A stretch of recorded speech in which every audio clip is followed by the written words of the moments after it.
Chapter 1. East Sea, Windmill Village. A boy named Lin Mo, clad in a black t-shirt, pushed open the door of the tavern at noon, as was his routine. Marquino, the usual, he stated, making his way directly to the bar. Of course, replied Marquino, the tavern owner with short, deep green hair and a headscarf. She smiled as she selected a well-aged bottle from the shelf, uncorked it, poured the contents into a glass, and placed it before him. As the sole tavern in Windmill Village, it attracted not only the locals but also many travelers passing through. The patrons here favored strong spirits, though occasionally a few children like Luffy would visit, as they were not inclined towards drinking alcohol. Thus, the tavern also offered a selection of fruit juices for the younger guests. This rather reticent 10-year-old boy was the first child she had ever served who enjoyed alcohol over the years. Lifting his glass, Lin Mo took a delicate sip. Marquino smiled and inquired, "How is it?" "Quite satisfactory," he replied. Like tea that moment, the tavern door burst open with a lively commotion. A cheerful voice rang out. "Ah, Lin Mo is here too."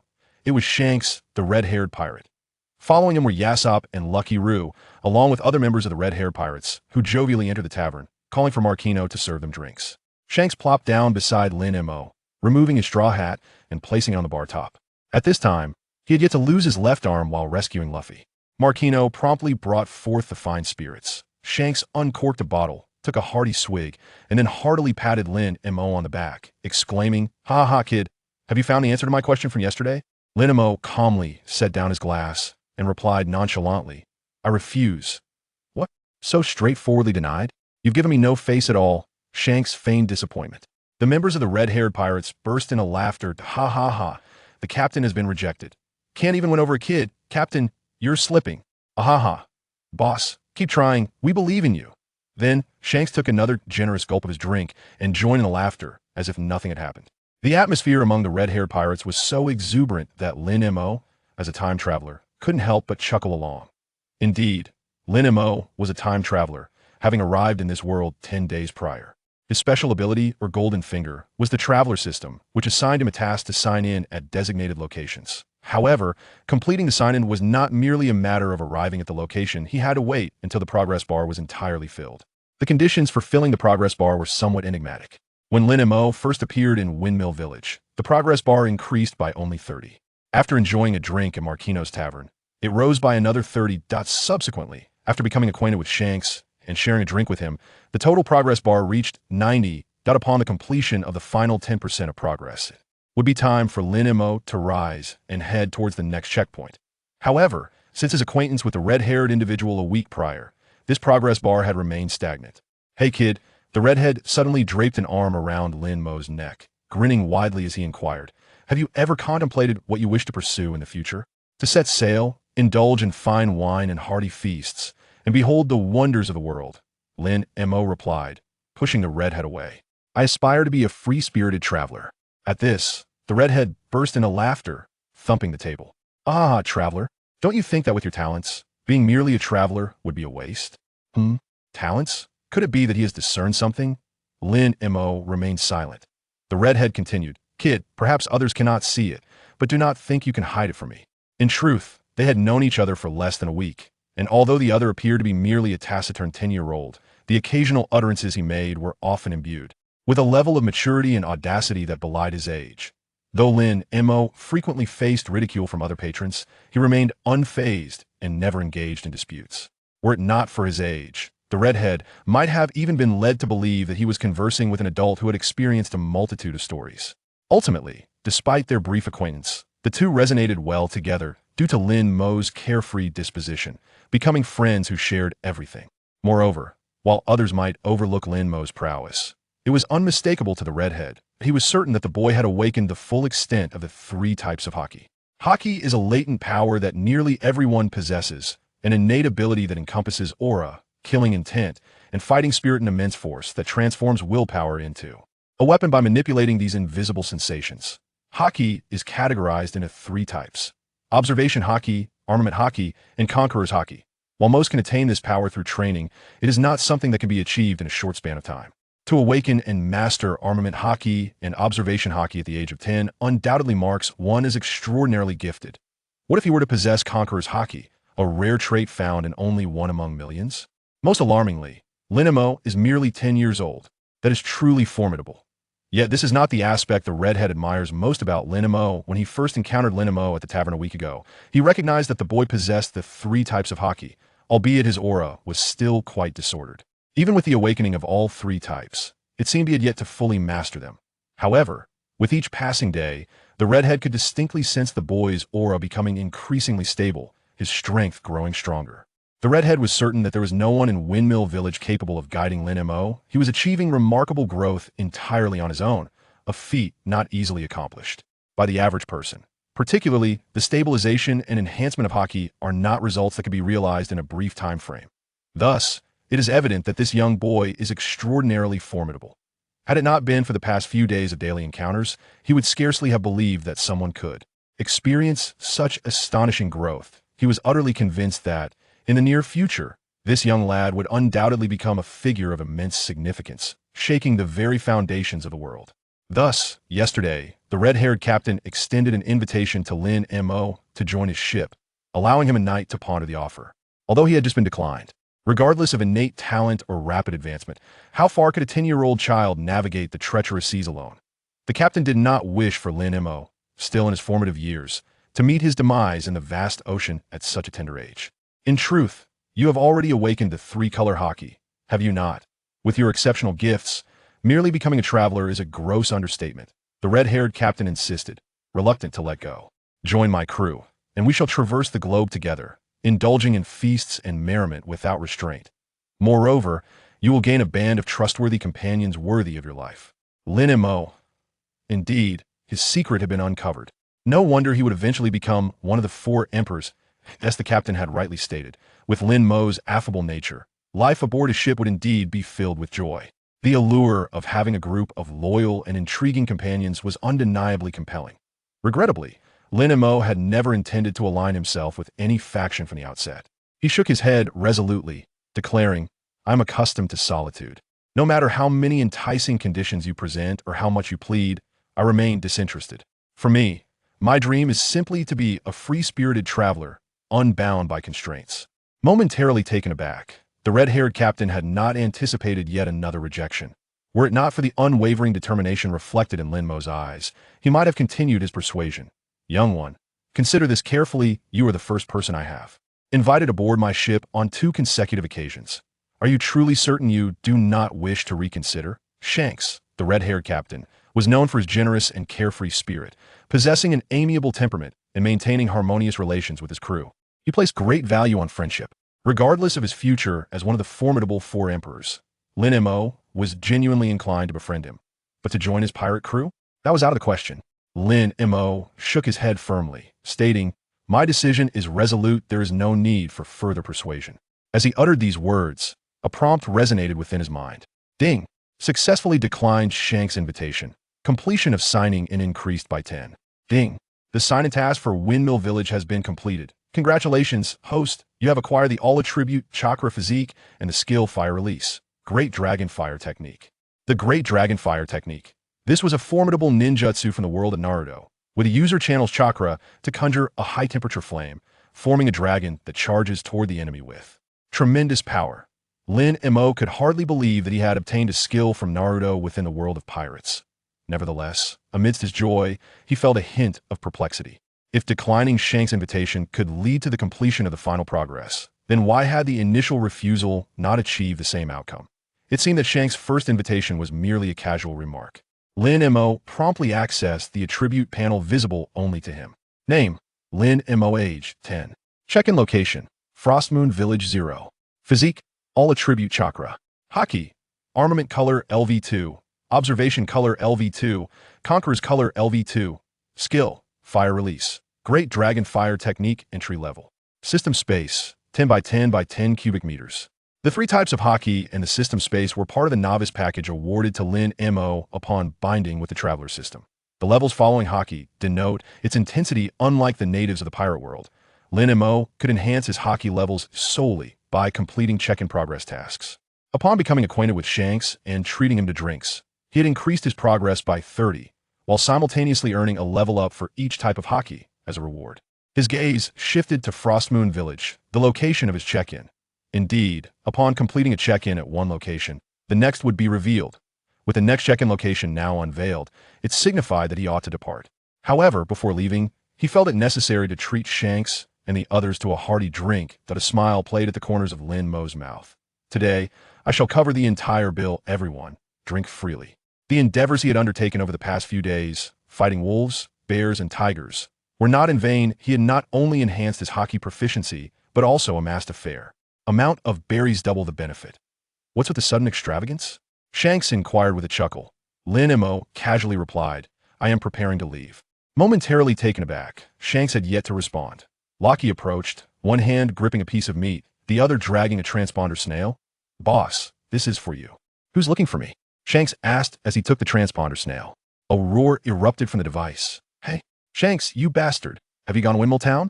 Upon recognizing the voice of Luffy's grandfather, Garp, Shanks, holding the transponder snail, rose and strode toward the tavern's exit. Why the fiery temper? I was hoping to treat you to a drink if you were here. If him at Windmill Town, they'll have you captured. You scoundrel, that brat Luffy has gone astray because of you. Keep your distance from him. Do you hear me? In an instant, Shanks transitioned from laughter to solemnity, turning to gaze at Lin Mo, who sat with his back to him at the bar. He suddenly adopted a serious demeanor. Garp, do you know? I have encountered a supernova with boundless potential. What's supernova? Just a bunch of brats relying on a modicum of talent, thinking themselves exceptional he is different. Given time, that boy may very well stir the world. As soon as Shanks uttered these words, silence enveloped Garp's side. Despite the differing stances between himself and red-haired Shanks, Lin Mo understood that anyone who could capture the attention of such a figure was undoubtedly exceptional. Who is the little brat you mentioned? I won't tell you. Red-haired chuckled before hanging up the transponder snail. On the other end of the line, Garp, in a fit of rage, hurled the transponder snail to the ground, shattering it into pieces. Shanks, one day, I shall personally capture you and bring you to Impel Down. The nearby naval officers, unable to intervene in time, could only watch in disbelief. Vice Admiral Garp, that was the only transponder snail that could connect us with red-haired Shanks. Garp. After hanging up on Garp, Shanks returned to the tavern and took a seat beside Lin Mo, who was silently sipping his drink. Shanks broke the silence. Little brat, do you want to know who just called me? Lin Mo cast him a sidelong glance, his expression one of indifference he already knew. While he hadn't heard the subsequent conversation, he could ascertain from the first words that it was Garp on the other end. It was Vice Admiral Garp, the Iron Fist. Shanks continued after taking a sip of his drink. That old fellow managed to get a transponder snail that can contact me. But that's not the crux of the matter. Little brat, you must consider this carefully. Your talent will undoubtedly draw attention from various factions in the future. If you choose not to align with any camp, you may find yourself facing multiple adversaries. It doesn't matter. Lin Mo shrugged indifferently before raising his glass. Shanks, let's have one last drink before I set out. Shanks said nothing further, clinking his bottle against Lin Mo's glass and downing the remaining half bottle in one go. Wiping his mouth casually, he asked, Are we leaving now? Lin Mo nodded. Shanks stood up with a flourish and declared, Let's go. They'll see you off. In truth, Shanks felt a tinge of disappointment at not having been able to recruit Lin Mo. However, with his optimistic disposition, he masked any signs of discontent, displaying none of it on the surface. Upon reaching the dock, Shanks suddenly inquired, Where's your ship? Lin Mo pointed to a modest little sailboat that had been docked for several days.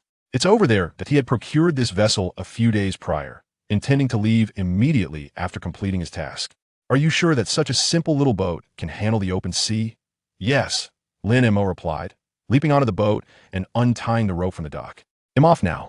The next time we meet, it should be in the Grand Line. Very well. When we meet again, we shall have a proper feast. Little brat, if you tire of sailing alone, you are always welcome to seek me out. Indeed, until we meet again.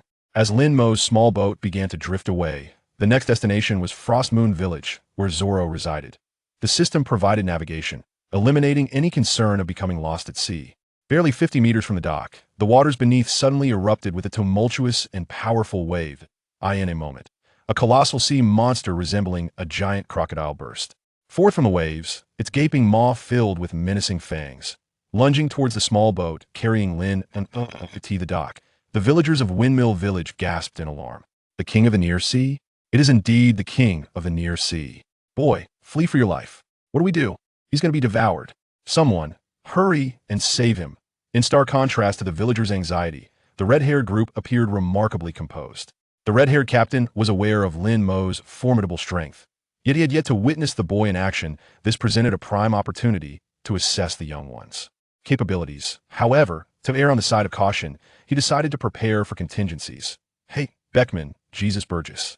Rest assured, that boy's fate does not lie here. Ah, Captain, you truly have a penchant for meddling. The two simultaneously drew their sidearms, aligning their sights on the head of the king of the near sea, poised to fire should Lin Mo find himself in peril. Lin Mo lifted his head disdainfully, fixing his gaze upon the so-called king of the near sea, who ruled with arrogance. Overestimating oneself, he remarked, a smirk gracing his lips as he contemplated testing the might of the dragon fire technique. He concentrated and compressed the chakra within him, channeling it to his throat before unleashing it in a powerful breath, transforming it into a tangible fire dragon. Under his command, the dragon roared forth, charging at the king of the near sea, who was merely a stone's throw away. In the blink of an eye, the fire dragon pierced through the king's robust form, dissipating into the air. A fierce wave of heat radiated outward, while the king's eyes glazed over, unable to emit even a single cry of agony. His colossal body crashed heavily onto the sea, sending countless splashes into the air. From the moment the king of the near sea appeared until his defeat at Lin Mo's hands, scarcely a few seconds had elapsed. Onlookers at the dock were left in a state of astonishment, their eyes wide and jaws nearly unhinged in disbelief. Among them, the red-haired individual was particularly taken aback, his mind racing with shock. This young boy had hidden his true capabilities. A fire dragon? Could it be that he was a possessor of a natural-type devil fruit? Devil fruits, often referred to as the treasures of the sea, embody the essence of the sea's demons. Their flavors are indescribable, yet they bestow formidable powers upon those who consume them. However, the curse of the sea renders the user unable to swim. Thus, the sea itself, or the sea prism stone, representative of the solidified ocean, serves as a means to restrain and capture those endowed with such abilities. Beyond their innate powers, devil fruits hold the potential for a higher state known as awakening. This awakening is not simply achieved through relentless training of the fruit's abilities. It necessitates specific opportunities and fortuity. Consequently, individuals capable of awakening their fruits are exceedingly rare. The fact that Lin Mo, at such a tender age, possesses the formidable three-colored Haki is already enough to astonish the red-haired pirate. Now, to make matters even more intriguing, this young lad seemingly wields the ability of a devil fruit, and not just any ability, but a remarkably powerful natural type one. Furthermore, his proficiency in utilizing this power is not only adept, but also remarkably formidable. Truly, he is a treasure. It is a pity, however, that this young scamp does not wish to join the crew. Red-haired turned around, flicking his sleeve, and called out, "Boys, let us go. It is time to indulge in more revelry." By the time the utterly astonished villagers regained their composure, the small boat carrying Lin Mo had already sailed far away. What just transpired? That young boy, did he defeat the king of the near seas? Good heavens, did I truly witness that? How old could he possibly be? To think he vanquished the king of the near seas in a single blow, how extraordinary. Who is this young lad? Do any of you know? I am not certain. It seems he arrived in the village a few days ago. I assumed he was merely an ordinary child. My, he truly is a hidden gem. Oh, it comes to mind. I believe I saw him in the tavern at that time. I even scoffed at him for attempting to drink like an adult. I hope he did not take my words to heart. Lin Mo sat in the small boat, feeling a sense of satisfaction with the power of the dragonfire technique, despite it being at a novice level. As for the voices of the villagers at the dock, even though they were several hundred meters away, he could still hear them. Yet he paid them no mind. Lin Mo activated the system's built-in navigation and began his journey towards the next destination, Frostmoon Village. As evening approached, he finally beheld the island that housed Frostmoon Village. He anchored his small boat at the shore. As Lin Mo disembarked, the sound of the system prompt resonated in his mind. Ding! Congratulations to the host for successfully arriving at the sign-in location, Frostmoon Village. Sign-in progress increased by 10. Current total progress is 10. Reward: Demon Blade Star Shatter. Skill Swordsmanship LV1 unlocked. Demon Blade Star Shatter? The name of this weapon piqued his interest. Lin Mo had some familiarity with the names of renowned blades, yet this particular name, Demon Blade Star Shatter, was entirely unfamiliar to him. Never mind, he thought. Let us first ascertain the quality of this blade. Thus, he proceeded. With a mere thought, Lin Mo summoned a seemingly ordinary wooden sword into his grasp. Indeed, it was a wooden sword. He gazed upon the inscription of Lake Toya carved into the hilt. Lin Mo fell into silence. While he was unaware of the details surrounding the demon sword, Shatter, he was certainly familiar with Lake Toya, as it was the name of the sword wielded by the protagonist, Sakata Jintoki in Gintama. Ding. System notification. The demon sword, Shatter, also known as Lake Toya, is crafted from a type of ancient diamond tree that has reached an age of 10,000 years. It is capable of cleaving through both rock and meteorite with ease, and even bullets are no exception. Its power can extend to the level of cleaving stars and slicing the moon, obliterating all that exists. Cleaving stars and slicing the moon. Obliterating everything. It seems rather impressive. Lin Mo gestured with Lake Toya, finding it surprisingly comfortable to handle. Securing the lake to his belt, he rose and made his way toward the village. When he thought of Frost Moon Village, the first name that came to mind was Zoro and the One Heart Dojo. Given Zoro's current age, he must have already become a disciple under the dojo's master, Gungshiro.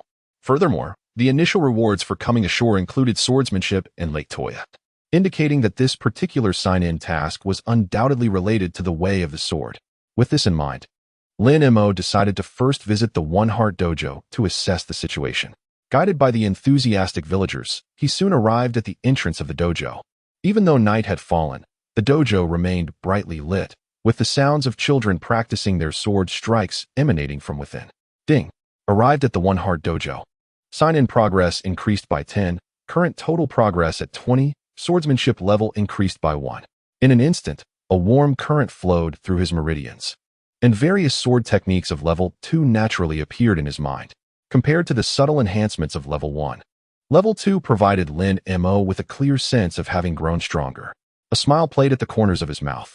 Lin Mo gracefully entered the dojo. Inside, a girl with short blue hair led a group of several dozen children, all of whom were not particularly old, as they practiced their slashing techniques. At first glance, Lin Mo's attention was drawn to a boy with green hair among a group of children, as well as to a middle-aged man sitting beside the dojo, who wore glasses and perpetually sported a cheerful smile. The boy with the algae-colored hair was none other than Zoro, while the middle-aged man was Gungshiro, the father of the blue-haired girl Kuina and the master of the Isen Dojo. Gungshiro's swordsmanship was exceptionally refined, to Lin Mo's knowledge. This reclusive master had never truly exerted his full strength. Given his current L2 level of swordsmanship, Lin Mo had no chance of competing against Gungshiro. A slight rustling at the entrance captured Gungshiro's attention. Simultaneously, he noticed the wooden sword that hung at Lin Mo's waist. The reflection in Gungshiro's glasses glinted as he regarded the wooden sword, sensing that it was no ordinary weapon. Rising from his seat, Gungshiro approached Lin Mo. The children within the dojo, who had been practicing their slashes, paused and turned their gazes toward the entrance. "You must be a traveler, a swordsman as well?" Gungshiro inquired with a smile. Lin Mo lightly nodded, refraining from directly addressing Gung Silang's inquiry.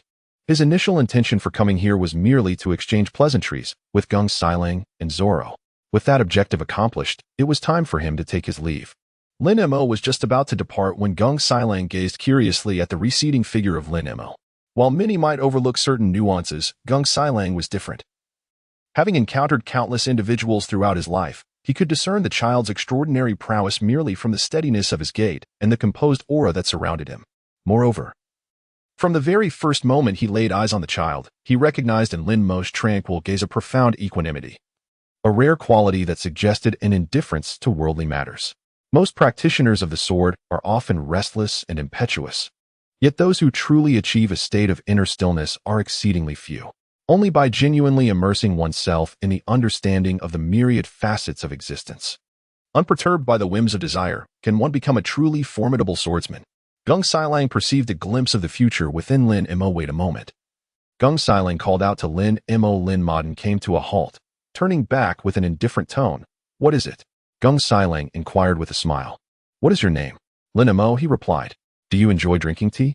"Lin Mo. If time permits, why not share a cup of tea together, enjoy some pastries, and have a chat? What do you think?" "No, thank you." Lin Mo declined, stating that he preferred alcohol over tea. Gung Shilang paused for a moment. "Alcohol?" "Indeed." He chuckled, finding the boy rather intriguing. "I have some aged vintage that has been resting for several years. Would you care to taste it?" "Aged vintage?" Lin Mo felt a flicker of interest. "All right." As soon as he uttered this word, Kuina approached with dissatisfaction. "Father, what are you doing? He has already rejected you." Why must you insist on keeping him? Kuina, you do not understand, Kung Shiro replied with a smile. You still have much to learn from Lin Mo. Learn from him? Father, have you lost your mind? He appears younger than I do. Age does not define everything, Kung Shiro continued. His strength surpasses yours by far. What? Kuina protested, pointing her bamboo sword at Lin Mo. I challenge you, as someone who could easily defeat adults. She was naturally unwilling to accept that her prowess could be inferior to that of an outsider, especially one who seemed even younger than herself. Thus, she was determined to prove to King Shiro that she was the strongest. However, Lin Mo was not one to be easily provoked. His purpose for being here was not to engage in combat. Faced with Kuina's challenge, he was at a loss for words. Kung Shiro's expression grew serious, a hint of displeasure crossing his face. Kuina, enough. Put down your sword. Father, Kuina exclaimed in anger. I wish to prove to you that a girl can also become a sword master, the best in the world. If you believe he is stronger than I, then I shall defeat him. This child. Kung Shiro rubbed his temples in exasperation, then turned to the speechless Lin Mo. I apologize for the commotion. Kuina means no harm. She simply cannot stand the thought of losing. Not a problem, Lin Mo shrugged nonchalantly. The fact that he could maintain his composure in the face of such a challenge only reinforced King Shiro's belief that this child was indeed exceptional. But Kuina was resolute in her desire to challenge Lin Mo. It might not be a bad thing for her to experience some hardship. With this thought in mind, Kung Shiro spoke up. In that case, Lin Mo, you should accept Kuina's challenge. Of course, there will be stakes involved. He turned to Kuina. Since you are so determined to challenge Lin Mo, let it be for the prized sword, Heido Ichimonji. If you lose, Heido Ichimonji will belong to Lin Mo. Heido Ichimonji was one of the renowned swords crafted by the esteemed Daiketsu. Lin Mo was undoubtedly aware of the situation. What astonished him was that Gung Sailang would use a renowned sword as a reward for a mere sparring match among children. Kuina could hardly believe it. Father. But the Wado Ichimonji is. I am aware, Gung Sailang interjected, cutting off Kuina's words. This is the price you must pay for your insistence on challenging Lin Mo.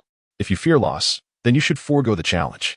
The word fear has no place in the heart of a true swordsman, especially at such a critical moment. Should such emotions arise, the consequences could be dire. Kuina turned her gaze toward Lin Mo, her eyes brimming with defiance and fury. I will not lose. I challenge you.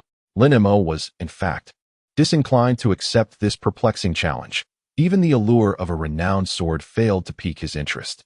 Observing Lin Mo's utter lack of fighting spirit, Gung Shiro smiled and said, should you emerge victorious, not only will you obtain the Yoshida Kanji, but you shall also receive 10 jars of exquisite vintage, crafted through a unique brewing method and preserved for nearly a decade.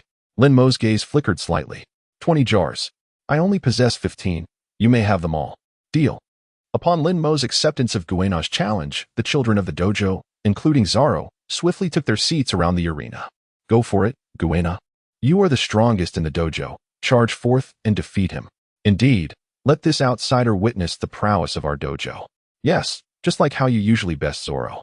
Take him down with a single strike. Zoro interjected. Hey. He shot a disgruntled glare at the person cheering for Kuina. Are you looking for a fight? Keep Kuina's support away from me. At the center of the dojo, Yajisaburo spoke up. All right, everyone, quiet down. Kuina, Lin Mo, prepare to begin. Lin Mo approached the sword rack nestled in the corner of the dojo and casually drew a bamboo sword from it. For this level of contest, he had no intention of employing the power of Lake Toya. According to the rules of the Isen Dojo, it was customary to bow to both the altar and one's opponent before engaging in a duel. Following this ritual, the two stood facing each other. Holding a bamboo sword, Kuina faced Lin Mo with a solemn expression, declaring, I shall not be defeated. Come forth, Lin Mo replied nonchalantly. Huh. Kuina swiftly charged at Lin Mo, her bamboo sword slicing through the air as she unleashed a flurry of fierce strikes aimed at his face. Her speed was remarkable, and each blow resonated with her pin-up frustration. Yet, Lin Mo effortlessly parried each attack. Frustrated by her inability to breach his defense, Kuina altered the angle of her sword, executing a graceful arc from below, moving left to right, in an attempt to disarm Lin Mo. Just as Lin Mo appeared poised to counter her move, Kuina unexpectedly pivoted, rapidly positioning herself behind him, and launched a powerful downward slash. Indeed, Kuina's swordsmanship was commendable compared to many, but to Lin Mo, it still lacked finesse. Her speed was sluggish, and her technique riddled with flaws. He preferred his swift resolution, not wishing to squander time on this encounter. Without further contemplation, Lin Mo turned around. And in the moment of Kuina's astonishment, he struck, sending her bamboo sword flying from her grasp. Kuina felt a sharp pain in her wrist as her weapon clattered to the floor 2 meters away. The match, from start to finish, spanned merely a few seconds. After a brief silence, the crowd erupted in disbelief. This cannot be. Kuina lost. How is that possible? Murmured the onlookers. How could she lose to an outsider? She is capable of defeating even adults. Who on earth is that fellow? King Shiro glanced at the disheartened Kuina before announcing the result of the match. 1 point. Lin Mo wins. Lin Mo tossed the bamboo sword back into the sword rack. Awakening from her daze, Kuina picked up the fallen bamboo sword and exclaimed, "No. I will not be defeated. Bring it on. I will not yield the title of Wado Ikemonji to you. Kuina, you have already lost." Kung Shiro admonished her sternly in front of everyone. No matter how many times you compete, you will never surpass Lin Mo. Can't you see the gap that exists between you two? No. Tears welled in Kuina's eyes as she clenched her fists, unable to accept the reality, and ran out of the dojo. "Hey, Kuina." Zoro, witnessing the scene, hurriedly chased after her. "This girl." King Shiro sighed and shook his head in exasperation. Then turned to the other children. "Today's practice is concluded. Everyone, please return and rest." "Yes, sensei." The children rose, bowed to King Shiro, and then left the dojo, chattering amongst themselves.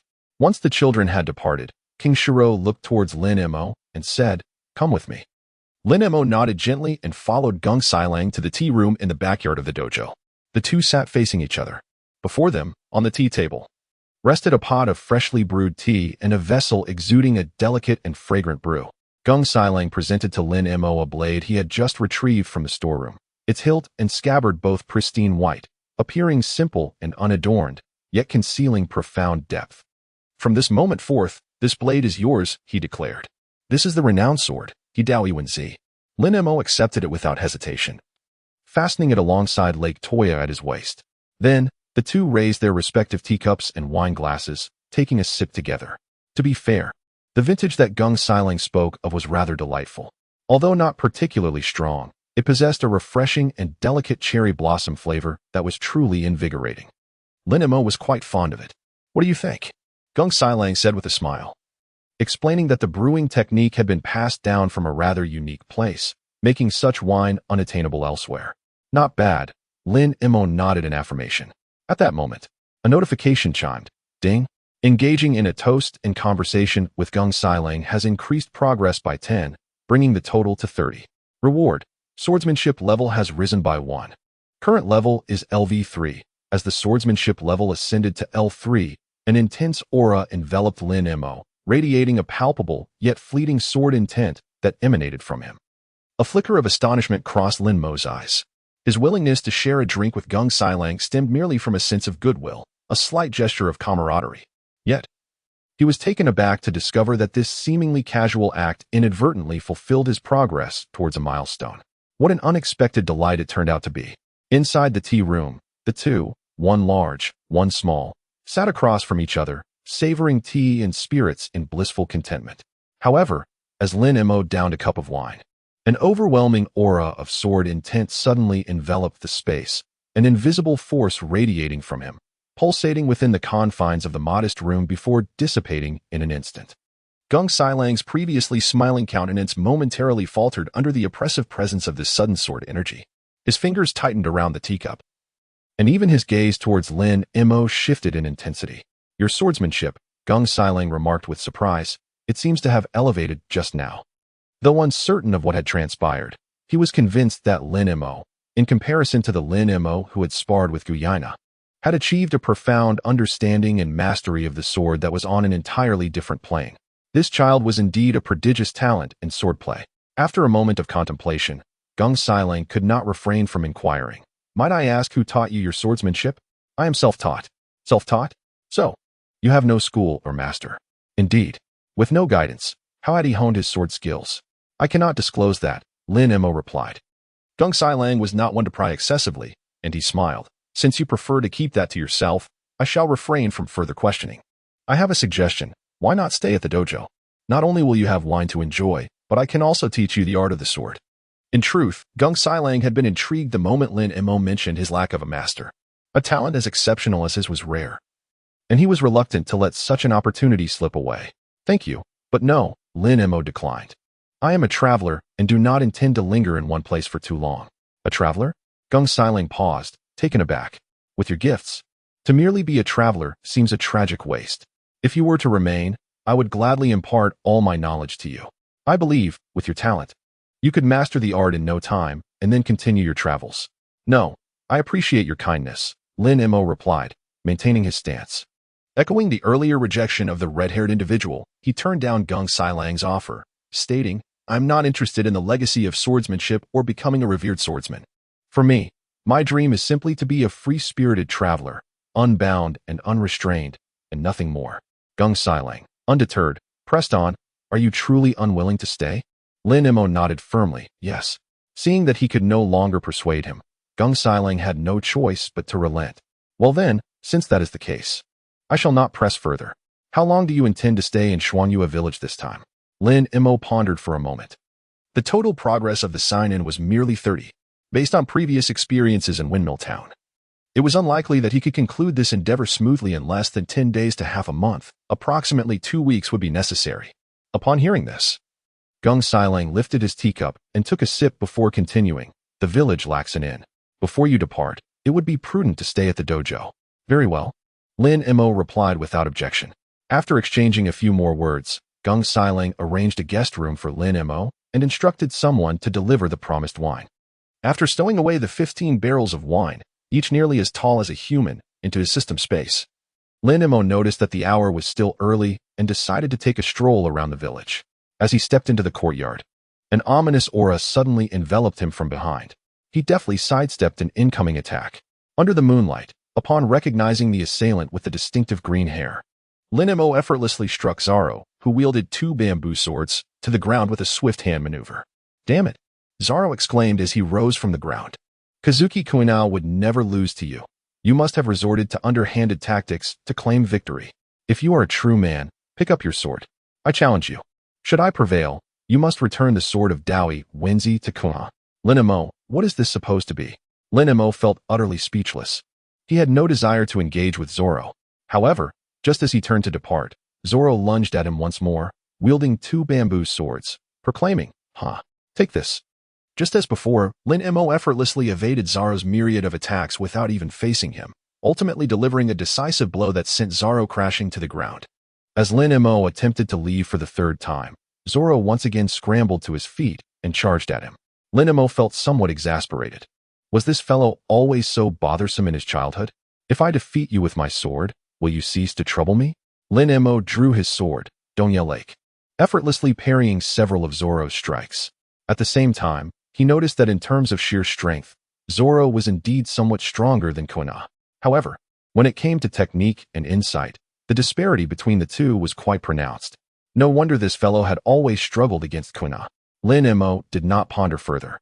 He struck Zoro's face with a swift and decisive blow, much like the way Kuina would during her duels with him. Zoro was sent reeling backward, crashing heavily to the ground, lying on his back, gazing up at the sky. Lin Mo concealed Lake Toya, preparing to depart. Gazing at the starry sky, Zoro clenched his fists in frustration. How infuriating! Despite their similar stature, why was he so formidable? Why? The initial glimmer of hope had dissipated entirely. He had believed that Lin Mo had merely relied on trickery to triumph over Kuina, but it was now evident that he had been mistaken. Lin Mo is truly formidable. Once again, he rises from the ground. Zoro gazes at Lin Mo's receding figure, hesitating to speak, his fists clenched tightly. Unable to restrain himself, he finally calls out, Hey, wait a moment. Lin Mo turns to glance at him. Zoro directly inquires, How long have you been practicing swordsmanship? Less than half a day. Half a day? Zoro swallows hard. It seems impossible for someone to possess such exceptional sword skills in merely half a day. Instantly, he suspects that Lin Mo is trying to deceive him. Yet inexplicably, this individual does not exude the aura of a habitual liar. Lin Mo was indifferent to whether others believed him or not. Believe it or not, I must take my leave. As Lin Mo turned to depart, Zoran swiftly caught up to block his path. I never said I didn't believe you. I was merely taken aback. Could you possibly share how you honed your swordsmanship? I aspire to be as formidable as you. Lin Mo never anticipated that Zoro would seek his guidance in swordsmanship.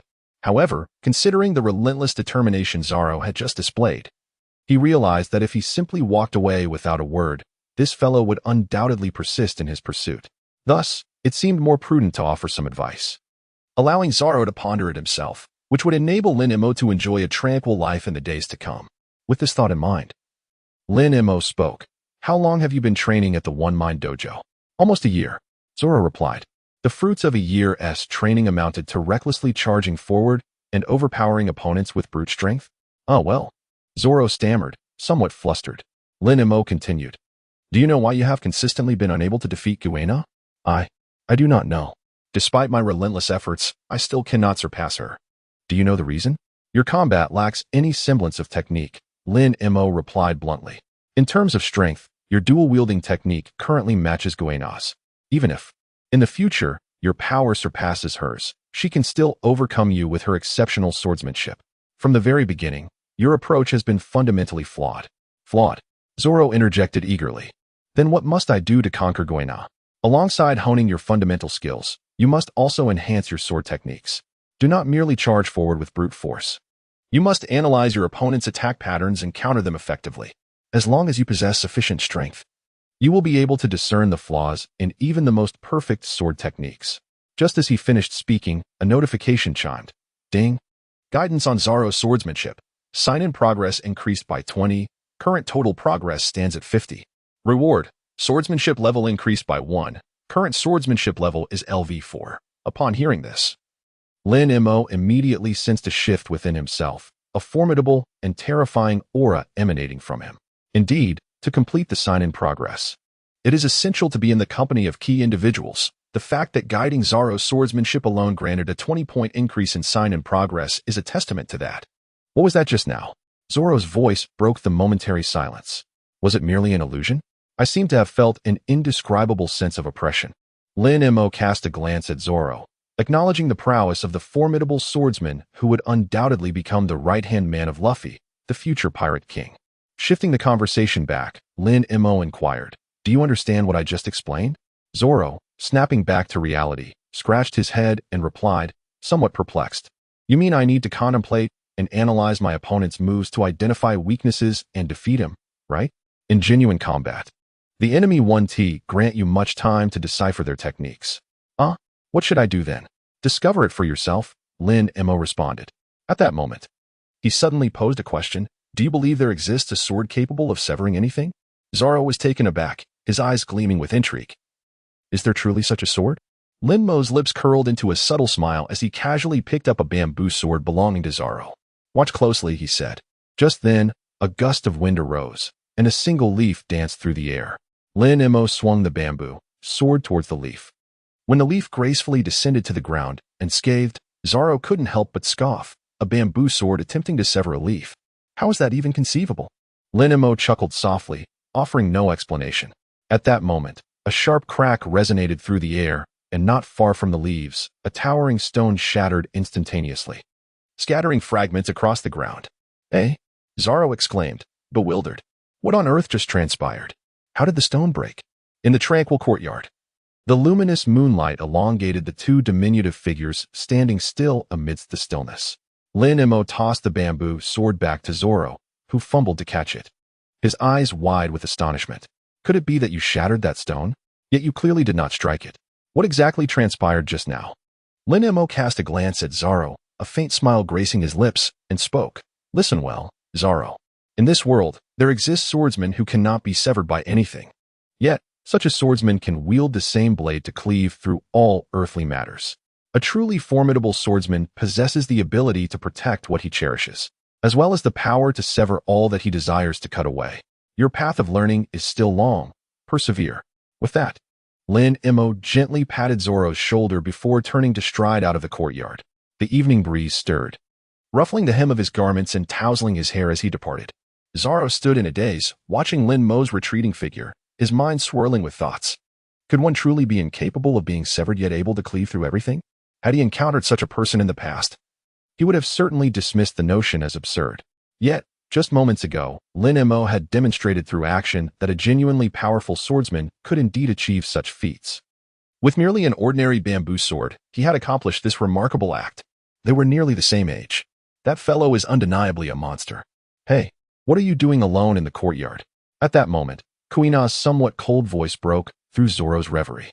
Coming back to his senses, Zoro did not meet her gaze, but instead focused on the shattered stones that Lin Mo had cleaved, his expression grave and his eyes resolute as he declared, "Qua, Lin Mo is truly formidable." Following Zoro's line of sight, Kuina observed the scattered debris and immediately deduced that Lin Mo was responsible, yet she showed no surprise. TCH. It's such a waste to use the wad ikamanji to cut stone. That is not it, Zoro exclaimed, picking up the bamboo sword that Lin Mo had previously wielded. He used this sword. What? Kuina glanced at the bamboo sword in Zoro's hand, her eyes widening in disbelief. A bamboo sword? He severed stone with a bamboo sword? How is that possible? It's true, Zoro insisted earnestly. Kuina, I think I understand now why the master said those things to you. After Lin Mo departed from the Eastern Taoist temple, he resolved to visit the village tavern to savor the exquisite local wines. Although the unique flavor of the wine gifted by Gung Sailang was indeed remarkable and sufficient for his indulgence for some time, it could not quell his relentless pursuit of fine spirits. However, upon arriving at the doorstep of the only tavern in Shuangyue village, he fortuitously encountered the scene of the tavern owner closing up for the night. As the proprietor secured the door and wiped the sweat from his brow, preparing to head home, he turned around and was startled to see Lin Mo. Upon realizing that the figure before him was merely a child, he impatiently inquired, "Hey, kid, why are you out so late? What brings you here?" Lin Mo inquired silently, "Are you not open in the evening?" After a brief pause, the tavern owner continued, "You must be from out of town. My establishment only operates during daylight hours. If you wish to procure liquor for your elders, please return at dawn." With that, the tavern owner departed. Lin Mo said little and prepared to return to the Eastern Taoist temple. He paused at a small stall that specialized in wine flasks. After some contemplation, he ultimately chose one. Just as he finished paying, he hung the newly acquired wine gourd at his waist. Several individuals, concealed beneath deep green cloaks, passed by him from behind. The aura they exuded. Lin Mo turned his head to gaze at the group. Simultaneously, the leader among them cast a glance in his direction. Lin Mo's gaze met that of the man leading the group. The former remained composed, exhibiting not a trace of uncertainty, while a flicker of surprise crossed the latter's eyes. The surrounding vendors had arranged lanterns for illumination, casting a faint light upon the face of the figure concealed in shadows beneath the cloak. Notably, upon observing the red square tattoo on the left side of the man's face, Lin Mo confirmed his identity. It was Monkey D. Dragon, the leader of the Revolutionary Army, son of the naval hero Garp, and the father of the future pirate king, Luffy. "Hey, Dragon, what are you doing? We can't linger here for too long. It would be troublesome if we attract attention. Let us move quickly," urged a companion walking beside Dragon, whose notably large face strained to keep his voice low. Another companion behind him quietly remarked, "Ivankov, your terrifyingly large face has already drawn attention." "What did you say? Repeat that," Ivankov retorted, turning around to deliver a swift blow. The recipient of the blow, with tears welling in his eyes, dared not express his anger. Dragon averted his gaze, continuing to walk forward with a slight smirk, remarking, "Interesting." A few minutes later, in the tea room of the dojo's courtyard, Gung Siro was not surprised by the unexpected guests. "I thought you would arrive in a couple of days," he said, sipping from his teacup with a smile. "It appears that the plan is proceeding smoothly." "Not bad," Dragon replied, observing the steaming teacup before him. He took a sip, appreciating the flavor. "Honestly, Gung Siro, I want some alcohol," Ivankov exclaimed. "You always had fine wine prepared for us when we visited.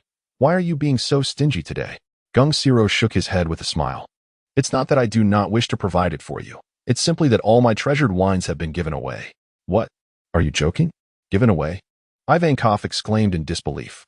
"I previously pleaded for you to spare me a barrel, and now someone else has the honor of receiving your wine. It must be that little brat." Dragon continued to sip his tea, seemingly indifferent. "Little brat? Who are you referring to?" Ivankov asked, puzzled. Gung Siro inquired in surprise. "Have you met Lin Mo?" "Lin Mo? Who is that? Is he the little brat you mentioned?" Ivankov queried. "We encountered him briefly on the street," Dragon continued. "He wore a sword with the same characters as the Way of One, and he showed no fear upon seeing me. Furthermore, I sensed that his strength rivals that of Kuina. It seems you have taken on a commendable apprentice. Encountered him on the street? How did I miss that? Ivankov replied. If only he were truly my apprentice, Zoro lamented with a wistful smile. What? Dragon set his teacup down, astonished as he looked at Zoro. He is not your apprentice? Zoro nodded. I wish he would stay at the dojo, but he is unwilling to remain. Hey, you two. Did you not hear me speaking? Do not ignore me. Ivankov interjected. After a moment of silence, Long disregarded Ivankov and continued to gaze at Zoro. You have bestowed upon him the cherished wine and the renowned sword of Wado Ikamanji, yet despite such sincerity, he is unwilling to remain. Surely, he must have pressing matters to attend to. Perhaps, Zoro replied, taking another sip of tea. In truth, the sword of Wado Ikamanji and the wine were spoils from his victory over Kuina. They cannot be regarded as gifts bestowed upon him. You were already aware he would triumph, and yet you offered the wine and the famed sword as rewards for the victor. It is no different from giving them away freely. As Long finished speaking, a sound of footsteps approached from afar, growing nearer. The individuals seated within the tea room simultaneously turned their gaze towards the open sliding door. A diminutive figure, adorned with 2 swords and a wine gourd at the waist, ambled past them with an air of indifference. Upon spotting Long and his companions in town, Lin Mo surmised they were undoubtedly in search of Zoro. Long is the leader of the Revolutionary Army, an organization whose existence aims to dismantle the oppressive reign of the Celestial Dragons, rulers viewed by the world government as the greatest threat to global stability. At this juncture, the Revolutionary Army should be in a preparatory phase, not yet engaged in large-scale operations. As for Long's purpose in seeking Zoro and Frost Moon Village, it matters little to him, as it bears no relation to his own affairs. However, to return to the guest room prepared for him by Zoro, he must pass through the tea room. Zoro was the first to break the silence. Lin Mo, are you heading out? Lin Mo turned his head to glance at him, calmly nodding. Long regarded him with keen interest. Ivankov, unable to contain himself, dashed out of the tea room, nearly pressing his face against Lin Mo as he scrutinized him from all angles. Are you the little brat that Long and Zoro spoke of? I fail to see what the fuss is about. Hey, have you two made a mistake? Can this little brat truly hold his own against Kuina? Lin Mo disdainfully pushed him away, saying, Stay away from me. Huh? Ivankov felt a pang of hurt and took a few steps back, clutching his heart. Bending over and trembling, exclaiming, my heart, it's failing. I'm going to die. I'm going to die. Moments later, Ivankov suddenly regained his vigor, raising his hands in joyous laughter, proclaiming, I will not die. Zoro smiled and delivered a witty remark. Ivankov, Lin Mo has already departed. Stopping abruptly, Ivankov glanced in Lin Mo's direction, and indeed, he had already walked far away. Ivankov felt crushed, as if struck by a bolt from the blue, and the next moment, he curled up against the wall, enveloped in a shroud of shadows, lamenting, that little brat, he truly just left like that. Zoro smiled, observing that Ivankov was still his usual energetic self. Indeed, Long took a sip of tea, setting the cup down before suddenly inquiring, Is that child named Lin Mo truly just a kid? What do you mean by that? His demeanor and aura seemed to resemble that of a seasoned adult with a wealth of experiences. I sense what you are saying as well. Yet, he is indeed still just a child, and a remarkably gifted prodigy at that. Zoro replied with a smile, his eyes suddenly sparkling as he posed a question. Long, do you believe in miracles? After a brief pause, Long, puzzled, asked, Miracles? What do you mean? If you had arrived a few hours earlier, you would understand my meaning. With that, Zoro took another sip of tea, and an image from a few hours prior surfaced in his mind. Recalling the moment when Lin Mo's strength had surged before him, instilling a slight sense of pressure.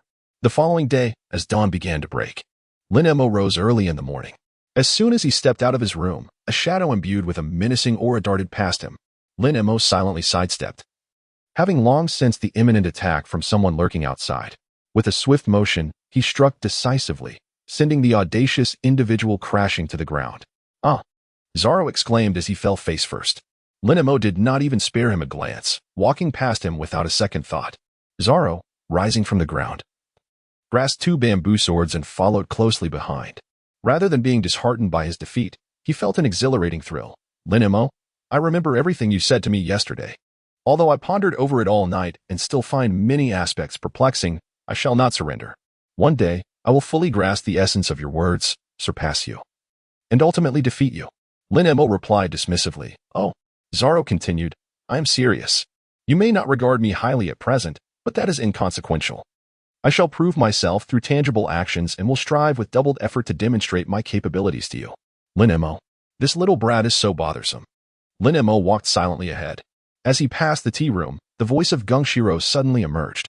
Zoro, you should be off to your morning practice. Abruptly halting his steps, Zoro immediately bowed respectfully to Gungshiro, exclaiming, Yes, master. Afterward, he energetically dashed towards the dojo. Lin Mo cast a glance at Gungshiro, who was seated in the tea room, savoring his drink, and nodded slightly. Thank you. Gungshiro replied with a smile, You're welcome. Are you planning to head out? Indeed. Without further ado, Lin Mo exited the One Heart Dojo and ventured into the hills surrounding Shuangyue village to engage in his daily hunting. This was a ritual he performed each day, battling various formidable creatures. Not only did it enhance his combat skills and strengthen his physique, but it also improved his prowess and dominance. Moreover, the animals he hunted could be exchanged for belly, providing him with sustenance and drink. 2 hours later, Lin Mo returned triumphantly, sharing a portion of the game he had hunted with the Isen Dojo. He then made his way to the tavern in Frostmoon Village with the ease of familiarity. Upon entering, he evoked a cacophony of laughter among the patrons, reminiscent of his first visit to the tavern in Windmill Village. Am I seeing things?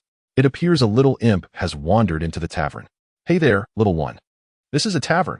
If you seek juice, you should look elsewhere. Ah ha ha. Look, he even carries 2 swords. Is he a student of the Isen Dojo?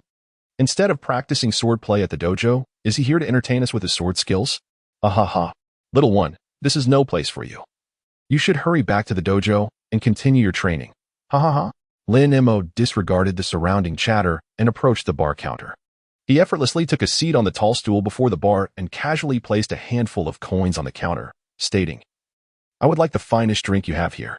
Certainly, replied the tavern owner, polishing a glass with a cloth, who then turned with a smile. Upon catching sight of Lin Mo, he immediately recognized him. Ah, you are the young lad from last night. Indeed, you have returned. Where is your guardian? Did they not accompany you? Lin Mo had no desire to engage in idle chatter with him. She tapped her fingers gently on the bar counter. The tavern owner glanced down, instantly breaking into a smile as he collected the few coins before Lin Mo. At such a young age, already indulging in spirits? Truly impressive, he remarked. As he spoke, the tavern owner swiftly poured Lin Mo a glass of the establishment's signature sorghum liquor. Lin Mo lifted the wine glass and took a sip. A rich and fragrant aroma spread across his lips and teeth, although it was slightly inferior compared to the wine gifted by Gungshiro. The overall flavor was still quite pleasing. Lin Mo expressed his satisfaction and promptly removed the wine gourd hanging from his waist, placing it upon the bar. He then produced some coins, declaring, Fill it up. The tavern owner nodded, accepting the payment, and filled the gourd before returning it to him. In a mere moment, Lin Mo had finished the glass of sorghum liquor, observing that his face remained unflushed and his breath steady. The tavern owner could not help but give him a thumbs up, remarking on the surprising resilience of someone so young. At that moment, a figure hurriedly pushed open the tavern door and entered. The newcomer swiftly took a seat at the most crowded table, exclaiming with the fervor of someone who had just uncovered sensational news. Have you heard? Kuina, the undefeated champion of the One Heart Dojo, was defeated yesterday by an outsider. What? Kuina lost to an outsider? Is that true? Are you mistaken? Kuina is incredibly strong. I recall that all challengers over the past few years have fallen to her prowess. How could she possibly lose? Yet, it was acknowledged that her defeat was not entirely surprising.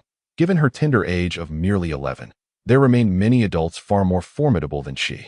Indeed, losing once is no great matter. Kuina is still young. The one who bested her must surely be a remarkable adult. Though astonished that the invincible Kuina had been vanquished, the patrons quickly reconciled their thoughts upon considering her youth. However, the messenger shook his finger in denial, insisting, No, the one who defeated Kuina is not an adult, but a mere child wielding a wooden sword. It is said that this child may even be younger than Kuina. As his words echoed, the once lively tavern fell into an abrupt silence. Moments later, a wave of disbelief swept through the crowd. What? A child younger than Kuina defeated her? Are you certain of this? How is that even possible? Kuina could never lose to a mere child. Surely, that child must have resorted to trickery. Hey, we are not easily deceived. Be cautious with your false reports, or we might just give you a beating. Seeing the skepticism among the crowd, the messenger, exasperated, reiterated, I assure you, it is true. Kuina truly lost to that child, and she even gifted her beloved sword to him. Impossible. Kuina treasures that sword. She would never part with it for an outsider. Exactly. There must be some sort of misunderstanding. We are not so easily fooled. As the uproar continued, the patrons remained embroiled in heated debate. Lin Mo secured a gourd filled with wine at his waist and gracefully leapt down from the high stool. With an air of tranquility, he sauntered towards the tavern's entrance, unfazed by the crowd's gaze. The moment he pushed open the tavern door and stepped outside, an unknown voice exclaimed, "Behold the young lad's sword." All eyes turned towards Lin Mo when they beheld the wooden sword and the genuine blade at his waist. Particularly the latter, a wave of astonishment washed over them, as the sword was strikingly familiar. Their eyes widened in disbelief, their faces reflecting sheer terror. Is that not Kuina's sword? Could it be real? Has Kuina truly been bested by a mere child younger than herself? Who on earth is this boy? Capable of defeating the undefeated Kuina? This is astounding. Oh, I had just mocked him. I hope he doesn't hold a grudge. Oblivious to the clamor behind him, Lin Mo departed from the tavern without a backward glance. In the ensuing hours, the news of Kuina's defeat at the hands of an outsider spread like wildfire throughout Frost Moon Village. Lin Mo originally intended to discreetly complete his check-in task and quietly depart. However, to his dismay, he has suddenly become the focal point of Frost Moon Village. To evade further complications, it seems prudent for him to minimize his presence in the village in the future. Lin Mo returned directly to the One Heart Dojo. As soon as he stepped into the courtyard, Zoro rushed over to him with great enthusiasm. Lin Mo? Zoro exclaimed excitedly. I heard you went hunting in the mountains this morning. Were you practicing? Please take me with you the next time you venture into the mountains. Lin Mo. Here it comes again. This bothersome fellow. Lin Mo walked past Zoro in silence. However, Zoro seemed utterly unfazed by Lin Mo's indifference. Instead, he clung to him like a tenacious adhesive, persistently entreating, I have completed my basic training for today. Shall we venture into the mountains for some practice? In response to Zoro's fervor, Lin Mo remained unresponsive. Observing that Lin Mo continued to ignore him, Zoro relentlessly pursued, Lin Mo. Did you not say that one must meet every challenge head-on? Merely contemplating these matters is futile. True understanding can only be attained through relentless combat with those stronger than oneself. Therefore, I have resolved that, in addition to challenging Kuina each day, I shall also engage in battles with you. Lin Mo suddenly halted, an overwhelming sense of resistance swelling within. Do not seek me. Zoran came to a stop as well, a perplexed expression adorning his face. Why not? Lin Mo replied bluntly, I have no time. Zoro inquired with surprise. Realizing that you still deem me too weak and wish to avoid a confrontation with me? Lin Mo was disinclined to elaborate further. Indeed. With that, he continued to stride forward. Zoro gazed at Lin Mo's retreating figure, tightening his grip on the bamboo sword. Hesitating for a moment before suddenly calling out and charging towards him, if you won't engage with me, I shall relentlessly attack until you draw your sword. Prepare yourself. He sensed the menacing aura closing in behind him. Lin Mo did not even glance back. He effortlessly evaded a series of attacks with nimble movements. When someone charged towards him, he retaliated with a powerful punch that sent the assailant flying into the courtyard. He cast a glance at the individual sprawled on the ground several dozen meters away, struggling to rise but unable to do so. Now, it would be intriguing to see how one would respond. Lin Mo chuckled lightly and continued onward. As she passed the tea room, the voice of Gung Shiro emerged from within. Lin Mo, come in for a drink. I have someone I wish to introduce to you. Pausing in her stride, Lin Mo turned her gaze, and at that moment, she spotted Long seated across from Gung Shiro. Long's identity was not to be underestimated, and his presence in Shuangyue village at this particular time was surely no coincidence. Engaging with him might even advance her mission. Contemplating this, Lin Mo stepped into the tea room and took a seat directly beside Gung Shiro. With a smile, Gung Shiro inquired, would you like some tea? No, I prefer wine. Lin Mo replied, lifting her wine gourd, uncorking it, and taking a sip. Gung Shiro then warmly introduced, Lin Mo, this is my friend Long. Lin Mo nodded slightly and courteously said, hello. Long, with great interest, inquired, how old are you? Lin Mo casually replied, 10 years old. Impressive tolerance for alcohol. Long remarked with a smile that was neither here nor there. I've heard from Gung Siling that your swordsmanship is commendable. Quite satisfactory, Lin Mo replied modestly. Such humility. Long observed keenly, scrutinizing Lin Mo further. Although you revealed only a hint of your prowess, You indeed utilized observation Haki to evade that child's attack, did you not? At this, Lin Mo raised his gaze to meet Long S, responding calmly, indeed. This was not a secret that warranted concealment. Truly. You are more intriguing than I had anticipated. Yet, I cannot shake the feeling that something is amiss. With that, a smirk played upon Long's lips. But his expression abruptly shifted, his eyes igniting with a glimmer of golden light. In an instant, a formidable aura emanated from him, enveloping the small tea room. From the moment Long laid eyes on Lin Mo in the village the previous night, he recognized that this child was extraordinary. At merely 10 years of age, he possessed swordsmanship capable of vanquishing Kuina. Particularly noteworthy was the hint of observation Haki he had just demonstrated, confirming that the child's innate talent was indeed remarkable, a promising prospect. However, Long sensed that there was still something lacking, an impression that Lin Mo's true capabilities surpassed what he had displayed. Thus, he resolved to employ his Conqueror's Haki to probe Lin Mo's depths. Upon realizing that Long intended to test Lin Mo with Conqueror's Haki, Gung Silang's expression froze in alarm. Long, he is still just a child. Rest assured, I am well aware of what I am doing, Long replied, his gaze unwaveringly fixed on Lin Mo. Lin Mo unwaveringly met Long's piercing gaze. The moment he sensed the other party's imposing aura attempting to probe him, there was little left to discuss between them. Even if Long's inquiry was merely the tip of the iceberg and devoid of malice, he silently sealed the gourd of wine. Lin Mo narrowed his eyes slightly. Immediately thereafter, an equally formidable aura emanated from him, clashing with the oppressive might exuded by the dragon. A powerful shockwave surged outward as the two forces collided. And with a resounding crack, the tea table before the three shattered into countless fragments. Even the walls surrounding the tea room were not spared, suffering numerous intricate fissures from the impact of this devastating force. Lin Mo and Long did not exert their full strength. How intriguing. They certainly did not disappoint me. A smile gradually spread across Long's lips as he prepared to amplify his Conqueror's Haki, eager to test Lin Mo's limits.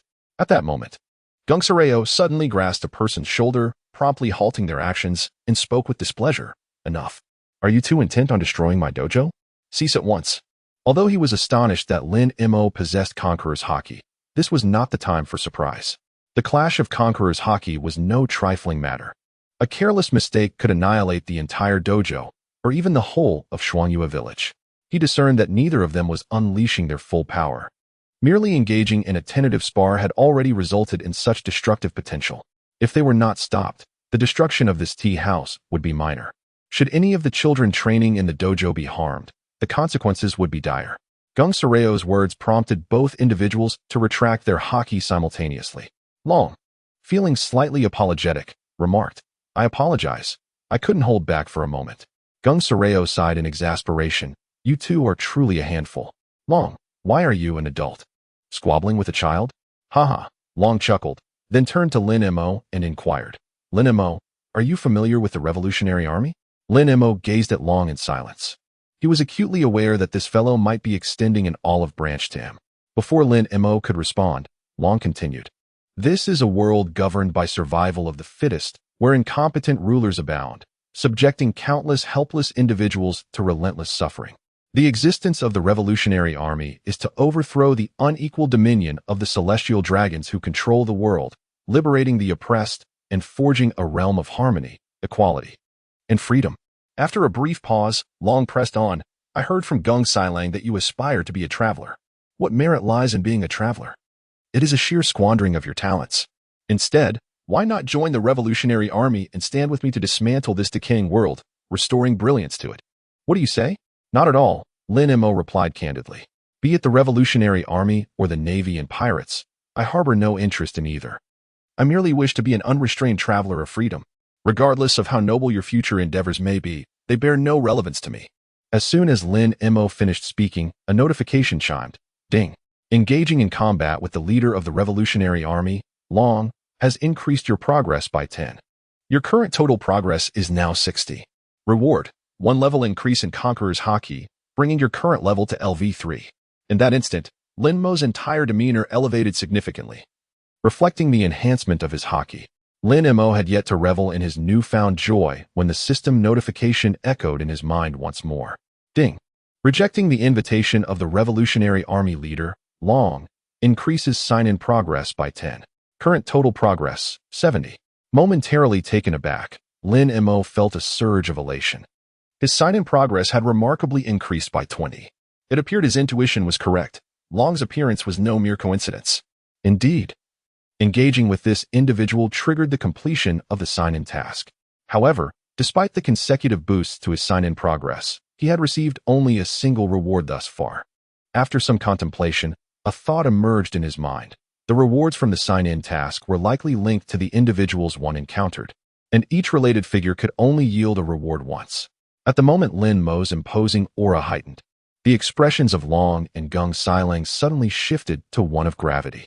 Both men simultaneously entertained the notion, this young lad has grown stronger. Despite having done nothing significant, merely a brief clash of imposing spirits, this boy's strength had inexplicably surged. Could it be that he had reached some profound enlightenment? Long's gaze towards Lin Mo evolved from admiration to yearning. He now grasped the meaning behind Gung Silang's words from the previous night. Lin Mo is a miracle. At merely 10 years of age, he possessed such astonishing talent and strength, destined to become a pivotal figure capable of altering any situation. To overlook him would undoubtedly be the greatest loss for the Revolutionary Army. Contemplating this, Long could not restrain himself from speaking. You desire freedom, unbound by constraints. And I understand that. Yet, you are still but a child of 10. Venturing alone is perilously risky. By joining the Revolutionary Army, at least until you fully mature, we can act as your protective shield. No, Lin Mo replied with unwavering resolve. I do not require a shield, nor will I join any faction. Your words are futile. Lin Mo, I must take my leave. Lin Mo interjected, rising to leave the disheveled tea room without a backward glance. Gung Silang did not impede his departure. Long grimaced, lamenting, what a stubborn little brat. Haha, Gung Silang chuckled. Lin Mo is a child of strong convictions. Persuading him will not be so simple. In the courtyard, Zoro, having been struck by Lin Mo's punch, found himself sprawled on the ground directly opposite the entrance of the tea room. After several attempts to rise, his body aching, he muttered, damn, that was quite a blow. Just as he turned his gaze toward the open door of the tea room, he witnessed the clash of imposing spirits between Long and Lin Mo. Zoro gasped in astonishment, momentarily frozen in place. It was not until Lin Mo emerged from the tea room, seemingly unfazed, that he regained his senses. Watching Lin Mo's retreating figure, Zoro's eyes glimmered with determination, his grip on the bamboo sword tightening involuntarily. The following day, early in the morning, Lin Mo departed from the Enies Dojo, venturing into the valleys surrounding Frostmoon Village for his daily hunting training. However, this time, he was trailed by a rather inconspicuous little shadow with questionable tracking skills. Although Zoro's innate talent and strength paled in comparison to Kuina's, he undoubtedly was the earliest to rise and the last to retire among his peers, dedicating himself to the most rigorous training regimen. Typically, he would be honing his fundamental skills at the dojo during this time. Yet today he resolved to secretly follow Lin Mo into the mountains for his own practice. With unwavering determination, he gazed at the figure, now 100 meters away and quickening his pace deeper into the valley. Zoro murmured to himself, if you won't take me along, then I shall pursue you on my own. However, mere minutes later, as he sprinted to catch up, he found himself increasingly distanced from Lin Mo, ultimately losing sight of him. Rather than feeling disheartened, he was filled with exhilaration. Truly impressive, Lin Mo. Your speed is extraordinary. I can't keep up no matter how hard I try. Tomorrow, I shall surpass you. In reality, Lin Mo had long been aware of Zoro's pursuit and had deliberately evaded him to avoid the distraction. After concluding his hunt, Lin Mo returned to the Enies Dojo with his spoils. That afternoon, Lin Mo arrived at the tavern, carrying an empty wine jug. As he stepped inside, the cacophony of voices enveloped him. The little demon who defeated Kuina has arrived. Pray tell, how did you manage to best Kuina? The crowd buzzed with curiosity. It seems your name is Lin Mo. I don't believe we've crossed paths before. Which village do you hail from? Hey, don't ignore us. Did you truly journey to Frostmoon Village all by yourself? Lin Mo approached the bar in silence, placing a bottle of Bailey's and an empty wine gourd upon the counter. Fill it up, he requested. The tavern owner offered an awkward smile, replying, of course, just a moment. As he filled Lin Mo's gourd and returned it, he casually inquired, young lad, have you already become a disciple of Gung Silang? Lin Mo casually replied, no, with a gourd filled with wine in hand. He departed the tavern amidst the discontented murmurs of the crowd. The tavern owner chuckled helplessly. What a character that little rascal is. Upon returning to the dojo, as he passed the training grounds, Kuina suddenly called out to him, Lin Mo, let us have another match. The defeat she suffered last time, coupled with the loss of the one-character challenge, had dealt her a significant blow. Although she was reluctant to accept it, the disparity in their abilities was undeniable, compelling her to concede. However, this did not signify her surrender. Therefore, Kuina resolved to continue challenging Lin Mo, refusing to believe that she would consistently face defeat. In contrast to the combative Kuina, Lin Mo was not inclined to squander time engaging with her. He walked past her without uttering a single word, silently declining Kuina's challenge. Noticing that he had ignored her, Kuina promptly chased after him, exclaiming, Lin Mo, I am earnestly issuing a challenge to you. Why do you disregard me? Yet, once again, silence was his only response. Lin Mo had no intention of acknowledging her. You rascal. Kuina's temper flared suddenly. Kuina? At that moment, Zoro appeared just in time to prevent Kuina from confronting Lin Mo. Let us have another match. I want to compete with Lin Mo, so step aside. Zoro continued. He has already entered the dojo to compete with you, so your persistence is futile. Having experienced this deeply, he dared to speak those words, halting her steps. Kuina's expression soured as she tightened her grip on the bamboo sword, stubbornly gazing at Lin Mo's back. After a prolonged moment, she finally turned around and walked back. Zoro remained rooted in place. Kuina gritted her teeth and exclaimed, What are you still standing there for? Aren't you going to fight me? Yes, I'm coming. Zoro promptly followed her.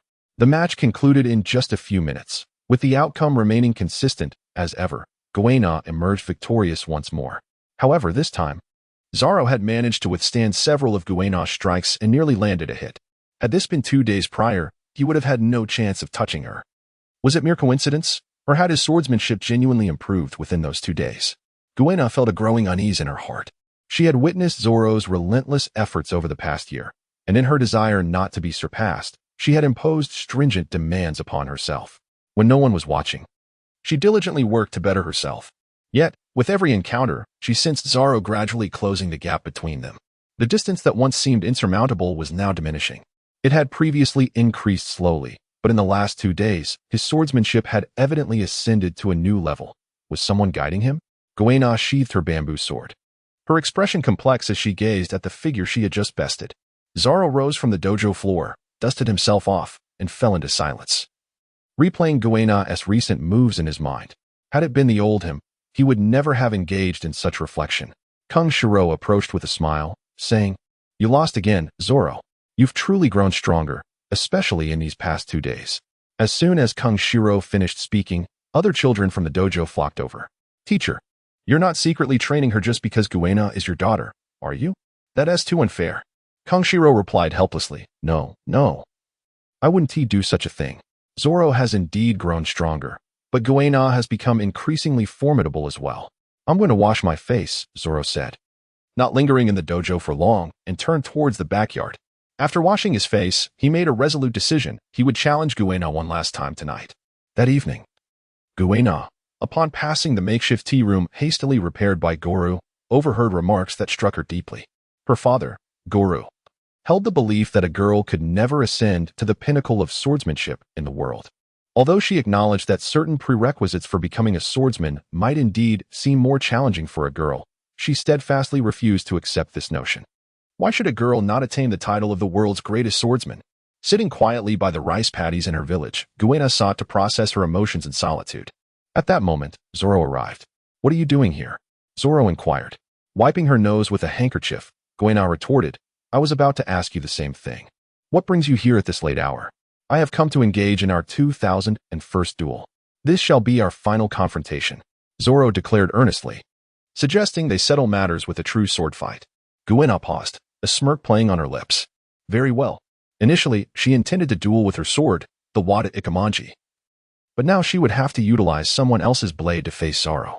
On an expanse of open grassland, the two stood opposite each other, preparing for battle. A gust of wind swept through. Zoro, gripping 2 real swords, launched the first attack against Kuina.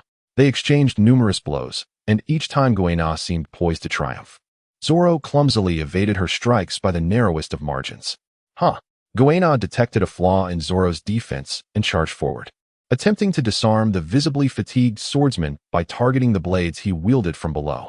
As if anticipating her move, Zoro instinctively stepped back a half step. Real swords were significantly heavier than bamboo swords, and wielding two of them drained his stamina far more than Kuina's. Since he could not rely on sheer strength or endurance to overcome her, he resolved to employ sword techniques and discern the weaknesses in her attacks to turn the tide of their duel. This instinctive retreat allowed Zoro to narrowly evade Kuina's strike. Simultaneously, under Kuina's astonished gaze, he noticed her vulnerability for the first time. Without hesitation, Zoro seized the opportunity, wielding the back of his blade to strike at Kuina's arm. A flicker of disbelief crossed Kuina's eyes, but she quickly reacted, successfully parrying the blow. With renewed determination, she executed a thrust that finally sent Zoro's sword flying from his grasp. Zoro collapsed onto the ground, gasping for breath. Though victorious, Kuina felt no joy. Just moments earlier, had she hesitated for even half a second, she would have been the one to lose. Zoro had truly caught up to her. Ding! The fate of Kuina has been altered. Progress towards her survival has increased by 10, with the current total at 80. Reward: Swordsmanship level increased by 1. Current swordsmanship level is LV5. Lin Mo was imbibing within the confines of his chamber when a sudden system alert resonated in his mind, momentarily causing him to pause. Immediately thereafter, an even more formidable surge of sword energy radiated outward from his being, stirring the atmosphere within the modest room. He found himself in a state of tranquility, capable of sensing the very breath of the surrounding world. His prowess had, once again, ascended to greater heights. Lin Mo's gaze inadvertently fell upon the sword, Enma, resting aside. In the original narrative of One Piece, Kuina tragically fell to her demise while seeking the sharpening stone for Enma. Now that this blade belonged to him, there was no longer any reason for Kuina to seek the sharpening stone, thus averting the tragic fate that awaited her. It seemed that the task in Frostmoon Village would soon reach its conclusion. With a heart buoyed by this realization, Lin Mo resumed his indulgence in drink, relishing the pleasant sensation of fortune descending upon him. Half an hour earlier, Kuina had narrowly triumphed over Zoro. He lay on the grass, covering his face in frustration. Damn it. Just a little more. It's infuriating. Kuina, with a composed expression, fixed her gaze upon him. I am the one who feels frustrated. Zoro lowered his hands and looked at Kuina, who continued, as girls mature, they tend to be weaker than boys. You have already caught up to me. It won't be long before you surpass me. You often speak of becoming the world's strongest swordsman. My father told me that girls cannot achieve such a title, and I understand that. I have accepted this long ago. Yet, I cannot help but feel a sense of discontent. Zoro, you are amazing. Being a boy, you can strive to be the strongest swordsman in the world. If only I could be a boy as well. Zoro rose from the ground, increasingly agitated by her words. You've already defeated me. There's no need for such whining. It's rather petty. You are my long-standing rival, regardless of gender. Will you say the same when I finally manage to defeat you? As if my victory were not earned through my own strength. So, am I to appear foolish for putting in all this effort in training? Please, refrain from uttering such things. Tears glistened in Kuina's eyes as she gazed at Zoro. He stepped closer, gritting his teeth. Promise me, one day, it will be either you or me who becomes the world's strongest swordsman. Gazing into Zoro's unwavering eyes, Kuina paused momentarily before nodding resolutely. You fool. You are clearly the weaker one, but it's settled then. Zoro extended his hand, insisting, before we become the strongest swordsman, let us first see who can defeat Lin Mo first. Kuina's eyes sparkled with determination as she grasped Zoro's hand, smiling. All right, it's a deal. Just wait and see, I will surely defeat him first. The following day, Lin Mo rose early to hunt in the valley. Behind him, his little followers transformed from one into two. As if orchestrated, they took turns challenging him, and despite being repeatedly thwarted, they remained undeterred, even mastering the art of ambush. Although each attempt ended with Lin Mo decisively overcoming them, the days that followed saw no decline in their fervor, regardless of how many times he bested them. Their enthusiasm remained unabated, as they tirelessly persisted in their antics each day. Seeing this, Gung Siro, with a twinkle in his eye, showed no inclination to intervene, seemingly endorsing their relentless pursuit of Lin Mo. One evening, after Lin Mo had once again bested Zoro and Kuina in the dojo's backyard, Gung Siro cheerfully beckoned him from the corridor, saying, Lin Mo, come here for a moment. Lin Mo cast a glance at him. Long was also present. It appeared that Long was about to depart. Lin Mo walked over. Long smiled and said, I have lingered here for far too long. It is time for me to depart. Oh, Lin Mo replied nonchalantly. Long continued, Are you certain you do not wish to reconsider joining me on my journey? Lin Mo replied directly, I won't consider it. Seeing that Lin Mo was genuinely uninterested, Long had no choice but to temporarily abandon his attempts at persuasion. Very well. Since you are unwilling, I shall not press you. Should you encounter any troubles in the future, feel free to seek me out at Baldigo. Baldigo serves as the stronghold of the Revolutionary Army. Lin Mo nodded in acknowledgement. Long smiled and then turned his gaze towards Gung Sarong, unabashedly expressing his gratitude. Thank you for your assistance in gathering provisions this time. Gung Sarong replied with a smile, It's no trouble at all. What are your plans moving forward? This place is not far from the Windmill village of the Goya Kingdom. It has been quite some time since you last visited. Will you return to take a look? No, Long shook his head. Now is not the right time. Perhaps later. Gung Sarong nodded in understanding. Very well. Just notify me in advance the next time you come. Understood, Long affirmed, saying no more as he departed from Frost Moon Village before nightfall. In the original storyline, Luffy remained unaware of his father's identity until after passing through Water 7, situated in the Grand Line. Long is a man of great caution, one who seldom reveals his vulnerabilities. Consequently, very few are privy to his true lineage. Even those trusted subordinates within the Revolutionary Army are unaware that he has a son. Though Gung Sarong did not explicitly state it during their conversation, it was evident that he is among the very few who are intimately acquainted with Long's background. This indicates that the bond between these two individuals is indeed extraordinary. Regardless of the circumstances, it remains significant. Lin Mo showed little interest, his sole focus being the completion of his check-in tasks and indulging in alcohol. It's fine, I shall take my leave, he declared, preparing to retreat to his room for a drink. However, Gung Shirlang called out to him, There's a soiree in the village this evening. Would you care to join us? Not at all, Lin Mo replied curtly. Just then, Zoro and Kuina approached at a brisk pace. Zoro, brimming with enthusiasm, exclaimed, Every end of the month, Frost Moon Village hosts a lively evening gala. It's quite the spectacle. Lin Mo, let us attend the festivities together. Kuina, with a hint of pride, added, I'm not particularly fond of shopping, but if you decide to go, I suppose I could reluctantly accompany you. Lin Mo declined, expressing no interest in attending. However, Gung Silang smiled and remarked that in the evening, many villagers would showcase their homemade wines for sale, each possessing a unique flavor that could not be found in taverns. Upon hearing this, Lin Mo paused in his stride towards the room. Gung Silang turned to Zoro and Kuina, urging them, What are you still waiting for? The two exchanged a knowing smile and promptly seized Lin Mo's arms, guiding him outside. Aunt Sugimoto's homemade wine should be quite delightful, Kuina suggested. Uncle Long's friend, that rather imposing fellow with an extraordinarily large face, always visits Aunt Sugimoto's to buy wine whenever he comes to the village. Typically, her wine is not available for public sale. However, due to the good relationship between Uncle Long and my father, Aunt Sugimoto makes an exception for them on non-festival days. Is the wine truly that exquisite? Zoro inquired, puzzled. I had a secret sip once, and it was less enjoyable than juice. Lin Mo withdrew her arm from the embrace of Zoro and Kuina, exclaiming in disbelief, How can you two be so shameless? Zoro chuckled heartily, Not at all. Do you harbor some misunderstanding about Kuina and me? Lin Mo, Kuina said with a bright smile. In fact, Lin Mo, even though you ignore us, each time you defeat us with a single blow, you're actually training us, aren't you? Lin Mo. No, truly there is none. Zoro continued. My reflexes and resilience have improved significantly compared to before, thanks to Lin Mo's guidance. Lin Mo. Huh, when did I ever teach you that? Kuina then continued. I've always wanted to ask, many times. Both Zoro and I have simultaneously launched surprise attacks on you, yet you have never seen us. How is it that you can evade all our assaults? Exactly. Zoro quickly nodded in agreement. I've been curious about this as well. Lin Mo, do enlighten us on how you managed to do it. Faced with the relentless inquiries from Zoro and Kuina, Lin Mo expressed his utter disinterest in engaging with them. Indeed, regardless of how those two attempted to act cute and charming, Lin Mo remained resolute in his indifference. In a moment of desperation, Kuina suddenly conceived an idea.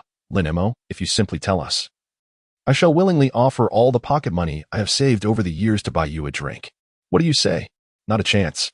Lin Mo replied silently. No need. I have my own money. Don't be so stingy, Zoro muttered. As they spoke, The trio had already arrived at the liveliest night market street in Frostmoon Village. The street was filled with the sounds of vendors calling out, bustling with people coming and going, creating a vibrant atmosphere. Lin Mo remained relatively calm.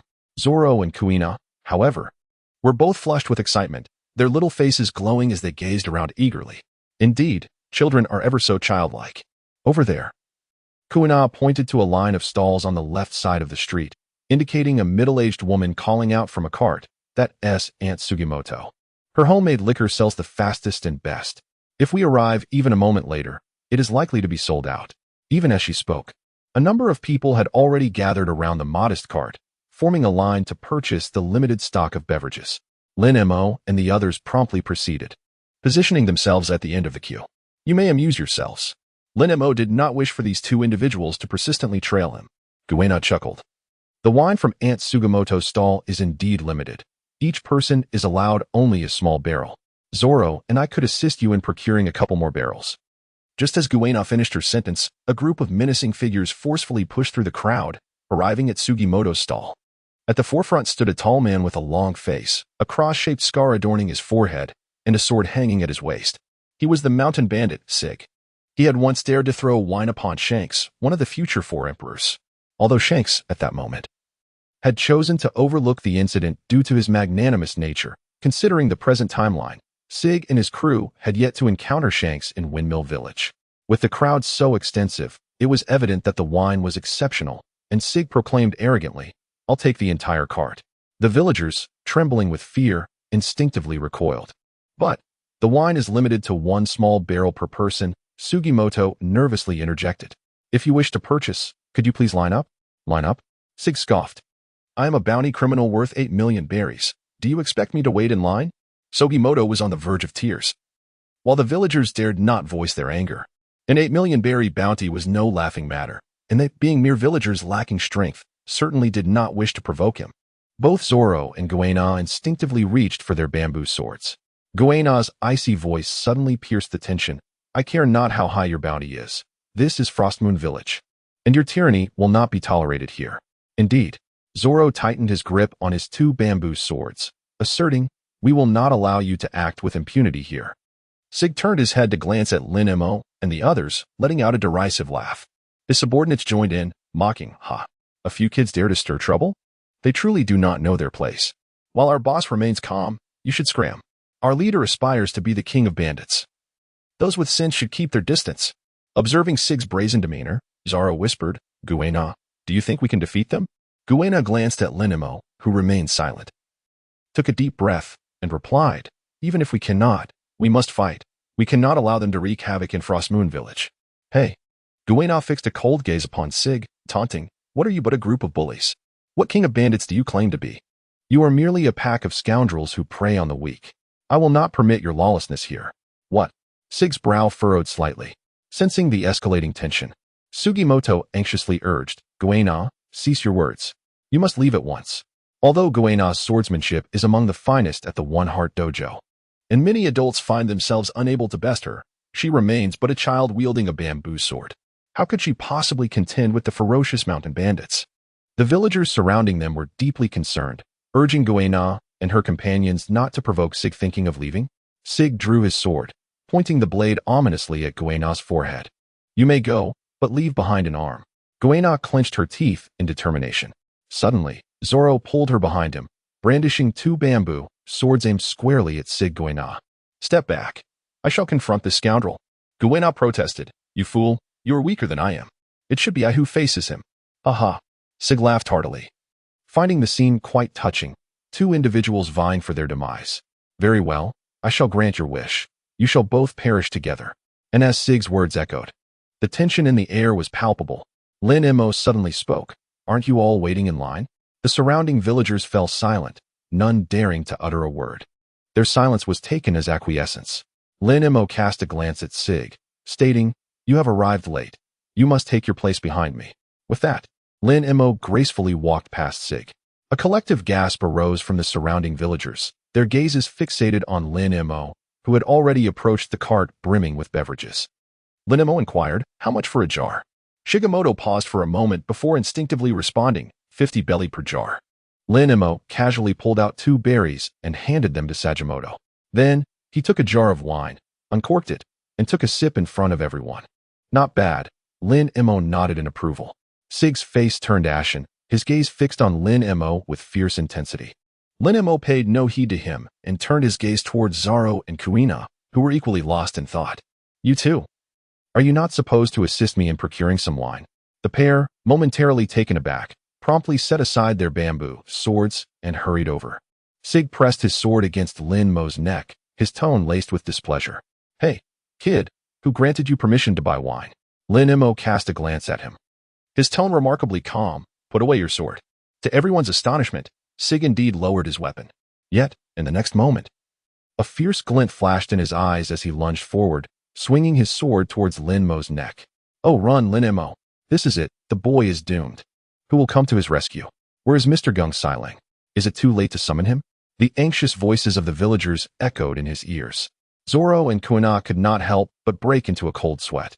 Meanwhile, Lin Mo, just as Sig's blade was about to strike him, took a half-step back.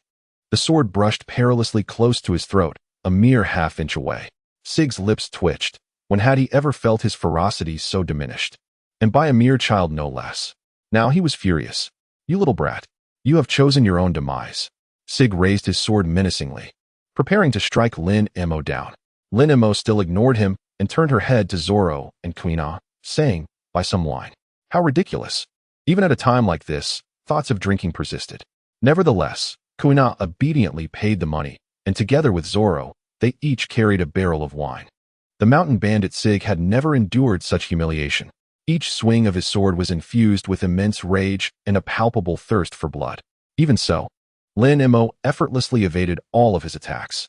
Realizing he could not land a blow on Lin Mo, Sig's attention shifted to Zoro and Kuina, who were clutching the wine jar. Without a moment's hesitation, Sig redirected his target, swinging his sword towards the nearest Zoro. Instinctively, Zoro took 2 steps back. Yet he remained within the range of Sig's assault. This is bad, Zoro grimaced, wishing to draw his sword, but with both hands occupied with the wine jar. He found himself unable to defend. Die. Sig roared with ferocity. Kuina, eager to assist Zoro, was similarly hindered by the wine jar she held, rendering her unable to intervene. Just as Sig's blade was about to strike Zoro, Lin Mo suddenly appeared before Zoro, drawing the sword Enma, and with a single strike, effortlessly cleaved Sig's sword in twain. Whether Zoro was injured was of little consequence. His primary concern was to prevent his drink from being shattered. However, the implications of this event were entirely different in the eyes of Zoro and Kuina. Zoro, brimming with excitement, exclaimed, "I knew you would not disregard my safety. You truly are worthy of my admiration."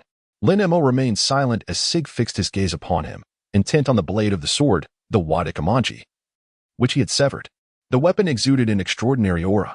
Suddenly, Sig's demeanor shifted dramatically. "Listen here, kid. I've changed my mind. Hand over your sword, and I shall let you all go." Absolutely not. Kuina was the first to protest. She could not trust the words of a bandit. Lin Mo could not relinquish the Wadikamanji. Ah, so it is the Wadikamanji. A spark of greed ignited in Sig's eyes as they locked onto Lin Mo. It's such a waste for a brat like you to wield such a magnificent sword. Hand it over now, or I shall not hesitate to show you my wrath. With that, Sig hurled his broken sword towards Sugimoto's cart, shattering several jars of wine in a single strike. Meanwhile, his underlings had already encircled Lin Mo and the others. Lin Mo furrowed her brow, feeling a twinge of sorrow for the exquisite limited edition wines. In the serene tea room, Gung Siling was engaged in delightful conversation with a friend. Suddenly, a villager rushed in, urgency etched across his face. "Mr. Gung Siling, you must come with me at once. A band of mountain bandits has caused a disturbance in the village." Mountain bandits? Gung Siling set down his teacup and stood immediately, inquiring, "Where are they now?" The villager hastily replied, "Over by Sugimoto." Sugimoto.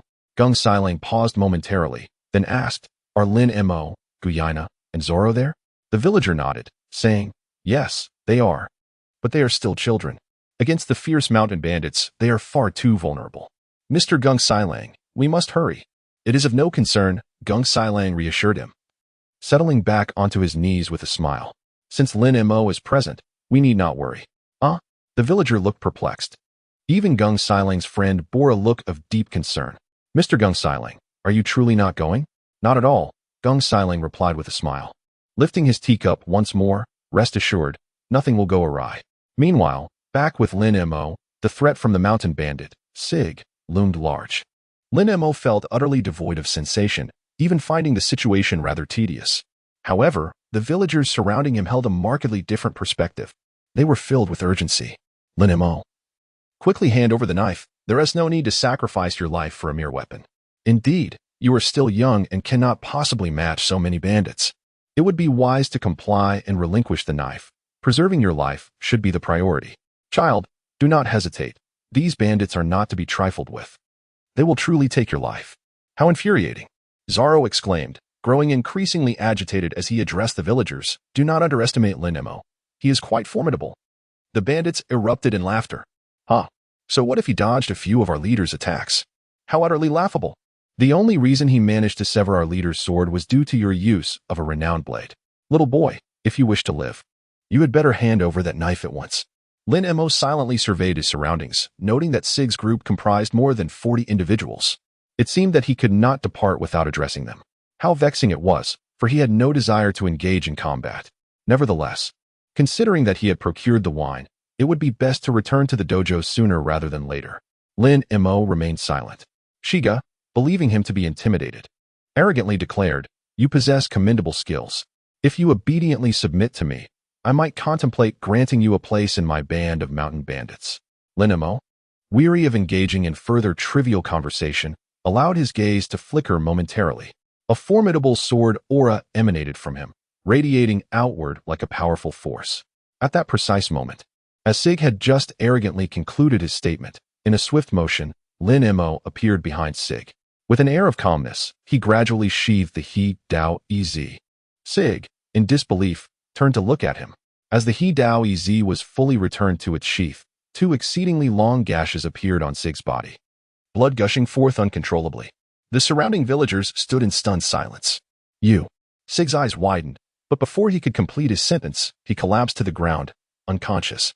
"Boss, are you all right?" Sig's subordinates rushed over, anxious to assess his injuries. How infuriating it was to have their leader so gravely wounded. "You little brat. You will pay for this." Sig's men shouted as they charged at Lin Mo. With a mere glance from Lin Mo, everyone halted in their tracks, their eyes rolling back as they collapsed in a heap. "You overestimate yourselves," Lin Mo remarked, lifting the wine jar and calling out to the astonished Zoro and Kuina. "Let us depart." "Ah, coming," Zoro replied in a daze, glancing at Kuina, who had yet to regain her composure. "Hey, Kuina, snap out of it. We must go." "Ah. Oh." Kuina shook her head, attempting to clear her mind, her gaze following Lin Mo's retreating figure, her body trembling slightly. Lin Mo was undeniably powerful, a fact she was well aware of. However, she never anticipated that her strength could reach such extraordinary heights. A sense of dread washed over her, instilling the fear that she might never be able to surpass him. "Hey, Kuina," Zoro called out to her once more, keenly observing Kuina's state and gaining a fair understanding of her thoughts. Despite being equally astonished by Lin Mo's prowess, he urged, "Stop overthinking it. Let's head back to the dojo." Kuina nodded in agreement. The two of them, clutching Lin Mo's sake, swiftly made their way after her, wherever Lin Mo ventured. The villagers instinctively parted ways. It was only after Lin Mo and his companions had departed that the villagers gradually relaxed. My goodness, who exactly is Lin Mo? He single-handedly dispatched an entire band of mountain thieves. Is he truly just a child? How terrifying. This child may surpass Sir Gung Silang when he matures. Not to mention, I believe that in just a year or two, he might even eclipse Sir Gung Silang. In any case, we are fortunate to have Lin Mo among us. Otherwise, our losses would have been substantial. Indeed. But what shall we do about the mountain thieves? What else can we do? Let us all cast them out of the village. As they walked back to the dojo, Zoro and Kuina, clutching wine jars, flanked Lin Mo. Unable to contain his curiosity, Zoro inquired, "Lin Mo, that move you executed was so swift that I scarcely caught a glimpse. What technique did you employ to defeat the bandit leader?" Lin Mo casually remarked, "One sword style, Iaido. What a splendid name." Zoro's eyes sparkled with excitement. Kuina fell silent for a moment before inquiring, "What technique did you employ to bring down all those mountain bandits?" "Haki," came the reply. "Haki." Zoro and Kuina echoed in unison. Zoro curiously asked, "What exactly is Haki?" Lin Mo ceased to speak. He was not one to answer every inquiry. His willingness to respond was entirely dictated by his mood. Noticing Lin Mo's reluctance to engage in conversation, Zoro wisely refrained from further questioning. The three continued their journey in silence, and as they approached the Isen Dojo, Zoro suddenly reached a momentous decision. Following the recent incident where he narrowly escaped a bandit's blade, he resolved that from tomorrow onward, he would train in the art of the three-sword style. The Zoro of the future was destined to become a formidable swordsman wielding three blades. Lin Mo was utterly unfazed. However, Kuina was somewhat perplexed. You struggle to wield two real swords, and now you wish to take up a third? Have you lost your senses? How do you intend to manage a third blade? By biting it, Zoro asserted resolutely. I refuse to remain so passive. Even if the odds are against me, I shall fight with my swords. I will not merely stand idly by waiting for rescue.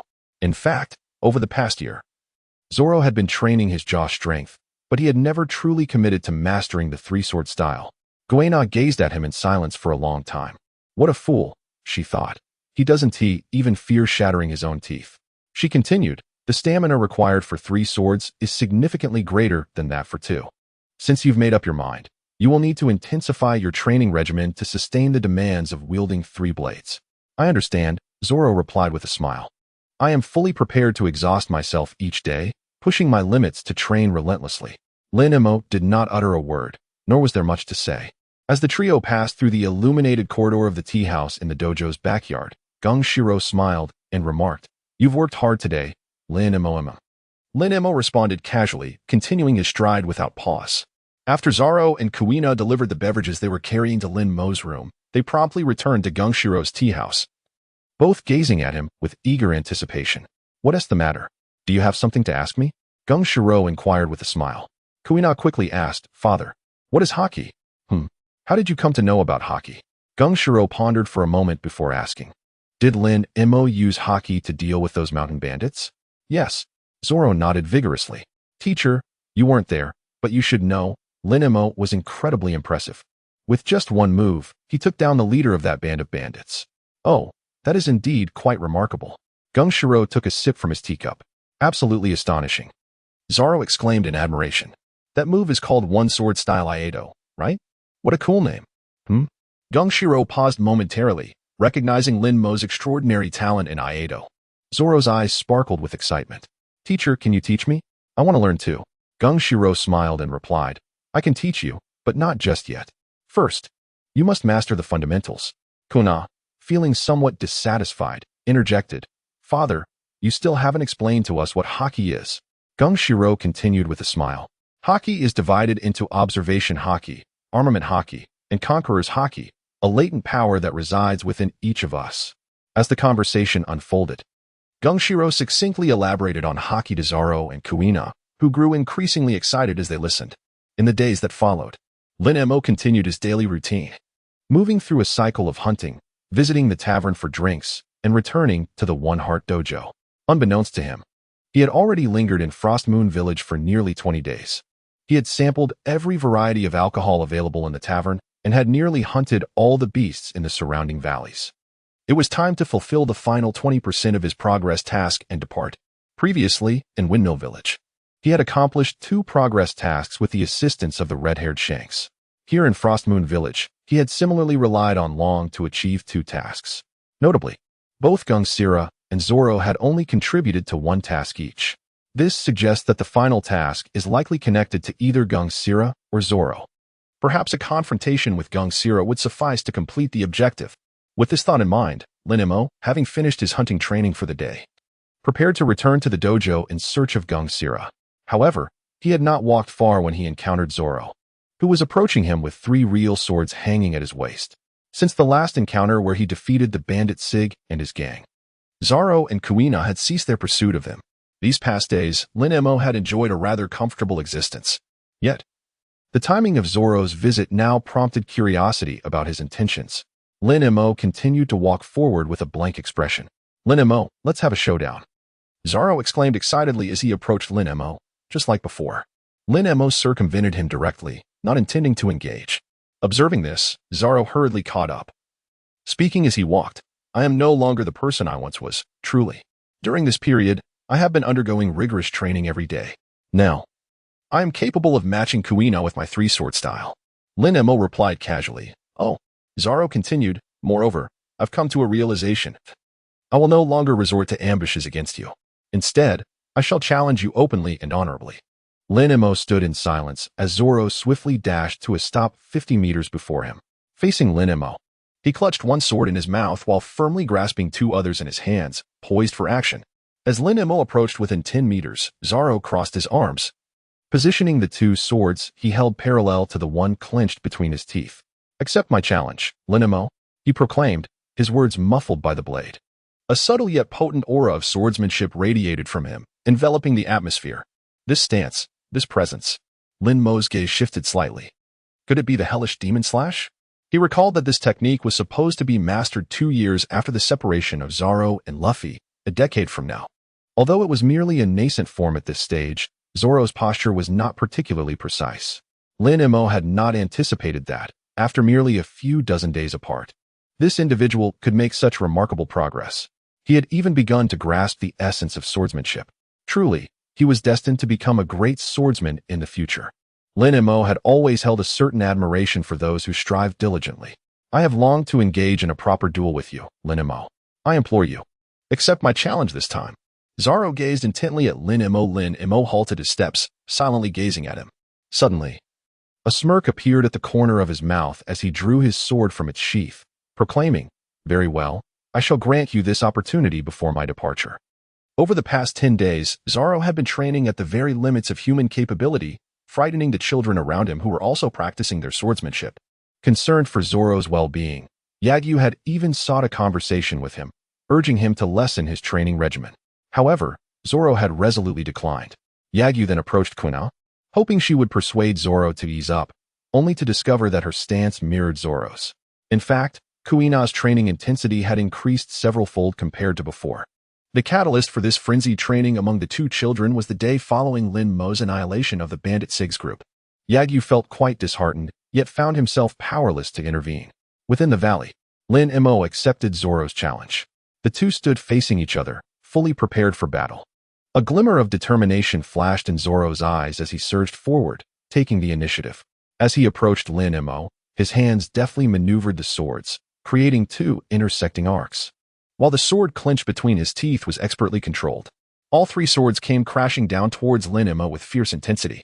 Compared to the first reckless encounter where he relied solely on brute force, Zoro had undergone a remarkable transformation. The rapid progress he had made was not merely a result of talent and insight. It required extensive training to develop muscle memory. The current proficiency of Zoro's swordsmanship and his adeptness in wielding three swords indicated that he had indeed been working exceptionally hard. Nevertheless, to Lin Mo, Zoro remained insufficiently strong. Lin Mo narrowed her eyes slightly, instantly perceiving the opponent's flaw. Just as Zoro drew near, with a single strike, she sent him flying. The sword, Wado Ikamanji, was sheathed.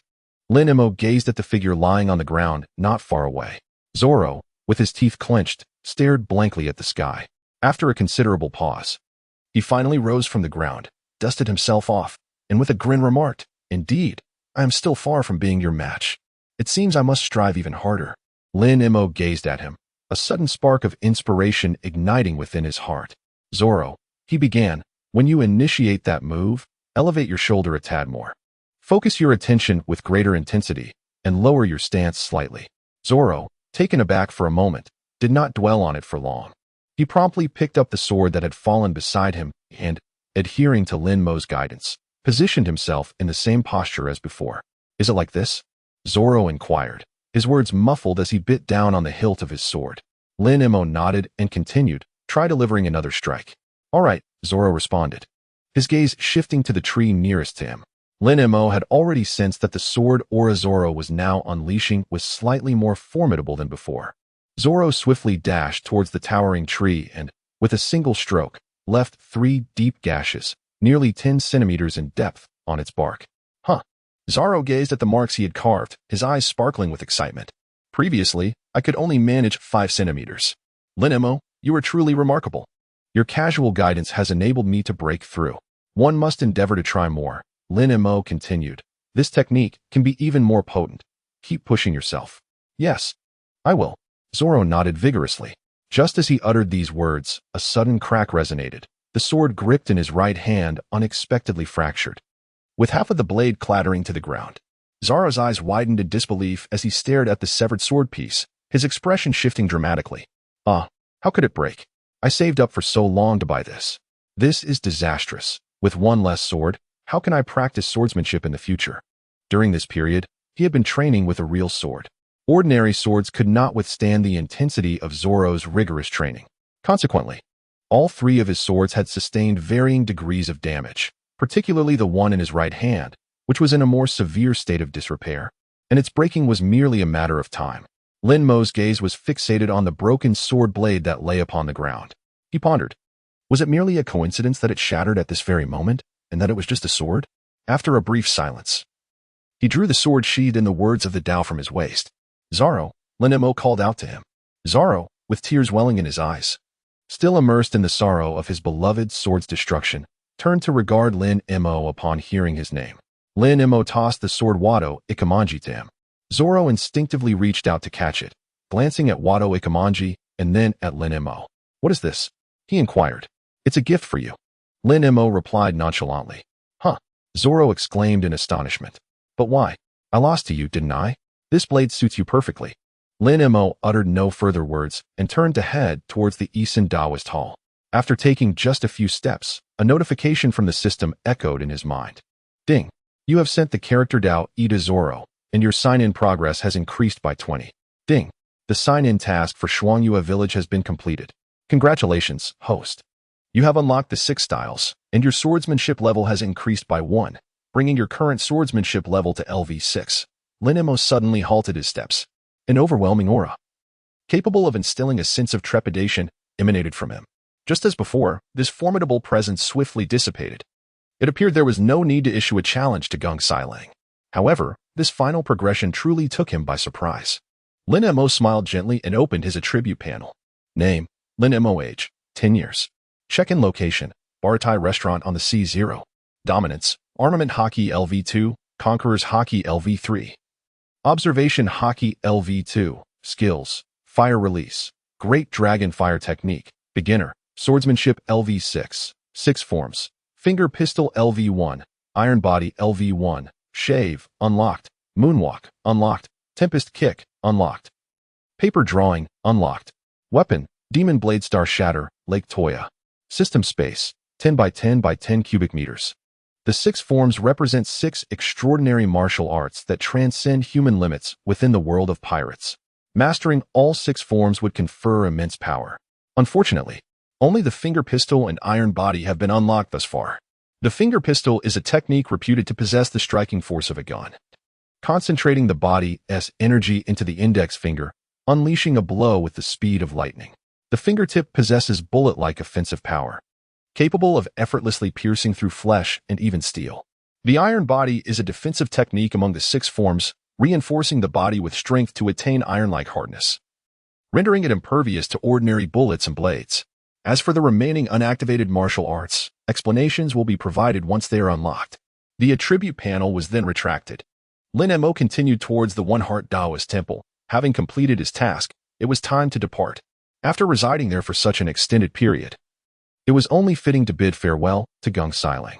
Zoro, clutching the He Daoi character that Lin Mo had bestowed upon him, stared blankly at his retreating figure.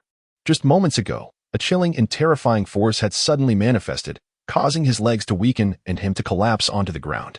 Trembling, Zoro gazed at Lin Mo, who had paused for a brief moment before resuming his forward march. He had likely already discerned the source of that dreadful power, though it lasted but an instant. He did not believe it to be a mere illusion. Was it truly Lin Mo? Zoro swallowed nervously. It was profoundly frightening. What on earth had just transpired? At the One-Heart Taoist Temple, Gung Sailang was observing his students as they practiced their fundamentals.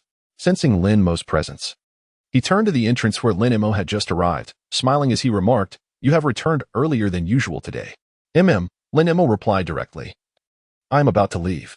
Gung Sailang paused for a moment, a fleeting look of surprise crossing his features before he regained his composure, saying, "It is to be expected. You have expressed your desire to become a traveler. Are you indeed preparing to depart now?"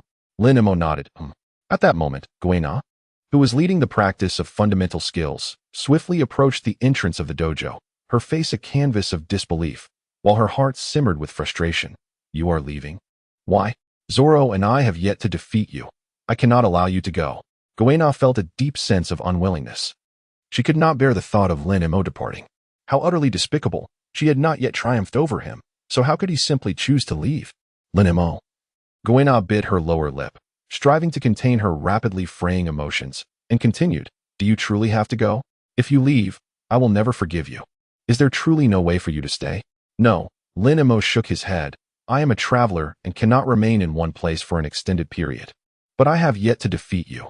Kuina protested, her voice tinged with grievance. Are you aware if Zoro knows you are leaving?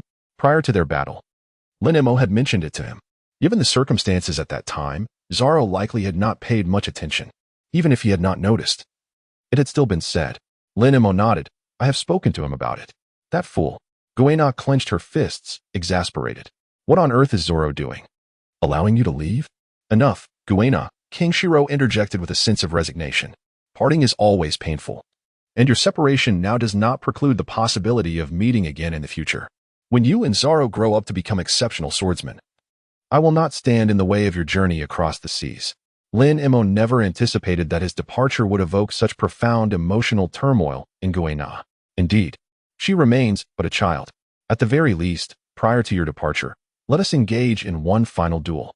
Kuina inhaled deeply, mirroring her initial challenge to Lin Mo. As she aimed her bamboo sword at him, I shall challenge you. The words echoed with the same intent, yet the sentiments diverged. Kang Shiro contemplated uttering a few more words, but after some reflection, he chose to remain silent.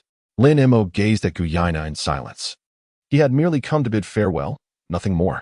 Yet, once again, he found himself invited to battle. After a moment of quiet contemplation, Lin Mo did not intend to engage in a duel. 10 years, he fixed his gaze upon Kuina's eyes and continued. Let us postpone our confrontation until a decade later, when you have grown stronger and can seek me out in the new world. With that, Lin Mo turned and departed from the One Heart Dojo without further delay. Kuina stood there, momentarily stunned. Yang Shiro smiled as he gently stroked her hair, saying, before our formal duel, strive to become more powerful. Father, Kuina turned to Yang Shiro. Didn't you say that girls cannot become the strongest in the world? Do you believe I have the chance to defeat Lin Mo? Who can predict the future? Yang Shiro replied with a smile. Kuina, you must understand that your father is not a narrow-minded man. You are my daughter, and out of selfishness, I truly do not wish for you to engage in dangerous battles to become the best. I hope you can remain by my side, growing up healthy and happy like an ordinary girl. Father, does that mean what you said that day was not sincere? Kuina's eyes sparkled with curiosity. Of course not. Yang Shiro replied. Then how come now? I have come to a realization these past few days, Yang Shiro continued. If I were to prevent you from striving with such determination, would I not become the villain? Father, thank you. Kuina broke into a smile. The weight that had burdened her heart finally lifted. I wish to discuss something with you. Speak, he urged. I want to surpass Lin Mo. So please teach me how to become a stronger swordsman. Kuina's gaze was resolute. Very well, Yang Shiro readily agreed. At that moment, Zoro returned. Upon seeing Kuina and Master Yang Shiro at the dojo entrance, he inquired curiously, Kuina, Master, what are you two doing here? Kuina immediately noticed the sword, Wad Ikamanji, hanging at Zoro's waist and, taken aback, asked incredulously, how did you come by Wad Ikamanji? It was given to me by Lin Mo, Zoro replied. I just had a duel with him, and though I lost, he offered me guidance on the sword technique I invented, the very one that allowed me to tie with you. Truly, Lin Mo is incredibly formidable. His mere pointers doubled the power of my technique. During the practice, I broke a sword, and then he gifted me Wad Ikamanji. After a brief pause, Zoro continued, I'm not quite sure why he gave it to me. Perhaps it was because I broke a blade. Kuina clenched her teeth, filled with frustration. Yang Shiro regarded Zoro with a contemplative expression. Zoro scratched the back of his head, grinning foolishly. Yang Shiro addressed him. Lin Mo is not an ordinary individual. The fact that he bestowed Wad Ikamanji upon you signifies that you have earned his recognition. What? Zoro exclaimed, astonished. Is it true? Has Lin Mo truly acknowledged me? Humph. Kuina expressed her dissatisfaction, exclaiming how fortunate it was that before he departed, that fellow sparred with you and even bestowed upon you a blade. Zoro, do not become complacent. I shall not relinquish the sword of Wad Ikamanji. I will reclaim it through sheer strength. In 10 years, I will undoubtedly defeat Lin Mo before you do. 10 years? Zoro queried, perplexed. What are you talking about? Don't tell me you're unaware that Lin Mo is leaving. Zoro gasped in astonishment. What? He is leaving? When is he departing? Why has he informed me? Kuina paused, stating he mentioned he had told you. When did he? Before she could finish. Zoro suddenly recalled Lin Mo's words prior to their duel, and his expression shifted drastically as he hurriedly asked, he must have just left not long ago, right? Kuina nodded slightly. Without uttering another word, Zoro sprinted towards the dock. Go on. Gung Shilang gently patted Kuina's back. You should also see Lin Mo off. Kuina hesitated for a moment, but then followed suit.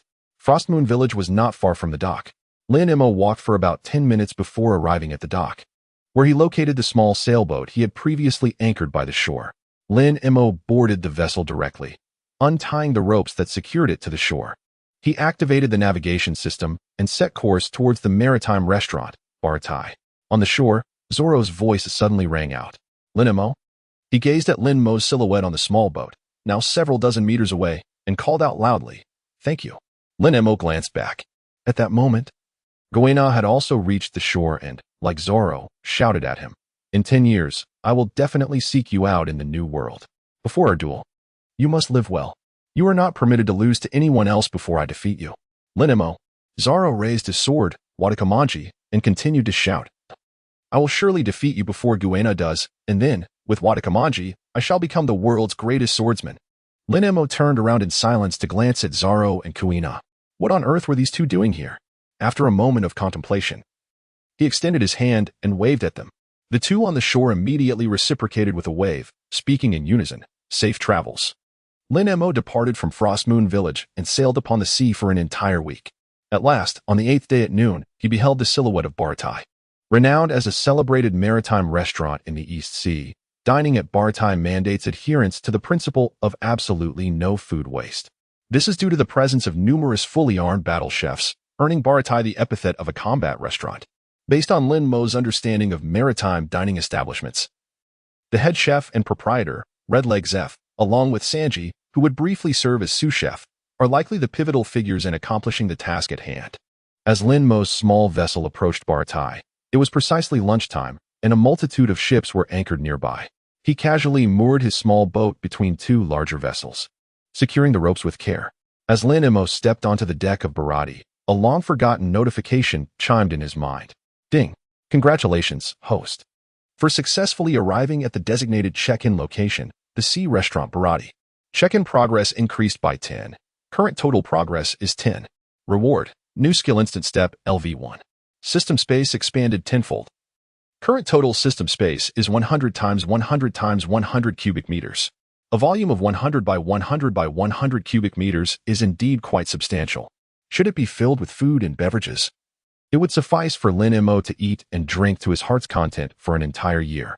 As the system integrated the information regarding instant step into his consciousness, Lin Mo's eyes brightened. This was indeed a skill from the realm of the Grim Reaper, one that allowed for swift movement of the body, enabling one to traverse distances at a speed imperceptible to the opponent. The advanced technique of Shunpo, known as the empty cicada, could even facilitate an escape from encirclement. For Lin Mo, this skill represented a valuable auxiliary ability. He opened the crimson doors leading to the dining hall. Lin Mo walked in with an air of indifference. The dining hall was already filled with numerous patrons enjoying their meals. At that moment, a burly man with a large mouth, whose face bore a resemblance to that of a gorilla, approached Lin Mo, rubbing his hands together. Welcome, little brat. This establishment does not cater to the financially challenged. May I inquire if you possess any wealth? Lin Mo glanced up at him. It was Patty. Patty had once been a pirate, but later sought refuge at the floating restaurant, where he became both a chef and a fighter. It is quite customary to pay for a meal at the restaurant. Lin Mo did not perceive any significant issue when Patty initially inquired about his financial status. He casually reached out to touch. Lin Mo retrieved a pouch of coins and weighed it thoughtfully in his hand. Upon noticing this, Patty's ears perked up, and he immediately broke into a broad grin. The customer is always right. Please follow me. He guided Lin Mo to an unoccupied table, where he presented a menu. Rubbing his hands together and grinning mischievously with his eyes narrowed in delight, esteemed guest, May I take your order? Lin Mo casually glanced at the dishes listed on the menu. The prices here are indeed significantly higher than those at the restaurants on shore. Lin Mo casually selected several dishes. As Potty finished noting down the orders, the door of Baratie swung open once more. Two young men clad in naval uniforms stepped into view, followed by a towering figure wearing a dog mask, striding in with great purpose. "Welcome, Vice Admiral Garp," Potty exclaimed, his face lighting up with a broad smile upon recognizing the visitor. "Ha ha ha," Garp boomed. "It has been ages since I indulged in Baratie's desserts. Go. Bring me all the delectable treats you have." "Of course, coming right up," Potty replied cheerfully, promptly seating Garp at the table to the right of Lin Mo. The two naval officers who accompanied Garp stood rigidly behind him, maintaining a respectful posture. Lin Mo cast a glance at him. Indeed, he was the grandfather of Luffy, the father of the Revolutionary Army's dragon, and the renowned Vice Admiral known as Iron Fist Garp. In truth, Garp's prowess had long surpassed that of a typical Vice Admiral, as evidenced by his relentless pursuit of the former Pirate King Roger, during which he had repeatedly cornered Roger into dire situations. Yet, he consistently declined promotions to the rank of Admiral, thereby retaining the title of Vice Admiral. Reflecting on his previous call to the red-haired Shanks from Windmill Village, it seemed that his return to the East Blue was likely to seek out Luffy in Windmill Village. Lin Mo had not anticipated such a serendipitous encounter with Garp at Baratie. He took a sip of his drink. Lin Mo placed his wine gourd upon the dining table. At the adjacent table, Garp sniffed the air and turned to gaze at Lin Mo. "What are you drinking, young one?" "Wine," Lin Mo replied nonchalantly. As his gaze shifted, Garp suddenly noticed the Lake Toya ornament that hung at Lin Mo's waist. After pondering for a moment while stroking his chin, he inquired, "Are you a swordsman?" Lin Mo continued to drink, choosing not to respond to him. Observing this, Garp burst into hearty laughter. "Ha ha ha, what an amusing little fellow. What is your name?" After swallowing the wine in his mouth, Lin Mo replied indifferently, "Lin Mo. Did you come to Baratie alone?" "Indeed." Garp then inquired, "From which island did you come?" Lin Mo cast him a silent glance. "Is this fellow here to conduct a household registration check?" Lin Mo continued to drink, completely disregarding him. At that moment, a blond boy, whose face bore several band-aids indicating he had just been in a scuffle, approached with 2 plates of food in hand. "Your dishes have arrived. Please enjoy." This boy was none other than the 9-year-old Sanji, the future chef aboard Pirate King Luffy's ship, renowned for his fighting prowess. After placing the dishes in front of Lin Mo, Sanji prepared to return to the kitchen. Just as he turned around, a series of piercing voices erupted from a nearby table. "Why is there carrot in the fried rice? I detest carrots. Such unpalatable things should not exist," exclaimed a lavishly dressed young woman, accompanied by her 10-year-old son. Sanji glanced over at their table. The sight nearly made him explode with anger. The boy had audaciously dumped an entire plate of fried rice onto the table, playing with it using a spoon, occasionally allowing grains to fall to the floor. For Sanji, who had once faced the brink of starvation, such a waste of food was utterly unforgivable. "Hey!" Sanji stormed over to confront the child who was desecrating the food. The young woman, noticing Sanji's approach, quickly interjected, "Perfect timing. We need to reorder." Ignoring her request, Sanji challenged, "Do you have any idea how many people in the world are starving? How can you waste food like this?" The young woman was taken aback, furrowing her brow. "What nonsense are you spouting? I paid for this food. I can waste it however I please. What business is it of yours?" Outraged, Sanji clenched his fists and retorted, "What does having money matter? In a place where there is no food, can money fill a hungry stomach?" In the vast dining hall at that moment, most patrons had ceased their meals, their attention drawn to the escalating argument between Sanji and the customers. The elegantly dressed woman surveyed the room, noticing the eyes upon her. With a smirk, she suddenly tipped the remaining half of her fried rice onto the floor right in front of Sanji. Sanji's eyes widened in disbelief. The woman then stepped on the spilt rice, grinning maliciously. "You can't stand to see others waste food, can you? Why don't you eat the rice that has fallen on the floor? After all, I paid for it. Consider it my treat. Don't be shy. You." Sanji trembled with rage. "Oh dear," the woman feigned surprise. "What is the matter? Are you only good at talking? What a disappointment it is to witness such hypocrisy. In the future, refrain from expecting others to accomplish what you yourself cannot." The woman's words elicited laughter from those nearby. A few others felt her behavior was excessive but remained silent, failing to intervene. Sanji stared at the fried rice on the ground, soiled by footsteps, his clenched fists alternately loosening and tightening. Finally, taking a deep breath, he posed a question. If I were to eat the fried rice on the floor, would you all consume the food on the table? The woman narrowed her eyes and crushed the fried rice beneath her foot once more. Very well, she sneered. If you eat that fried rice, I shall devour the food on the table. All right, you have my word. With that, Sanji crouched down, scooping up the soiled fried rice and actually putting it into his mouth. Mother, is that man a fool? Her son pointed at Sanji with a spoon, bursting into laughter. Ha! He actually ate the fried rice from the floor. Is he a beggar? Ha ha ha. At that moment, some customers around them could no longer contain their comments. What kind of person bullies a child like that? No way. Did he really eat it? I thought he was joking. Hey, that woman over there. He has eaten the fried rice off the floor. You should honor your promise and eat the food on the table. Exactly. Hurry and eat what's on the table. The woman gritted her teeth, feeling the pressure of the surrounding patrons' remarks, and could no longer bear it. She stood up, intending to leave with her son. Is this a joke? You clearly promised that child, and yet you're going back on your word. How disappointing. Indeed, her son is right here. What a terrible example. Come on, he's eating the rice you stepped on. All you have to do is eat the food on the table, and it's a win for you.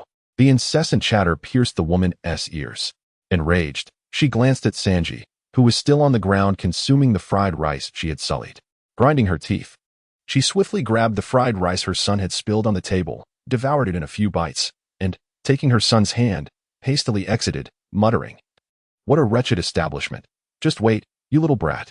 As Lin Mo savored the 2 appetizers he had ordered, he sipped his drink while observing the situation with Sanji. To many, it might seem unnecessary for Sanji to engage in a dispute with that woman over such trivial matters, or to actually pick up the already soiled fried rice from the ground. However, if Sanji were to disregard these issues, he would cease to be the person he truly is. After all, he finds it utterly intolerable to waste food or to mistreat women.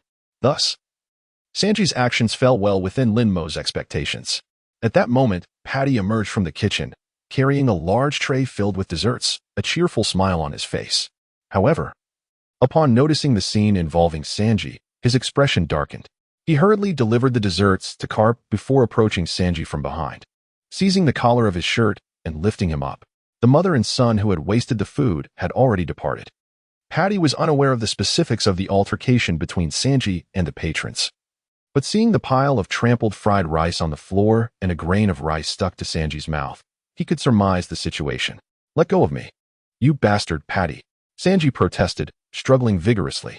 At only 9 years of age, he lacked the physical stature and strength to match the robust Patty.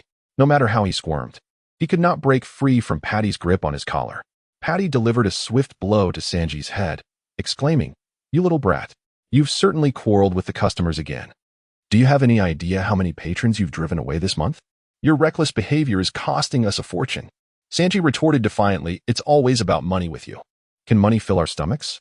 Patty struck Sanji's head once more, this time with palpable force, insisting, "Isn't running a restaurant all about making money? Without funds, how can you purchase ingredients? You fool." As Patty reprimanded Sanji, he dragged him toward the kitchen. "You, who squander your time and do nothing right. Go wash the dishes obediently. Stop nagging. You, who aspire to be a wretched chef, have no right to call me a wretched chef." Lin Mo silently observed as Patty carried Sanji into the kitchen. His purpose for being here was to complete the task of signing in. It was evident that Baratie served merely as a dining vessel for guests, with no accommodations available for lodging. Unless, of course, he chose to remain and work here. After reflecting on this, Lin Mo dismissed the notion. Working for someone else was simply not an option for him. He could never bring himself to serve another in that manner. Another possibility arose. He could engage in conversation with Zep, the captain and head chef of Baratie. Based on his prior experiences in Frost Moon Village, perhaps a discussion with Zep might trigger the progress of his sign-in task. With this thought in mind, Lin Mo finished the last morsel of food on his plate and drained the final drop from his jug of wine. Just as he was about to rise and ascend the stairs to seek out Zep, Garp unexpectedly tossed a donut his way. Lin Mo turned to the side, effortlessly catching the donut thrown by Garp, and looked at him with a bemused expression. "Ha ha ha." Garp laughed heartily, displaying impressive agility. "Lin Mo, young rascal. Have you ever considered joining the Navy?" His invitation was unexpected and rather casual. "No." Lin Mo promptly declined, returning the donut that Garp had tossed to him. Garp, still chuckling, caught the donut Lin Mo threw back and took a bite. Wasting food at Baratie is against the rules, you know. Lin Mo was speechless. Clearly, it was you who tossed the donut over first. Garp continued to laugh heartily. Ha, kid, don't be too hasty in making a decision. Take a moment to ponder. As a vice admiral whose strength surpasses that of the admirals, Garp, despite his usual levity, possesses an astute eye for discerning talent. From the very first glance at Lin Mo, he recognized that this taciturn young lad was far from ordinary. One of the pivotal moments that made Garp regard Lin Mo with newfound respect was the wine he drank. Although its scent was not overpowering, the subtle fragrance of cherry blossoms blended with a unique flavor derived from a special grain concoction assured him that this boy had undoubtedly visited the One Heart Dojo in Frost Moon Village. Garp had previously undertaken official duties that brought him to Frost Moon Village, where he spent 2 days at the One Heart Dojo, hosted by Zoro, who had served him this distinctly brewed wine. When he departed, Garp had inquired about acquiring more of this drink, but Zoro had resolutely refused to part with even a small flask. Now, to discover that this boy possessed an entire gourd of that wine spoke volumes about Zoro's favorable opinion of him. Another factor that caught Garp's attention was the small sailboat parked outside, suitable for 1 or 2 passengers. The design of that sailboat was unique to Windmill Village, and he recognized it at a glance. Hence, he asked Lin Mo if he had come to Baratie alone. Lin Mo's confirmation indicated that the sailboat indeed belonged to him. Recalling his earlier conversation with Shanks, who mentioned encountering a young lad likely to stir the world in the future, Garp couldn't help but think that this boy was undoubtedly the one in question. Given Lin Mo's understanding of Garp, he knew this man would not extend an invitation to join the Navy lightly. Such an invitation would only be offered to someone he deemed exceptionally promising. Despite the fact that today was their first meeting and their conversation had been brief, Garp's suggestion to consider the invitation seemed perplexing. What was there to contemplate? Lin Mo stated directly, I do not consider it. I refuse. Ha ha ha. Garp laughed heartily. You wouldn't be thinking of joining Shanks' pirate crew, would you? Shanks? Lin Mo looked at him in surprise. How could this fellow know that he was acquainted with Shanks? Could it be that during their last phone conversation, Shanks had mentioned it to him? No, that couldn't be the case. Lin Mo dismissed this possibility. Given Shanks' character, it is inconceivable for him to act in such a manner. Therefore, it is highly likely that this cunning old fox deduced it on his own. Truly, he is worthy of being Garp. Lin Mo did not directly respond to Garp's inquiry, casually stating, I am merely a traveler. Garp was momentarily taken aback, then burst into laughter, exclaiming, ha ha ha. You've cracked me up. What kind of traveler can a little brat like you be? You have no future at all. Being a Marine is splendid. I have 2 grandsons. One is slightly younger than you, and the other is about your age. In the future, the 3 of you should join me as Marines, together upholding the order and justice of the seas. The 2 grandsons Garp referred to included Luffy, his biological grandson, and Ace, the son of the former pirate king Gold. Roger. Thus far, very few are aware that Ace is Roger's son. Garp has always envisioned a future where both Luffy and Ace would become Marines. However, both ultimately became renowned pirates of the high seas, which greatly vexed Garp. In any case, regardless of Garp's words, Lin Mo remained steadfast in his convictions. I have no interest. Lin Mo placed the payment for the meal upon the dining table and proceeded directly towards the spiral staircase leading to the 2nd floor. Just then, a few chefs carrying dishes approached him. Noticing Lin Mo's intent to ascend, they promptly intervened, saying, Youngster, you seem to be mistaken. The main entrance is over there. The upper floor houses the kitchen and private rooms, which are not open to outsiders. If you wish to place an order, simply call out. Lin Mo was disinclined to engage in further conversation with them. Seizing the opportunity, he decided to test his instantaneous movement. In the brief moment the 2 chefs were conversing, he swiftly darted past them with remarkable agility. The chefs had barely registered his presence before he vanished from sight. Hey, where did that little brat go? One of them exclaimed in astonishment. The other shook his head and replied, I have no idea. He was right in front of us just a moment ago. And then he suddenly disappeared. Garp observed Lin Mo's movements with keen attention. Having never witnessed them firsthand, he still harbored doubts about Lin Mo's prowess. However, the recent display of footwork captivated him, causing him to momentarily slow his indulgence in desserts. It was the first time he had encountered such an extraordinary technique that could elevate one's speed so dramatically. This young boy truly was exceptional. And the situation grew increasingly intriguing. With a toothy grin, Garp continued to devour his sweets. In mere seconds, Lin Mo arrived at the threshold of the room where Zepp was engrossed in accounting. Sensing the presence at the door, Zepp lifted his gaze. only to find an unfamiliar young boy standing there. "Youngster, this is not a place for you. Return to the dining hall below," he stated curtly before resuming his writing. After a while, noticing that Lin Mo had not departed, Zep slammed his pen onto the table and spoke with irritation. "Hey, do you not comprehend my words?" As he spoke, his two braided whiskers quivered amusingly. In truth, before establishing the maritime restaurant, Zep had been a cruel and merciless pirate. After enduring the agonizing experience of near starvation alongside Sanji, the two resolved to create a seafaring eatery once they were rescued. Since then, he had abandoned his previous brutality. Yet his temper remained as volatile as ever. Lin Mo remained silent, gazing intently at him, yet uttering no words. Suddenly, the hurried sound of footsteps echoed down the corridor. Sanji, from a distance, spotted Lin Mo standing at the entrance of Zeppu's room. Wasn't he one of the patrons from the restaurant? What was he doing here? Sanji paused for a moment, but without further contemplation, quickened his pace. Upon reaching the threshold of Zeppu's room, he intended to push Lin Mo aside. But his hand had yet to make contact with the other. Lin Mo swiftly sidestepped, narrowly avoiding the contact. "What an odd individual," Sanji murmured softly before turning towards Zep, who was in the room, and exclaimed, "You old coot, when will you teach me the art of cooking? I refuse to continue with menial tasks." Zep glared at Sanji with a stern expression and approached him. "You little brat."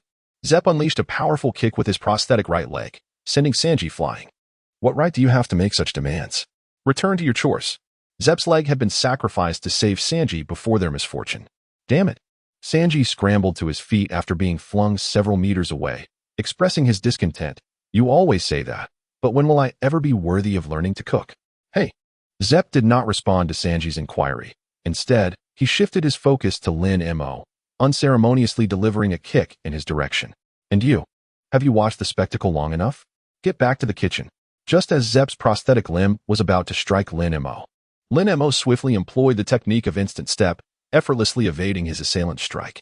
A flicker of astonishment crossed Zeppu's face as he promptly pursued Lin Mo, launching a relentless barrage of attacks against him.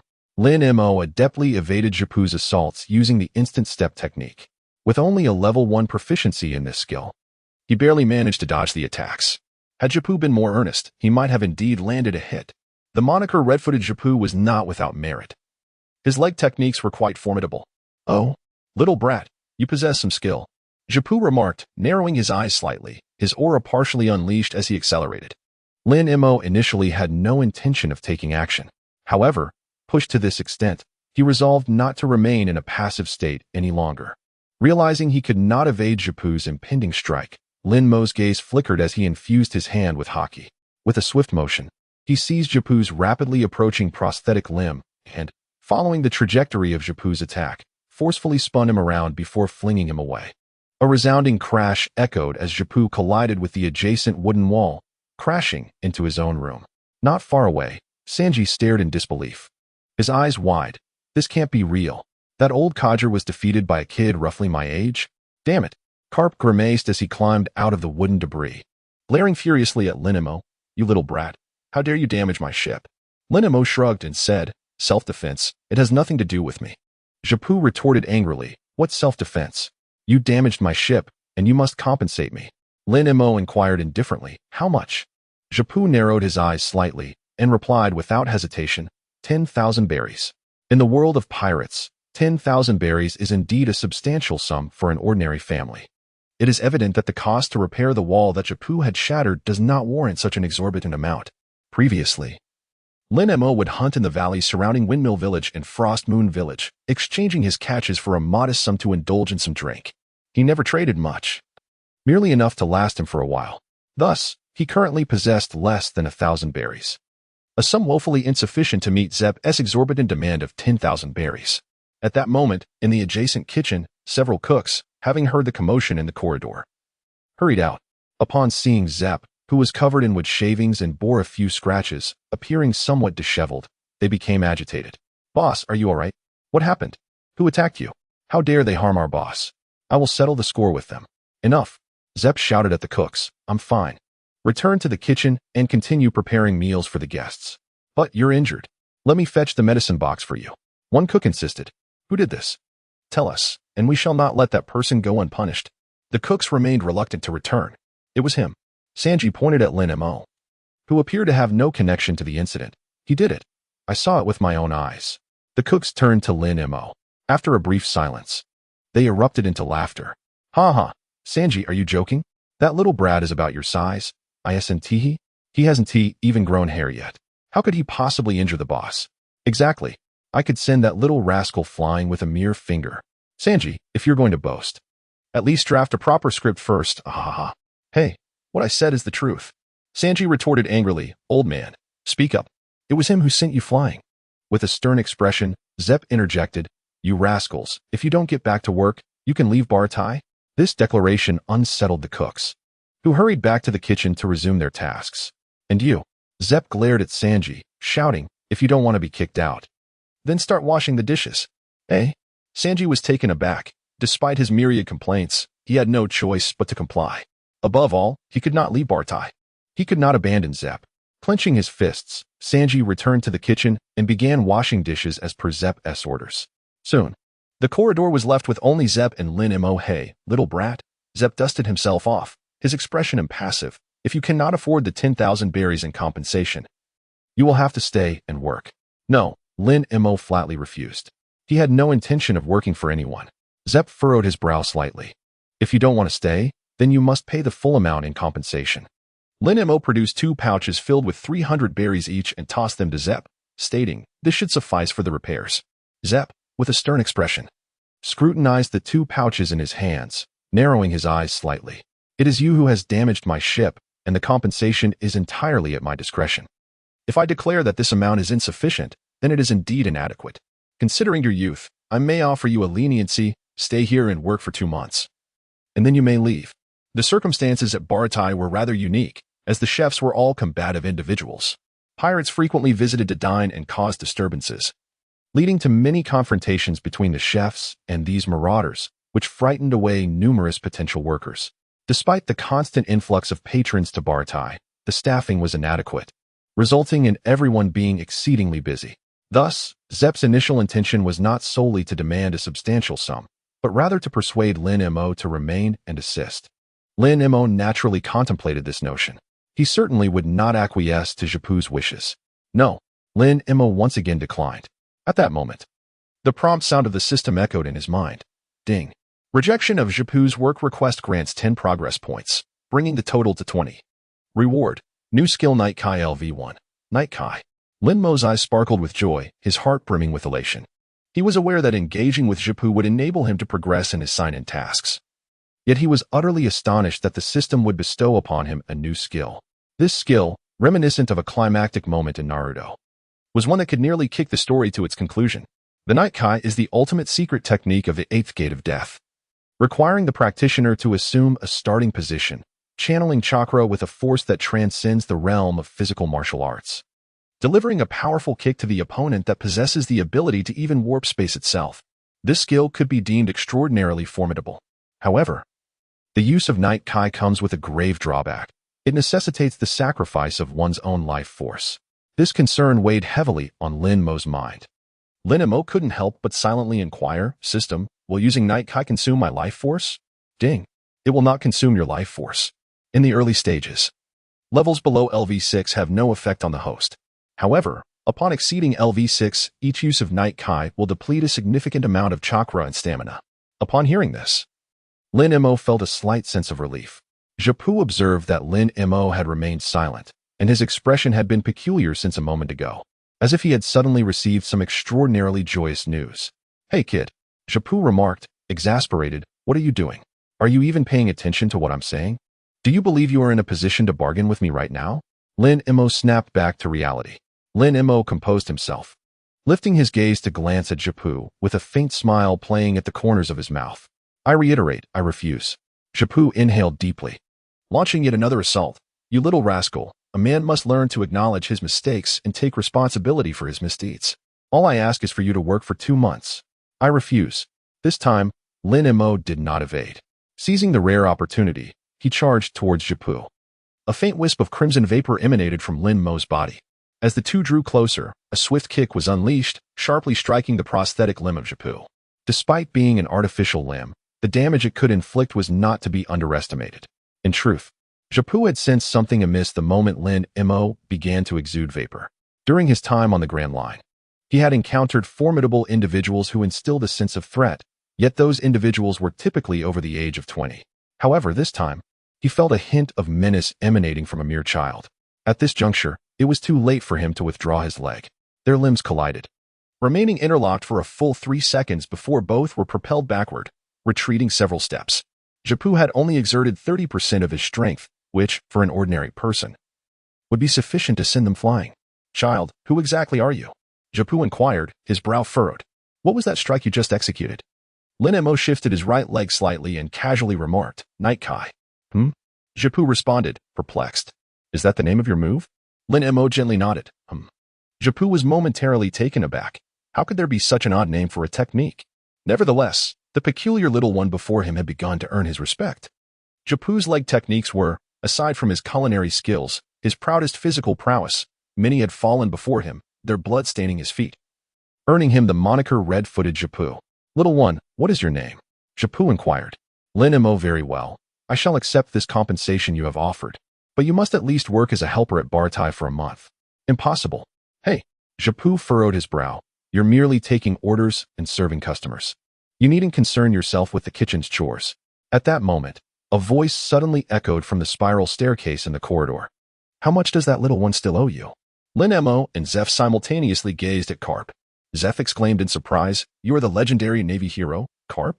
Garp flashed a toothy grin and replied, Red-Footed Zeph, the former captain of the Cook pirate crew, now the proprietor of Baratie. Even if you've forsaken piracy, your bounty remains. I could still apprehend you. Zeph narrowed his eyes, aware that he was no match for Garp. Nevertheless, he had no intention of surrendering meekly. Since you know Baratie is under my ownership, you could have captured me long ago. Why wait until now? Garp continued to grin. I am actually quite reasonable. Release that little brat, and I want to arrest you. It's a fair bargain, wouldn't you say? Huh? Zeph scoffed. A mere child has summoned you, the Navy hero, to come to his aid. It seems his identity is rather extraordinary. Ha. Garp laughed heartily. Don't be so tense. That little brat is just an ordinary child. I was merely taking a leisurely stroll after my meal, and I happened upon a weak and helpless little one being bullied by you. My sense of justice compelled me to rescue him from his dire predicament. Zeph retorted. I can't believe you. What exactly do you intend to do? Garp turned his gaze to Lin Mo and said with a smile, Little one, I saved you once, so you owe me a favor now.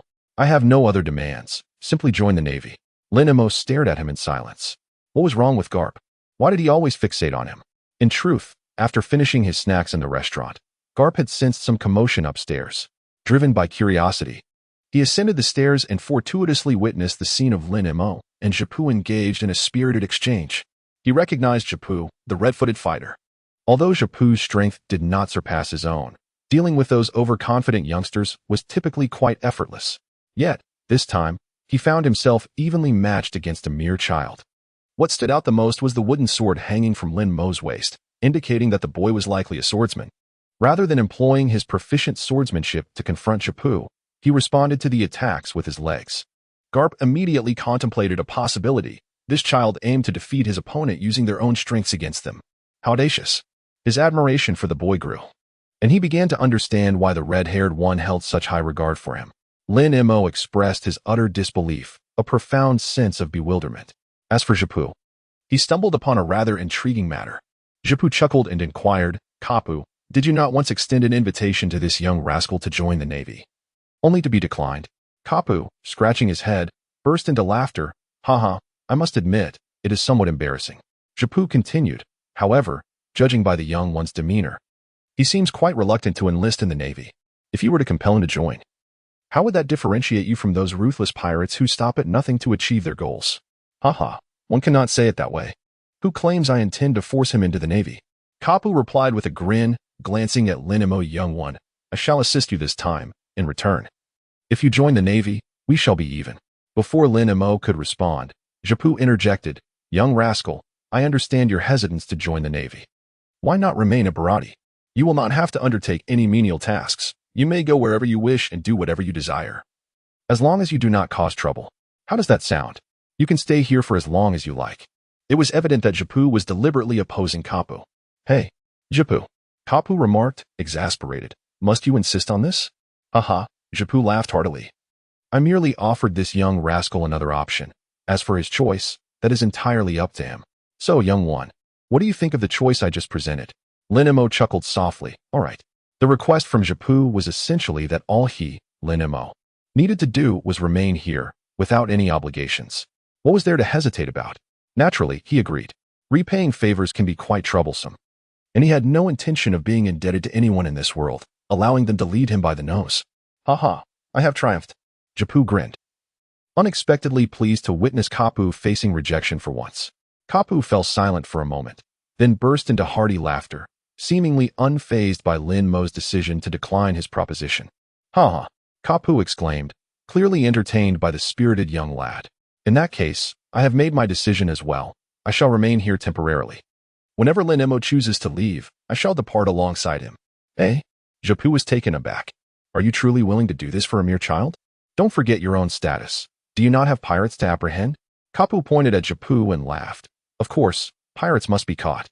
I have heard that your restaurant often receives visits from pirates to enjoy delightful desserts while simultaneously capturing those who willingly fall into the net. What a splendid arrangement. Wouldn't you agree? Zhipu remained speechless. Lin Mo could hardly believe that Garp would go to such lengths. This relentless insistence on having him join the Navy strikingly resembled Luffy's fervent desire to recruit Zoro, Sanji, and others into his pirate crew in the future. It was indeed a case of familial resemblance. Nevertheless, he decided to let it be. Lin Mo did not intend to remain here any longer. Without saying much, he directly headed towards the kitchen. Zhipu inquired, where are you going? Lin Mo replied calmly, the kitchen. Zhipu's eyes flickered slightly. Do you know how to cook? Lin Mo's expression remained unchanged as he naturally replied, no. Zhipu was momentarily speechless. Cap couldn't help but burst into laughter. Ha ha ha. After Lin Mo entered the kitchen, Cap prepared to return to the dining room. Suddenly, Zhipu called out to him, Cap, are you truly going to stay here? Cap grinned widely and answered, of course. With that, he descended the spiral staircase and made his way back to the dining room. Zhipu's gaze once again fell upon the entrance of the kitchen, pondering the origins of this peculiar young boy. Lin Mo's gaze swept past the bustling chefs and settled on Sanji, who was diligently washing dishes at the sink.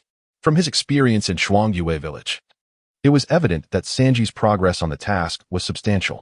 Without further contemplation, Lin Mo approached him, sensing someone nearing. Sanji turned his head and was momentarily taken aback upon recognizing the child who had just sparred with Zhipu. In his surprise, he accidentally let a plate slip from his grasp, shattering it with a sharp crack. Sanji's expression changed dramatically. Ah, this is terrible. That old man is going to scold me. He had never anticipated that Lin Mo would seek him out. Not only did he come looking for him, but he also inadvertently caused Sanji to break a plate, which infuriated him. Hey, what are you doing? Sanji exclaimed, his displeasure evident. Thanks to you, I've shattered a plate. Lin Mo chuckled and said, did I shatter it with my own hands? Sanji was momentarily taken aback and retorted, no, that isn't the case. Lin Mo, what does that have to do with me? Sanji, aware of his own shortcomings, could only swallow his indignation, feeling vexed. How infuriating. Each of you seems intent on bullying me, the filthy cooks do so, and that wretched old man as well. Even you, an outsider, are no exception. One day, I shall make you all see me in a new light. At that moment, Patty stormed in from the kitchen, slamming the door behind him. Venting his frustration as he walked in, a broke fool dares to come to Baratie for a meal. What a foolish individual. The busy chefs erupted in laughter. Patty, did you throw someone out the back again? Ha ha ha, that truly is Patty's style. Hearing that Patty had unceremoniously ejected a penniless diner from the back, Sanji halted his dishwashing. Momentarily frozen in place, Lin Mo gazed at him with a serene expression. Based on his understanding of Sanji, it was evident that the young man would undoubtedly sneak food to those who could not afford a meal. After all, Sanji could not bear to turn a blind eye to those who were hungry. Indeed, as anticipated, Sanji stealthily took 2 loaves of bread and a bottle of milk. Upon noticing Lin Mo's watchful gaze, he gestured discreetly, as if to say not to speak. Then, seizing the moment while Pudding and the others were distracted, he slipped out of the kitchen. Lin Mo followed closely behind him. Sanji arrived at the rear deck, where a gaunt, emaciated man lay in despair, staring up at the sky. Without uttering a word, Sanji placed bread and milk beside the man. Eat, he urged, sitting beside him and gazing intently. The man, weak and trembling, turned his head to glance at Sanji, then eagerly seized the bread and milk, devouring them without hesitation. Once he finished, tears streaming down his face. He exclaimed, "Thank you. Thank you so much. I almost thought I would perish from hunger in this vast ocean." Sanji smiled broadly and asked, "Does it feel wonderful to have something to eat?" The man nodded, smiling in return. "Indeed, for the first time, I feel that having food is a true blessing. I truly do not know how to express my gratitude." "No need for thanks," Sanji replied. "Food is a precious gift from nature.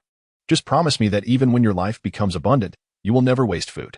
"All right, I promise." Sanji nodded, turning to walk back. As he ascended the spiral staircase, Lin Mo leaned against the wall beside the staircase on the second floor, observing Sanji as he walked past. He spoke. "A steaming hot meal is surely far superior to a dry loaf of bread." Sanji abruptly halted his steps. Lin Mo's words pierced through his heart like a sharp blade. "Hey, what do you know?" Sanji retorted, unable to contain his anger. "I also wish to cook for those who are hungry, but the meals I prepare are hardly palatable. That old man refuses to teach me, and it frustrates me greatly." "Humph," Lin Mo sneered. Sanji gritted his teeth in fury. "Are you mocking me? What right do you have to ridicule me? With your level of understanding, why would Jipu even consider teaching you?" "What?" Sanji trembled with rage. "You want to fight?" As he spoke, Sanji lunged at Lin Mo, throwing a punch directly at him. Lin Mo sidestepped gracefully, causing Sanji's fist to crash into the wooden wall behind him, eliciting a pained stomp from Sanji as he reacted to the impact. Lin Mo was rendered speechless. It appeared that this young man had yet to begin mastering the art of leg techniques. How could he resort to using his hands in a fight? A chef's hands are meant for the culinary arts. A truly exceptional chef ought to engage in combat with their legs. Jipu exemplifies this, as will the future Sanji. It is merely unfortunate that his enlightenment has come at a painfully slow pace. As Lin Mo expressed her disdain, a sudden spark of inspiration ignited within her. Perhaps this was the crucial key to advancing the progress of the current sign-in task. With this thought in mind, Lin Mo inquired, "Does it hurt?" Sanji replied irritably, "Of course it hurts. That's obvious." Lin Mo chuckled softly. "Do you know why Jipu has always been reluctant to teach you culinary skills?" Sanji paused for a moment, then scoffed. Who could possibly fathom what that old man is thinking? "You, an outsider, shouldn't presume to know his reasons." "I do know," Lin Mo replied. "Ah?" Sanji exclaimed in disbelief. "What a joke. How could you possibly know him well enough to understand? What is your dream?" "Hey, why do you ask that?" Sanji retorted, though he eventually answered Lin Mo honestly. "I aspire to surpass that old man, and once he has departed this world, I will set sail in search of All Blue." All Blue is a place that Sanji has long yearned for. It is said to be where the four seas converge. A realm that boasts an abundance of ingredients from every ocean, a paradise coveted by chefs. When he spoke of All Blue, Sanji's eyes sparkled with excitement. Lin Mo responded with a faint ew, which abruptly pulled Sanji back to reality. What does such a dismissive "oh" mean? Those who merely wallow in complaints daily have no right to speak of dreams, do they? Huh? You scoundrel. You know nothing at all. Sanji tightened his fists and lunged at Lin Mo once more.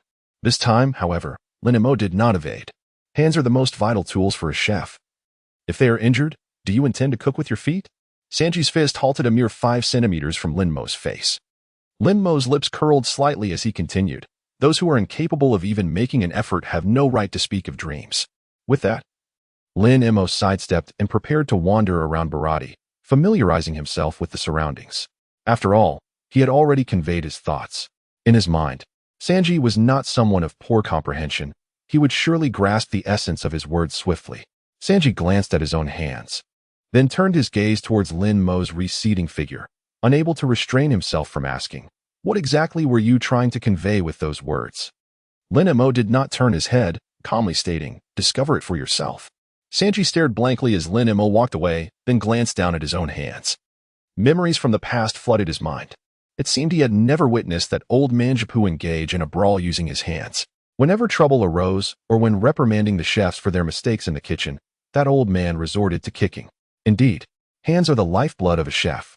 How could one use them to fight? Sanji clenched his fists, filled with determination. "I've made my decision. From this moment on, I shall no longer fight with my hands." After declaring this, he began to ponder over Lin Mo's other remarks.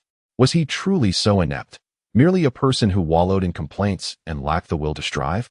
Surely, he had been putting in great effort. For the past few months, he had diligently washed dishes and cleaned for Baratie each day.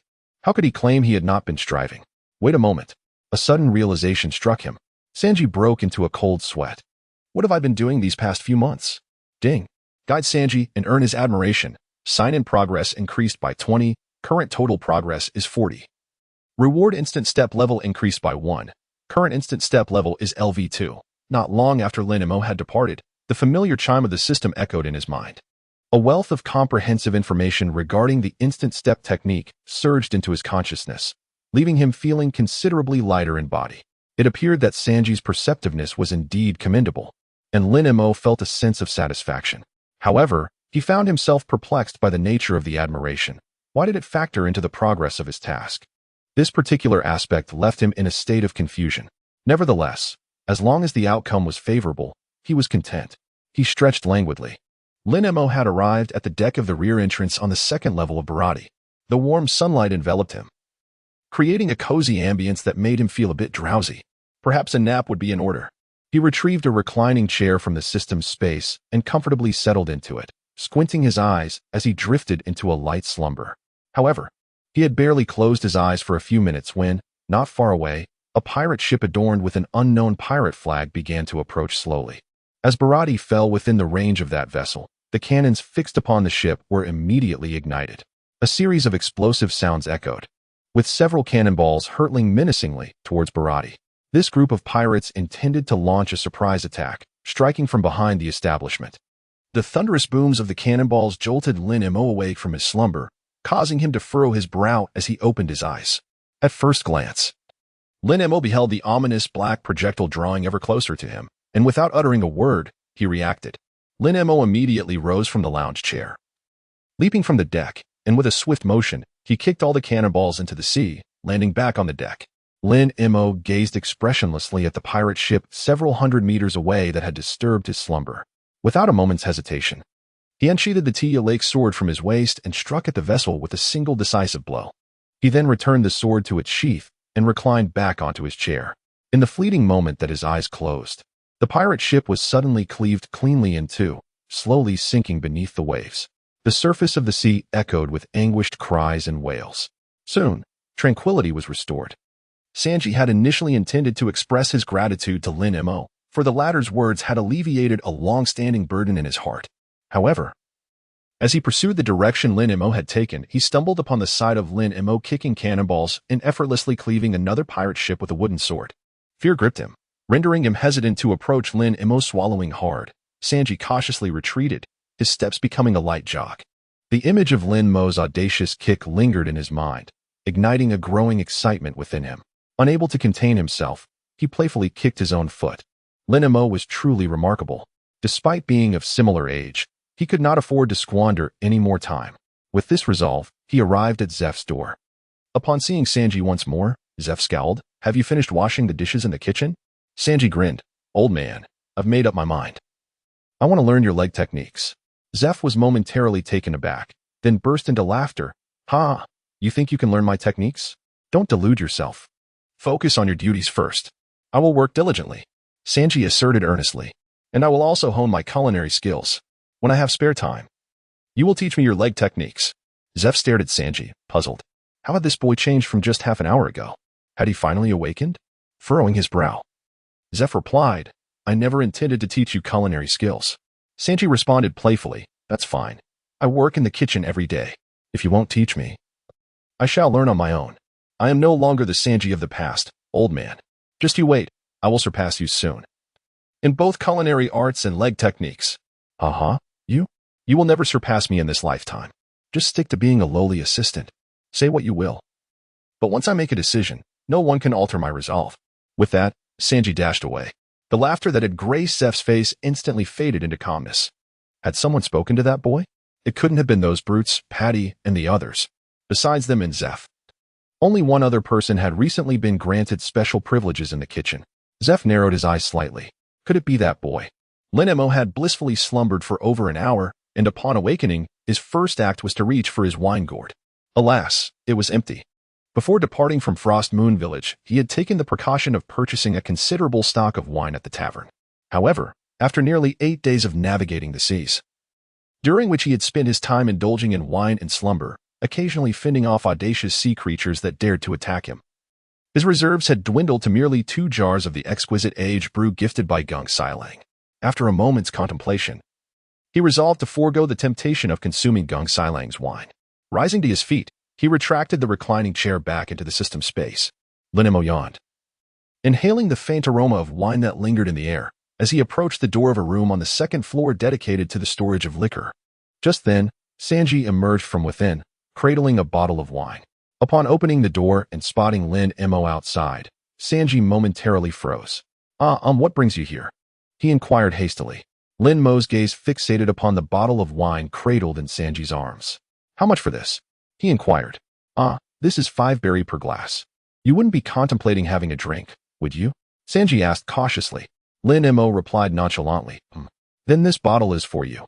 I shall fetch another one." Sanji chuckled as he pressed the bottle he was holding into Lin Mo's hand. "Lin Mo? It's all right," Sanji said nonchalantly. "Whenever you wish to drink, just let me know. We shall come here together. You can go inside to enjoy your drink while I keep watch." Lin Mo smiled. This lad certainly knows how to navigate social situations. He appreciated Sanji's kindness, but he was not the type to take advantage of a free meal. Lin Mo reached into his pocket and retrieved a pouch containing 100 berries, tossing it to Sanji. Sanji hurriedly caught it, exclaiming, "What is this for?" "Drinks." Lin Mo replied, uncorking a bottle and taking a sip. The flavor was quite satisfactory. He then poured the remaining contents into his gourd and returned the empty bottle to Sanji. As he prepared to depart, Sanji eagerly inquired, "Where are you headed?" "Hunting." Lin Mo replied nonchalantly. Sanji paused momentarily, recalling the incident over an hour earlier when he witnessed Lin Mo kick a cannonball. Excitement surged within him, prompting him to follow Lin Mo downstairs. As they walked, he asked, "Are you going to hunt pirates? I saw you kick the cannonball and sever the pirate ship with your wooden sword. You're amazing, Lin Mo. Could you tell me when you began training your leg techniques?" Lin Mo. This question seemed somewhat familiar. Lin Mo recalled. Wasn't this the very question Zoro had posed to him back in Frostmoon Village? He did not dwell on it further.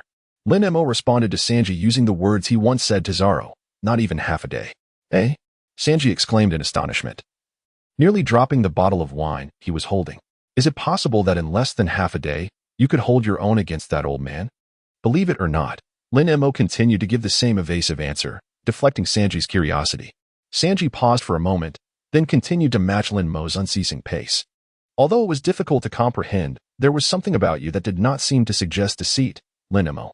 How did you hone your leg techniques? Would you be willing to teach me? Lin Mo seemed to perceive the task progress beckoning to him. However, the restaurant was filled with patrons, and it was not yet the appropriate moment to provide Sanji with individual guidance. "Come find me this evening," he stated before striding purposefully towards the entrance of the restaurant. Sanji did not follow. Instead, he tightened his grip on the wine bottle, his body trembling involuntarily from excitement. His thoughts raced, "Surely, he will teach me. How wonderful. I will dedicate myself to learning, without fail." "Hey, you brat." At that moment, a table of impatient diners called out to Sanji. "Isn't that wine you're holding ordered by us?" Coming back to his senses, Sanji promptly responded with a cheerful smile, "Yes, I'm on it." He grinned widely as he uncorked the bottle and began to pour for the guests. However, after a prolonged effort, not a single drop of wine emerged. Only then did he realize that Lin Mo had already poured the entire contents of the bottle into the wine gourd moments earlier. Lin Mo arrived on the deck outside the main entrance of Baratie. The cargo ship that had previously been moored beside his small vessel had, unbeknownst to him, been replaced by a warship. At that moment, Garp stood on the deck of the warship and, upon seeing Lin Mo emerge from Baratie, grinned broadly and inquired, "Young lad, are you about to depart?" Lin Mo, disinterested in his company, leapt onto his small sailboat, untied the ropes, and set sail toward the region approaching the calm waters.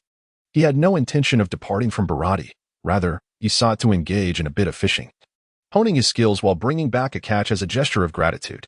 During his time at the Isen Dojo, he had similarly refrained from taking advantage of others' hospitality, ensuring he returned with a prize to offer in return.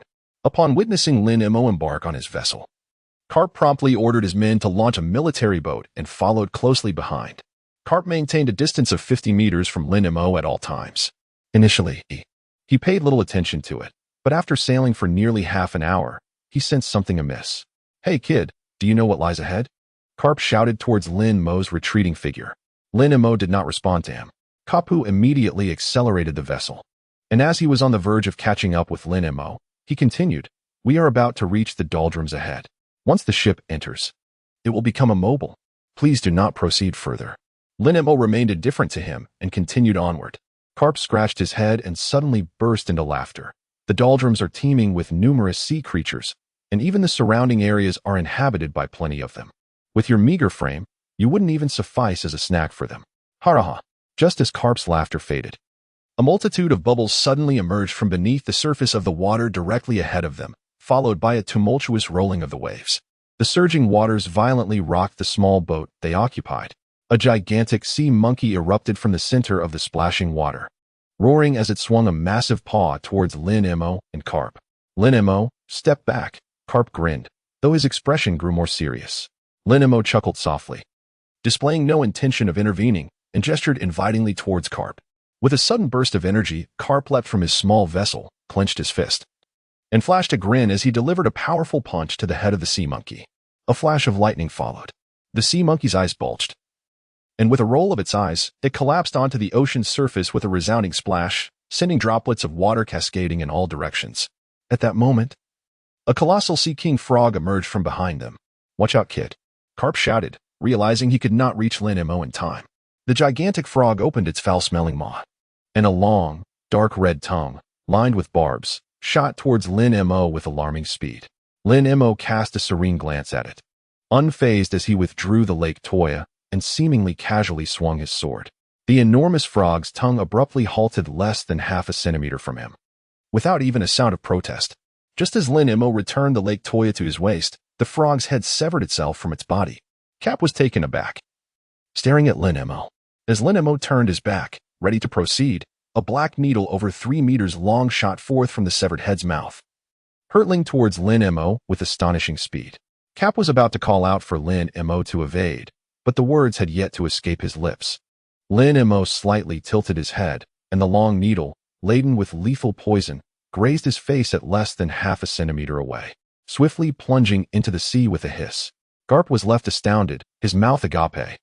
This young lad not only possessed the formidable leg techniques to rival those of Redfoot Zepp, but also exhibited remarkable swordsmanship. Now, it appeared he had also mastered the art of observation haki to a commendable degree. With such prowess, it was no wonder he dared to traverse the seas alone. Indeed, he was a promising talent. It would be a shame for him not to join the Navy. With this thought, Garp's smile grew even broader. He had abandoned his slightly larger vessel and leapt onto Lin Mo's small boat. "Youngster, join the Navy. I can help you become even stronger," Garp cheerfully exclaimed. Lin Mo expressed his disdain, saying, "Return to your own ship." The young rascal retorted, "If you do not acquiesce to my request, I shall not depart. Ha. Do not underestimate my perseverance, Garp. As long as you consent, I shall go back." "Absolutely not. Do not be so resolute. There are numerous advantages to being part of the Navy. If you accompany me, you need not heed the orders of those old fogies at headquarters. You can do as you please, for as long as I stand by you, no one in the Navy would dare to lay a finger on you." It seemed that this fellow was speaking with earnestness. Lin Mo gazed at him with an air of indifference, reiterating the same response. "I am not interested. Come now. Don't be so stingy." Garp displayed no restraint in his expression, his demeanor reflecting profound disappointment. "I genuinely wish to recruit you." "No need to elaborate," Lin Mo insisted. "I will not sacrifice my life to uphold a so-called justice, nor do I desire to grow stronger through the reliance on others. My sole aspiration is to be an unrestrained wanderer, nothing more. The Navy's way of life does not suit me. Your words are futile, so do not squander your time on me." Garp had intended to present further advantages to entice Lin Mo, but upon witnessing the unwavering resolve in the latter's eyes, the words were swallowed back. "Truly," Garp feigned regret, "not joining the Navy is indeed your loss." Lin Mo smiled softly, remaining silent. At that moment, a system notification echoed in his mind. Ding. Refusing the invitation from the naval hero Garp, sign in progress increased by 10. Current total progress is 50. Reward. Observation Haki level increased by 1. Current level of armament Haki is LV3. The rewards for completing progress tasks are intrinsically linked to the characters who trigger them. The enhancement of armament Haki received from Garp was entirely within Lin Mo's expectations. The elevation of both armament and observation Haki does not manifest in an outward display of aura. Thus, only Lin Mo can perceive the surge in his strength. Garp remains utterly oblivious to the sudden increase in Lin Mo's prowess. Subsequently, Lin Mo cast Cap off his ship. Reluctantly, Cap returned to his small vessel, watching as Lin Mo continued to sail forward. After some contemplation, he decided to follow him, unable to quell his unease. It was not until evening that the two finally made their way back to Baratie. Lin Mo returned with a magnificent fish exceeding 3 meters in length. He had aspired to capture a sea king, yet regrettably, even the smallest of those could capsize his vessel, forcing him to relinquish that ambition. The accommodation provided by Baratie for its staff is rather limited, typically housing 3 to 4 individuals in a single room. Consequently, Shunpo arranged for Lin Mo to share a room with Sanji. That evening, as per their agreement, Sanji met Lin Mo on the deck by the back entrance on the second floor. The faint moonlight bathed the two in its glow, and unable to contain his excitement, Sanji eagerly exclaimed, "Lin Mo, I am ready. Let us begin." Lin Mo gazed at him quietly. The current Sanji appeared far too frail, lacking any comparison to the robust Zoro. If he were to commence strength training directly, it was likely that Sanji's slender frame would struggle to endure. Lin Mo stated directly, "From this moment onward, you shall affix a 2-kilogram weight to your ankles. Whether you are dining, working, or resting, it must remain in place until you have fully acclimated. At which point we shall increase the weight." "Ah?" Sanji exclaimed in astonishment. "Is this intended to strengthen my leg muscles?" Lin Mo nodded faintly. "And then?" Sanji inquired excitedly. "What else do I need to do? Perhaps hone my kicking precision?" "Do not rush. First, focus on enhancing the strength of your ankles before practicing anything else." Lin Mo continued. "If you truly feel there is nothing else to occupy your time, delve into the study of biological structures." Sanji paused momentarily, then muttered to himself, "What is there to study about that?" Lin Mo, with an air of indifference, remarked, "Without the strength of technique, one is merely a scattering of sand." Having uttered these words, Lin Mo chose not to elaborate further, circumventing Sanji as he retreated to his chamber for rest. Sanji stood dazed upon the deck, deeply pondering the significance of Lin Mo's statement, growing increasingly perplexed with each passing moment. The essence of Lin Mo seems to be the mastery of skillful power, however. What exactly does this skill entail? Could it possibly relate to the biological structures that Lin Mo expects him to study? Sanji scratched his head, pondering throughout the night. Yet he still could not arrive at a clear understanding. The following day, Lin Mo ordered a breakfast at the restaurant. Dressed in his usual attire, Garp sat down at the adjacent table, ordering the exact same breakfast as yesterday. Drinking alcohol early in the morning, he was quite the young drunkard. Garp gazed at Lin Mo, who was simultaneously eating and drinking, and said with a cheerful smile. Lin Mo, disinterested, continued to savor his breakfast. This left him utterly perplexed. Just yesterday, Garp had acknowledged his refusal to join the Navy. Why did he not take his leave? Garp grinned, revealing his teeth, and inquired, "When you were in Windmill Village, did you happen to know a little rascal named Luffy?" "He is my grandson." Lin Mo calmly replied, "I do not know him." He had only stayed in Windmill Village for about 10 days, during which time Luffy had not visited the tavern, thus they had never crossed paths. "Ah, what a pity." Garp propped his chin on one hand, lamenting, "I had thought you were friends with Luffy. What about Ace? Are you acquainted with Ace?" Lin Mo cast a silent glance at him. What is this cunning old fox up to with his nonsensical remarks? "I do not recognize him," Lin Mo replied flatly. Garp burst into hearty laughter, exclaiming, "Ha ha ha, it matters not. You shall eventually meet again. It would not be too late to forge a friendship then. Ha ha ha." At that moment, the restaurant's entrance was suddenly thrust open with great force. A brutish man, his face a mass of flesh and bearing a fierce expression, stormed into the establishment, accompanied by a gang of ruffians. "Hand over the golden-haired brat," he bellowed. "Ah, is that not one of Krieg's subordinates?" Someone murmured. "Wait, Krieg? The notorious pirate causing a ruckus in East Sea recently? What brings his men to Baratie? I wonder if the golden-haired brat he mentioned is the same one who served us just now? Oh no, that poor lad is doomed." The patrons in the restaurant began to murmur amongst themselves, some too fearful to utter a word. Lin Mo continued to indulge in his breakfast. Garp cast a lingering glance at the lackeys of that pirate, Krieg, yet found himself unable to recall who Krieg was. Krieg? A pirate? Why does he escape my memory? Meanwhile, a nearby diner quietly offered a reminder. Krieg, the pirate making waves in the East Sea. He is notorious for his misdeeds and commands a fleet of 15 pirate ships. 15 pirate ships. Garp stroked his chin in contemplation, his gaze inadvertently shifting towards Lin Mo. And suddenly he burst into laughter. What a coincidence. Just this morning, I had instructed my subordinates to set sail with the warship. Lin Mo, my young friend. What do you suggest I do next? Lin Mo cast a silent glance at him and remarked, do as you please. Meanwhile, Patty descended the stairs with a tray of dishes. Upon noticing a group of individuals at the entrance, he promptly delivered the dishes to the respective tables. Rubbing his hands together with a welcoming smile, welcome, gentlemen. Are you here to dine? The leader of the group glared at Patty and, seizing him by the collar, exclaimed furiously, hand over that blonde brat. The blonde brat? Patty inquired with a grin. So, gentlemen, you seek someone rather than coming to eat? What's that? Are you unable to comprehend my words? The man widened his eyes, and with his other hand, he aimed a punch at Patty's face. Patty's expression shifted instantly as he grasped the man's fist, his demeanor transforming dramatically. Those not here to dine should get out. As he spoke, Patty kicked at the man. In response, the man swiftly drew a gun from his waist and pressed it against Patty's forehead. Patty halted his movement immediately, beads of sweat forming on his brow. At that moment, Sanji, burdened by weights strapped to his ankles, descended the stairs at a slow pace. Upon witnessing Patty threatened by a firearm, fear gripped him, causing him to pause. Boss, I see the blonde brat. One of the man's subordinates shouted, pointing at Sanji on the spiral staircase. Humph. The man scoffed coldly, redirecting the gun towards Sanji. Brat, blame yourself for provoking our boss's woman. Prepare to die. With that, he pulled the trigger. A bullet swiftly traversed the dining hall, aimed directly at the paralyzed Sanji, whose mind echoed with 4 words. Oh no, I'm doomed. Just as the bullet was about to strike Sanji, a chopstick suddenly appeared, skillfully hitting the bullet at its center, diverting it just enough to graze Sanji's hair and embed itself into the wooden wall behind him. Oh, how kind of you. Garp chuckled, gazing with a smile at Lin Mo, who was left holding a solitary chopstick. Lin Mo pierced the last remaining pot sticker with the solitary chopstick left in her possession, savoring each bite as she chewed deliberately before swallowing. The leading man, noticing the disruption, bellowed in fury. Who does that chopstick belong to? Step forward at once.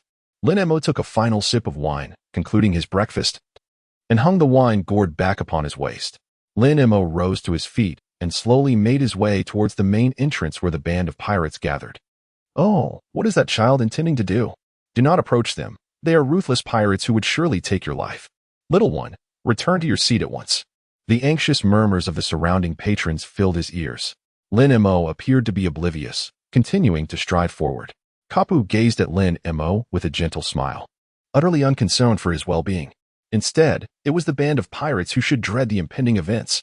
Brother Chong, allow me to handle this little brat, proclaimed a pirate, adorned with a blue bandana, brandishing a machete with a wicked grin as he advanced menacingly toward Lin Mo. Lin Mo swiftly sidestepped, effortlessly evading the onslaught riddled with flaws. How infuriating. You are finished, brat.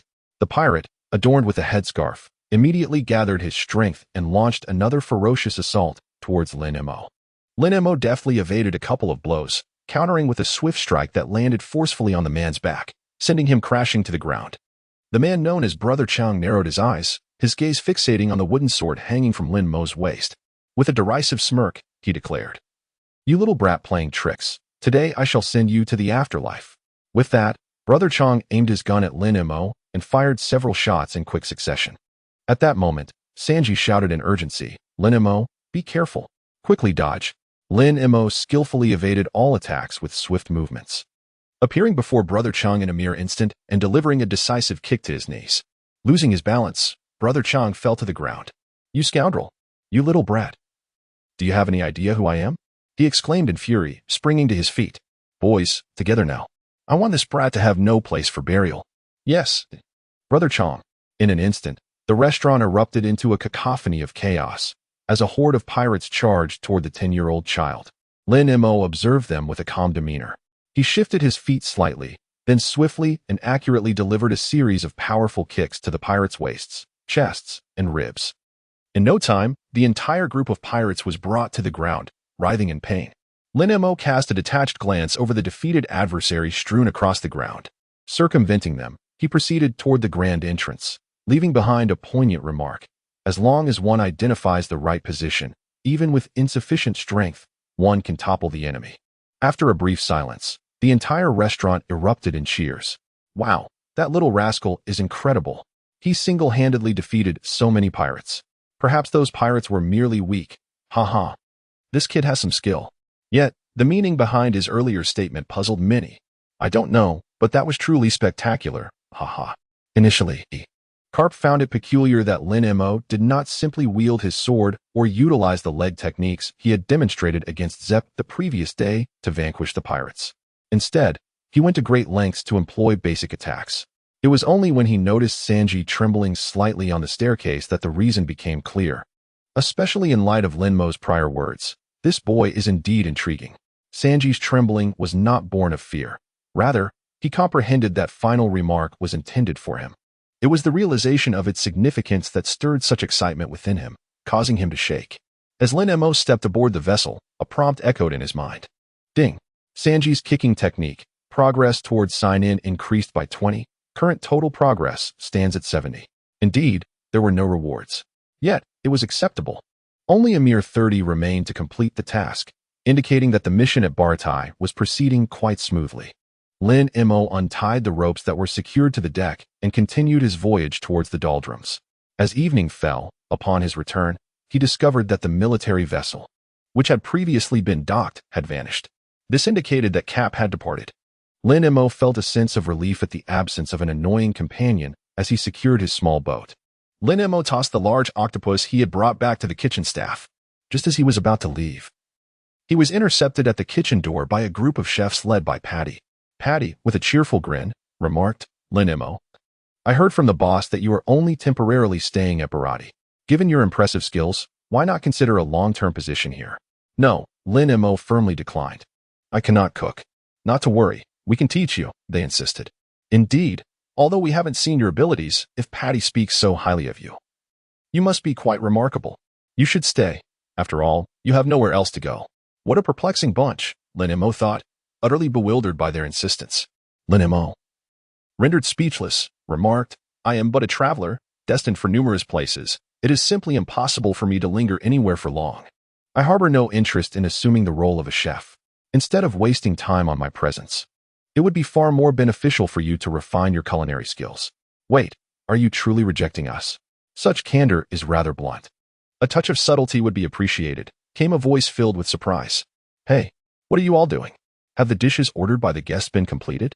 At that moment, Zhapu's voice unexpectedly echoed from outside the door. The group of chefs, resembling startled mice, scurried back to their stations, hastily resuming their tasks. With an impassive expression, Zhapu turned to Lin Mo and said, You, follow me. Lin Mo calmly followed him to the outer deck. After a brief moment of silence, Zhapu spoke, Thank you for what happened this morning. Lin Mo replied calmly, It's nothing. Zhapu continued, Regarding Sanji, you were the one who guided him, weren't you? Indeed. Though I do not quite understand why you chose to assist that troublesome lad, I still express my gratitude. It's nothing. Hiki. Zhapu chuckled lightly. I heard everything they said to you just now. Do you truly have no intention of staying? Lin Mo replied directly, No. Garp has already departed. When do you intend to leave? Lin Mo pondered for a moment and replied, It will be soon. As Lin Mo had just finished speaking, a chef who had hurriedly descended to deliver vegetables rushed up the stairs. Upon spotting Zepp, he anxiously exclaimed, Boss, trouble is brewing. A fleet of 15 pirate ships led by Creek is approaching. What?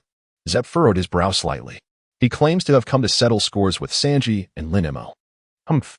Such audacity. Zepp's countenance darkened as he declared, Let's go. I am eager to witness the audacity of this Creek, daring to cause a commotion at Baratie.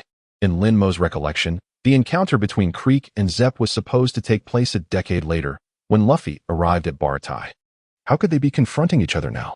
As he prepared to descend the stairs to observe the unfolding situation, a fleeting glimpse caught his eye, a pirate ship approaching Baratie from the sea not far away. This was. Lin Mo gazed in astonishment at the pirate flag of the ship before him.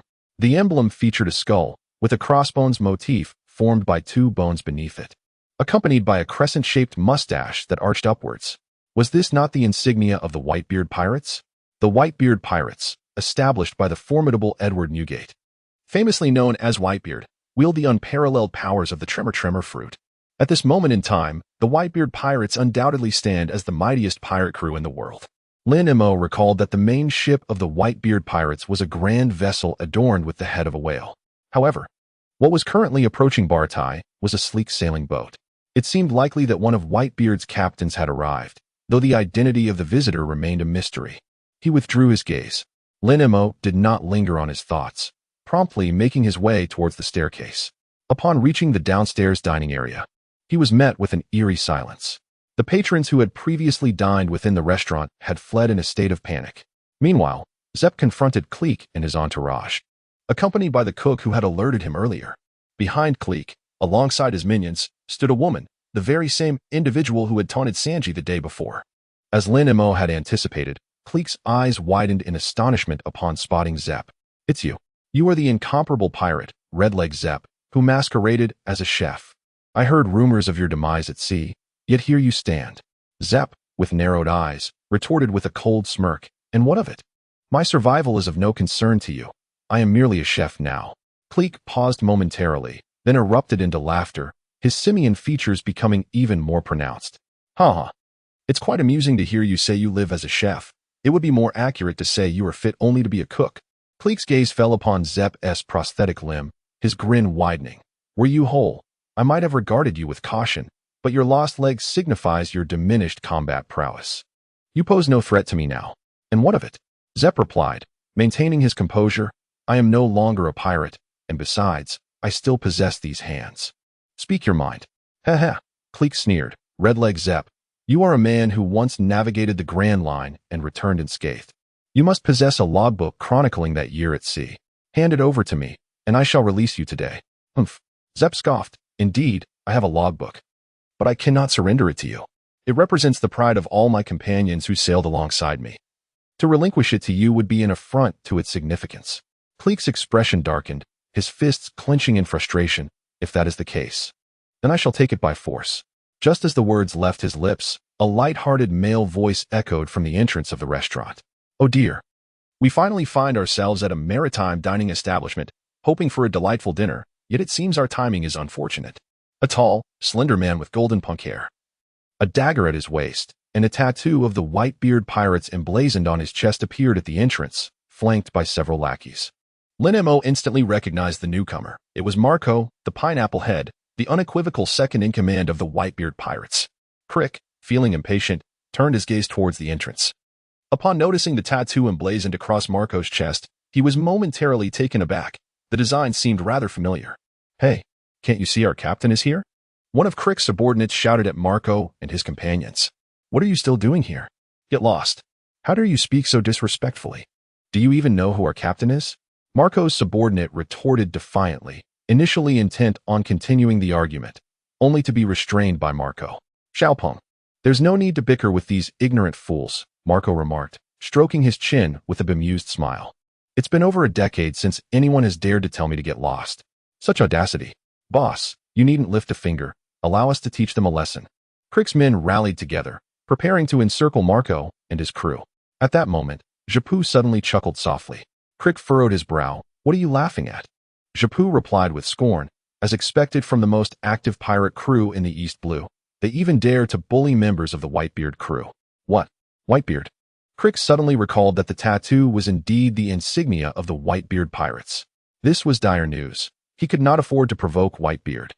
Crick immediately shouted to his men, "Stop right now." However, he was too late. His subordinates had already drawn their weapons, aiming them at Marco and his companions. "You truly are merciless, even preying on the hungry," Marco remarked unfazed, as the corners of his subordinates' mouths curled into smiles, their fists clenched in eager anticipation. Marco casually addressed Zhappu. "My brothers are quite famished. Could you kindly prepare dinner for 15? "Thank you." Zhappu chuckled and nodded. "Certainly. But do keep in mind, while you may fight, do not ruin my restaurant." "All right then, let us take them outside for some fun." Marco grinned widely. Zhappu nodded in agreement.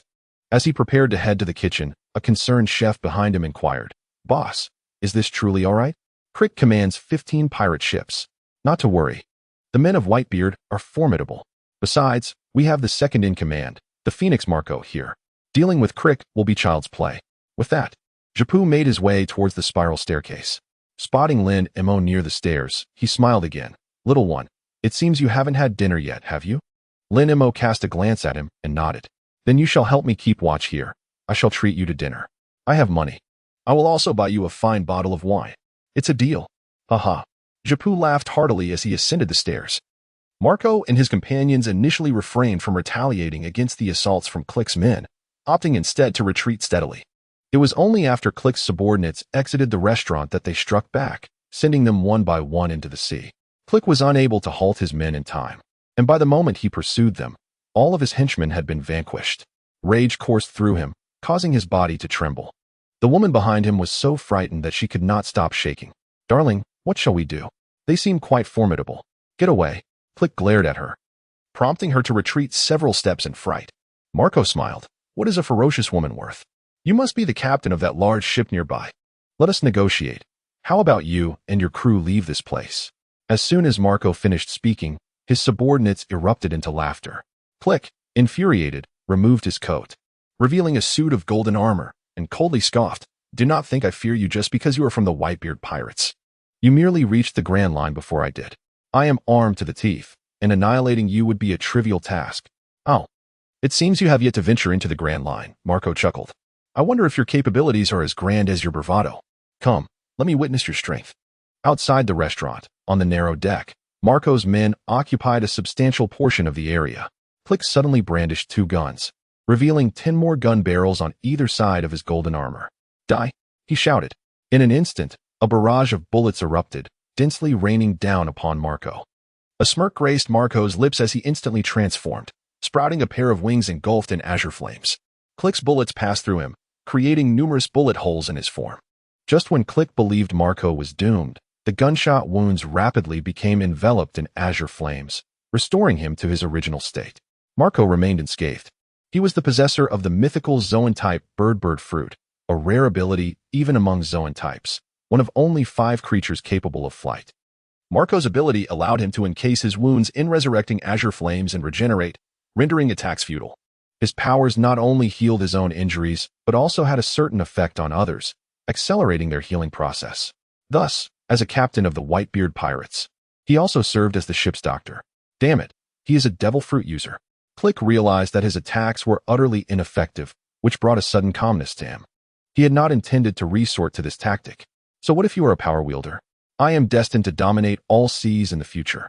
Today, allow me to unveil the true might of my prowess. As he spoke, Creek removed the shoulder shield from his shoulder, aiming it directly at Marco. It is MH5, the most fearsome chemical weapon. Quick, don your masks. You fool, do you comprehend the dire consequences of employing such a device? The crew aboard Creek's pirate ship, as well as those at sea, erupted in discontented shouts. Yet, Creek merely scoffed, "Silence, you imbeciles. Battle is battle. Only victory matters. Whatever means necessary is justified in the pursuit of triumph that is true strength. Ha ha ha." Poison gas? Marco furrowed his brow, swiftly taking flight towards Creek. He understood that once this toxic gas was released, it would endanger many lives. He had to thwart the enemy before the gas could be unleashed. The distance was not great, and before Creek could deploy the gas canister, Marco reached him and struck, sending the canister flying from the shoulder armor. Creek was taken aback. He had not anticipated Marco's astonishing speed. Instantly, Creek caught the still-flying armor and fused it with the other, extracting a gun handle from the center, which extended into a sharp, pointed tip, forming a formidable war gun. This was his secret weapon, a colossal war gun weighing a ton. Not only was it heavy, but a strike from its tip would also yield a tremendous explosion. Perish, along with this wretched restaurant. Bring about its destruction. Creek swung his war gun menacingly towards Marco. Marco nimbly leaped aside, evading the blow. Although Creek missed his target, he effortlessly shattered the deck outside the Baratie into 2 halves. Marco's crew swiftly returned to the nearby ship, narrowly avoiding a plunge into the sea. Inside the restaurant, Lin Mo furrowed his brow slightly and, with a sudden burst of speed, appeared at the entrance of the dining hall. Marco noticed him immediately and promptly exclaimed, "Kid, return to the dining hall. It is perilous outside." Lin Mo paid no heed to his words. His gaze was fixated on the small boat that had sunk along with the shattered deck, with only a tiny segment of its stern visible above the surface of the sea. That was his vessel. He cared not for the scuffle between Marco and Click. But the moment it threatened him, even if it were merely a trifling little boat, it was unacceptable. Lin Mo cast a cold glance at Crick, who was rushing towards Marco. Marco even positioned himself in front of Lin Mo, attempting to shield him. Lin Mo withdrew from Lake Toya and circled around Marco. He faced the oncoming assault from Click. "Kid, Retreat quickly, Marco exclaimed in astonishment. A flash of ferocity flickered in Lin Mo's eyes. A formidable sword aura radiated from him, centering around his being. With but a single strike, Crick's battle spear was severed into 2 pieces before it could even make contact with Lin Mo's wooden sword. What? Crick exclaimed, his eyes widening in disbelief. Huh. Marco stood there, stunned. Even the onlookers surrounding the scene were left agape, their eyes bulging in astonishment. Lin Mo's expression remained indifferent as he wielded his sword once more. A powerful sword aura struck directly at Crick's chest.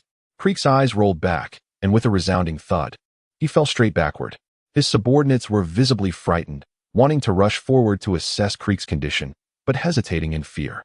It was the woman, trembling, who crawled over. She nudged Crick and, receiving no response, checked his pulse. Instantly, her face turned pale as she gasped in shock. He is dead. What? The boss is dead? He was actually defeated by a child? Who is this child? This is terrifying. Not only did he sever the boss's formidable weapon with a single strike, but he also killed him in one blow. Is he truly just a child? It's horrifying. If he becomes our enemy, we too shall perish. Everyone, flee for your lives. Crick's subordinates immediately erupted into chaos, scrambling to escape on their ship. The woman, covering her mouth, glanced at Crick and then at the ship that was about to depart. After a moment of hesitation, she abandoned Crick and hurried aboard with the crew to escape. Marco did not instruct his men to intercept them. Instead, he gazed thoughtfully at Lin Mo, who was silently staring out at the sea. What are you looking at? The ship. The ship? Marco was momentarily taken aback, suddenly recalling that there had indeed been a small sailboat tied to the outer deck when they arrived. But now, the sea was devoid of any vessels. That small sailboat had sunk beneath the waves along with the fractured deck. No wonder this little brat took action. It seemed his own ship had suffered the consequences. Marco chuckled and inquired, "What is your name?" "Lin Mo. You appear to be only 9 or 10 years old. Your swordsmanship is impressive. Who did you learn from?" Lin Mo cast a fleeting glance at him, remaining silent as he turned away and walked indifferently towards the dining hall. Marco observed his retreating figure, chuckling softly, and refrained from further inquiries. He then turned to his comrades aboard the ship and called out, "Brothers, prepare yourselves. Dinner is served." "Oh, here it comes." That little rascal was quite impressive. Was he one of the staff from this seaside restaurant? It was uncertain, as he was clad in a uniform or a chef's attire, so he might not belong to the establishment. If he isn't, I would certainly wish to invite him to join our pirate crew. He must be an intriguing individual. Ha! Marco's subordinates jovially entered the dining hall. Shunpo directed several cooks to combine a few empty tables, setting forth 15 servings of dinner upon them. Marco and his companions gathered around, animatedly commencing their meal. Meanwhile, Lin Mo sat alone at a small table not far away, quietly enjoying his dinner. At that moment, a few of Marco's crew called out to Lin Mo, "Hey, little rascal, would you care to join us? You were truly impressive earlier. Have you considered joining the Whitebeard Pirates? Indeed, come be part of our family. Our captain is exceptionally kind." Lin Mo had no intention of acknowledging them, continuing to savor his dinner. What was merely a simple meal was transformed into a jubilant celebration by Marco and his entourage, reminiscent of a grand banquet.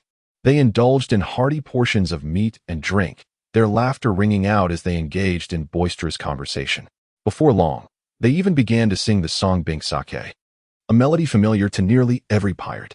The chefs from Baratie, finding themselves unoccupied, joined in the revelry as well.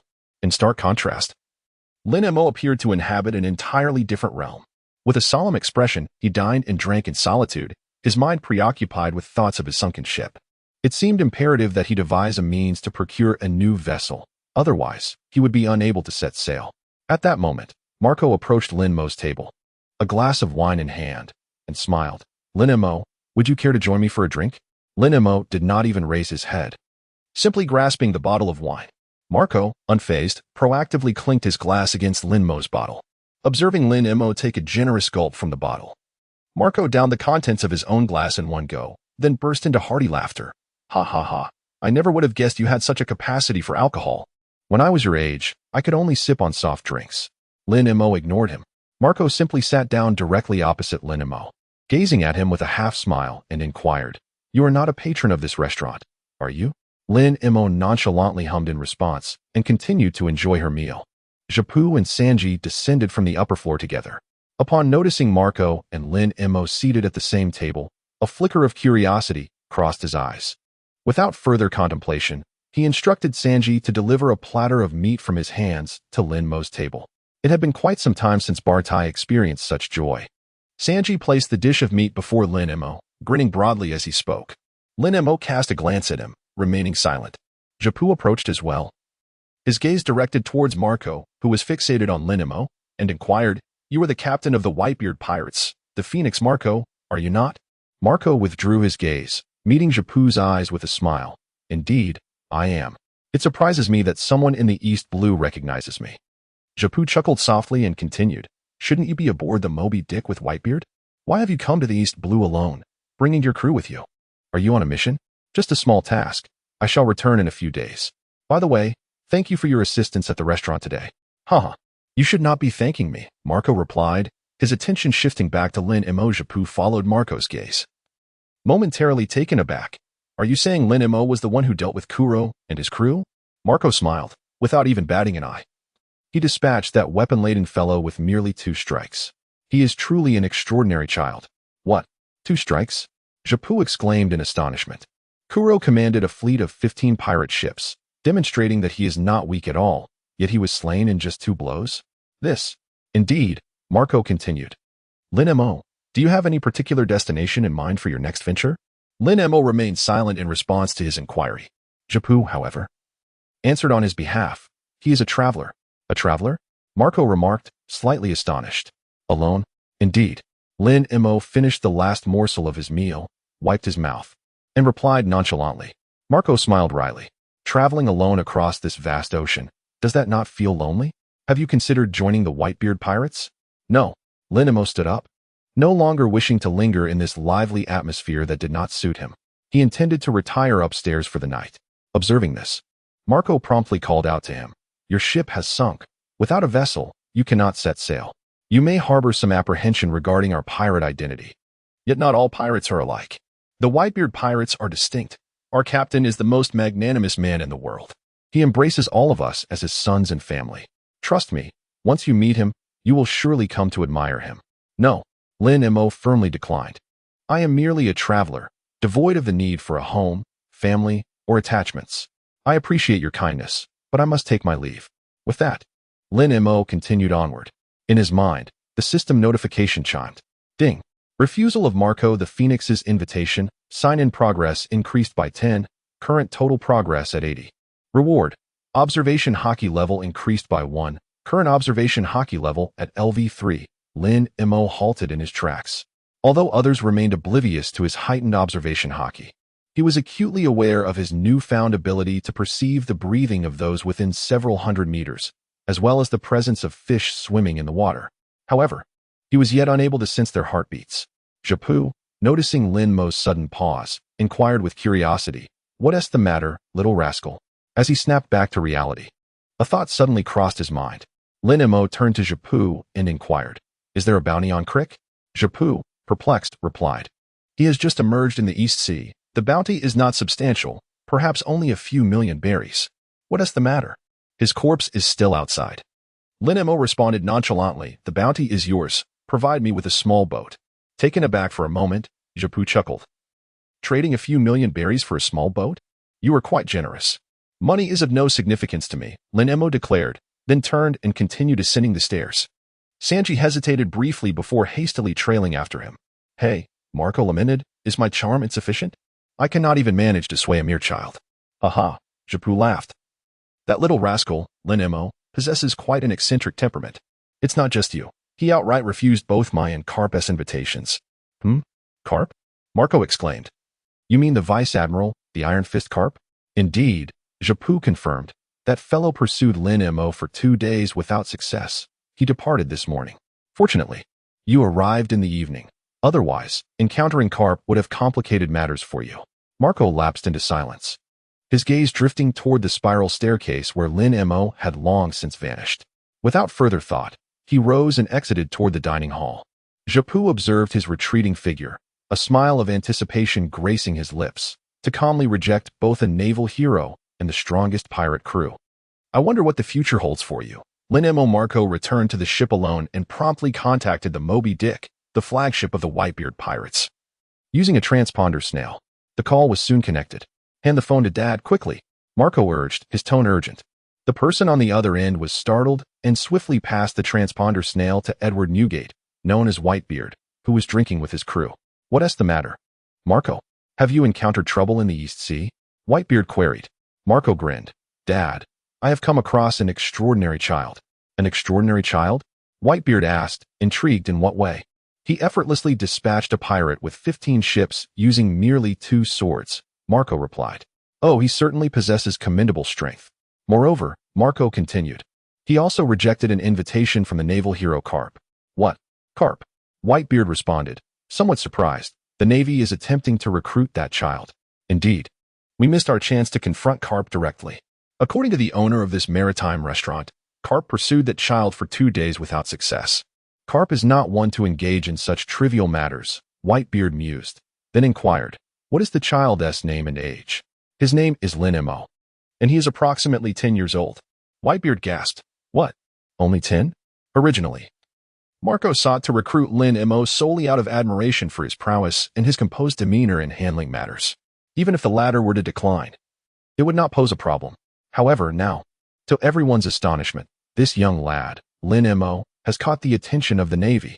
What is more remarkable is that he has garnered the interest of the legendary hero, Garp, who, despite holding the title of Vice Admiral, possesses strength that surpasses even that of an admiral. This alone attests to the exceptional nature of this young man.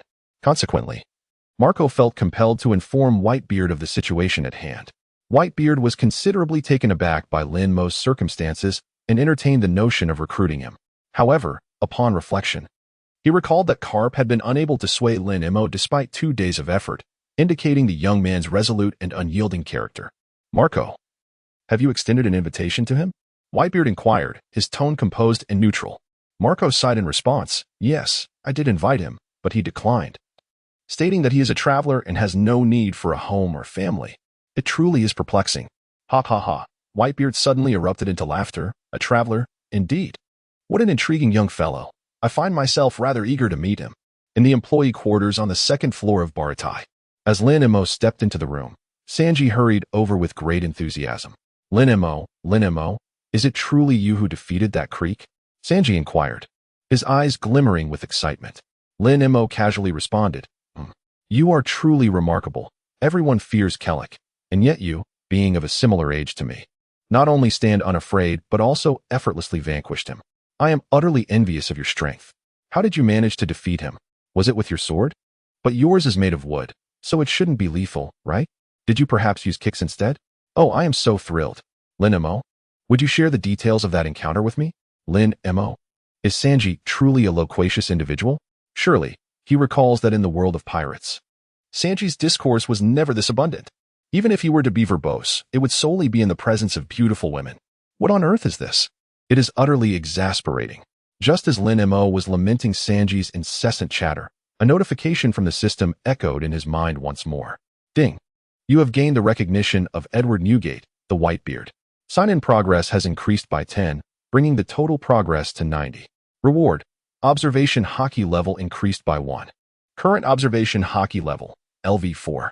Before Lin Mo could even register his astonishment at the absence of Whitebeard, he found himself inexplicably favored by him. A formidable force radiated from him, enveloping the surroundings. Though it lasted but a fleeting moment, it rendered Sanji utterly unconscious. The Conqueror's Haki, Armament Haki, and Observation Haki differ in nature. When one's level ascends, it is palpable to those skilled in the art. Such was the case in Frostmoon Village, where both Long and Gungshiro sensed his burgeoning strength.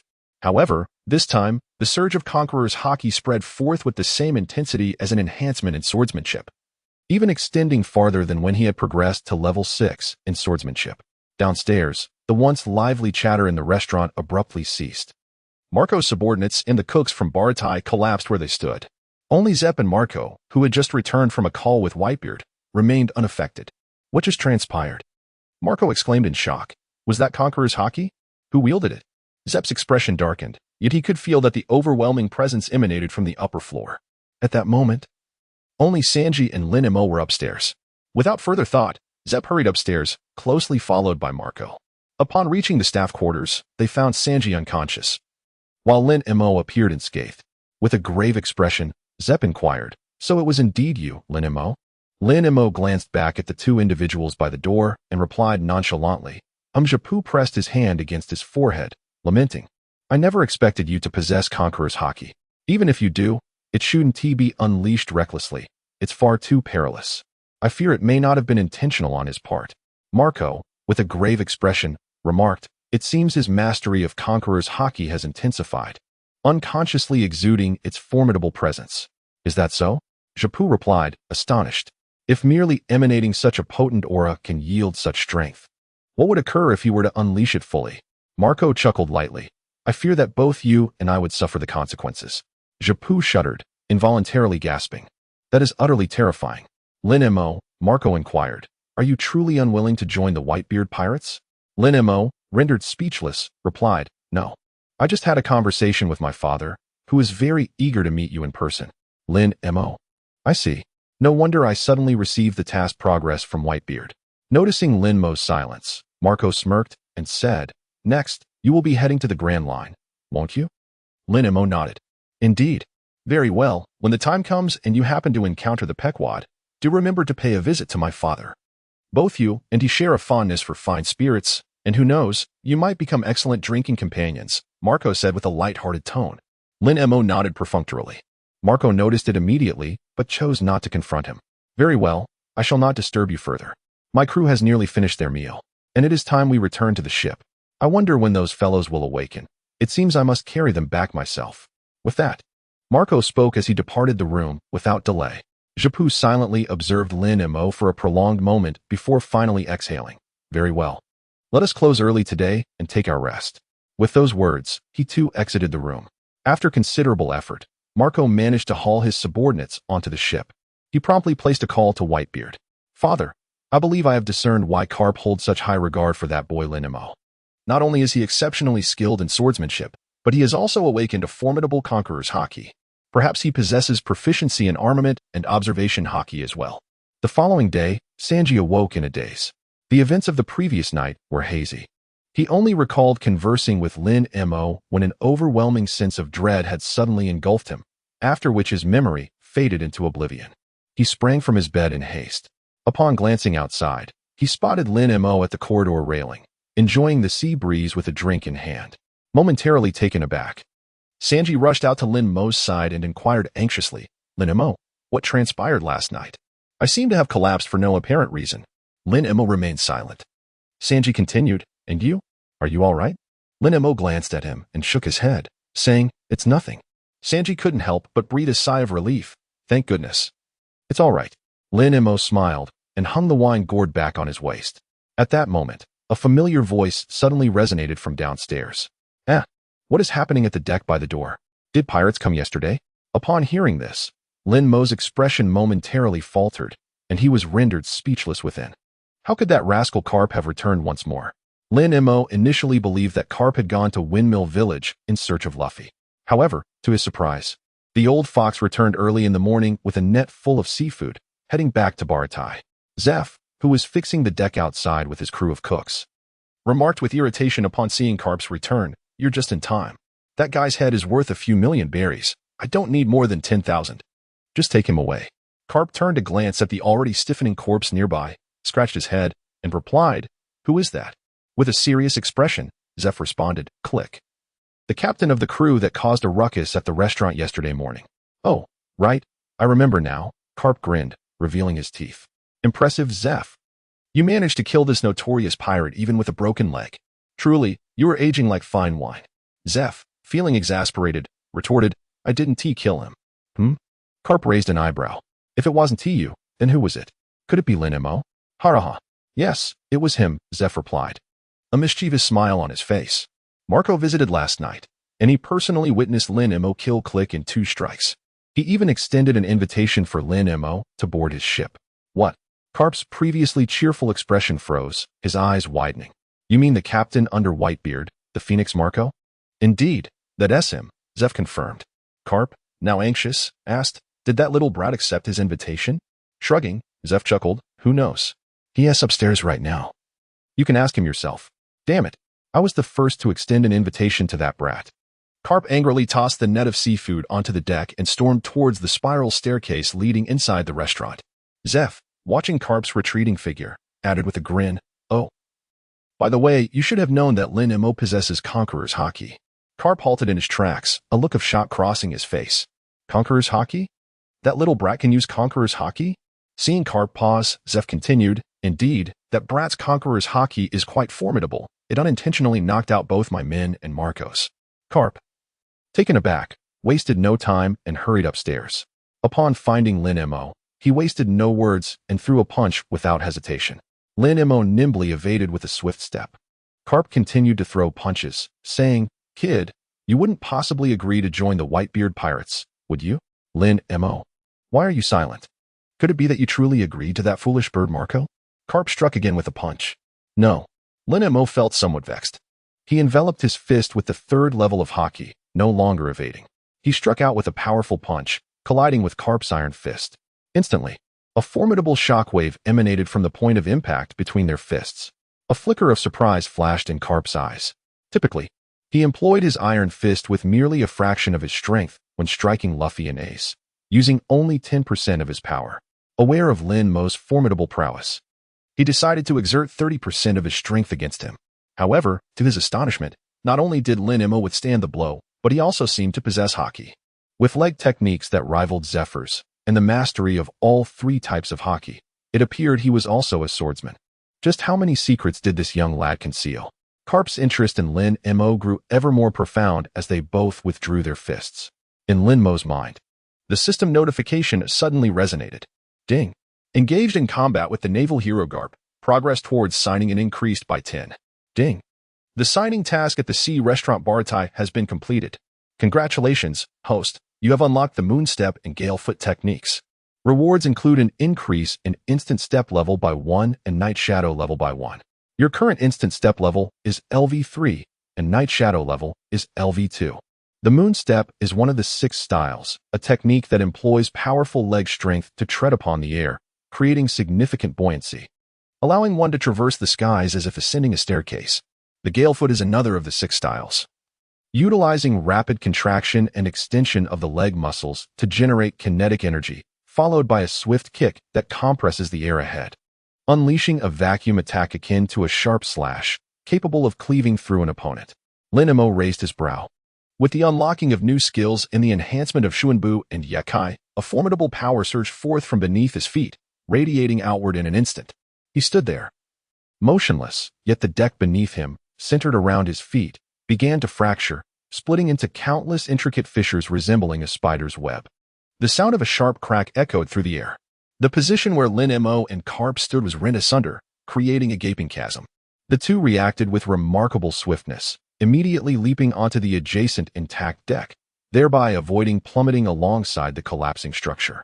Sanji, who was secretly observing from a nearby room, was left agape in astonishment. "What?" Garp exclaimed in shock. "Lin Mo, what have you done?" Lin Mo moved his legs slightly and shook his head, saying, "I did nothing." Garp's lips twitched slightly. "I don't believe you for a second." Lin Mo said nothing further and calmly walked past Garp. Garp gazed at him and inquired, "Where are you headed?" "I am departing," Lin Mo responded. Having completed the sign-in task here, it was time to take his leave. "What?" Garp exclaimed in astonishment, surprised that he intended to leave so soon. He quickly followed, suggesting, "Why not reconsider joining the Navy?" Lin Mo decisively stated, "I will not consider it." Upon witnessing Lin Mo's intention to depart, Sanji quickly snapped out of his astonishment and hurriedly pursued him. "Lin Mo, are you truly going to leave? Are you really leaving right now?" Sanji inquired, his brow slightly furrowed. "Yes," Lin Mo replied nonchalantly. As the trio arrived at the dining hall on the lower floor, Sanji immediately dashed ahead, extending his arms to obstruct Lin Mo's path. "You promised to teach me your leg techniques. You haven't properly instructed me yet. How can you possibly leave at this moment?" Lin Mo spoke in silence. "When did I ever say I would teach you?"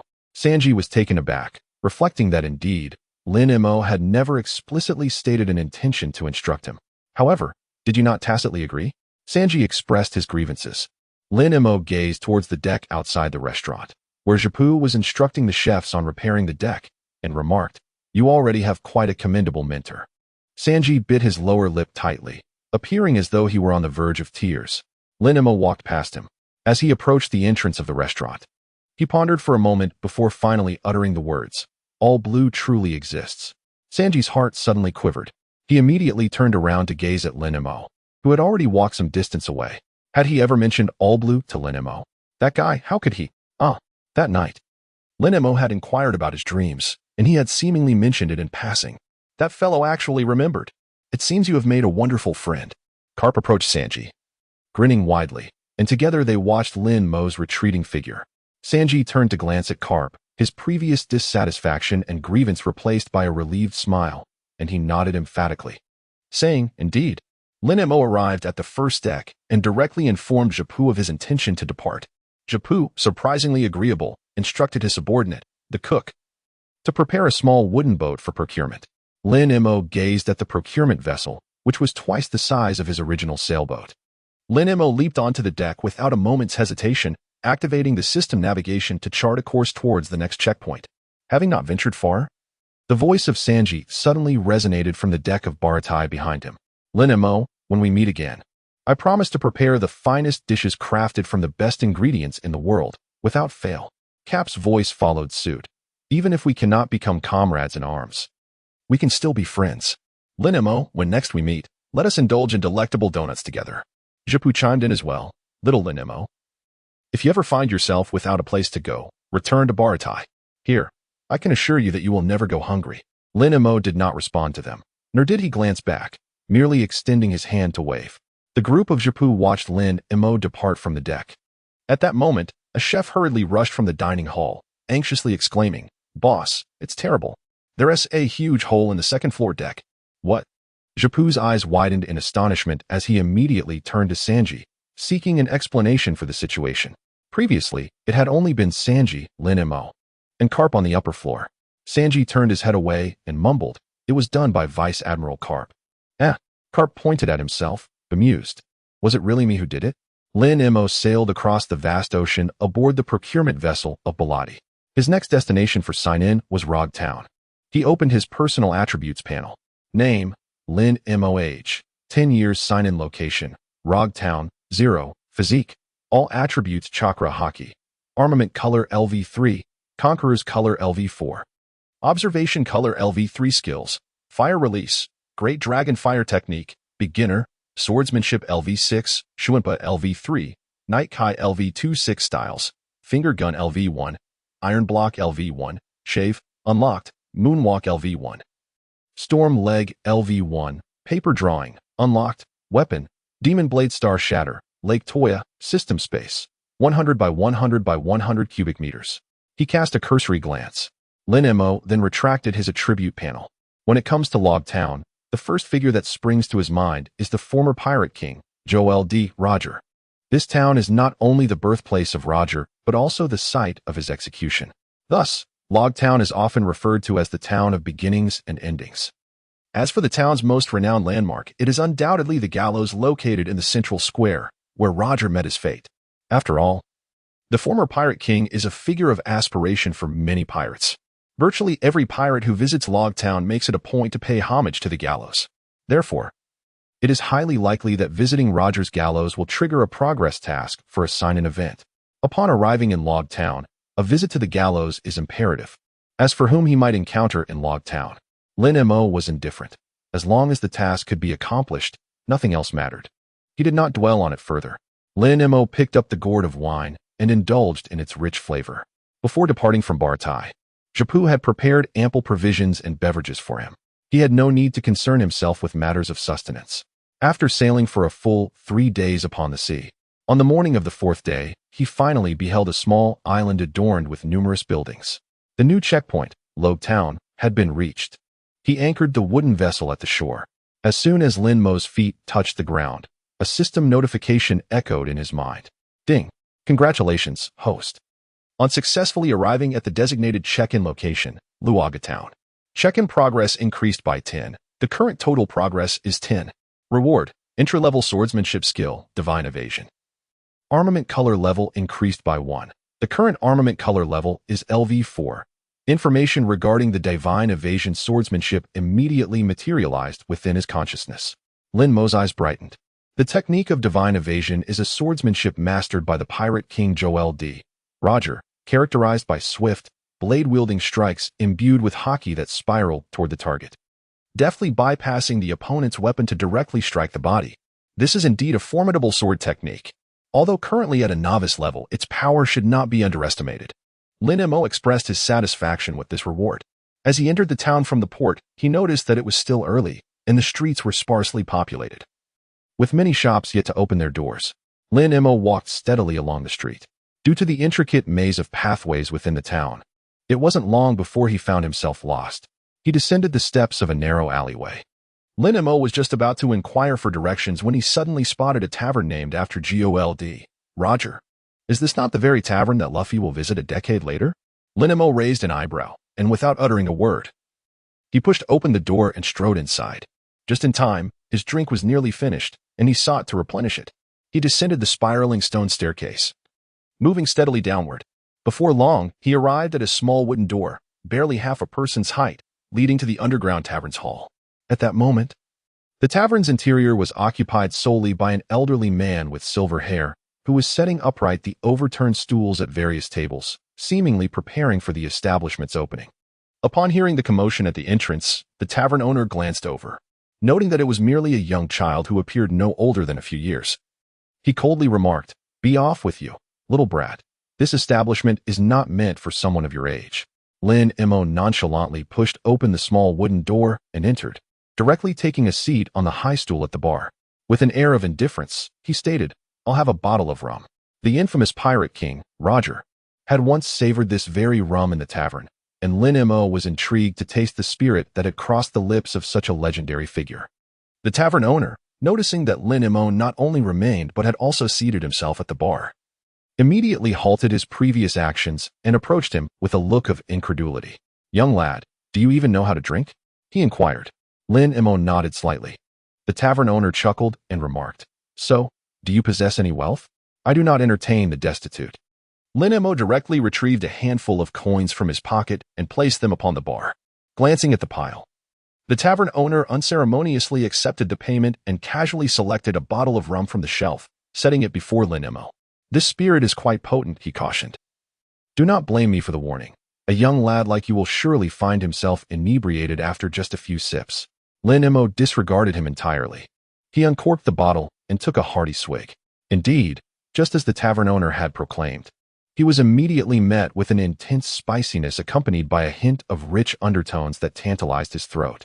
Observing Lin Mo's astonished reaction, the tavern owner couldn't help but chuckle, saying, "Well, what do you think? I wasn't mistaken, was I? This is not the sort of drink one of your age should indulge in."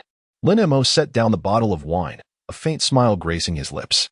"Indeed, this is exquisite wine. My good sir, please bring me 2 more bottles." The tavern owner was taken aback. "Are you certain you wish to order 2 more bottles?" Lin Mo nodded and continued to drink. The tavern owner, puzzled, retrieved 2 more bottles of wine from the cabinet and placed them before Lin Mo. Lin Mo uncorked the bottles and poured their contents into his empty wine gourd. At that moment, a sudden sound of footsteps echoed from outside the tavern.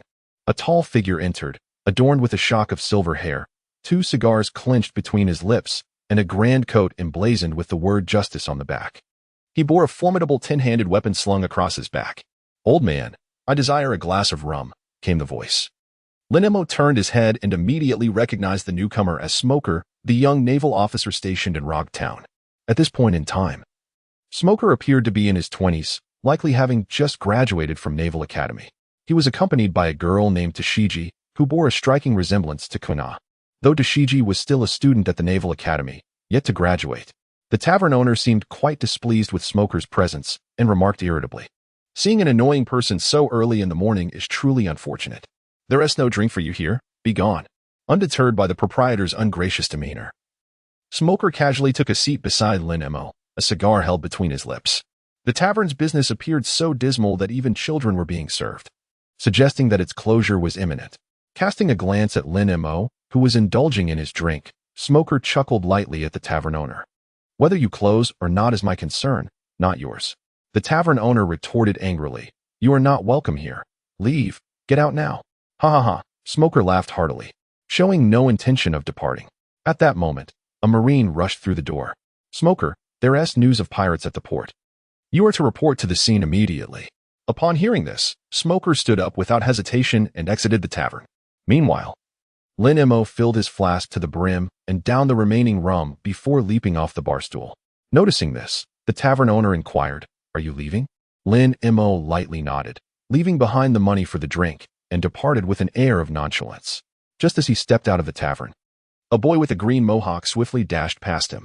Was that Bartolomeo just now? Lin Mo never anticipated that he would encounter this shameless individual so soon. Bartolomeo is a fervent admirer of Luffy, destined to sail the seas in the future, before pursuing his passion for stardom and becoming a pirate. This fellow was the notorious leader of a gang that spanned as many as 150 streets. In short, he is a troublesome character once engaged. Lin Mo was unaware of Bartolomeo's early morning destination, nor did he harbor any interest in discovering it. What lay ahead for him was a visit to the execution platform designated for Roger. Guided by several townsfolk, he swiftly arrived at the central square of the town. There, he gazed upon the execution platform towering several meters high. Lin Mo did not ponder for long before climbing up. Just as he steadied himself on the square execution platform, a prompt from the system resonated in his mind. Ding! Successfully reached the Roger execution platform. Sign-in progress increased by 10. Current total progress is 20. Reward, Master Level Divine Evasion Skill. In an instant, profound information regarding divine evasion flooded Lin Mo's consciousness. He had yet to thoroughly examine it when a voice boomed from below. "Hey, you up there, come down immediately. This is a special execution platform under the jurisdiction of the world's political figures. If you do not wish to be apprehended, descend at once." A Marine, wielding a megaphone, shouted at him. Upon hearing this, Lin Mo gazed down from his elevated position at the figures gathered beneath the execution platform. A crowd of townsfolk had already assembled, their murmurs filling the air. "Look, there is a young boy on the execution platform. Who is he? I have never seen him before. How did he manage to climb up there?" The townspeople engaged in lively discussion. Lin Mo did not wish to draw too much attention to himself. Although the height was not daunting enough to prevent a direct leap, he was, after all, merely a 10-year-old child. To the ordinary onlooker, leaping from such a height would undoubtedly result in injury. Therefore, in pursuit of discretion, he opted to descend slowly from the adjacent iron frame. At that moment, Smoker was escorting a group of newly apprehended pirates back along the main street. Upon noticing Lin Mo precariously climbing down from the execution platform's iron framework, he momentarily froze. Wasn't that the young rascal from the tavern? It was precisely this inadvertent lapse that allowed one of the captured pirates to swiftly draw a small handgun from his sleeve, grinning wickedly as he fired a shot at Smoker. Smoker reacted with remarkable swiftness, sidestepping the bullet and promptly seizing the firearm from the pirate's grasp. Just then, a cacophony of gasps erupted in the square. "Oh no, that boy is in danger. Someone, please save him. Hurry, someone rescue the child." Smoker turned towards the commotion, only to witness the bullet fired by the pirate hurtling towards Lin Mo's position, even with the powers granted by the smoke fruit. It was too late for him to intervene. Lin Mo stared in utter disbelief at the bullet hurtling ever closer toward him. Evading this projectile would be a simple task for him. Yet, even if he managed to dodge it, the bullet would inevitably strike the gallows. The likelihood was high that the structure would collapse as a consequence of this assault. He was currently suspended 10 meters above the ground. A typical child falling from such a height would either meet with death or sustain severe injuries. If he were to land unscathed, it would undoubtedly attract the attention of those around him. However, should he choose to intercept the bullet, the outcome would be no different. In any case, regardless of his choice, he could not escape becoming the focal point of everyone's gaze.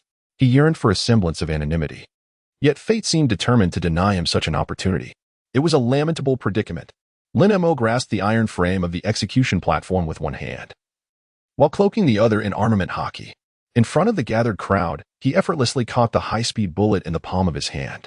A profound silence enveloped the arena, followed by an eruption of astonished gasps. "Is this real? It must be a trick. Good heavens, am I seeing things? That young lad actually caught the bullet with his bare hands? Surely, the bullet cannot be genuine. How could anyone catch a bullet unscathed? Impossible. Yet, I distinctly heard the gunfire. There's no way it could be fake." The pirate who had fired the shot was drenched in cold sweat, incredulity etched on his face. "How can this be? My bullets are specially crafted, far more potent than ordinary ones. Who on earth is that individual? Smoker stared in shock at Lin Mo's arm, which had returned to its normal state. He was utterly astounded. Was that young man just now wielding armament Haki? At that moment, Lin Mo, still hanging from the iron frame, had become the most striking figure in the square. With this realization, he felt no need to maintain his facade any longer. As he released his grip and leaped down from the 10-meter-high platform, landing gracefully on the ground, his peripheral vision caught sight of a boy with a distinctive rooster comb hairstyle in the distance, his face alight with excitement as he gazed intently at him. Wait, Bartolomeo, what on earth is he doing here? Lin Mo was momentarily taken aback, suddenly gripped by an unsettling premonition. Without further contemplation, she swiftly sought a less crowded path and hastily departed.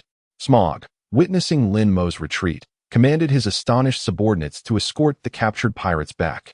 He then promptly pursued the direction in which Lin Mo had fled. That young man was certainly no ordinary individual. He was determined to uncover the identity of that enigmatic figure. Lin Mo was aware that Smoker was pursuing him, so he deliberately ventured into the labyrinthine alleys. As he anticipated, he soon managed to elude Smoker. Having been too conspicuous moments ago, he now understood the necessity of maintaining a low profile. Lin Mo was not inclined to walk around with countless pairs of eyes scrutinizing him, while pondering his next destination. A weapon shop specializing in swords and blades caught his attention. Wasn't this the very establishment where Zoro had purchased his sword a decade later in Roguetown? How curious it was to find himself here. It seemed that the legendary cursed sword, Sandai Katetsu, and one of the renowned swords, Yuki, from the 51 Forge, resided within this very shop. Since he was already here, he might as well take a look. With that thought in mind, Lin Mo stepped confidently into the weapon shop. What a surprise, it turned out to be a mere child.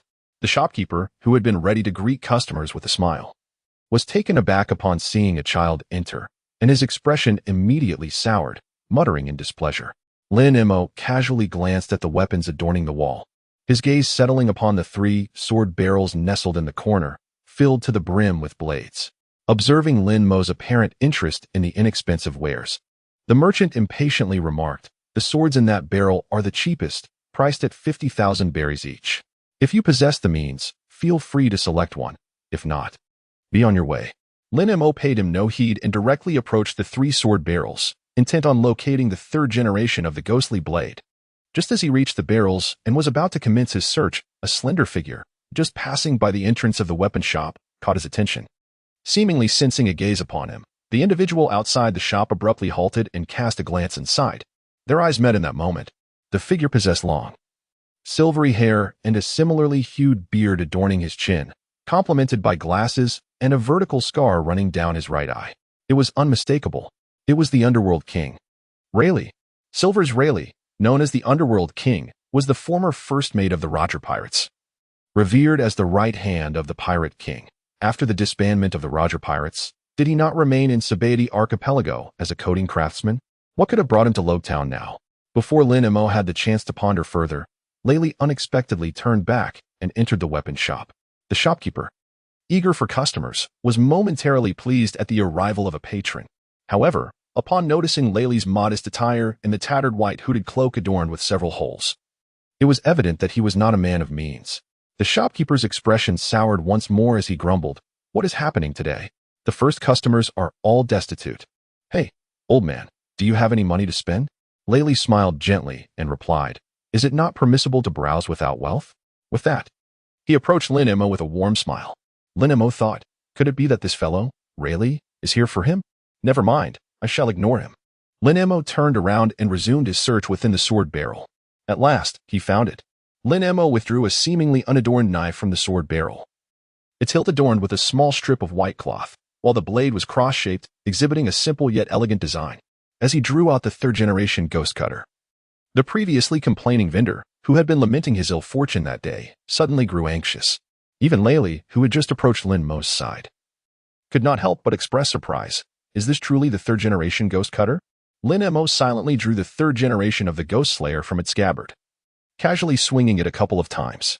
A chilling aura seeped through the hilt and into his being, though nothing had transpired. Lin Mo could faintly detect the scent of blood lingering in the air. He even sensed that the blade seemed to be attempting to encroach upon his consciousness. Truly a demonic sword, Indeed, it possessed a certain intrigue. Lin Mo's lips curled into a slight smile as he sheathed the sword, casting the third-generation Onigiri back into the sword barrel. Noticing the wooden sword hanging at Lin Mo's waist, Rayleigh couldn't help but chuckle, if I am not mistaken. The blade you wielded moments ago was indeed the third-generation Onigiri. Though it is a cursed sword, should you manage to subdue it, it could prove to be an exceptional weapon. Do you not intend to purchase that blade? I have no money. Lin Mo stated directly that the 3 bottles of wine he had purchased at the tavern had depleted his savings. Ha ha ha, Rayleigh laughed heartily. What a pity. Unfortunately, I too am short on funds. Otherwise, such a fine sword would be a worthy addition to my collection, even if I do not use it myself. Boss, Rayleigh inquired, turning towards the sword vendor. How much for the sword in the sword rack? The vendor, selling swords, swallowed nervously, his expression darkening as he replied. 50,000 berries for each, but the one you just looked at is not for sale. Oh, so it is not for sale? What a shame, Rayleigh feigned disappointment. If such a magnificent sword were available for 50,000 berries, I would undoubtedly return to purchase it once I have the means. Lin Mo cast him a silent glance. A man who sells himself when impoverished and resorts to gambling and drinking when he has a little money. Would such a person ever save up to purchase a knife that he would never even use? The answer, undoubtedly, is no. Lin Mo was not inclined to believe Layleigh's ominous words. However, upon hearing Layleigh's remarks, the seller of blades turned pale. After all, this was a cursed sword. Many who had wielded the infamous Onigiri met with tragic fates. In this world, no swordsman dared to use Onigiri any longer. Even those unsuspecting souls who might attempt to wield it would vanish from existence as if under a sinister curse. Ultimately, regardless of your wealth, I refuse to sell it. If you were to perish, it would mean I have indirectly caused your demise, wouldn't it? Oh, if that is the case, why do you still offer the third-generation Onigiri for sale in your sword rack? Layleigh inquired with curiosity. The seller of blades grasped his hair in distress, exclaiming, "This cursed sword, I wish to dispose of it swiftly, yet I fear that the person who acquires it may become a victim of its malevolence. No, I cannot become an unwitting murderer. This sword shall not be sold, even if it means it remains hidden away for eternity. I cannot sell it to bring harm to others." With that, he dashed to the sword rack, swiftly locating the third-generation Onigiri amidst the other blades. Cradling it protectively in his arms, Lin Mo and Layleigh exchanged silent glances. Suddenly, Layleigh burst into laughter. Ha ha, what an intriguing boss. Lin Mo departed from the weapon shop in silence. Upon witnessing his exit, Rayleigh did not linger either and followed suit. Hey, kid, wait a moment. Do you happen to know me? Lin Mo shook his head, stating, I do not recognize you. However, Layleigh was unconvinced, asserting, just a moment ago, the way you looked at me in the store clearly indicated that you were familiar with me.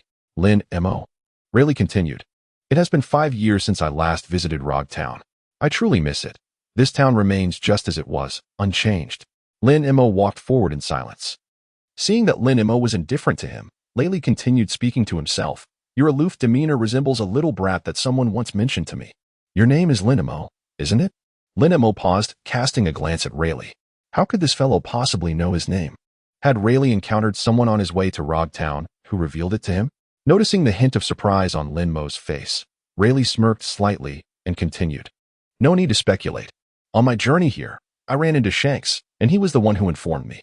He also mentioned that if I were to meet you, I should pay close attention, for you would surely astonish me. Lin Mo felt speechless.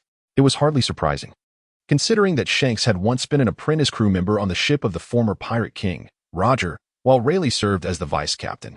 Encountering the former vice captain, it was only natural for the red-haired to share his matters with Rayleigh. Little brat, Rayleigh fixed his gaze on Lin Mo's wine gourd and inquired, Do you still have any wine? Lin Mo. Ha ha ha, do not be so tense. I have no intention of striking you. I am acquainted with the proprietor of a nearby tavern. What do you say? Would you care to join me for a little libation? A drink on the house. That sounds quite delightful. Lin Mo hesitated slightly. Rayleigh immediately discerned that Lin Mo's heart had been swayed. He patted Lin Mo's back and urged him forward, saying, I heard from Shanks that you have quite the tolerance for alcohol. How about we test our limits and see who can drink better? Ha ha ha. Lin Mo passively followed Rayleigh as they moved forward. Shortly after departing from the narrow alley, Bartolomeo, the green-haired boy, appeared in the weapon shop known as Sell One Sword. You're Bartolomeo from the street next door? Exclaimed Sell One Sword, startled by the sight of the green-haired youth. With a smirk gracing his lips and a spiked club in hand, Bartolomeo mischievously declared, "Hand over the sword that the kid from earlier was eyeing." Sword? What sword? I don't comprehend what you're insinuating. Sell one sword attempted to feign ignorance. Without hesitation, Bartolomeo smashed the small counter inside the shop with his club. His tone menacing as he proclaimed, "This is your final chance. If you do not surrender the sword, I shall obliterate your establishment. Please, don't. I'll give it to you, I will." Sell one sword, terrified, hurried to the storeroom to search for a sword, initially intending to grab a mediocre one to deceive Bartolomeo. However, Bartolomeo shouted from outside, "If you present me with a fake, I will end you." This threat sent a chill down Sell one sword's spine. Bartolomeo was notorious as the tyrant of the streets, having committed countless misdeeds, even causing headaches for the Navy. Displeasing him could very well lead to dire consequences. After a moment of hesitation, Sell one sword clenched his teeth and ultimately retrieved the Sandai Kitetsu. He had always intended to dispose of this cursed blade anyway. Let this little rogue take it. No one would mourn his demise should that be the case. Once Bartolomeo acquired the sword, he exited the weapon shop, clutching the weapon as he walked through the alley. The image of Lin Mo catching bullets with his bare hands lingered in his mind, igniting an uncontrollable excitement within him. He resolved to use this sword as leverage to recruit that formidable young man as his subordinate. Under Rayleigh's warm invitation, Lin Mo consented, albeit reluctantly, to accompany him to a certain tavern. She gazed at the tavern owner, who was diligently polishing the bar counter before her. Lin Mo felt a wave of speechlessness. Indeed, the tavern to which Riley had led him was the very establishment where he had previously purchased rum. "Kid, why are you here again?" The tavern owner's words trailed off as his gaze was drawn to Riley, who entered the tavern alongside Lin Mo, his hood now lowered. Riley smiled and said, "Good to see you again, my friend." You are Riley?" the tavern owner exclaimed in astonishment. "Mr. Riley, I recall you haven't visited Roguetown in many years, have you?" "Indeed, it has been 5 years," Riley replied, taking a seat at the bar with Lin Mo. The tavern owner promptly poured him a glass of rum, his eyes glistening with emotion. "Your return to Roguetown must be due to that incident, correct?" Riley downed the glass in one go, wiped his mouth, and said with a smile, "Yes, in a few days, it will be the anniversary of Roger's passing. I have come to commemorate him. Is it really appropriate to speak so candidly?" The tavern owner glanced at Lin Mo, a hint of concern in his voice. Riley waved his hand dismissively. "It's fine. This kid is trustworthy." You know this kid?" the tavern owner asked, surprised. Riley cast a glance at Lin Mo and replied, "Though today is our first encounter, I trust the judgment of one with red hair. He cannot be mistaken." Lin Mo, at a loss for words, remarked, "So, you intend for me to watch you drink?" Riley was momentarily taken aback, but then burst into laughter, exclaiming, "Ha, boss, pour the drinks. I'll cover all the tabs." "All right," the tavern keeper nodded, promptly producing several bottles of liquor and placing them upon the bar. The elderly and youthful patrons seated side by side immediately began to drink heartily, reveling in their libations. As noon approached, Raleigh, observing the deserted tavern, curiously inquired, "Lin Mo and I have been drinking for several hours. Why have no other patrons entered?" The tavern keeper waved his hand dismissively, saying, "Ever since Roger's demise, my business has been declining day by day, perhaps due to the name of the establishment. The townsfolk are reluctant to frequent this place for a drink. Only a few pirates, who admired Roger, come to pay their respects. However, since a certain Navy officer named Smoker was assigned here recently, even the pirates have dwindled in number." At this point, the tavern keeper's expression grew somber. Raleigh silently scrutinized him for a long while before suddenly erupting into laughter once more. Just as he intended to pat Lin Mo on the shoulder, his hand fell. Lin Mo slightly turned to the side to evade. A hint of surprise flickered in Riley's eyes, but he soon withdrew his hand and remarked with a smile, "Youngster, do you have any plans for this afternoon?" Lin Mo gazed at him in silence, shaking his head. Riley grinned and suggested, "Since we have nothing to do, why not accompany me on a hunting expedition?" Lin Mo stared at him with a peculiar expression. Hunting? What on earth did this fellow intend to do? However, perhaps embarking on a hunting expedition with him could indeed trigger a progress task. Without further contemplation, Lin Mo nodded in agreement. "All right."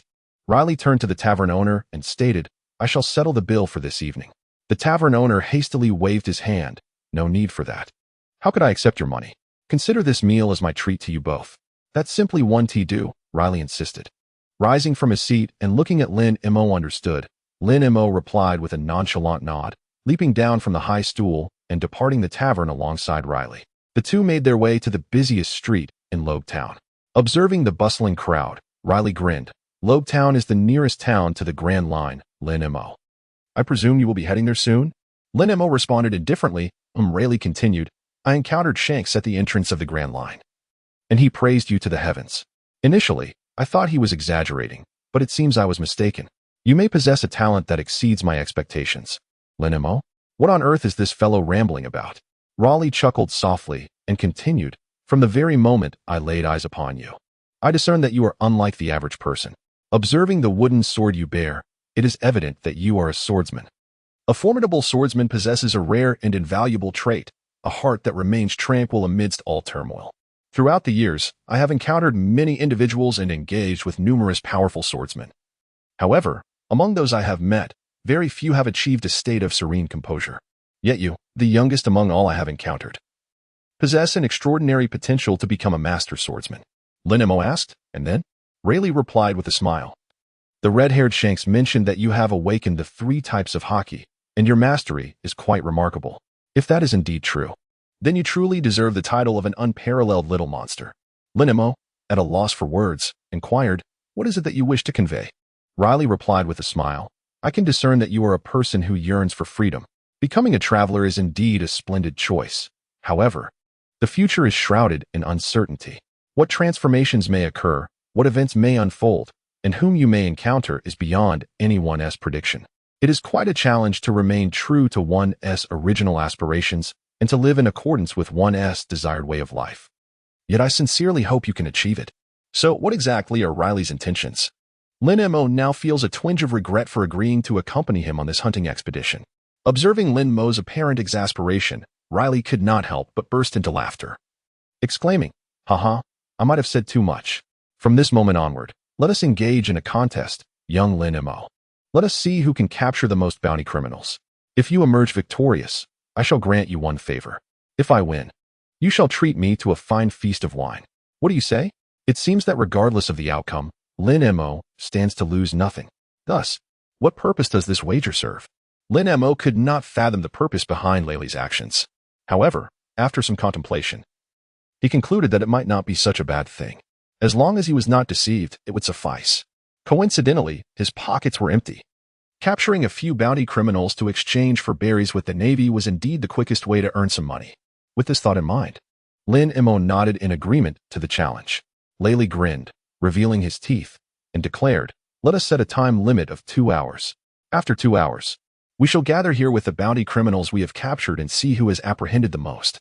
Very well, Lin Mo replied. Let the contest commence. No sooner had Laylee uttered these words than he vanished in an instant. Lin Mo's eyes sparkled with excitement.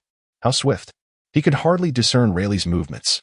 Truly, he was the Dark King Rayleigh, living up to his illustrious reputation. Very well, if that is the case, then it is time for him to commence as well.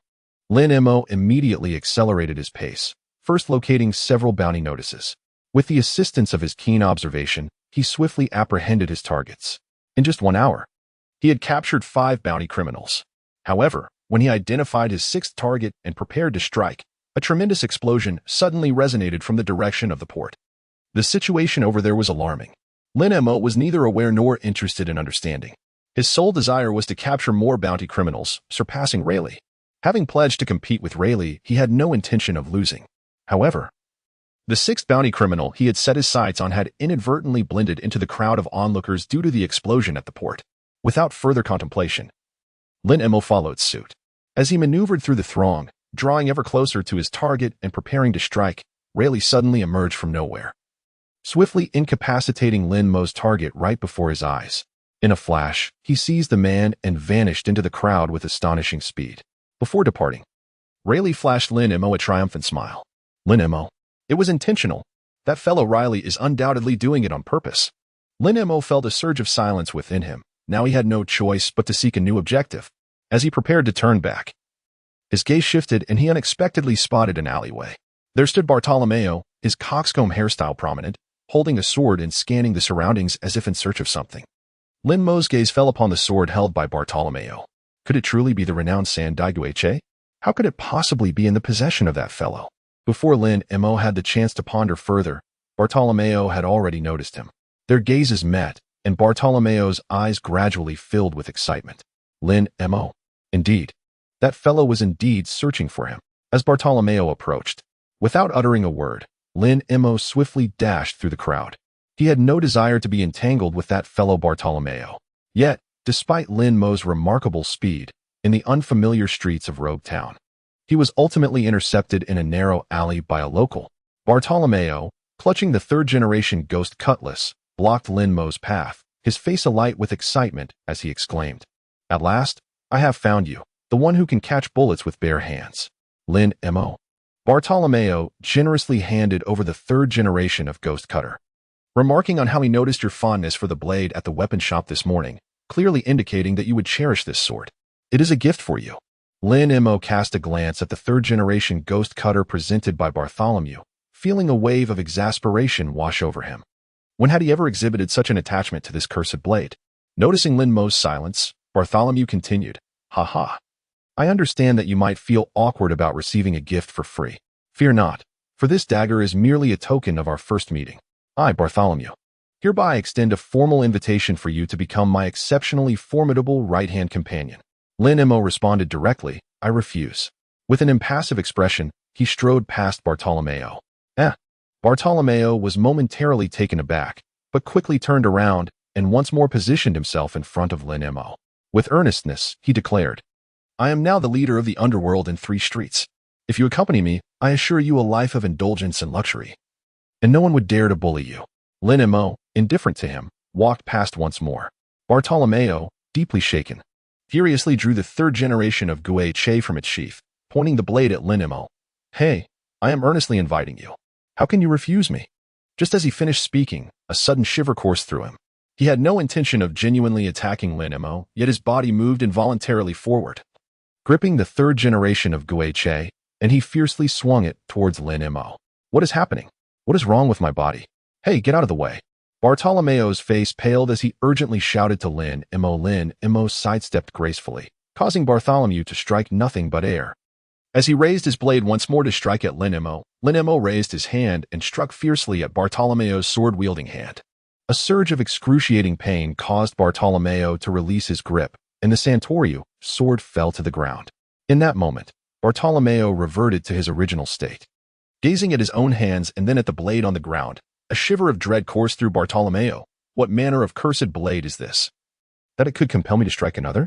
Lin Mo calmly remarked, "Only those with wavering willpower can be dominated by a blade." With that, he continued to stride forward. Bartholomew gazed at Lin Mo's receding figure in awe, scratching his head as memories of Lin Mo wielding the sword carefreely that morning flooded his mind. The more he pondered, the deeper his admiration grew. Truly, he is someone worthy of my esteem. Bartholomew clenched his fist in excitement, exclaiming, "Splendid. Indeed. Only such a person deserves to be my companion." Just as Lin Mo stepped out of the alley and onto the main street, a system notification reverberated in his mind. "Ding. You have earned Bartholomew's admiration. Sign-in progress increased by 10. Current total progress is 30. Reward. New skill, Fairy Sphere." Immediately, information regarding the Fairy Sphere surged into his consciousness. Lin Mo involuntarily halted his steps. The Fairy Sphere was a legendary super magic within the fairy tale, capable of creating an invincible protective orb with an extensive range. Within this sphere, it could even freeze time itself. This was indeed a formidable defensive magical skill. Lin Mo never anticipated that he could acquire such formidable skills from Bartolomeo. What a windfall. It seems that the lad does possess some merit after all.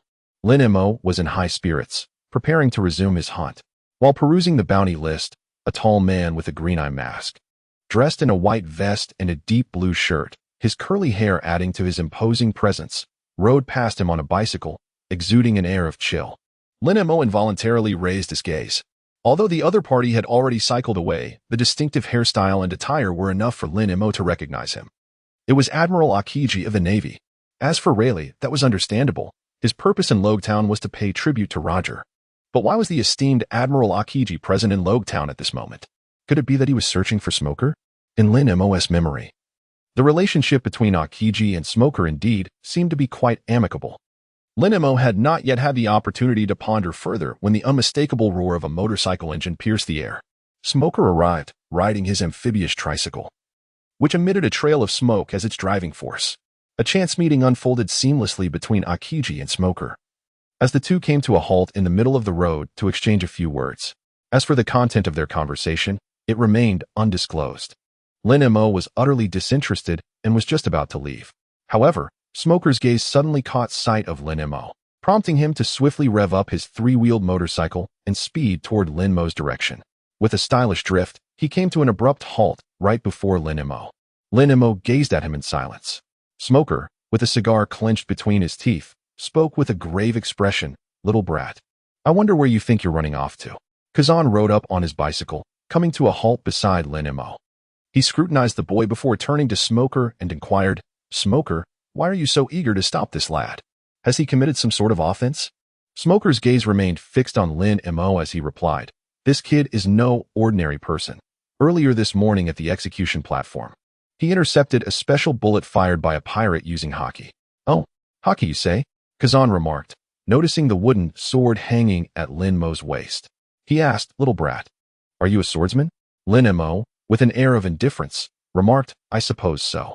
Akiji turned his gaze towards the solemn Smoker and waved his hand dismissively. "He is merely a wandering swordsman, having committed no wrongdoing. Enough of this menacing demeanor. Let him go." Smoker replied with a silent nod. Akiji pointed towards the harbor. "As I made my way here, I encountered pirates detonating the port. Despite my clear declaration that I was not there to apprehend them, they insisted on engaging me. Thus, I had no choice but to freeze them. Your men seem to be heading towards the harbor.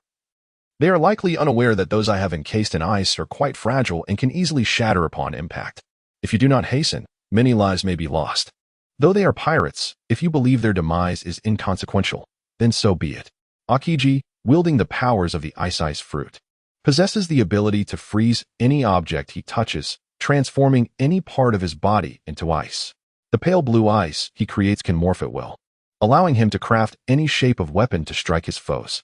His prowess is such that he can freeze substances without direct contact, extending even to portions of the sea, which is why he often glides across the water by solidifying the ocean beneath his feet. Those ensnared by his ice do not perish immediately. Instead, they enter a catatonic state, their bodies becoming as brittle as ice, prone to shattering from minor impacts. However, if thawed in time, they may yet survive. Smoker furrowed his brow, his tone laced with frustration. "Damn it, keep an eye on this kid until I return. Do not allow him to escape. I have questions for him." "Very well, understood. Off you go," Akiji replied languidly. Smoker cast one last glance at Lin Mo before changing direction and swiftly riding his motorcycle towards the harbor. Once he departed, Akiji suddenly yawned. "I am quite tired. It is time for a nap." He then turned to Lin Mo. "Kid, Smoker mentioned he has inquiries for you. Can you make your way to the naval base to await his return?" Lin Mo remained silent, thus tacitly consenting. How utterly exhausted he felt. Off he went. Akiji mounted his beloved bicycle once more and rode away with a flourish. Lin Mo stood in place, a bemused smile gracing his lips as he gazed at the retreating figure of Akiji. Truly, he was a naval admiral embodying the essence of lethargic justice. One could hardly fathom the depths of his indolence. He chuckled softly. Lin Mo did not linger here for long. He needed to seize the time to apprehend the wanted criminals. Although he had squandered a few minutes in this endeavor, it did not impede his pace in capturing them. As the appointed time for the match with Riley approached, the two arrived almost simultaneously at the designated location, each dragging a group of unconscious wanted criminals bound together with hemp ropes. "Oh, quite impressive. You have captured more than I anticipated," Riley remarked with a smile, glancing at the 10 individuals Lin Mo had brought along. Lin Mo cast a glance at the 11 criminals captured by Riley, one of whom was a target he had originally set his sights on but was intercepted by Riley. "Though you fell short by just one, you still lost," Riley remarked with a smile. "Little one, a wager is a wager. You must accept the outcome gracefully, without any tricks." "I understand," Lin Mo replied, at a loss for words. Accepting defeat was a matter of course, with nothing more to say. "Haha, I truly appreciate your attitude," Riley responded, tossing the end of the rope binding the captured criminals towards Lin Mo. Lin Mo effortlessly caught the item. Riley continued, "Even if I have withdrawn from the fray, my bounty still remains with the Navy. Ultimately, to them, I am still a pirate, and it would be inappropriate for me to claim the reward from the Navy. Therefore, you should go. We shall split the prize equally. Lin Mo. In truth, he was reluctant to go. However, in order to claim the bounty on these wanted criminals, it was imperative to obtain Smoker's signature. If he failed to visit the naval base, he would forfeit the payment. And without funds, he could not purchase alcohol. The absence of drink would undoubtedly lead to a considerable headache for him. Thus, after much deliberation, he resolved to make the trip to the naval base. Very well, Lin Mo uttered, somewhat exasperated. Rayleigh chuckled heartily, then I shall await your return at the tavern. Ha ha ha. With that, Rayleigh turned and confidently strolled towards the tavern. Lin Mo dragged the 21 individuals along the path to the naval base. As he passed through the central plaza, he garnered considerable attention. Look, what is that child doing? How can he possess such strength to pull so many people? Who exactly is he dragging? Isn't that the ruffian from West Street with a bounty of 30,000 berries on his head? And those notorious criminals from East Street are among them as well. Goodness, could it be that the boy is hauling a bunch of wanted criminals? It certainly seems so. Wait, why does that little rascal look so familiar to me? Ah, I remember now, he's the one who caught bullets with his bare hands this morning. I recall it too. My word, who is this remarkable child? To catch bullets with his bare hands, to leap from such heights unscathed, and now to have captured so many wanted felons. He is truly extraordinary. Lin Mo walked forward in silence, wholly disregarding the sounds around him. He eventually arrived at Smoker's naval base. The station sailors were taken aback upon seeing a child dragging along 21 unconscious individuals. Dumbfounded. One of the sailors couldn't help but inquire, "What on earth are you dragging, little one?" Lin Mo said with a solemn expression, "Bounty criminals." "Eh?"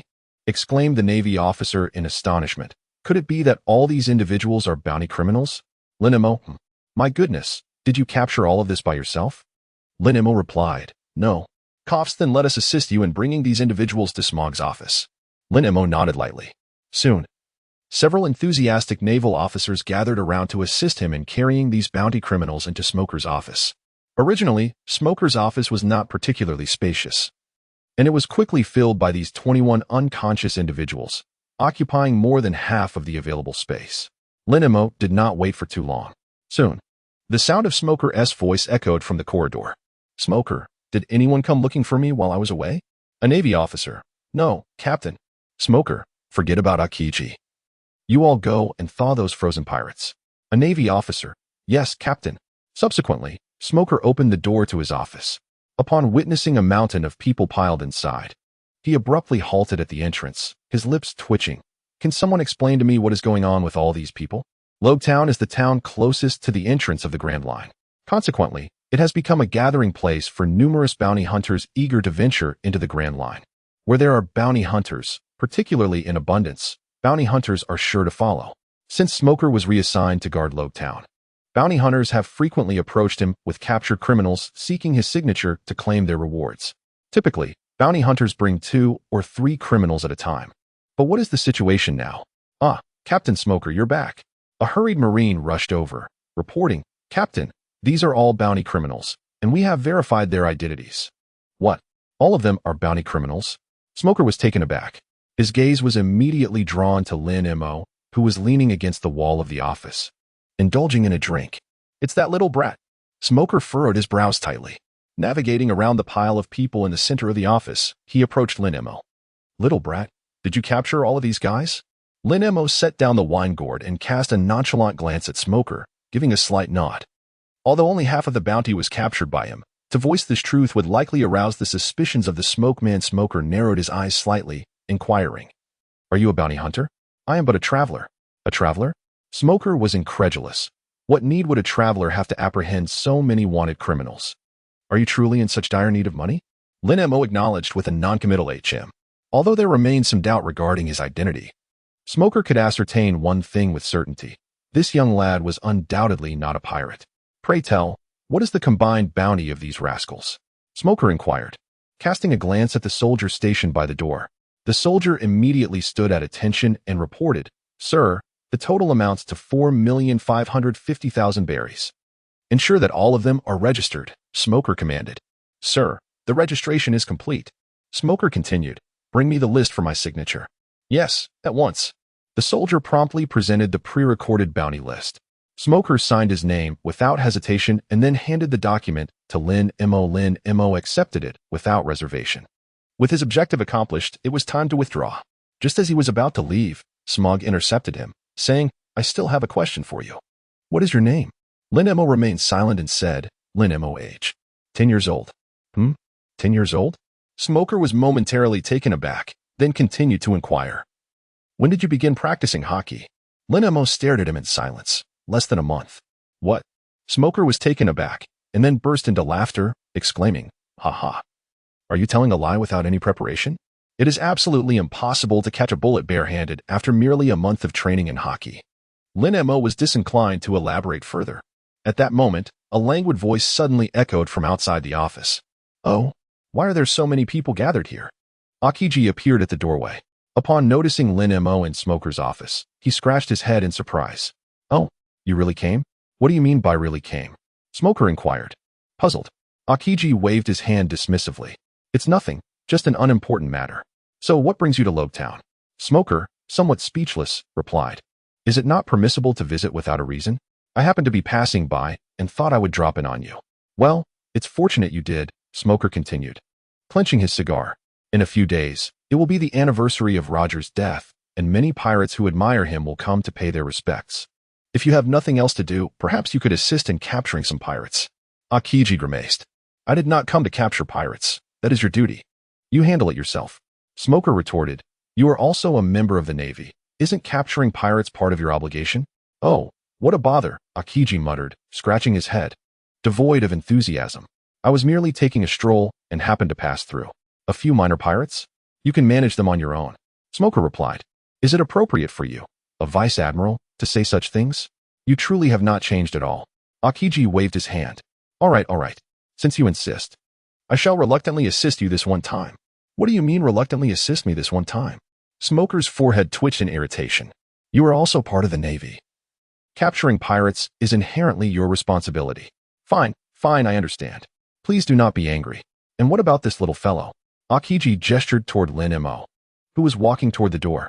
Smoker narrowed his eyes, suddenly transforming into smoke and swiftly materializing at the doorway, blocking Lin Mo's exit once more.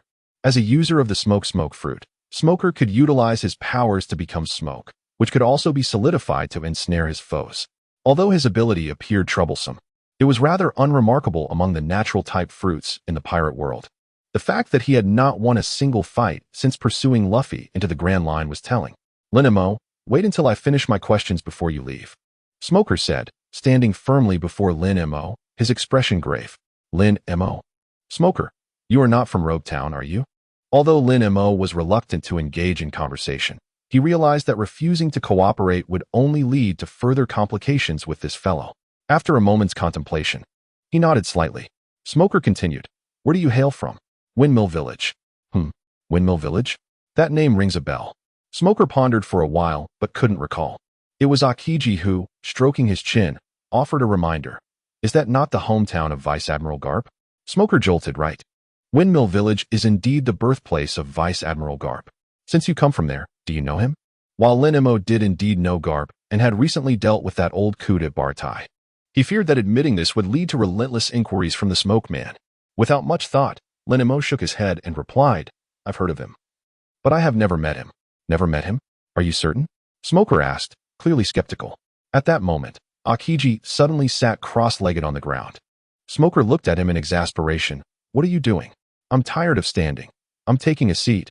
Akiji waved his hand dismissively, urging them to continue. The interruption had thrown off the rhythm. With a sigh, Smoker said, "Fine then, kid, let me ask you one last question. You claim to be a traveler. Where do you intend to go next?" Lin Mo responded without hesitation, "The Grand Line." Smoker was taken aback for a moment. "Are you planning to venture there alone?" Lin Mo, "Are you aware of what the Grand Line is? For a little brat like you, venturing there would be tantamount to seeking your own demise." Smoker, "Your words seem rather exaggerated." Akiji rested his chin on his hand, tilting his head, his expression devoid of emotion, suggesting that perhaps this little brat could indeed make a name for himself in the Grand Line. What can a mere traveler achieve? Ultimately, he is still just a 10-year-old child. Smoker's gaze was fixed intently on Lin Mo, resolutely asserting, "Since you wish to journey to the Grand Line, then face me in a duel. If you win, I shall no longer impede your path. If you lose, you shall join the Navy. In truth, from the moment Smoker witnessed Lin Mo effortlessly catch bullets with his Haki that morning, he had quietly resolved to make a decision. If Lin Mo were not a pirate, he would recruit him into the Navy.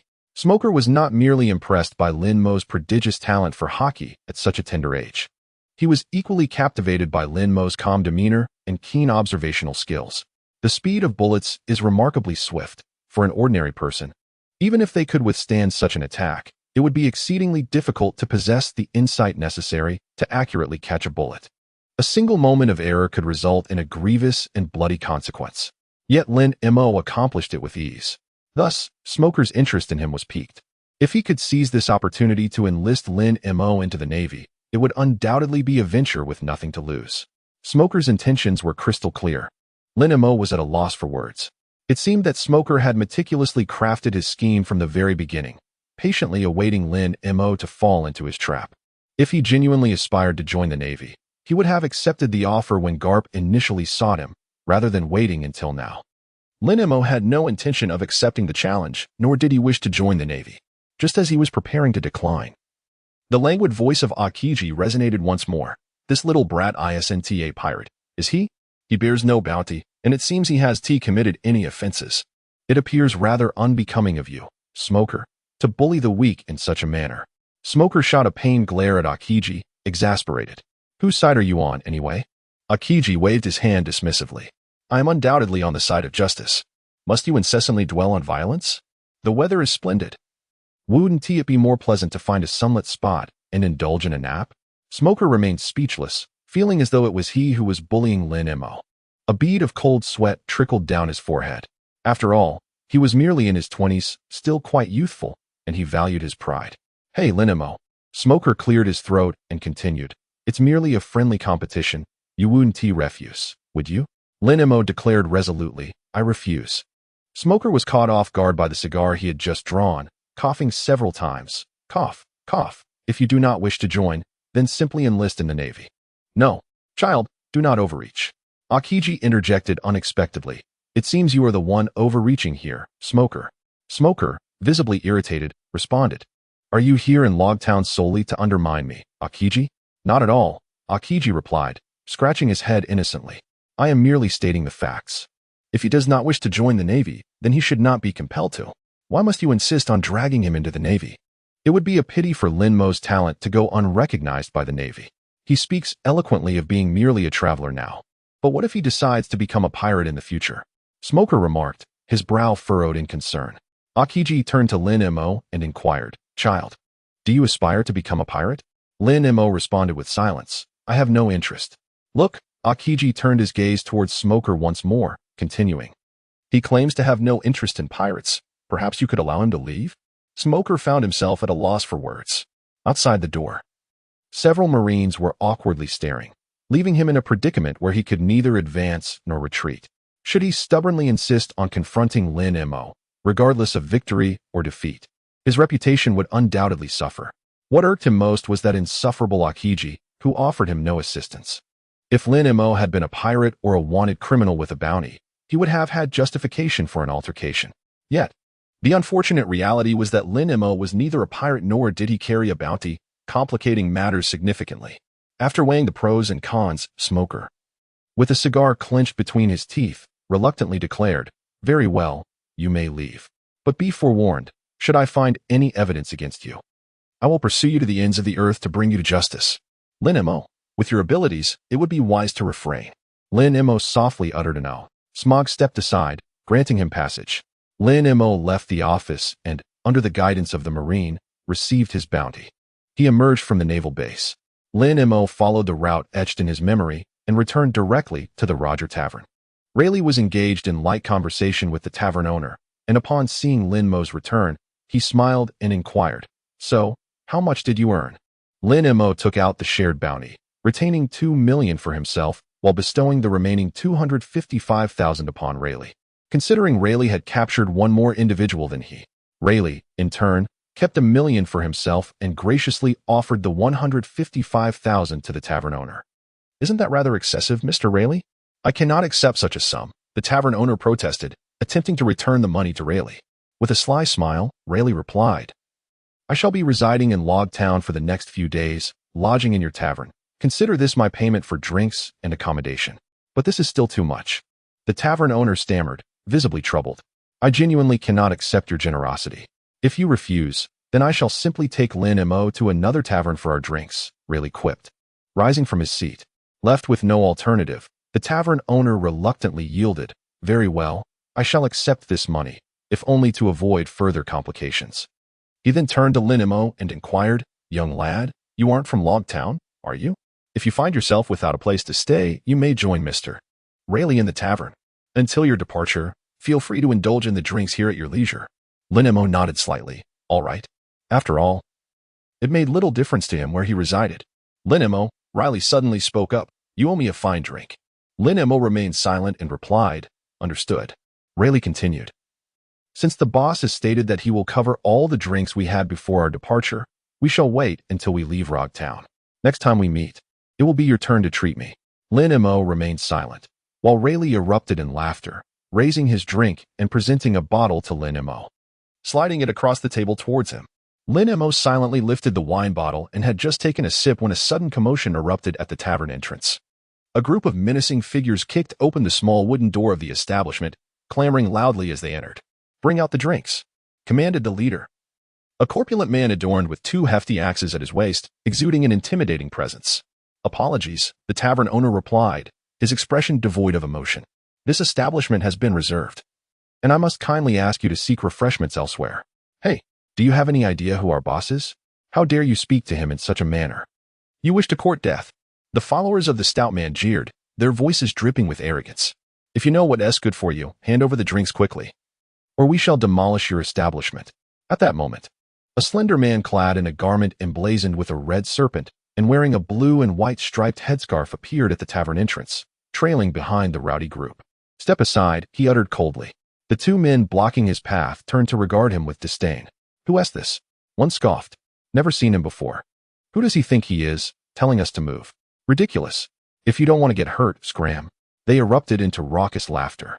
Without a flicker of hesitation, the scarfed man expressionlessly drew a double-barreled gun, and with unerring precision, he fired 2 shots, executing the oblivious brutes in an instant. You fool! You're asking for death! Shouted the companions of the slain men, their voices rising in a furious roar as they charged at the gunmen. The ones courting death are you, the masked man replied, his eyes narrowing slightly. He sheathed his firearm and produced 2 canes with spherical ends, swiftly maneuvering through the throng of men. When he halted before the corpulent leader, silence enveloped the tavern. Every one of the leader's followers lay lifeless at his feet. The once arrogant man's face drained of color as he gasped, You scoundrel! How dare you kill my men? I will have your life. With that, the stout man swiftly drew his axes, launching a furious assault towards the masked figure. Humph! The masked man scoffed disdainfully, effortlessly shattering the axe with a single strike of his cane, then delivering a powerful blow to the leader's face, sending him crashing against the wall with a resounding thud. What have you done to my tavern? The owner exclaimed, his face paling in shock. Lin Mo and Rayleigh silently stared at the man in the hood. Rayleigh was unaware of the identity of this individual, but Lin Mo knew all too well. It was the notorious King, the captain of the Krieg pirates. Krieg was the very pirate leader whom Lin Mo had defeated at Baratie. You little brat. I have been searching for you. King's eyes glinted with malice as he fixed his gaze upon Lin Mo previously, when Krieg had ventured to Baratie. King had been unable to accompany him due to prior obligations. Upon learning of Krieg's demise, he was nearly shattered. It is fair to say that King was the most loyal member of the Krieg pirates, devoted to avenging Krieg's death, which drove him relentlessly to seek out Lin Mo's whereabouts, ultimately leading him to this confrontation. Lin Mo gazed at him in silence. Ajin was a merciless yet grateful individual. According to the original narrative, Ajin would, after a decade, owe a debt of gratitude to Sanji, even going so far as to incapacitate his most cherished ally, Kuriko, in order to repay that debt. However, at this moment, Kuriko had already been vanquished by Lin Mo. Lin Mo's lack of gratitude towards Ajin inevitably led to the pursuit he now faced. Oh, it appears the animosity between you 2 runs deep, mused Rayleigh, adopting the demeanor of a spectator as he continued to sip his drink. The tavern owner, exasperated, lamented, Regardless of your grievances, please refrain from causing a ruckus in my establishment. It's truly outrageous. Several tables have been shattered. A Jean, his countenance stern and his gaze fierce, directed his ire towards the tavern owner. Without hesitation, he brandished his double-barreled gun and fired a shot at the tavern proprietor, who was taken aback by the sudden assault. Meanwhile, Rayleigh, one hand clutching a bottle of wine, unsheathed the sword from his waist with the other. In a split second, as the bullet whizzed past him, he deftly redirected its trajectory with the blade. The bullet grazed the tavern owner's hair and, with a resounding bang, struck the wine rack behind him, shattering a bottle of wine. A Jean furrowed his brow slightly, while Rayleigh lamented, "What a pity, such a fine bottle of wine wasted." "Humph," a Jean scoffed, refocusing his attention on Lin Mo. Without a moment's pause, he unleashed a flurry of shots towards Lin Mo. As the bullets erupted from the barrel, a Jean swiftly produced his twin hooks and charged fiercely at Lin Mo. Lin Mo tilted his head slightly, evading all the incoming bullets effortlessly. As a Jean approached, Lin Mo swiftly drew his sword, Lake Toya, eager to test his mastery of the elusive sword technique. His gaze flickered with determination. Lin Mo swiftly wielded his blade, wrapping an overwhelming force around the sword aura he unleashed. The sword aura, seemingly imbued with sentience, deftly curved to evade a Jin's twin hooks, striking fiercely against his back. Blood erupted from a Jin's mouth as he collapsed to the ground, his eyes rolling back in unconsciousness. "Incredible. Absolutely remarkable," exclaimed the tavern owner, taken aback. Riley, who had been exuding an air of ease, momentarily froze as Lin Mo executed that extraordinary maneuver. "Is this?" Riley gasped in astonishment. Could it be the divine evasion? Lin Mo quietly hung the Lake Toya back at his waist. Grasping the wine bottle, he began to drink. Layleigh's gaze towards Lin Mo had transformed entirely. He was certain that Lin Mo had just employed the divine evasion. This was indeed Roger's sword technique. Even with an understanding of the principle behind this move, it was beyond the reach of most to learn. Even those with talent would require extensive training over a considerable period to master it. How did this little rascal, Lin Mo, manage to accomplish such feats? Initially, Rayleigh had been skeptical of Shanks' assertion that Lin Mo would one day become a force capable of altering the world. However, he now found himself convinced. A person who could effortlessly master even that man's swordsmanship was certainly no ordinary individual. "Aren't you planning to evade the situation?" Lin Mo remarked, taking a sip of his drink, his expression inscrutable. It was only then that Rayleigh became aware of the considerable number of Navy soldiers approaching from the alley. Drawn by the commotion, this little rascal's observation skills were remarkably sharp as well. Rayleigh couldn't help but cast a more appreciative glance at him. With a chuckle, he stood up and addressed the tavern owner. "Might I take refuge in your warehouse for a moment?" The tavern owner, bewildered, nodded in acquiescence. Rayleigh made his way toward the storeroom designated for the tavern's liquor. Shortly after he entered the warehouse, Smoker arrived with several Navy officers. Upon witnessing the scene of carnage before him, Smoker's brow furrowed in concern as he glanced at Lin Mo, who was nonchalantly drinking at the bar as if nothing was amiss. Could it be that this little rascal was responsible for all these deaths? Smoker turned to the Navy officers and commanded, "Drag these bodies out." "Understood." The officers responded promptly, springing into action. Meanwhile, Smoker took a seat beside Lin Mo, his gaze inadvertently falling upon an empty bottle of liquor on the table. Narrowing his eyes slightly, Smoker inquired, "Did you consume that bottle as well?" Lin Mo casually glanced at the empty bottle that Laylee had finished, continuing to drink without the slightest inclination to respond. Noticing Lin Mo's indifference, Smoker turned to the tavern owner and requested, "A glass of rum, please." The tavern owner scoffed, "There is no drink for you here."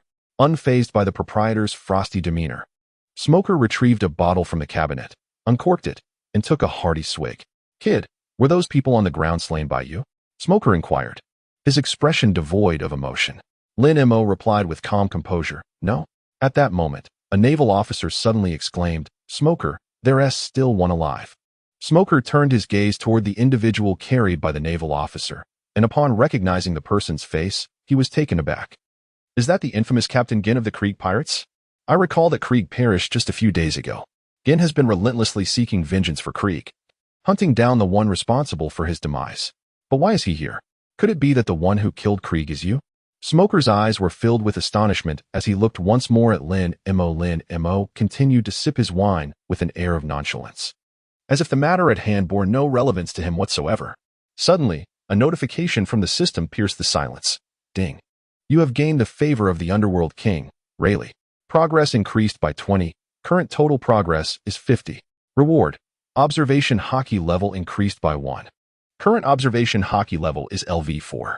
The abrupt sound of the notification nearly caused Lin Mo to choke on his drink. In an instant, the elevation of his observation Haki enabled him to perceive the heartbeat of nearly half the townsfolk in Roguetown. The sound caused Lin Mo a splitting headache. Fortunately, it lasted only a few seconds before subsiding. Lin Mo silently rubbed his temples. This Raleigh is rather intriguing. Though he is not present in the tavern hall, he still manages to contribute to the progress of attendance. Smoker had been observing Lin Mo closely, and noticing his earlier peculiar expression, he inquired with curiosity. What is troubling you? Lin Mo replied indifferently. It's nothing. Is that so? Smoker expressed his disbelief. Noticing Lin Mo's lack of response, Smoker continued, You can't possibly be intoxicated. Can you? Lin Mo cast a silent glance at him. Drunk? That was inconceivable. Despite his youthful appearance, his tolerance for alcohol was nearly unparalleled. Prior to his arrival in the world of pirates, he had been a person who reveled in drinking. For him, consuming alcohol was as effortless as drinking water. However, even as he indulged, Lin Mo maintained an internal gauge. The moment he felt the slightest intoxication, he refrained from further consumption. Smoker, observing Lin Mo's indifference, took another hearty gulp of his drink. Meanwhile, the sailors had begun to remove the scattered corpses from the tavern. One of the sailors, with utmost respect, inquired, Captain Smoker, how should we handle these bodies? Smoker replied nonchalantly, Take them directly to the processing facility. Captain Smoker, what about the one who is still alive? Lock him up first. Understood. The sailor promptly exited the tavern. At this moment, only the tavern owner, Lin Mo, Smoker, and Rayleigh, who was hiding in a small storage room, remained. Recently, many pirates have been coming to Roguetown, Smoker remarked as he continued to drink. Aside from the execution platform of Roger, this tavern, bearing his name, will undoubtedly attract many pirates. He turned to the owner. I shall frequent your establishment. Fuming, the tavern owner retorted, You seem intent on dismantling my business. If you have nothing better to do, why not wait at the port? Those pirates must pass through there to come ashore. Stop fixating on my tavern. Some pirates are far more cunning than you think. Those caught at the port are merely minor players, Smoker replied, his demeanor serious as he bit into his cigar. For some reason, I have a foreboding feeling that something significant is about to occur. There may be unexpected developments on the anniversary of Roger's death. Humph. Even if there are changes, what does it matter? The tavern owner scoffed. I am but a modest tavern keeper. Moreover, my establishment has been booked for the next few days. I will not be accommodating any additional guests. If you wish to capture pirates, do so at the port or in the streets. Just do not disturb my business. Booked? Smoker queried in surprise. Who has reserved the place? Is it Lin Mo? The tavern owner replied curtly. Yes, it is he. He would never betray Rayleigh. Smoker paused momentarily before understanding. That makes sense. The lad just received a substantial bounty. So he indeed has the means to reserve the venue. Finishing the last sip from the bottle, Smoker placed a handful of belly on the table and stood up. Before departing, he cast one last glance at Lin Mo. Kid, will you remain here until after Roger's anniversary? Lin Mo casually remarked. Not necessarily. It depends on my mood. Ah, what a whimsical sentiment. Smoker chose not to elaborate further and turned to leave the tavern. Shortly after his departure, Rayleigh emerged from the warehouse. Haha. It seems this tavern has caught the eye of that young Navy officer. Rayleigh chuckled heartily. The tavern owner, exasperated, retorted, Mr. Rayleigh, I am nearly at my wit's end. And you still find amusement in this situation. That fellow Smoker has been frequenting my establishment since his transfer to Log Town, often apprehending pirates here, and on several occasions. My place has nearly been wrecked. Every situation has its pros and cons. In truth, that fellow often brings trouble, but also alleviates quite a bit of it. Rayleigh stated as he poured himself another bottle, uncorked it, took a sip, and continued, After all, the world is rife with unreasonable pirates. Indeed, the tavern owner sighed softly. If only all pirates could be like Roger. Ha ha ha. Discussing it further is pointless. Come, let us drink together. Rayleigh joyously invited the tavern owner to join him in toasting. The tavern owner chuckled in resignation and made his way towards the door, saying, You all continue drinking. I shall close the door to prevent any troublemakers from entering. Rayleigh took a hearty swig of his drink and turned his gaze towards Lin Mo, who appeared to have had his fill. I have only just begun. And you're already unable to continue? Lin Mo remained silent, saying, I have already consumed quite a bit. Ha ha ha. Rayleigh chuckled. Indeed, you are still just a child. By the way, would you care to hear some tales about Roger? I possess numerous stories that others are unaware of. Not interested. Don't be so indifferent. Rayleigh grinned. It has been quite a while since I have indulged to such an extent.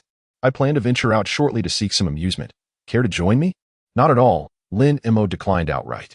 Rayleigh's notion of amusement was easily discernible. It was highly likely to involve gambling. Ever since the dissolution of the Roger Pirates and his subsequent settlement in the Sabaody Archipelago, Rayleigh had transformed into a gambling enthusiast. Apart from his work in coating ships, his daily existence revolved around drinking or placing bets at the casino. Despite possessing exceptional observation haki, he frequently lost all his earnings, even depleting his funds for purchasing liquor. In his quest for money, he would even consider selling himself to human traffickers. In any case, Lin Mo possessed no interest in gambling. Wouldn't it be far more delightful to find a sunlit spot and take a nap? Seeing that Lin Mo exhibited a complete lack of interest, Rayleigh sighed. Well then, I shall go alone. I have a good feeling about today. I should win a considerable amount. Ha ha ha. With a bottle of liquor in hand. Rayleigh walked steadily towards the tavern's entrance, just as he encountered the returning tavern owner. Mr. Rayleigh, where are you off to? Rayleigh smiled and replied. I recall there is an underground casino nearby. It should still be in operation, no? The tavern owner looked confused. It was indeed still open, but the number of gamblers had dwindled in recent years, and the casino was likely operating at a loss, unable to last much longer. As long as it's still running, I'll take a look. Mr. Rayleigh, I remember you used to avoid gambling. What has sparked this newfound fascination? A little gambling is merely a source of entertainment. I shall be on my way now, and do not wait for me for dinner. Rayleigh laughed heartily as he departed the tavern, leaving the tavern owner scratching his head in awkwardness. Lin Mo smiled silently, losing everything he had. Was this merely a small gamble? Shortly after Rayleigh departed from the tavern, Lin Mo followed suit, noting that the hour was still early. Lin Mo sought a relatively tranquil stretch of beach by the sea, concealed behind a rock at the water's edge. He retrieved a lounge chair from his system space and reclined comfortably, ready to drift into slumber. Just a few minutes after he had settled down, a faint sound of footsteps approached him, gradually growing nearer. Oh, in such a splendid place, you've managed to claim it first. A languid voice reached Lin Mo's ears. Lin Mo furrowed her brow slightly. That voice, it must belong to Qingji. Lin Mo, disinterested, kept his eyes shut and turned his head away to continue his slumber. Qingji smirked, uttering no further words, and simply stood beside Lin Mo, donning an eye mask, remaining upright as he drifted into sleep. Time ticked away, second by second. Behind the rock, the pair, one large and one small, slept soundly. A pirate ship gradually approached the seemingly deserted beach, anchoring at the shore. Dozens of individuals clad in inconspicuous attire silently disembarked from the vessel, cautiously making their way towards the town. As they passed by the rock and caught sight of the two individuals behind it, they were momentarily taken aback. What was the situation with these two? A young man wearing a triangular hat nervously inquired, Boss, do you think they might have seen us? Perhaps we should eliminate them? The captain of the pirate ship, a man with a scruffy beard and a rather unappealing visage, could not help but strike the young man on the head. Fool, aren't they sleeping? They likely haven't noticed us. Shoo, keep your voice down and don't wake them. But boss, I think they might be pretending to sleep. Let me go check for sure. Exactly. Let Xiaojia go take a look. If they truly are feigning slumber, news of our landing will swiftly reach the Navy, and we might find ourselves captured at any moment. Boss, you just stay here and watch. I'll go take a look. Idiot, don't go. The bearded man attempted to intervene, but Xiaojia had already drawn his sword and was slowly advancing towards Lin Mo and Qingji. Boss, I'm going in. Xiaojia whispered nervously as he glanced back at the bearded man. The bearded man, feeling a headache coming on, covered his forehead with his hand. Meanwhile, the other crew members were filled with excitement. Go for it, Xiaojia. Show those two what you're made of. Don't be a coward. A real man takes action. Don't let us down. Ha ha ha, Xiaojia is truly impressive. Even if they don't die, they'll surely get hurt. However, don't you think that man standing and sleeping looks somewhat familiar? Old Lu, your eyes must be failing. You think everyone looks familiar. Before this group of pirates even set foot on land, Lin Mo and Akiji had already sensed their presence. As they disembarked, they treaded lightly, making no concerted effort to disturb or awaken him. Thus, he chose to turn a blind eye, opting not to engage with these insignificant minions. However, the situation has since changed. Despite their insistence on being quiet, this group has been chattering incessantly, causing Lin Mo considerable annoyance. At this moment, Xiao Jia approached Lin Mo and Akiji, hesitating briefly between the two before cautiously extending his sword towards Lin Mo. Just as the tip of his blade came within 5 centimeters of Lin Mo's face. Suddenly, Lin Mo opened his eyes, causing him to tremble and inadvertently drop the sword from his grasp. What are you still doing here? Qingji lazily pulled his eye mask up to his forehead and fixed an indolent gaze upon little Jia. Terrified, little Jia's legs weakened, and he fell to the ground. Indeed, these two are merely feigning sleep. What should we do? Shall we eliminate them? Little Jia glanced pleadingly towards the man with the scruffy beard. The bearded man, his complexion paling, quickly urged, "You come back." Little Jia promptly scrambled back to the bearded man's side, rolling and crawling before Qingji and Lin Mo. The bearded man, visibly anxious, warned, "You two had best refrain from making any rash moves. I command 30 subordinates. The two of you cannot contend with our numbers. As long as you promise not to inform the Navy about our landing, we will spare you." "The Navy, you say?" Lin Mo sneered, gesturing toward Qingji. "He is one." "What?" The pirates gasped in astonishment. Qingji scratched his head, his tone languid. "I did agree to assist Smoker in capturing pirates, but it was stipulated that I would do so on the anniversary of Roger's death. You should leave now. I have no intention of apprehending you at this moment." "What? He is truly a Navy officer?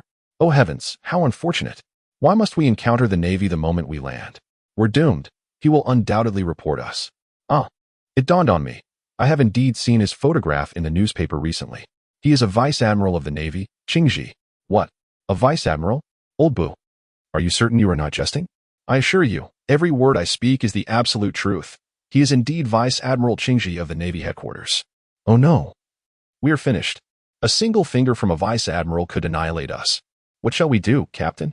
Amidst the chaos among the pirates, Qingji felt a bead of cold sweat form on his forehead and muttered, "I have already stated that I am not here to capture you. You ought to listen to me." However, no one paid heed to Qingji's words. The expressions of the pirates, including their captain, were filled with despair. "Forget it. We are doomed regardless. We might as well take a gamble.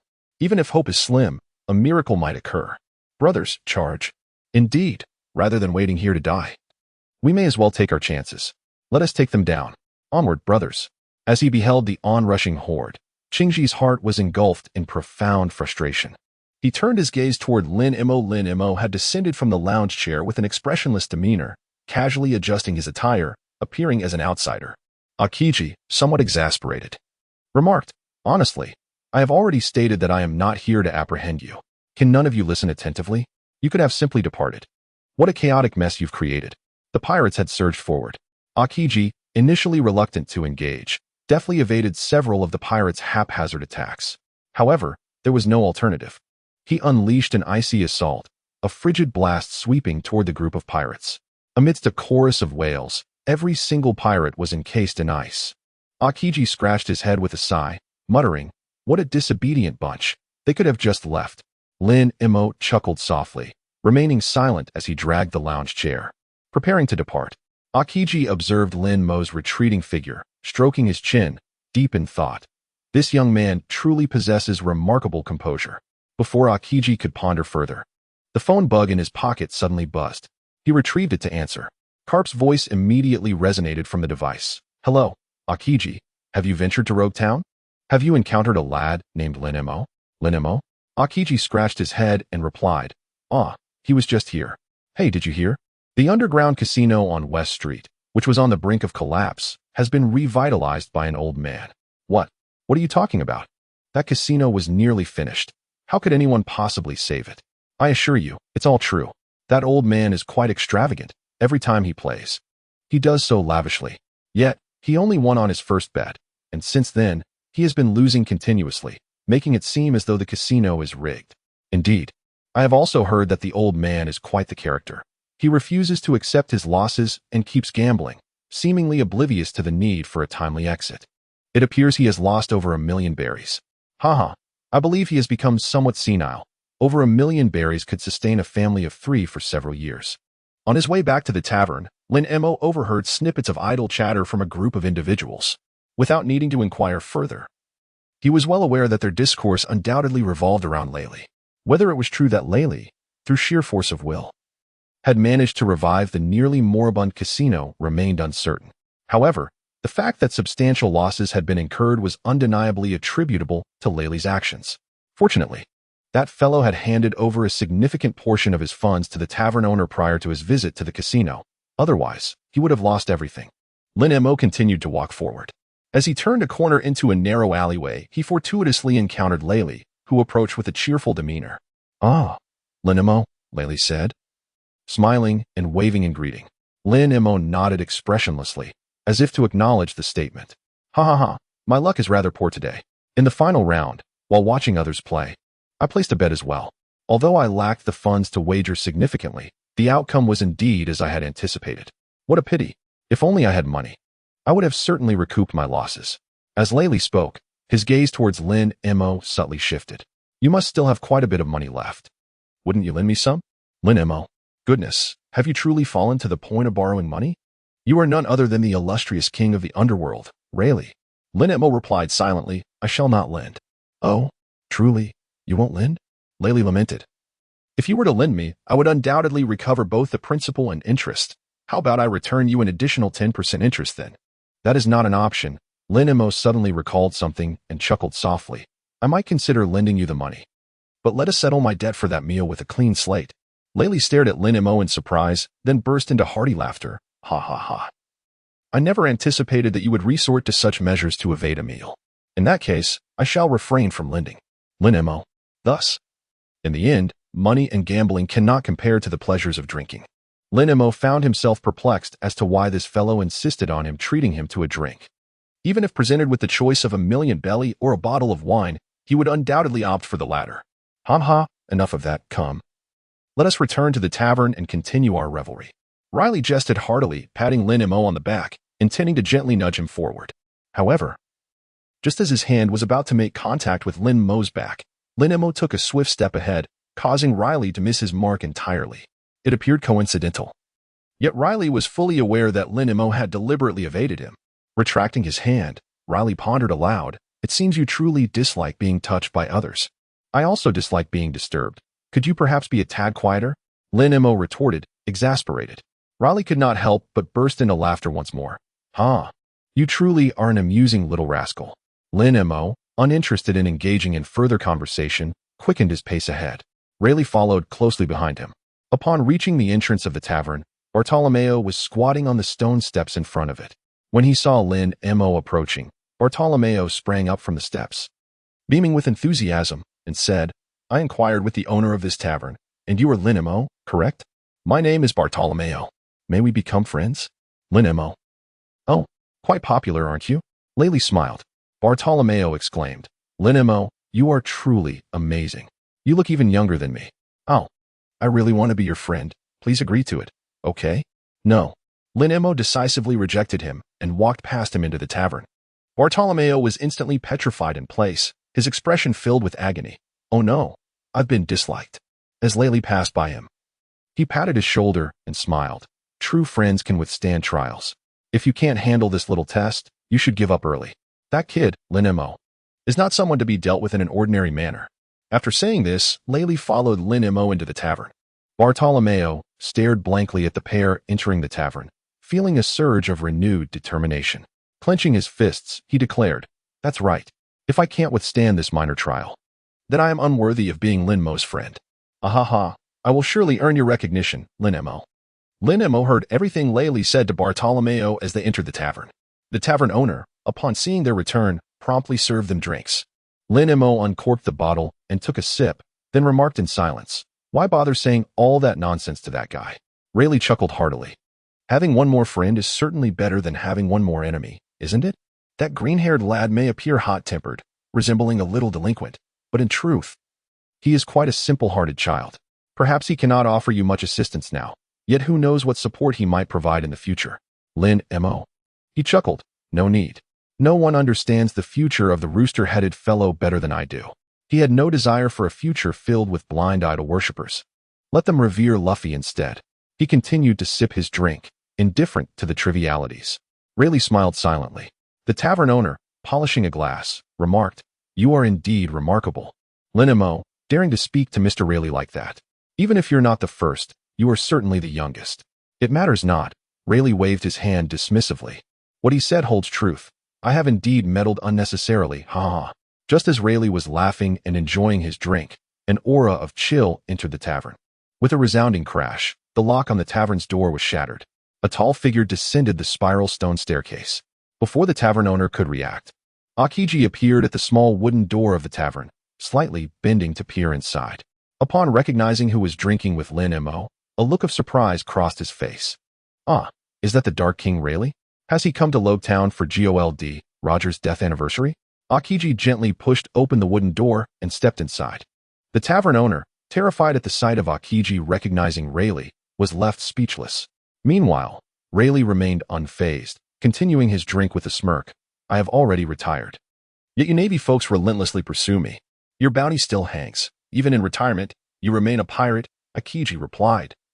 Taking a seat beside Lin Mo and addressing the tavern owner, excuse me, could I have a glass of sherry, please? Neither Lin Mo nor Rayleigh was surprised by Akiji's sudden arrival. However, the tavern owner, especially upon realizing Akiji was a Navy officer, turned pale.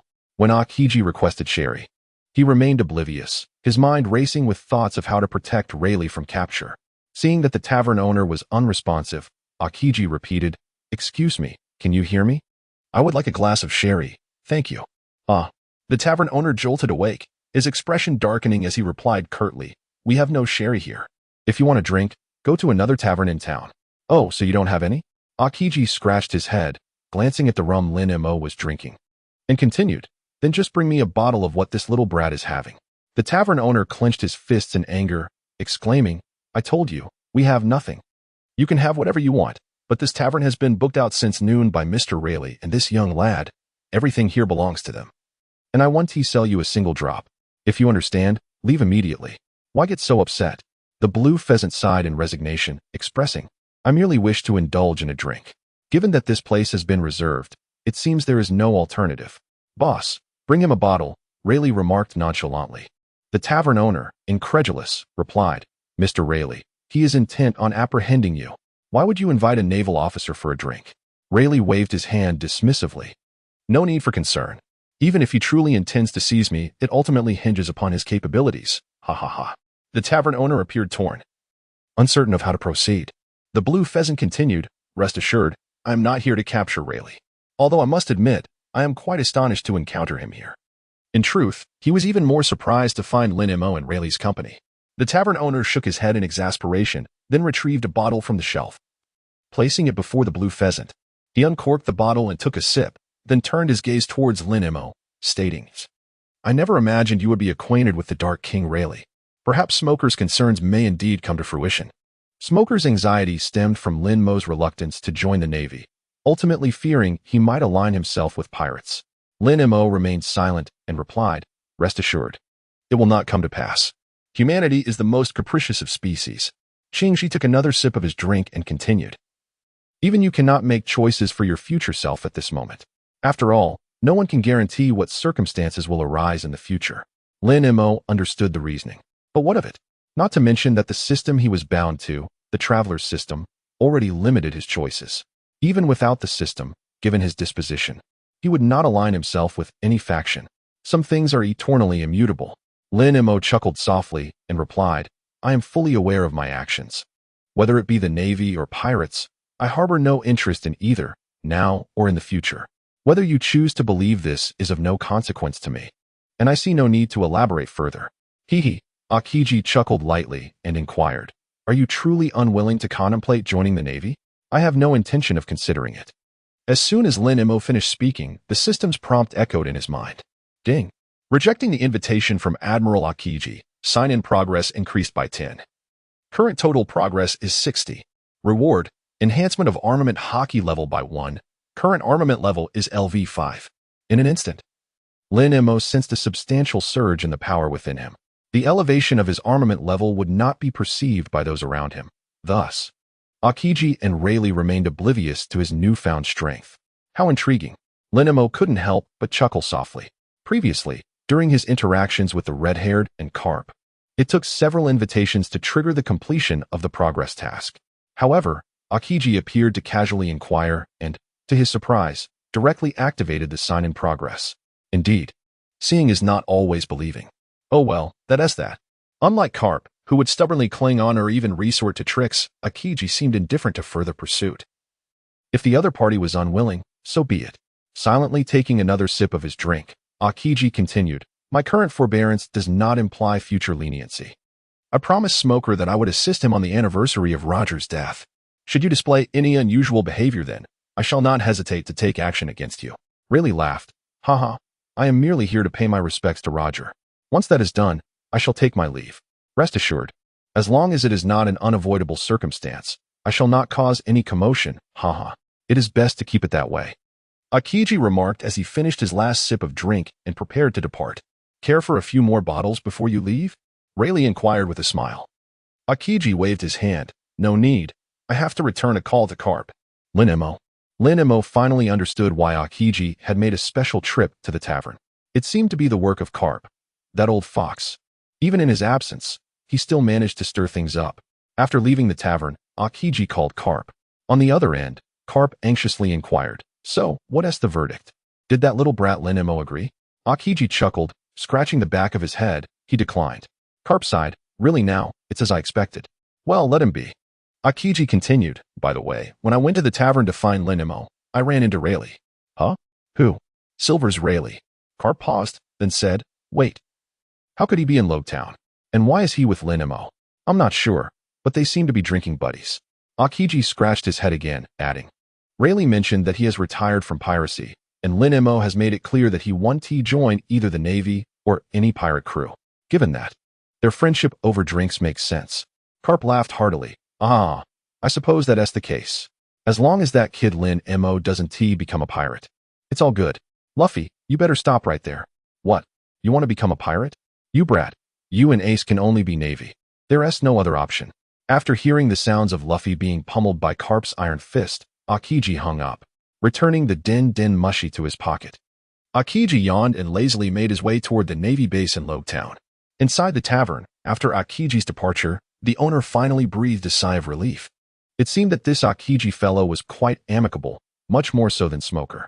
He must be at least a vice admiral, considering he knows Mr. Rayleigh. Rayleigh, casually sipping his drink, remarked, "Actually, he is a fleet admiral from the Navy headquarters." The tavern owner was taken aback, exclaiming, "Huh? A fleet admiral? Him?" Rayleigh smiled, "Indeed. But what you should be surprised about isn't that Akiji is an admiral." The owner, puzzled, asked, "Is there something more astonishing than a fleet admiral coming to Roguetown?" Rayleigh glanced at Lin Mo, who was still quietly drinking, and smiled. "Shouldn't it be more shocking that the laziest admiral personally came to invite Lin Mo to join the Navy? Does Rayleigh ever know when to keep quiet?" Lin Mo cast a silent glance at him. The tavern owner was momentarily taken aback, then exclaimed in astonishment, "Indeed. How could I have overlooked this? Lin Mo? Who exactly are you? Why would an admiral personally come to invite you? Why?" Lin Mo himself was equally curious about the reason, despite having declined numerous times. They continued to persistently extend their invitations. Were they all so brazen? Fortunately, Akiji was rather indolent and gave up after a single rejection. Had he encountered more individuals like Garp, he would have been utterly exasperated. Lin Mo did not respond to the tavern owner's inquiry, choosing instead to silently sip his drink. Riley could not help but laugh heartily, exclaiming, "Ha! Your state of mind is indeed well suited for swordsmanship. Perhaps you might become the youngest swordmaster in the world." "I'm not interested," Lin Mo replied, somewhat exasperated. Riley continued, "Reputation is not something you can simply dismiss with a lack of interest.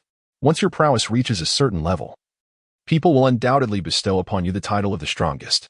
At that point, even if you do not wish to be regarded as a swordmaster, it will be beyond your control. Indeed, the notion of being the strongest is not merely a matter of self-proclamation. When your capabilities surpass the expectations of others, transcending those deemed the strongest, society will instinctively affix that label upon you. It is not a question of whether you desire such a title. Rather, it becomes an acknowledgement bestowed upon you by others in recognition of your strength." Thus, Lin Mo found himself troubled. He had no need for such labels, nor did he wish to engage with others or partake in combat. He would much prefer to remain an inconspicuous presence, blending into the crowd while quietly completing his tasks, savoring the beauty of the world and indulging in exquisite wines from across the globe. That alone would suffice. Yet, he invariably encountered individuals who proved to be quite troublesome. Lin Mo finished the last sip of wine from the bottle, wiped the remnants from the corner of his mouth, and spoke. Whatever, labels and such are of no consequence. As long as they do not hinder me, anything is acceptable. How remarkably magnanimous. Rayleigh smiled and remarked, Indeed, you are unlike anyone I have encountered before. Many adults fail to possess your level of openness. Lin Mo, are you truly just a child? Lin Mo cast a glance at him and chuckled, 10 years old. Thank you. Ha ha ha. Riley laughed heartily. What a delightful 10 years. You are truly amusing. The tavern owner looked on in confusion at the two of them. Riley turned to him and said, My good man, bring us a few more bottles of wine. Tonight, Lin Mo, and I shall not return sober. Ha ha ha. All right then. The tavern owner nodded, promptly retrieving bottle after bottle from the wine rack and stacking them on the bar in front of Lin Mo and Riley. That evening, Lin Mo and Riley drank to the point of near intoxication, yet they could not determine who possessed the greater capacity for alcohol. Since Lin Mo arrived in the world of pirates, he experienced his first near intoxication. Under the guidance of the tavern owner, Lin Mo was led to the guest room that had been arranged for him. Just as he was about to drift into slumber, the system's notification chimed in his mind once more. Ding. Competing in drinking with the Dark King Rayleigh has increased the progress by 10. The current total progress stands at 70. Momentarily taken aback, Lin Mo couldn't help but let out a dry chuckle. He had not anticipated that a drinking contest with Rayleigh would trigger a progress task. Although there were no rewards, he still felt it was a gain. With that thought, he closed his eyes and fell into a light sleep. In the following days, Lin Mo often strolled aimlessly through the town before retreating to the serene spot he had previously discovered for a delightful nap. Green Pheasant had also taken a liking to that particular location, and the two frequently found themselves together, one reclining on a lounge chair while the other stood by, both succumbing to slumber. As for Rayleigh, he would occasionally venture out during the day to capture a few bounty criminals, delivering them to the tavern owner, who would then transport them to the naval base in exchange for a reward. With the bounty in hand, he would proceed to indulge in gambling, and within just a few days, he single-handedly revitalized the nearly bankrupt casino, restoring it to full operation. In the evenings, Lin Mo and Rayleigh would joyously share drinks at the tavern. Smoker, as he had mentioned before, would almost daily stake out the Roger Tavern, successfully apprehending some infamous pirates who had stealthily come ashore. As for Bartolomeo, he trailed Lin Mo almost every day. It must be said that his tracking skills were indeed superior to Zoro's. Nevertheless, no matter how far he hid, he could not escape Lin Mo's advanced observation Haki. This continued until the day of Roger's memorial. Early that morning, Rayleigh requested 2 bottles of rum from the tavern owner and set out with Lin Mo. Lin Mo initially had no intention or necessity to go. However, contemplating the possibility of triggering a sign-in task, he decided to follow. Outside, the sky was overcast, and a light rain was falling. Relying on a black umbrella, Riley walked alongside Lin Mo. Soon, the two arrived at the entrance of a narrow alley at the edge of the central square. Due to the weather, there were very few people in the square. Not a single sailor could be seen. Both Lin Mo and Rayleigh could sense that numerous naval officers were lurking in the surrounding buildings, lying in wait. Should any suspicious individuals approach the execution platform where Roger was to be executed, they would undoubtedly be apprehended. It seemed that reaching the execution platform would not be an easy endeavor. Gazing at the platform, which was barely 200 meters away, Rayleigh sighed, remarking, When Roger was executed, I was not present. Would you like to know why? Lin Mo remained silent, his disinterest palpable. Rayleigh glanced at him and chuckled. I suppose you have little desire to know. If I had been there at that moment, even if he were to blame me, I would have been unable to restrain myself from intervening to save that fool. Therefore, Lin Mo gestured towards the 2 bottles of wine cradled under Rayleigh's arm and inquired, How do you intend to handle them? Before Rayleigh could respond, a thunderous explosion erupted from the direction of the main street. Instantly, the square was filled with screams. The already sparse crowd dispersed entirely in an instant. Oh dear. What misfortune, Rayleigh remarked with a wry smile. I had intended to wait until there were more people to blend in. Now, if we were to venture out, we would undoubtedly become sitting ducks for the Navy.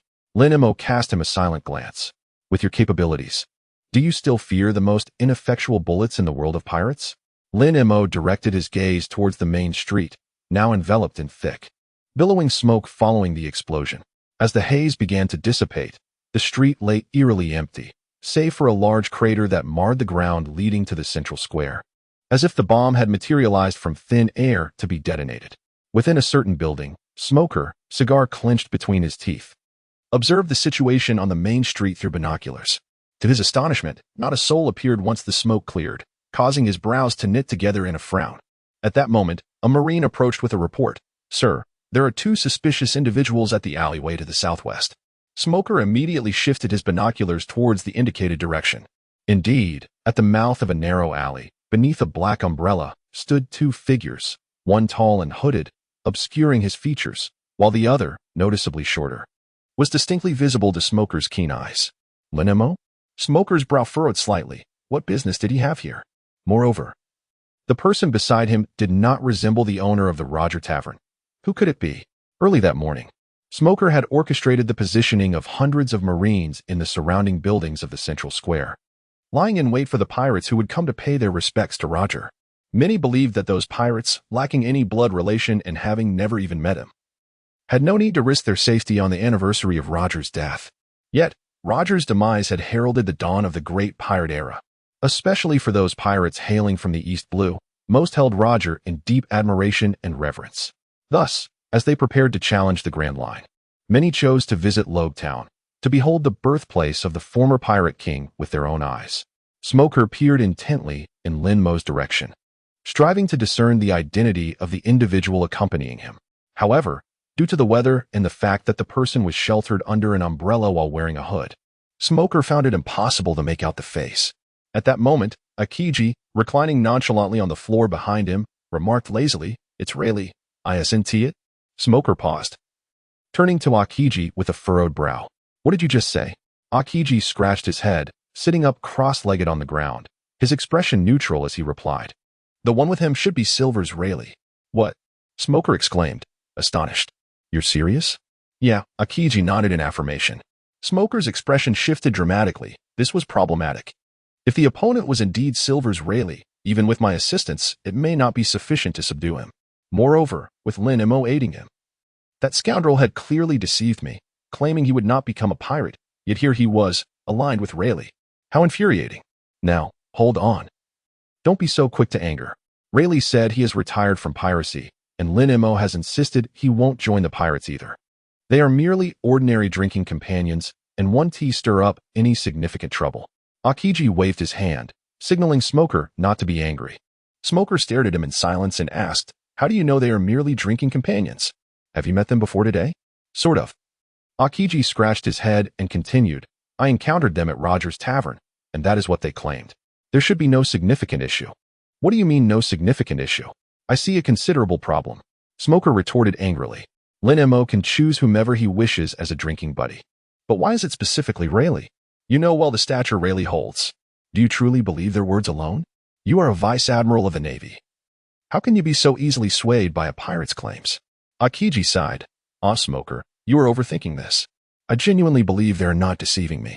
If they were indeed causing trouble here, I would not stand idly by. Smoker, a trembling Marine by the window observing the square inquired, "What should we do now? Should we apprehend those 2? "Apprehend what? Do you honestly think you can capture the Dark King Rayleigh?" Smoker retorted with irritation. The Marines, intimidated by Smoker, fell silent. Smoker redirected his gaze toward Lin Mo and Rayleigh, scrutinizing their every move. "It seems we are being watched," Rayleigh said with a carefree expression. Lin Mo casually replied, "Oh." Rayleigh smiled and said, "What should I do? I seem to be feeling a bit nervous." Lin Mo. "Ha." Rayleigh chuckled, realizing that it is indeed best to settle matters swiftly. "I am headed to the execution platform. Will you accompany me?" Lin Mo replied, "I shall not go." Rayleigh responded, "Very well, then you shall wait for me here." With that, he handed the umbrella to Lin Mo and, clutching 2 bottles of rum, he hurried towards the execution platform, his glasses glinting momentarily in the light. In just a matter of seconds, he arrived at the platform with remarkable speed.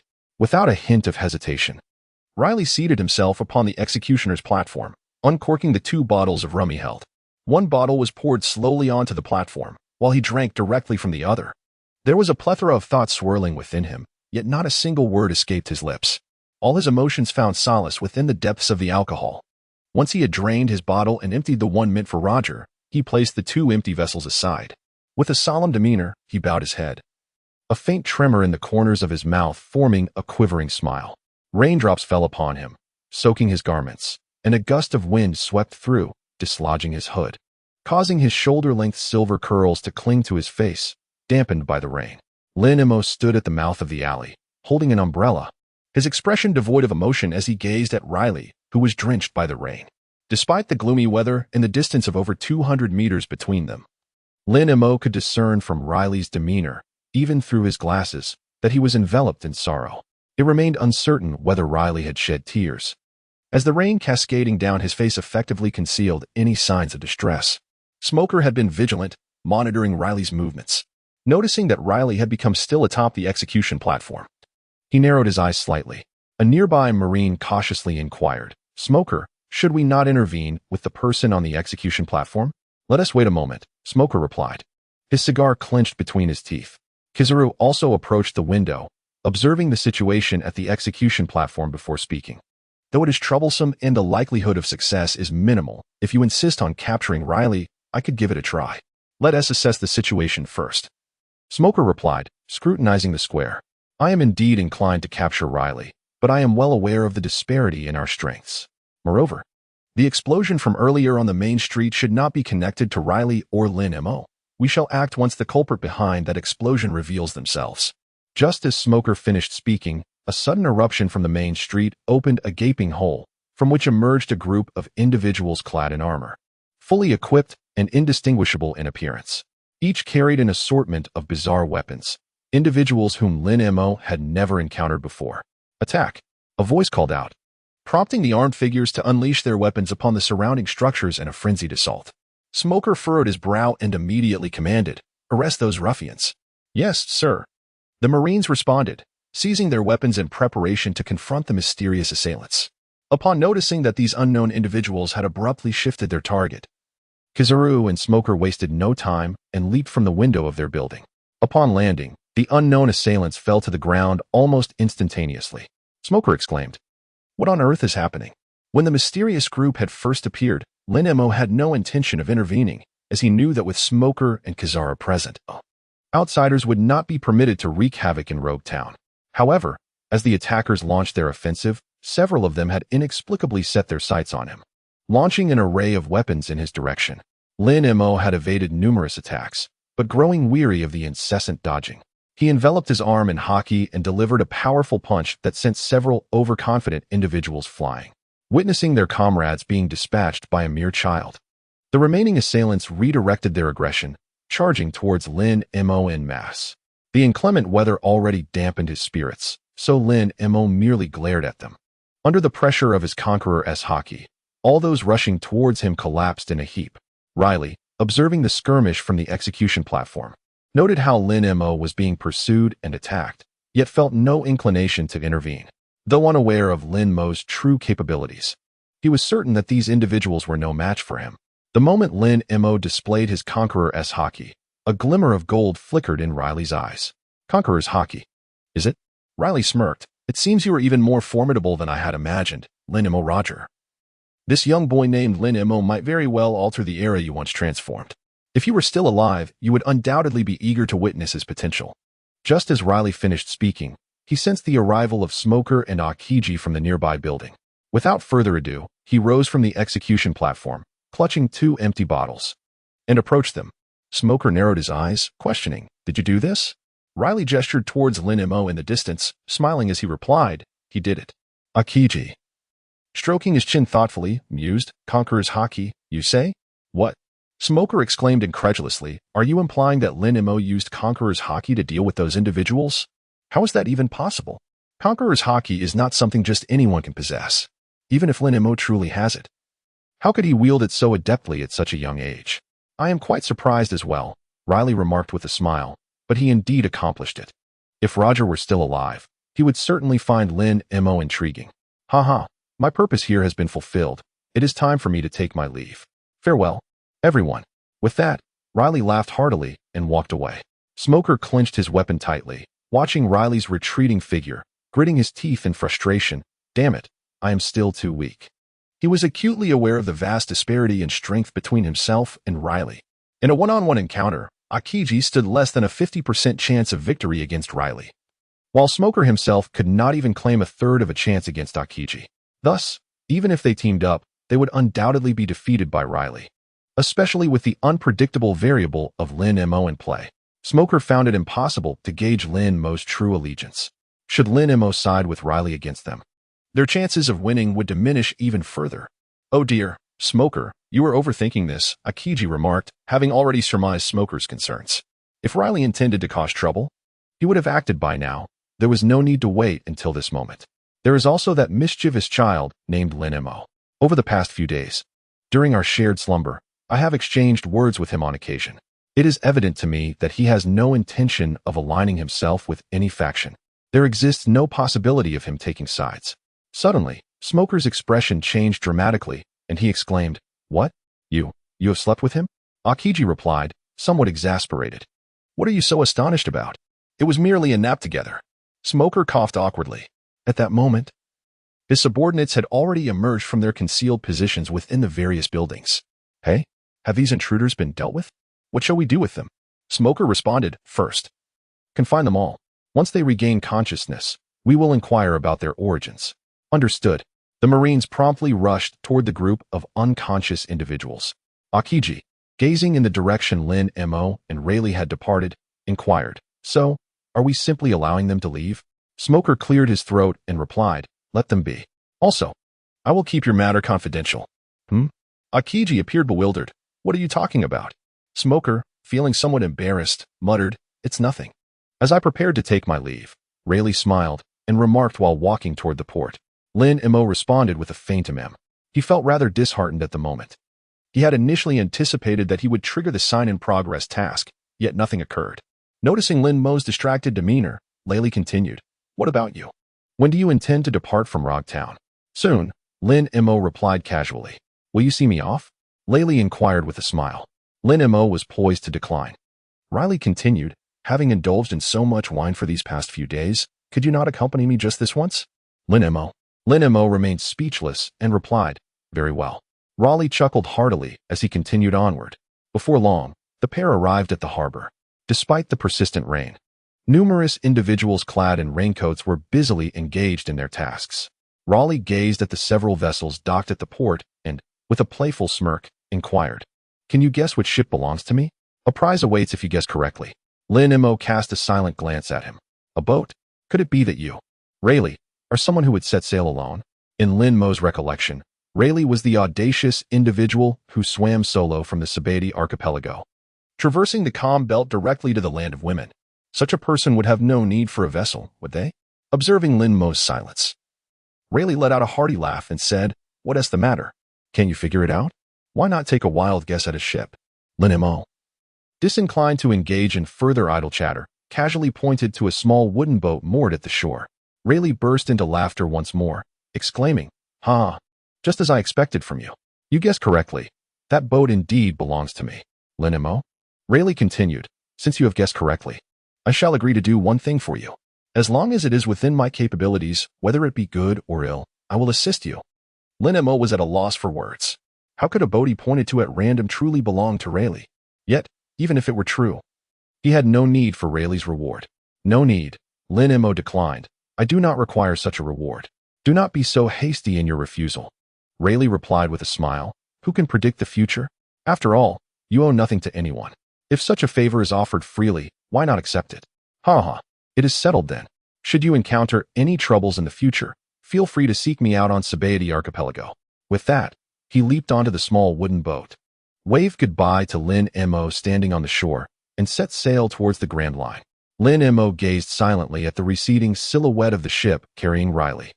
Without further contemplation, he turned to head back to the tavern when, suddenly, an exclamation pierced the air behind him. "Ah, my boat has been stolen. Who is the scoundrel so blind as to pilfer even a wretched little vessel?" Indeed, Lin Mo couldn't help but chuckle lightly. At that moment, a notification from the system suddenly echoed in his mind. Ding! For the king of the underworld, Riley, the sign-in progress has increased by 10. With the current total progress at 80. Stunned for a moment, before Lin Mo could express his astonishment, the system's notification chimed again. Ding. Gained recognition from the Navy smoker. Sign-in progress increased by 10. Current total progress at 90. Reward for iron block level increased by 1. Current iron block level at LV2. At the Navy's base in Roguetown. Smoker ordered his subordinates to detain a group of mysterious individuals attempting to disrupt the town. Upon removing their armor, he was astonished to discover that, despite their varying heights and builds, they all bore an uncanny resemblance. What could this mean? Smoker queried in shock. Why do they all look identical? Aokiji pondered, stroking his chin. Are they clones? This reminds me of an organization from the North Sea. The North Sea? Smoker exclaimed in surprise, looking at Aokiji. What could people from the North Sea be doing here in the East Sea? Aokiji shook his head. I'm not certain, but these are clearly manipulated pawns. And the puppeteer behind them must still be lurking in Roguetown. Damn it. Smoker's brows knitted tightly. How dare they cause trouble in Roguetown? Humph. Even if I have to dig 3 feet into the ground, I will uncover the one pulling the strings behind the scenes. The port. Lin Mo was in high spirits as he made his way back. To his surprise, sending off Rayleigh had not only triggered a progress task, but also earned him a personal favor from Rayleigh. It seemed fortune was on his side today. Although he found it peculiar that Smoker had taken a liking to him, it appeared that he might complete the final 10% of his progress today. As Lin Mo passed beneath the triangular archway standing at the port and entered the main street, he was met by a tall man with a golden mask covering the upper half of his face and long golden curls. He was holding an umbrella and accompanied by 4 children with hair in shades of red, blue, green, and pink, who were all heading towards the port. Could this be Germa 66? What brought them to Roguetown? Lin Mo cast a peculiar glance at them. Germa 66 is a formidable military organization in the North Sea, known for its scientific combat units, led by the Vinsmoke family, representing the kingdom of Germa 66. Before Lin Mo stood the man walking ahead of the 4 children.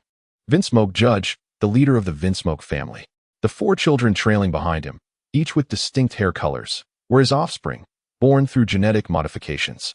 The girl with pink hair is named Vinsmoke Reiju. The boy with red hair is Vinsmoke Ichiji. The boy with blue hair is Vinsmoke Niji. The boy with green hair is Vinsmoke Yanji. These 4 children, aside from being genetically enhanced beings, share another identity. They are siblings of Sanji. Indeed, Sanji is also a child of the Vinsmoke family. However, due to a failed genetic modification, he could not keep pace with the rigorous training of his brothers and sister, often suffering severe beatings at their hands. Consequently, his father, Vinsmoke Judge, confined him. Later, when Germa 66 ventured into the East Blue to subjugate a certain nation, Sanji, with the assistance of his sister Reiju, managed to escape from his imprisonment. Yet, upon discovery by his father, he was cast out. This led to Sanji's eventual encounter with Zeph, and after nearly starving, they together established a floating restaurant. Nonetheless, Germa 66's arrival in the East Blue several years prior raises questions. Was their appearance in Fusha village merely coincidental or premeditated? Lin Mo did not dwell on the matter. Gaji passed by him, accompanied by 4 children. How utterly useless, those failed specimens, Yuzi remarked with a grin. Iji chimed in. Ha. Captured by the Navy, how fortuitous. We can observe the loyalty of those experimental subjects. This batch of test subjects is equipped with explosive devices linked to their hearts. If they detonate, the Navy base will be obliterated. No, the entire town will be largely destroyed. Ha ha. The people of this town are truly unfortunate to have become the testing ground for our Germa experiments. Ha ha. Niji chuckled mischievously. Reiju walked alongside with a smile, remaining silent. Gaji chuckled lightly, saying, the programming of those test subjects dictates that they will self-detonate upon capture. Even if a few Navy personnel survive, without evidence to implicate us, they will be powerless against us, ha ha ha. Gaji and his companion strode forward with arrogance. Suddenly, Iji noticed Lin Mo and coldly snorted. What are you staring at? Father. It seems he overheard our conversation. Should we deal with him? Niji inquired with a grin. Gaji glanced at Lin Mo dismissively, saying, what storm could a mere child stir? Pay him no mind. Let us depart. Gaji led Reiju and the others out of Roguetown without a second thought. Lin Mo continued to walk forward in silence. Now he understood the sudden appearance of a group of individuals with similar auras in the central square. Even if it were truly as Gaji and the others had described, that those so-called experimental subjects awakened to find themselves captured and subsequently self-detonated, with Qingji and Smoker present, it should not cause too much of an uproar.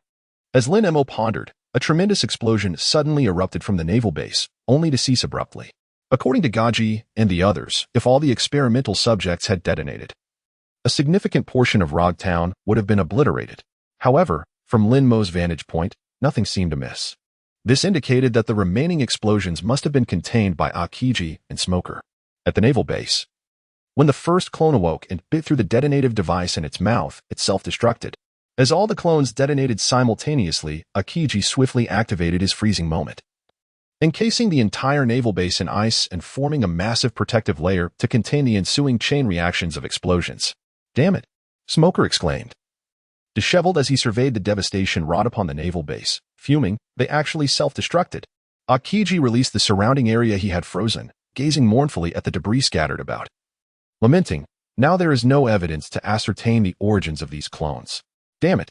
Smoker cast a glance at the injured Navy personnel around him and promptly urged, Akiji, save the injured first. Lin Mo could roughly surmise the situation at the naval base. Regardless of the outcome, it bore no consequence to him. Without further thought, he nonchalantly made his way through the alley leading to the tavern. As he turned a corner, Bartolomeo appeared. Lin Mo, something's wrong. Do you remember that cursed sword that compelled me to attack you? After you knocked it to the ground, I neglected it, but someone else picked it up. Now, the person wielding that sword is rampaging and attacking others. Bartolomeo exclaimed anxiously. I tried to intervene, but I was unsuccessful. Oh, Lin Mo replied indifferently, continuing onward. Bartolomeo, momentarily taken aback, quickly caught up and positioned himself before Lin Mo, retreating as he walked and speaking rapidly. Many people have already been injured by that guy. You're the only one who can stop him now. Please, come with me. Lin Mo cast him a silent glance. Bartolomeo was, after all, a man who thrived on chaos. When had he become so benevolent? The Sandai Katetsu was a gift that Bartolomeo had snatched from the hands of the seller merely to curry favor with Lin Mo. Throughout this ordeal, Lin Mo had never expressed a desire for the blade. It was Bartolomeo's unilateral affection that had led to this predicament, and it was not Lin Mo's responsibility to bear the consequences. No matter what Bartolomeo said, Lin Mo had no intention of aiding him. Seeing that Lin Mo remained indifferent, Bartolomeo grew anxious. Please don't ignore me. Truly, if you turn a blind eye, more people will be harmed. And perhaps someone may even perish. And what of it? Lin Mo replied with an impassive expression. If there is a matter at hand, seek the Navy. Do not come to me. Bartolomeo halted in confusion, gazing blankly as Lin Mo walked past him. At that moment, a man wielding a knife, his eyes bloodshot and clearly devoid of reason, suddenly burst forth from a narrow alley before Lin Mo. Upon seeing Lin Mo and Bartolomeo, the man, without uttering a word, let out a primal scream and swung the knife at Lin Mo, who stood closest to him. The man was none other than a middle-aged individual who had picked up the Sandai Katetsu. Lin Mo silently evaded. The middle-aged man swung his blade, missing his target, and swiftly changed his position, continuing to strike towards Lin Mo. Lin Mo ceased to evade, confronting the assailant's attack head-on. He swiftly seized the wrist of the intruder wielding the knife and forcefully twisted it. However, unlike the previous instance where the rooster-headed figure had been subdued, this time, the third generation of the demon blade seemed to be inseparably fused with the assailant's hand. No matter how much strength he exerted on the wrist, the individual remained steadfast, refusing to relinquish the weapon. Was it possible that the longer one was ensnared by this cursed blade? The more difficult it became to let it go? A slight furrow appeared on his brow. Lin Mo enveloped his other hand with armament Haki, seizing the blade of the third generation of the sword, Inma, and without a hint of hesitation, forcefully wrested the weapon from the individual's grasp. Deprived of control over the cursed blade, the person rolled their eyes back and promptly fainted. Lin Mo held the third generation Onet, casually examining it. Just as he was about to discard it, a system notification echoed in his mind. Ding. Acquired the demon sword. Third generation Onet. Sign-in progress increased by 10. Ding. The sign-in task for Roguetown has been completed. Congratulations, host, on unlocking the techniques of shave, paper drawing, and receiving the advanced mastery of the fire release, Great Dragon Fire technique. Shave is a skill from the 6 forms that allows one to achieve rapid movement through an explosive reaction force generated by a series of high-speed footfalls on the ground. Paper drawing is a defensive technique within the 6 forms that enables the practitioner to release all bodily strength, controlling their body with the grace and ease akin to painting on paper. Now, all skills of the 6 forms have been unlocked. Although the presence of shave has diminished somewhat due to the existence of the instant step skill, The combined use of both techniques will result in a dramatically amplified power. Lin Mo glanced at the third-generation Onit in his hand. Lin Mo truly did not anticipate that this final progress would be tied to this demonic blade. It seems that this knife will accompany him for some time. He smiled softly. Lin Mo gazed at the still-dazed cockatoo and inquired, "Where is the sheath of the 3 generations of ghost cutting?" The cockatoo suddenly snapped back to reality and hurriedly replied, "It's nearby. I shall retrieve it at once." With that, the cockatoo swiftly dashed down a neighboring alley. Lin Mo then opened the attribute panel. Name, Lin Mo. Age, 10 years. Check-in location, Magnetic Drum Island, 0. Physique, all attribute chakra.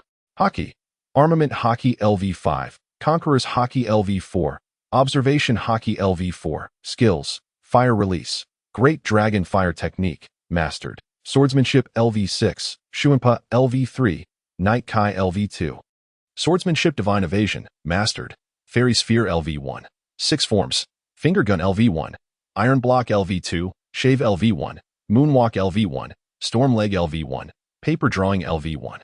Weapon, Demon Blade Star Shatter, Lake Toya. Gazing at the name of the next check-in location, the first thought that crossed Lin Mo's mind was Chopper, the adorable reindeer who had consumed the human fruit. Chopper, destined to become the ship's doctor aboard Luffy's vessel, is an endearing little creature who becomes bashful when praised. With his fluffy exterior. At this juncture in time, Chopper is merely around 5 years old, yet to encounter his mentor, Dr. Hiralik, who would impart the art of medicine to him. Lin Mo was deep in thought when the coxcomb-haired figure returned, cradling the scabbard of the sword belonging to the 3rd generation of Ghost Che. Lin Mo closed the attribute panel. He took the scabbard handed to him by the rooster-headed figure and sheathed the 3rd generation of the demon sword. Then, he directly hung both the sword and Lake Toya at his waist. The rooster-headed figure was taken aback and quickly asked, "Do you intend to wield this cursed blade yourself?" Lin Mo casually uttered a sound of acknowledgement before turning around to continue his journey towards the tavern. The rooster-headed figure remained rooted in place, gazing at Lin Mo's retreating silhouette. Much like before, the more he looked, the more exhilarated and stirred he became. "Ah, could it be that I have indeed misunderstood you? In a bid to prevent others from falling under the control of that demonic blade, you selflessly accepted it. Lin Mo, truly, you are a person of contrasting depths. Cold on the outside yet warm within. Indeed, you are worthy of my admiration." Upon returning to the tavern, the proprietor, noticing that Laylee had not returned alongside him, inquired with curiosity, "Where's Mr. Laylee? Surely hasn't he gone off to gamble again?" Lin Mo spoke softly, "He has departed." "Ah?" The tavern owner paused momentarily in his task of polishing the glass, taken aback by the suddenness of the departure. Why did he leave without a word? How perplexing. I had anticipated that he would linger until today had passed. Lin Mo cast a faint glance at him and spoke, "I must take my leave as well." "Huh?" The tavern owner was momentarily taken aback. Lin Mo continued, "I would like all the wine from the warehouse." "What?"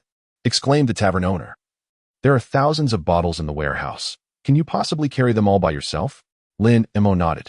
After a moment's hesitation, the tavern owner, without further contemplation, assented, saying, "Very well, since you desire it, take it. Do you require my assistance?" Lin Mo shook his head. The tavern owner asked, "When do you plan to leave?" "It depends on the circumstances," he replied. "Well then, before you depart, allow me the pleasure of treating you to a meal." Lin Mo nodded. The tavern owner set down the cup in his hand and stepped out from behind the bar. "Then wait for me in the tavern. I shall go out to procure some snacks to accompany the drinks." Lin Mo nodded once more.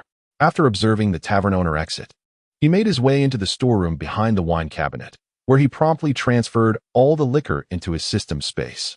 Upon emerging, he swept clean the bottles from the cabinet as well, before departing from the tavern.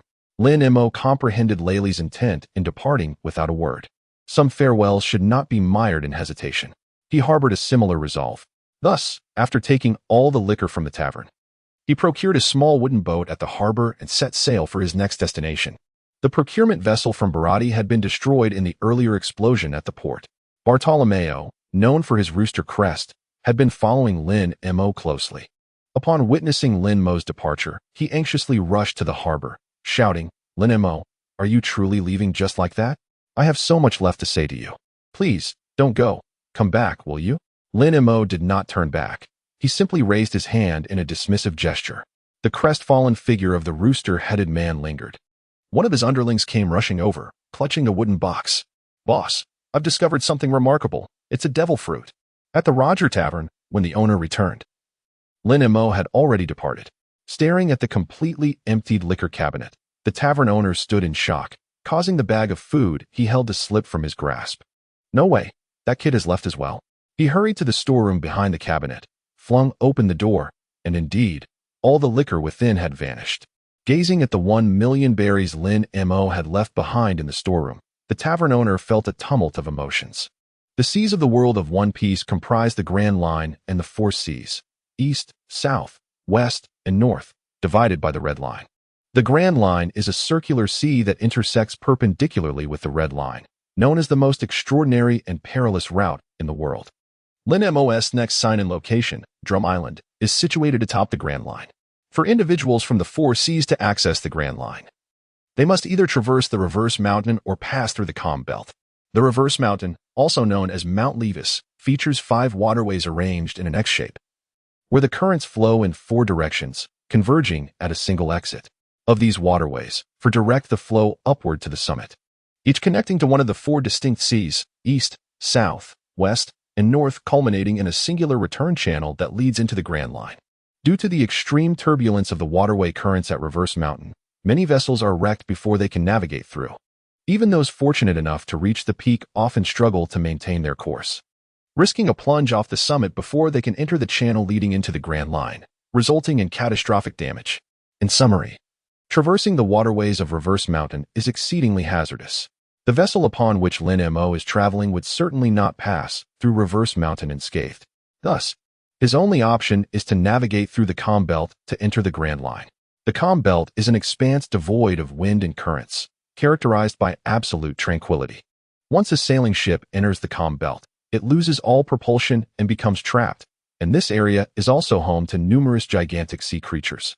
Therefore, when Lin Mo departed from Log Town, he specifically acquired a small wooden boat without sails, designed for reliable paddling. He followed the direction indicated by the system's navigation. Lin Mo sailed for 3 days across the East Sea before entering the doldrums. Upon his arrival, he was confronted by 2 formidable sea kings intent on attacking him. To save time, Lin Mo merely glared at them, employing his conqueror's Haki, which swiftly deterred all would-be aggressors. After navigating the doldrums for nearly 5 days, he finally entered the Grand Line. Initially greeted by a splendid sunlit day, the sky transformed in an instant as dark clouds rolled in, unleashing a torrential downpour accompanied by flashes of lightning and thunder. The weather on the Grand Line is utterly unpredictable, defying all logical reasoning. Furthermore, the currents are tumultuous. Despite sailing straight ahead, one can easily drift off course without notice. Even with systematic navigational guidance, a moment's inattention from Lin Mo could lead to deviation. After nearly a month of meandering through the Grand Line, just as Lin Mo's supply of alcohol was dwindling, he beheld an island resembling a magnetic drum, adorned with several peaks. The closer he drew, the chillier the air became. Lin Mo promptly retrieved the winter attire he had long prepared from the system space and donned it. The small wooden boat gradually approached Magnetic Drum Island, swayed by the currents of the sea. Meanwhile, within the confines of Magnetic Drum Island, numerous vessels of various sizes were hastily departing. As Lin Mo brushed past a few of these boats, he distinctly observed many individuals aboard shedding tears of despair. A significant portion of them were clad in the pristine white protective suits designated for medical professionals. In Lin Mo's recollection at this juncture, Magnetic Drum Island was still renowned as a prominent medical powerhouse. However, it would soon descend into chaos due to the tyrannical reign of the ruler, Valpo, who would hunt down and exile all the doctors, leaving only 20 for his own use. Consequently, the once illustrious medical nation would gradually decline. Presently, it appeared that he had fortuitously arrived during the tumultuous period when Valpo began his campaign against the island's physicians. Look, there is a child. How could a child be sailing alone on the Grand Line? Has he encountered a maritime disaster? Child, there is no salvation for the kingdom of Magnetic Drum. Do not venture there. Quickly, board our ship and leave with us. On the deck of the nearest large vessel to Lin Mo, numerous citizens who had escaped from Magnetic Drum Island stood anxiously, casting worried glances in his direction. Lin Mo shook his head gently and replied, "No, thank you." After saying this, he deftly maneuvered the small wooden boat, continuing to sail forward. Despite the numerous voices of persuasion behind him, Lin Mo remained unperturbed, choosing to ignore them entirely. Before long, His boat came to a halt at the snow-laden shores of Magnetic Drum Island. Upon leaping onto the icy bank, a notification sound resonated in his mind. Ding! Congratulations, host, on successfully arriving at the designated sign-in location, Magnetic Drum Island. Sign-in progress increased by 10. Current total progress is 10. Reward: beginner-level healing technique. Instantly, information regarding the healing technique flooded Lin Mo's consciousness. This technique, akin to a medical ninjutsu from the world of Naruto, boasted an astonishing recovery rate, capable of healing both internal and external injuries by channeling chakra. Remarkably, this ninjutsu could be executed from a distance of 1 meter, rendering it an exceptionally formidable skill. Adjusting his winter coat snugly, Lin Mo cast aside further thoughts and continued onward. Along the way, he encountered numerous individuals hurrying towards him, burdened by heavy luggage. Without needing to inquire for directions, Lin Mo proceeded in the direction of the throng, walking for nearly half an hour until he arrived at a quaint town characterized by its single-story brick houses. At that moment, the residents of the town were in a state of distress, engulfed by a palpable sense of panic. Lin Mo initially sought to find a tavern for a hearty drink. After wandering in circles, he was dismayed to discover that the one tavern he finally located had ceased operations. Even the town's only 2 inns stood shuttered, closed to the public. Standing amidst the disarray of the town's streets, he felt the biting chill of the wind carrying snowflakes. Despite being wrapped in a thick coat, he found it unbearable to linger outdoors for long, especially as this was his first encounter with such frigid conditions. At that moment, a squad from the Magnetic Drum Kingdom's guard, clad in uniform black cotton jackets and wielding shotguns, rushed into the town. Each member clutched a stack of lists bearing the photographs and names of all the doctors from Magnetic Drum Island, diligently searching for their targets amidst the panicked crowd. Any doctor they managed to locate would be immediately apprehended. Those who resisted could face lethal force. This was the hunting policy for doctors decreed by the current ruler of the kingdom, Valpo. Soon, the air was filled with the cacophony of gunfire. One member of the guard, in pursuit of a target, dashed towards Lin Mo. The terrified individual fled past Lin Mo, and upon seeing Lin Mo obstructing their path, the guard barked in a harsh tone, "Move aside, kid." Lin Mo remained utterly still, turning his gaze coldly towards the approaching figure. With no wine to drink and no warm inn to seek refuge in, his mood was decidedly bleak. "Hey, I told you to step aside. Do you not comprehend human speech?" The guards showed no sign of slowing down, brusquely advancing towards Lin Mo. Lin Mo swiftly sidestepped, evading his opponent's grasp. Just as the man, astonished, dashed past him, Lin Mo raised his hand and delivered a swift, precise strike to his back, sending him crashing face first into the ground. The guard, felled by Lin Mo, was left gasping in the icy debris. His comrades, witnessing a mere child besting one of their own, not only refrained from offering assistance, but erupted into laughter. "Hey, Will, are you even capable? You can't even defeat a child. What a joke. You've grown so large for nothing. Ha ha ha. Truly pathetic. You've brought disgrace upon our guard team. Don't expect me to acknowledge you in public again. That little brat. I could take down 10 of them with just one finger. It's utterly ridiculous that a grown man like you has been bested by a child. It's absolutely hilarious." Will, the very guard who had been struck down by Lin Mo, clenched his fists in fury, his face flushed as he rose from the snowy ground. With a furious glare directed at the composed Lin Mo, he seethed, "It's all your fault. You scoundrel. How dare you humiliate me like this, you little brat. You will pay for this." With that, Will immediately seized his weapon, unhesitatingly aiming the gun at Lin Mo and firing without a second thought. The bullet hurtled toward Lin Mo at breakneck speed. Lin Mo raised his hand and effortlessly caught the bullet in his palm. With a flicker of his armed color, he crushed it and casually discarded the remnants onto the ground. The once fierce and intimidating Will suddenly faltered, his countenance swiftly shrouded in disbelief and fear. Even the group that had previously mocked him stood frozen in astonishment. Could it be true? Did that young man just catch a bullet with his bare hands, and then crush it? Impossible. Surely, my eyes must be deceiving me. Yes. It must be the biting cold that has conjured this illusion. However, as the crowd rubbed their eyes and gazed back at Lin Mo, the remnants of the shattered bullet in the snow appeared so glaringly vivid that they instinctively took 2 steps back. Lin Mo approached Wei Er in silence. Terrified, Wei Er's legs buckled, and he fell to the ground. The seemingly frail Lin Mo appeared to him as a demonic presence, rendering him paralyzed with fear. Devoid of the strength to flee, he stood before Wei Er. Lin Mo gazed at him with an impassive expression and inquired, "How does one reach the neighboring town?" In Lin Mo's recollection, there ought to be more than just this port-adjacent town on Magnetic Drum Island. There should be several others. Weir hesitated momentarily, his voice trembling as he asked, "Are you referring to Cocoa Wheat Town?" Lin Mo casually uttered a nonchalant hum, with trembling fingers. Will pointed towards the direction of Cocoa Wheat Town. Lin Mo, with an expressionless face, bypassed him and proceeded in the direction indicated. He had not ventured far when several guards, who had not witnessed Lin Mo crush the bullets, rushed over. Observing that Wei Er and the others were staring blankly at the departing figure of a child, one of the guards, irritated, exclaimed, "Hey, what are you doing? Have you forgotten the mission that brought us here?" "No, that's not it." Wei Er pointed at Lin Mo, turning to the speaking guard with a grim expression. "That child is a monster." "A monster?" The guard was taken aback for a moment, then burst into laughter. "You must be joking. That child looks like an ordinary little brat. How on earth could he be a monster?" "It's true." Wei Er insisted. He crushed the bullet with his bare hands. The guards surrounding Wei Er immediately pointed at the nearly buried bullet remnants in the snow.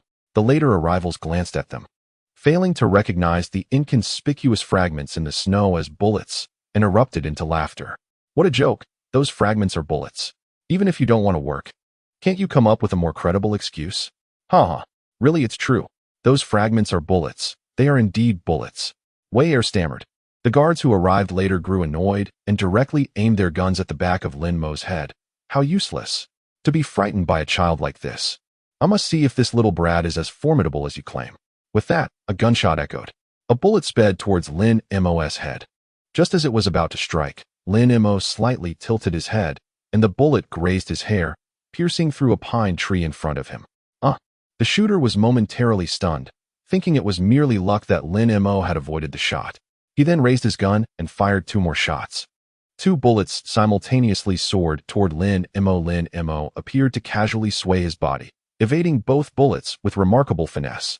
"This is impossible," exclaimed the shooter in disbelief.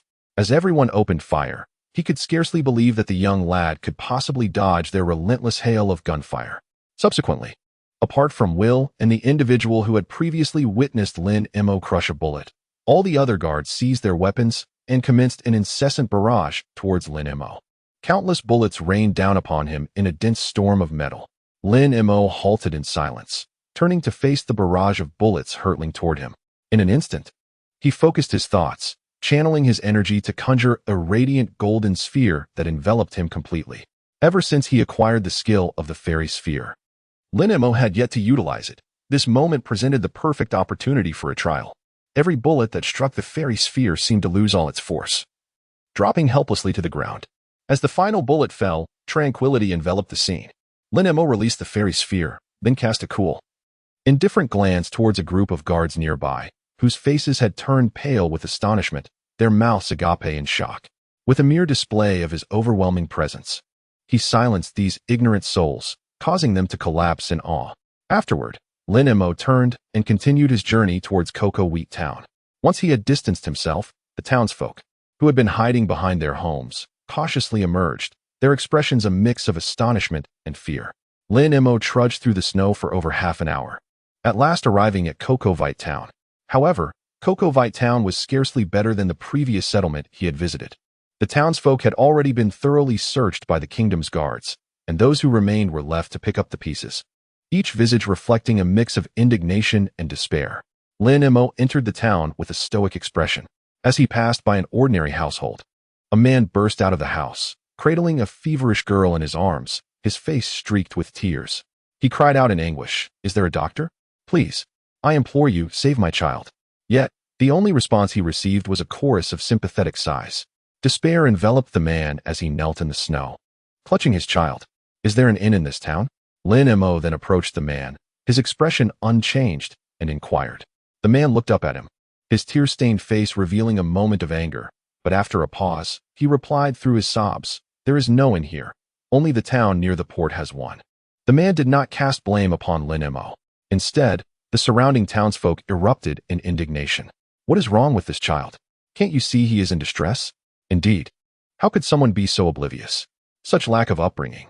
Lin Mo paid no heed to the surrounding voices. Instead, he gestured towards the 2 bottles of wine resting on a shelf in the man's home and inquired, "May I have the wine in your house?" The man, gritting his teeth, replied sorrowfully, What is the matter with you, child? Alas, never mind. Take it if you wish. Lin Mo nodded gently. Amidst the accusations of the townsfolk, he entered the man's home and retrieved the 2 bottles of wine. Emerging from the house, he stood before the man, extending one hand and hovering it half a meter above the girl's forehead. A luminous green radiance emanated from Lin Mo's palm, gradually merging with the girl's body. The man gazed in astonishment at Lin Mo's peculiar actions, poised to reprimand him for his conduct. Suddenly, the girl stirred in his arms. The man immediately lowered his gaze. And to his amazement, the girl's flushed face, once crimson from fever, began to regain its natural hue. Stunned, he reached out to touch her forehead, and then exclaimed in disbelief, "Ah, the fever has subsided." After Lin Mo healed the girl with his palm technique, he calmly departed, carrying 2 bottles of wine he had taken from the man's abode. The man, overwhelmed with emotion, embraced his daughter and turned to Lin Mo, who had not yet walked far, his eyes brimming with tears. Thank you so much, benefactor. What is your name?" Lin Mo paid him no heed and continued onward. The townsfolk around him were enveloped in expressions of incredulous astonishment. What had he just done? How had the daughter of the old Xing family suddenly recovered? It was utterly miraculous. His hands had emitted a radiant glow. Had that light been the catalyst for healing the old Xing's daughter? Who was that child? Does anyone know him? No one does. There are only a few towns on Magnetic Drum Island, and judging by the style of his cotton coat, it is not crafted by our island's artisans. Oh, it turns out he brought the wine as a token of gratitude for healing the old Xing's daughter. We had all misjudged him earlier. Alas, I even remarked on his lack of upbringing. Might he hold a grudge against me? Lin Mo paid no heed to the clamor behind him, directly uncorking the bottles as he ambled along, pouring the contents of the 2 recently acquired bottles into his wine gourd. Once the gourd was filled, he swiftly consumed the remaining half bottle in one go. Although the flavor of the wine was rather mediocre, it was certainly preferable to having none at all. In an instant, warmth enveloped his body. After a brief stroll, he stumbled upon an instill in operation. Without a second thought, Lin Mo stepped inside and reserved a room for a week. He enjoyed a restful slumber at the inn, and when he awoke, the sky outside had already darkened. A sense of hunger began to creep in. Lin Mo was preparing to venture out for a meal. Just as he stepped through the hotel doors, his attention was drawn to a young man not far away. He wore a fluffy winter hat adorned with leopard spots. 2 golden earrings graced his ears, and prominent dark circles shadowed his eyes. Clad in a long black cotton coat, he towered over Lin Mo, clutching a stack of books as he hurriedly passed by a row of houses. Was that Trafalgar Law?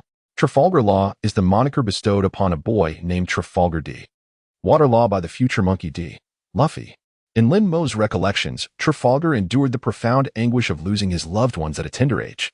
Subsequently, seeking vengeance against the world, he joined the Don Quixote family at the age of 10, only to be rescued and reformed by his benefactor, Corazon, the brother of Don Quixote da Flamingo.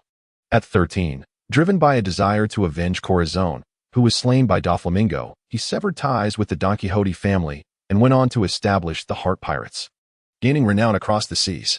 At this point in time, Law should be around 13 or 14 years old. Lin Mo was certain that there were no subordinates of da Flamingo in the vicinity, and Corazon, who had transformed Law, was not by his side. This implied that Corazon had most likely perished. As for Law at present, he should have severed ties with the Don Quixote family and was likely preparing to seek companions to establish the Heart Pirates. Sensing someone observing him, Law turned to glance at Lin Mo. Their eyes met, and Law, momentarily taken aback, did not have time to ponder further. Behind him, 2 burly men had already pursued him. "You little rascal, stop right there and put down that book." It was the first time he had encountered someone who would steal not only money and food, but also books. "Hey, you brat, halt." Upon seeing the men closing in, Law immediately took to his heels and fled. However, he did not get far before being intercepted by townsfolk who had come to assist. Clutching the book tightly, Law retreated with a grim expression. The townspeople surrounded him, and one of the pursuing men lunged to snatch the book from Law's grasp. "Let go." Law gritted his teeth defiantly. "You little thief, and you dare to protest?" The man grasped the book with one hand while seizing Law by the collar with the other, attempting to wrest the book from him. Yet, it seemed as though the book had become an extension of Law's very being, resisting all attempts to be removed. "Hey, you little brat, you may be young, but you possess surprising strength. Release it now, or I won't hesitate to teach you a lesson. Indeed, let go. You're still just a child. You can turn back now." "Little brat, Stop being stubborn. You were in the wrong from the beginning. Return the book to its rightful owner, urged the surrounding townsfolk. Law clenched his jaw, his expression darkening as he retorted, your country will soon have no doctors left. What use do you have for these medical texts?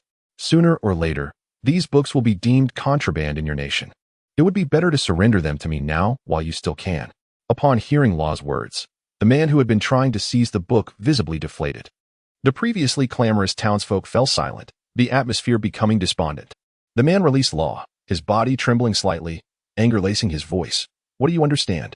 What can a mere child comprehend? Perhaps these books will indeed become contraband in this country one day, but that time is not now, is it? No family is immune to illness. If we cannot even safeguard these texts, our nation will truly be doomed. After the man spoke, he shielded his eyes with his arm and began to sob. The townsfolk around him sighed in unison. Luo clutched the book in his hands, his heart brimming with indignation. His initial purpose for coming to Tsigu Island was to enhance his medical skills, for this island was renowned as a bastion of medical excellence. However, upon his arrival, he was met with the king's decree to hunt down and expel physicians. With no one to consult, Luo was left to self-study from these medical texts. Though merely a child of 14, he possessed the prowess to easily subdue the townspeople. Yet, witnessing the oppression and suffering of the populace stirred memories of his own childhood hardships. Luo empathized with their plight, which is why he refrained from resorting to violence. But what good would it do to keep these medical books? Mastery of medicine cannot be attained by the untrained simply by perusing a few texts. One cannot save lives without genuine understanding. Luo hailed from a lineage of medical practitioners, having absorbed a modicum of knowledge from his parents. Had it not been for the tragic incident that obliterated his town when he was 10, he might have already blossomed into an exemplary physician. Can you comprehend these books? Luo inquired, his expression devoid of emotion. The townsfolk fell silent. He continued, it is exceedingly difficult for outsiders to learn medicine on their own. Even if you keep these books, it would be a waste. I have no intention of resorting to force, but I have resolved to keep these books. And none of you shall take them from me. You, a mere child, possess medical knowledge? The man who had previously attempted to seize the books exclaimed in astonishment. Luo nodded impassively. At that moment, a small figure stepped calmly from the crowd. Look, it's the boy who used extraordinary skills to save old Xing's daughter. Someone shouted. Instantly, all eyes turned to Lin Mo, who was preparing to search for food. Yes, it is this lad. He saved old Xing's daughter. Is that true? But he looks only a few years old. Could you be mistaken? Absolutely not. It is indeed him. I was present. This boy didn't even touch old Xing's daughter. Yet he healed her. Little one, how did you manage that? Pray tell us. The crowd buzzed with chatter. Noticing the attention directed at him, Lin Mo, who initially wished to ignore them, pondered for a moment and then asked, which restaurant is still open? Ah, a restaurant? By now, everyone should be wrapping up. I noticed Shinshin Ramen was still operating when I passed by. Just continue in this direction, and you'll find it. This child must be hungry. Do you have any money? If not, you can come eat at my house. Yes, you can also come eat at my house. The townsfolk displayed a warmth that starkly contrasted with their earlier demeanor towards Lin Mo. Lin Mo chose to ignore them and continued walking forward. As the townsfolk diverted their attention, Luo cast a lingering glance at Lin Mo and instantly recognized him as the person with whom he had just exchanged a gaze. According to the townspeople, this individual seemed to possess medical skills, and quite peculiar ones at that. Who is he? Luo inquired, observing Lin Mo's retreating figure. The surrounding townsfolk shook their heads in response, indicating their ignorance. I don't know. Old Xing asked for his name, but he didn't disclose it. One of the townspeople replied to Luo's question. Luo pressed on. How did he save that person? Well, another townsman mimicked Lin Mo's earlier gesture, extending his hand palm down, and continued, about half a meter above that girl's head, he made this motion. Then, a luminescent green light appeared in his hand, gradually merging into the girl's body, causing her fever to subside. It was truly miraculous. I have never witnessed such a method of reducing a fever. Indeed, it was my first time seeing it too. That young man is remarkable. I genuinely wish to know how he accomplished it. So do I. Alas, this boy is so aloof and unapproachable. Oh, I almost forgot to warn him. The government is expelling doctors. If the guards discover he possesses medical skills, he will be driven out immediately. Is that even necessary to mention? He came from the port. He must already be aware. I'm not so sure. I think someone should remind him, just in case. He is too distant. I want to go. Who among you is willing? The townsfolk began to shy away from the task.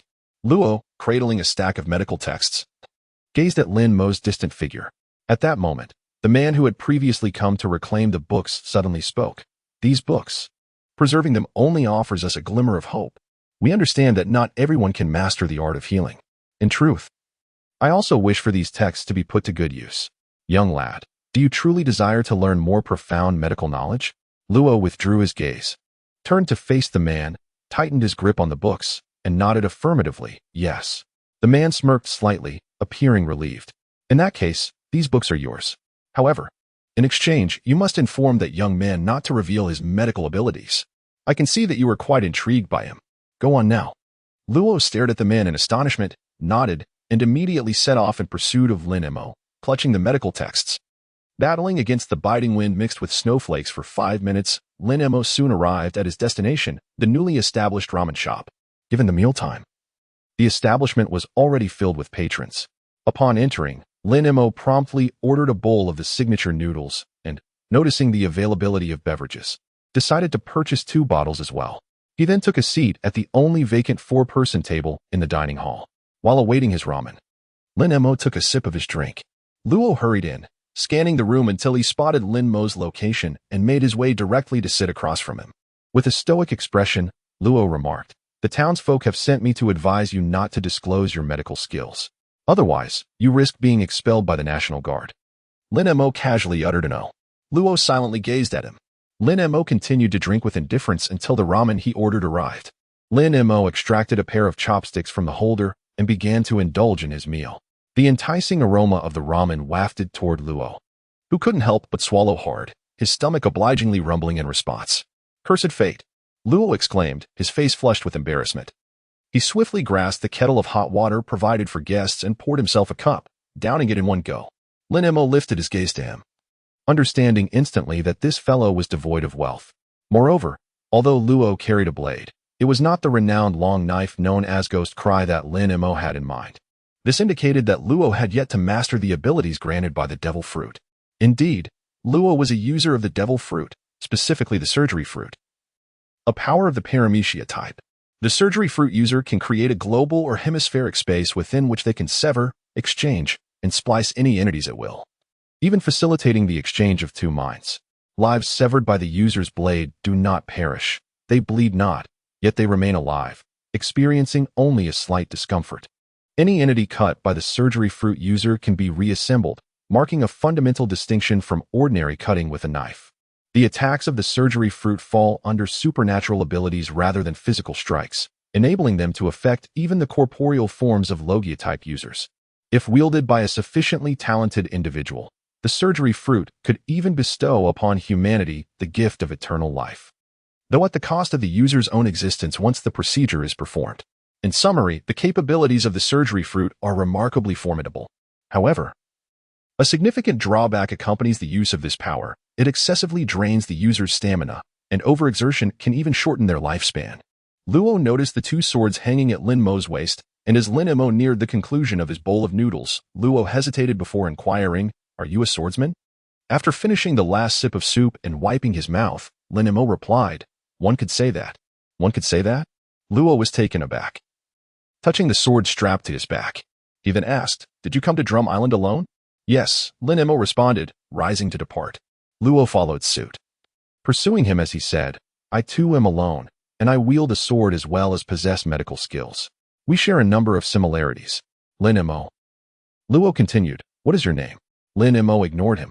Rose, unfazed by Lin Mo's indifference, continued, "I have established a pirate crew and am in need of sailors. If you are indeed alone, how about joining my ship as a crew member? I will appoint you as the first mate." In Lin Mo's recollection, Rose was supposed to be a cunning, aloof, calm, and rebellious individual. Yet, what was happening now? This fellow didn't even know his name and had directly extended an invitation to board. Lin Mo replied silently, "I refuse." Luo was taken aback for a moment, then quickly added, "Please reconsider. I am earnest in my invitation to you." Lin Mo remained steadfast in her attitude. "I am but a traveler, disinterested in pirates." "A traveler?" Law could not help but furrow his brow. "If you wish to deflect my inquiries, could you not present a more convincing rationale? What significance does being a traveler hold?" Lin Mo glanced at him with silent disdain, responding coolly, Is there a need for me to evade your inquiries? With that, Lin Mo let out a cold chuckle and continued onward. Simultaneously, a notification from the system echoed in his mind. Ding. Refusal of the invitation to board from the death surgeon, Luo, has resulted in a 20-point increase in attendance progress. The current total progress is now 30, with a reward of mastery level Celestial Palm Technique. In an instant, profound information regarding the Celestial Palm Technique flooded into Lin Mo's consciousness. Momentarily taken aback, he halted his steps. At that moment, Luo's stomach growled once more. Lin Mo glanced back at him. Luo, with a flushed face, turned away and said haughtily, "What are you looking at? If you don't want to join, then so be it. I don't necessarily need you to join my pirate crew." Lin Mo couldn't help but chuckle lightly as he reached into his pocket. In reality, he retrieved a pouch filled with berries from the system space and tossed it directly to Luo. Luo instinctively caught it, but upon glancing down, he furrowed his brow once more, expressing his displeasure as he remarked, "What is the meaning of this? Do you hold me in contempt? You refuse even free money. Are you truly determined to pursue a life of piracy?" Lin Mo let out a cold laugh, turned around, and continued to stroll out of the ramen shop. Lin Mo provided money to Luo for two reasons. First, as a token of appreciation for Luo assisting him in completing the sign-in progress. Second, to prevent Luo from incessantly pestering him like Zoro and the Rooster Head. Given that Luo was hungry, it was most fitting to treat him at the ramen shop. By the time they departed from the ramen shop, darkness had enveloped the surroundings. Magnetic Drum Island was perpetually blanketed in snow, and the ground was covered in a thick layer of it. Instead of braving the harsh winds and falling snow at night, it was far more prudent to return to the inn and enjoy a restful night. Thus, Lin Mo did not linger long in the town. After purchasing several bottles of liquor displayed on the shelves of a convenience store, he returned directly to the hotel. For the next 2 days, aside from venturing out during mealtimes to procure sustenance, Lin Mo spent the majority of his hours within the confines of the hotel. It was not until the third day of his arrival at Magnetic Drum Island that Lin Mo, having adequately rested, departed early in the morning towards the island's iconic peaks, which resembled gigantic magnetic drums. The journey was accompanied by a tumultuous blend of wind and snow. Lin Mo walked forward, one step at a time, resolutely. He was determined to seek out Chopper, based on previous experiences with the sign-in tasks. It was evident that the mission on Drum Island was intricately linked to Chopper in some way. Chopper, a small reindeer, was around 5 years old at this point in time. With his distinctive blue nose, Chopper stood out among his herd, often becoming a target for bullying. Eventually, after inadvertently consuming the human fruit, he was cast out by the reindeer. Longing for companionship, Chopper leveraged the fruit's powers to assume a human form, hoping to integrate into human society. However, his appearance was not entirely human. His nose remained blue and unchanged, leading humans to perceive him as a snowman, a monster. And thus, they shunned him, much like the reindeer had. Some even resorted to firing guns at him. Chopper was bewildered. Not understanding what he had done wrong or whom to blame, all he desired was companionship, yet he was labeled a monster. He was neither a reindeer nor truly human, living a solitary existence until he encountered Dr. Hiralik. Hiralik was a quack who devoted the latter part of his life to studying the miracle of cherry blossoms, offering his medical services without charging a dime. Despite the decree from the Drum Kingdom that expelled doctors, leaving the town devoid of medical assistance, no one was willing to accept Hiralik's treatment. His so-called miracle cures not only failed to heal ailments but often exacerbated them, leading to even graver conditions. At this moment, Chopper had yet to cross paths with Hiralik. Lin Mo was strolling when, out of the snow-laden woods, a creature named Rabang leaped forth. This being, entirely enveloped in white, possessed the robust body of a bear and the head of a rabbit, advancing towards him with astonishing speed. Rabang, a ferocious carnivore native to Magnetic Drum Island, preferred to roam in packs and was utterly unapproachable by humans. Just as this solitary Rabang was about to ensnare Lin Mo with its sharp claws, Lin Mo had yet to react when a shadowy figure suddenly emerged, in a flurry of flashing blades. The creature known as the Laban was struck down less than a meter behind Lin Mo. "Are you all right, Lin Mo?" Luo inquired, panting heavily. Lin Modern halted in his tracks and cast a glance back at him. It seemed he had not disclosed his name to this fellow.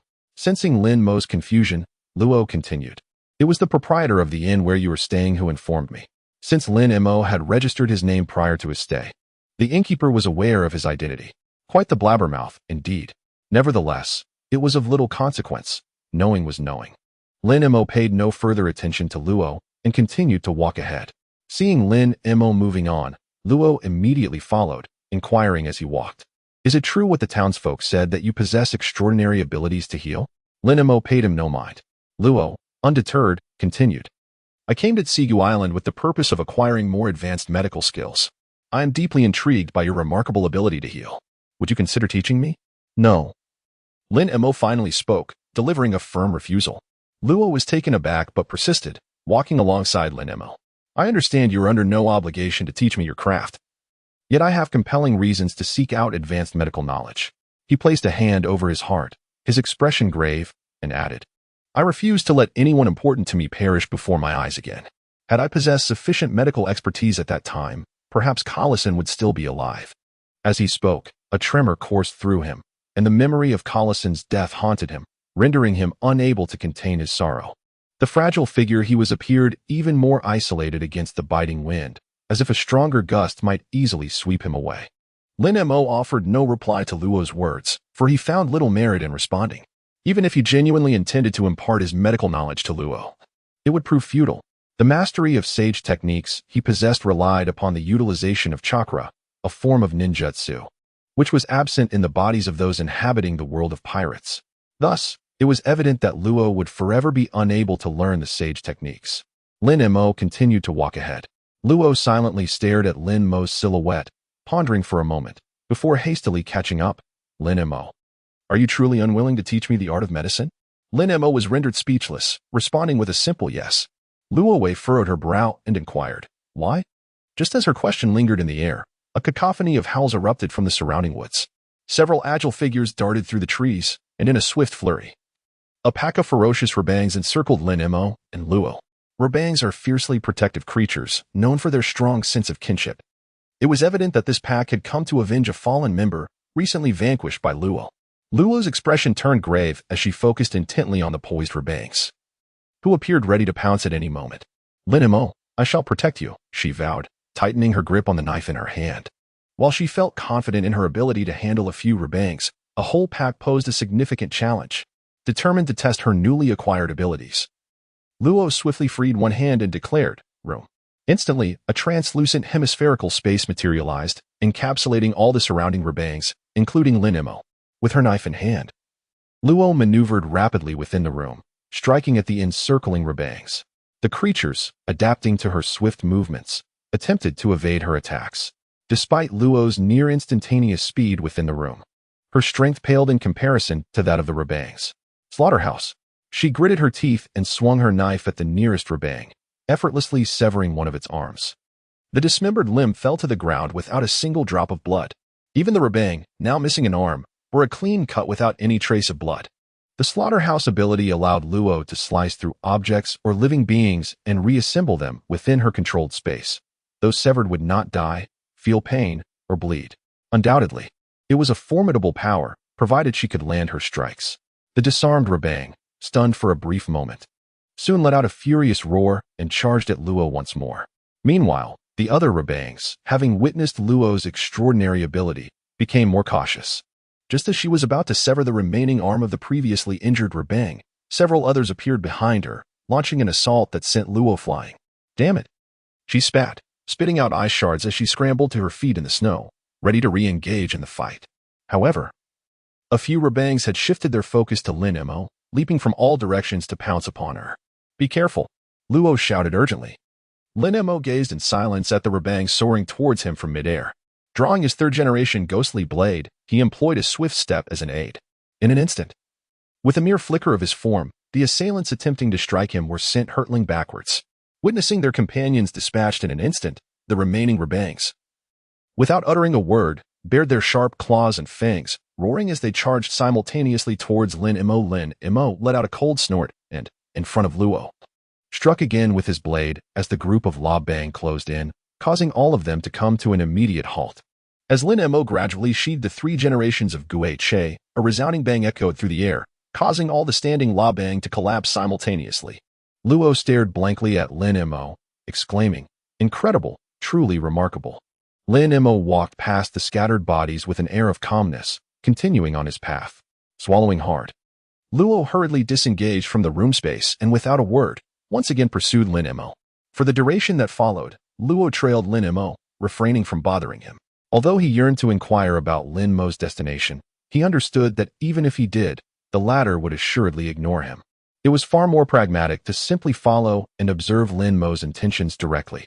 Traversing the snowy terrain while braving the biting winds, Lin Mo's pace was naturally affected, and he paid little heed to whether Luo kept up with him. As long as he remained unobtrusive, that sufficed.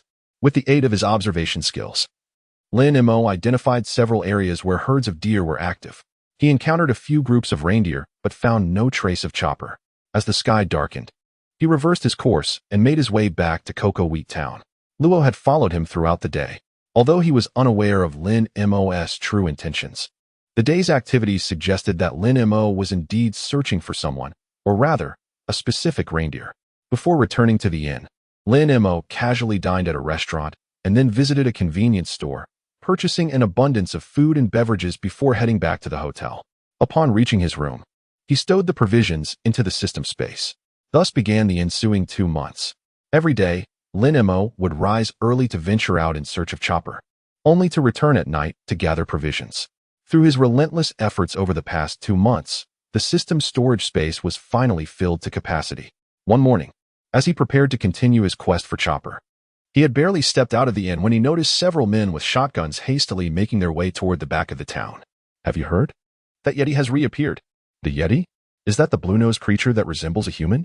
Indeed, that very monster. Ugh, how revolting. I heard he had gone to the neighboring town recently and was reportedly injured by its residents.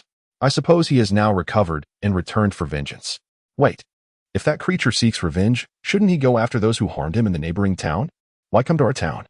The townsfolk engaged in animated discussions on the street. Lin Mo furrowed his brow, swiftly altering his course towards the direction indicated by the townsfolk, where the so-called monster was said to reside. He was convinced that the monster spoken of by the villagers was none other than Chopper, whom he had been searching for over the past 2 months. As usual, Luo emerged from the inn precisely on time. He had overheard the villagers' conversation, but had yet to ponder its implications. Upon seeing Lin Mo pursue the armed group, Luo promptly followed suit. Soon, both Lin Mo and Luo arrived at the rear of the town, before a grove of pine trees. The armed villagers raised their weapons, directing their muzzles toward the formidable figure currently hiding behind a pine tree. Damn it, get lost. Move far away, you great monster. They shouted furiously at Chopper, who was concealed behind the tree. At present, Chopper had transformed through the powers of the human fruit, with his upper body retaining a layer of fluff and a blue nose, resembling a half-human form.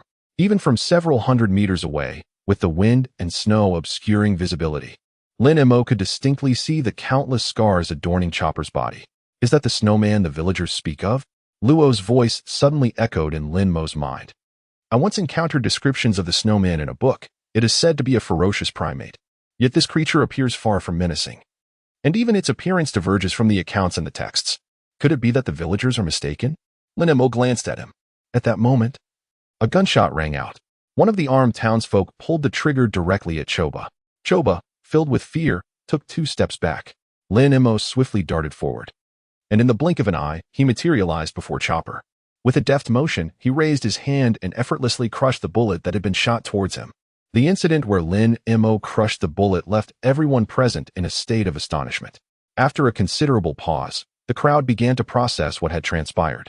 Wait, isn't that the young boy who saved old Xing's daughter? When did he arrive?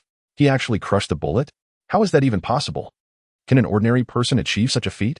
It's truly terrifying. Who on earth is that young lad? Even if he possesses the strength to crush a bullet, what compelled him to save Xuan'an? Surely, he must be out of his mind. Lin Mo chose to disregard the group of individuals behind him and glanced back at Chopper, who was teetering on the brink of collapse due to his injuries.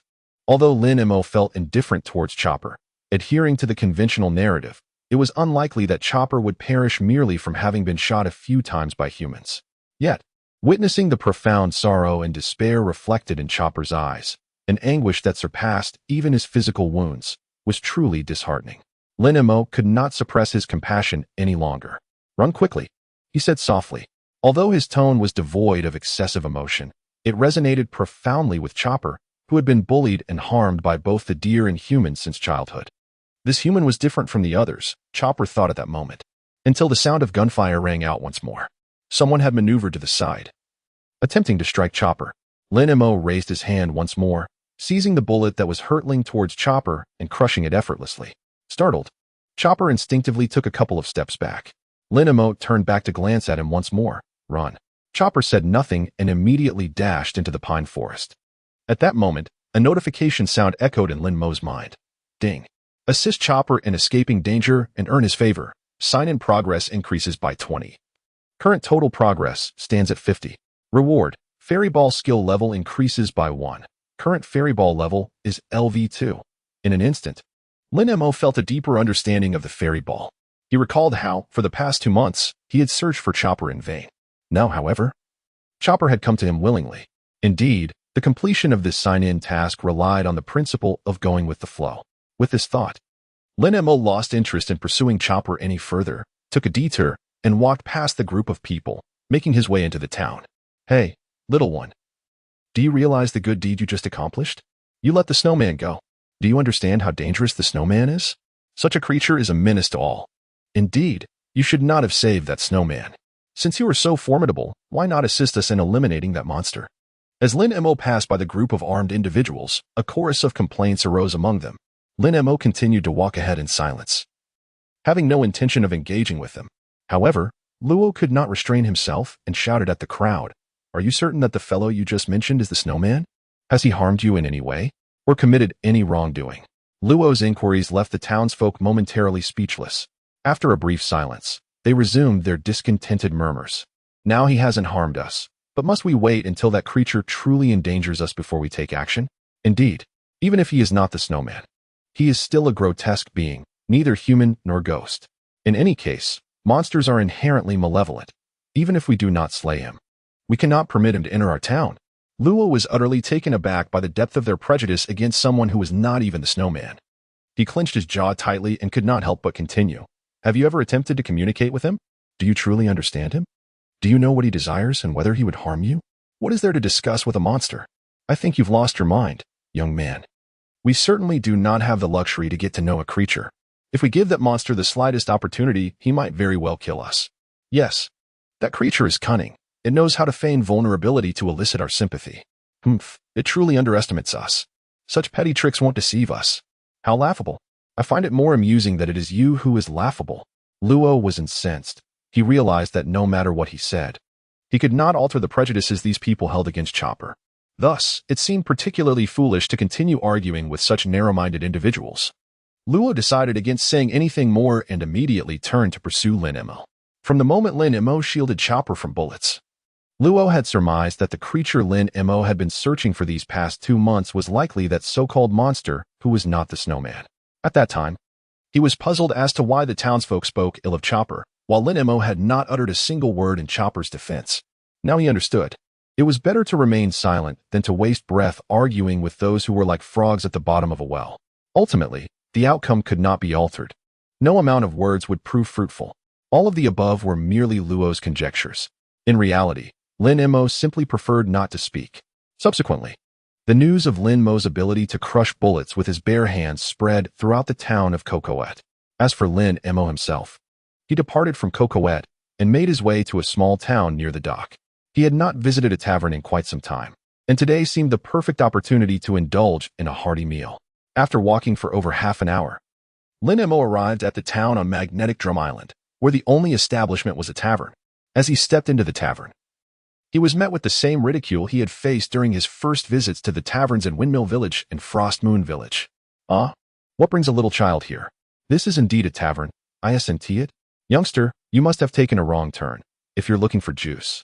The convenience store next door is your destination, ha ha ha. Look, he has 2 swords and a gourd hanging from his waist. Is that a wine gourd or one for juice? Ha ha ha. Little brat, this isn't a place for you. Be off home, ha ha ha. Lin Mo completely disregarded the jeers of the onlookers and confidently approached the U-shaped bar in the tavern. With practiced ease, he took a seat on one of the tall stools at the counter. Just before the tavern owner could suggest he return home, Lin Mo produced a handful of coins and placed them directly upon the bar. The tavern owner was taken aback for a moment. Lin Mo spoke with an expressionless face. Bring me a glass of your finest wine. Certainly, the tavern keeper replied promptly, swiftly removing the bailie that had been placed on the table before Lin Mo. To him, wealth dictated the status of a patron. It mattered not whether they were an esteemed gentleman or a mere child. Before long, the tavern keeper presented Lin Mo with a glass of effervescent wine, still bubbling with vitality. Lin Mo had just taken a sip when Luo rushed in. Indeed, he had come to indulge and drink. Luo promptly seated himself in the vacant spot beside Lin Mo, gazing at him in astonishment and remarking, "You appear younger than I do. How is it that you can drink so much?" Lin Mo paid him no heed, continuing to sip his drink. As he finished his glass and signaled the bartender for another round, the tavern doors were suddenly thrust open with urgency. A man clad in a deep blue greatcoat rushed in, exclaiming, "This is bad. Something has happened in Kokowit Town. What has transpired? What has befallen Kokowit Town? Speak quickly, Agn. It wouldn't be that Valpo's guard is causing trouble again, would it? With the exception of the 20 doctors on his side. The rest have been effectively banished from the island. What more does he desire?" The patrons buzzed with speculation. Agn, struggling for breath, managed to say, "Indeed. It is the guards, but their aim is not to apprehend doctors. They are after a little boy." "A boy? What boy? What mischief is Valpo plotting this time? Has he concocted yet another dreadful decree?" "While no new decrees have been issued, it is said that he has been searching for a boy capable of crushing bullets with his bare hands." Agn continued, "Just moments ago, news from Kokowit Town revealed that a boy crushed several bullets to save a snowman. The King's guards heard of this and rushed to Kokowit Town. Is there truly a boy capable of such feats?" "You must be jesting." "Not at all. I assure you, this is the absolute truth," Agn asserted solemnly. "I've heard that when the guards failed to locate the boy, they seized the owner of the inn where he stayed, threatening that the boy must come to the castle, or else the innkeeper would face dire consequences." "Good heavens. Is what you say true?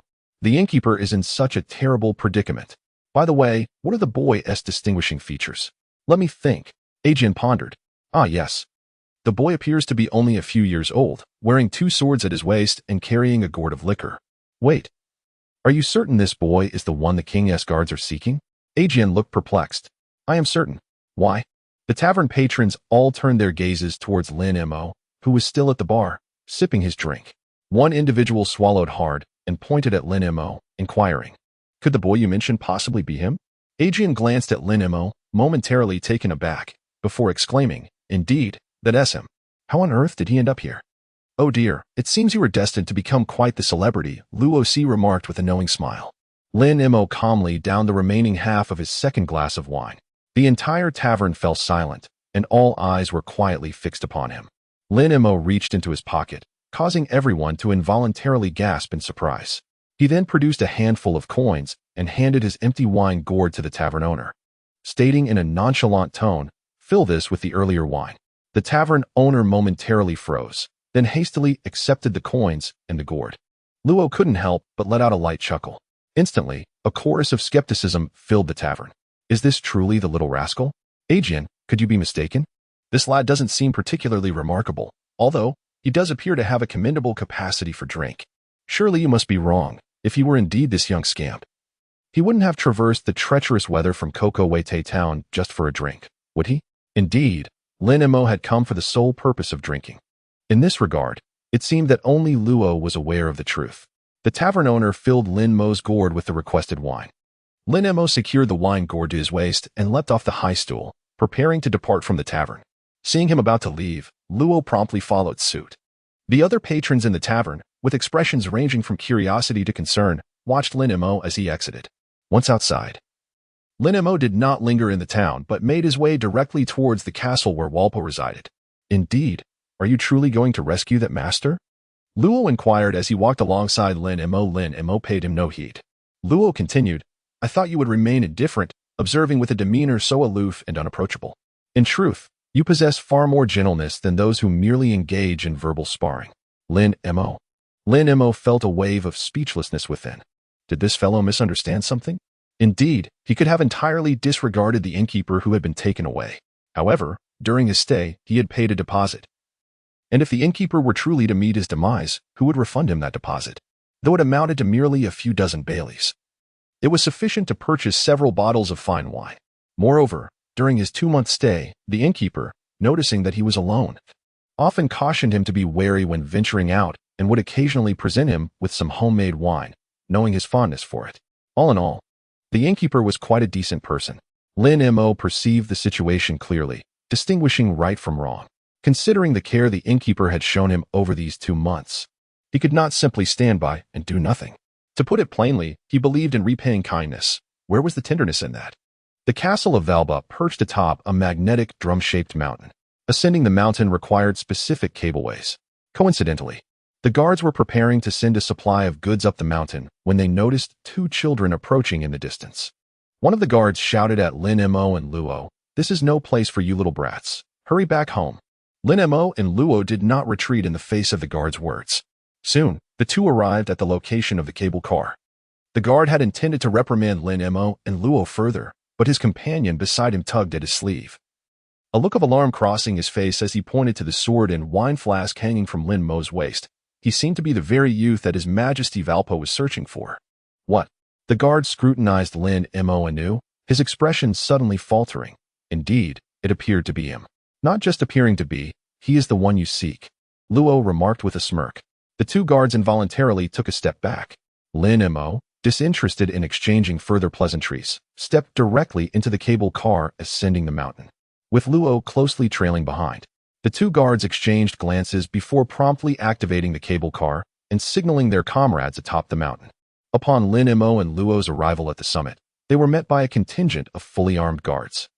Leading this group was a burly man clad in a green coat, possessing a square jaw and a robust physique.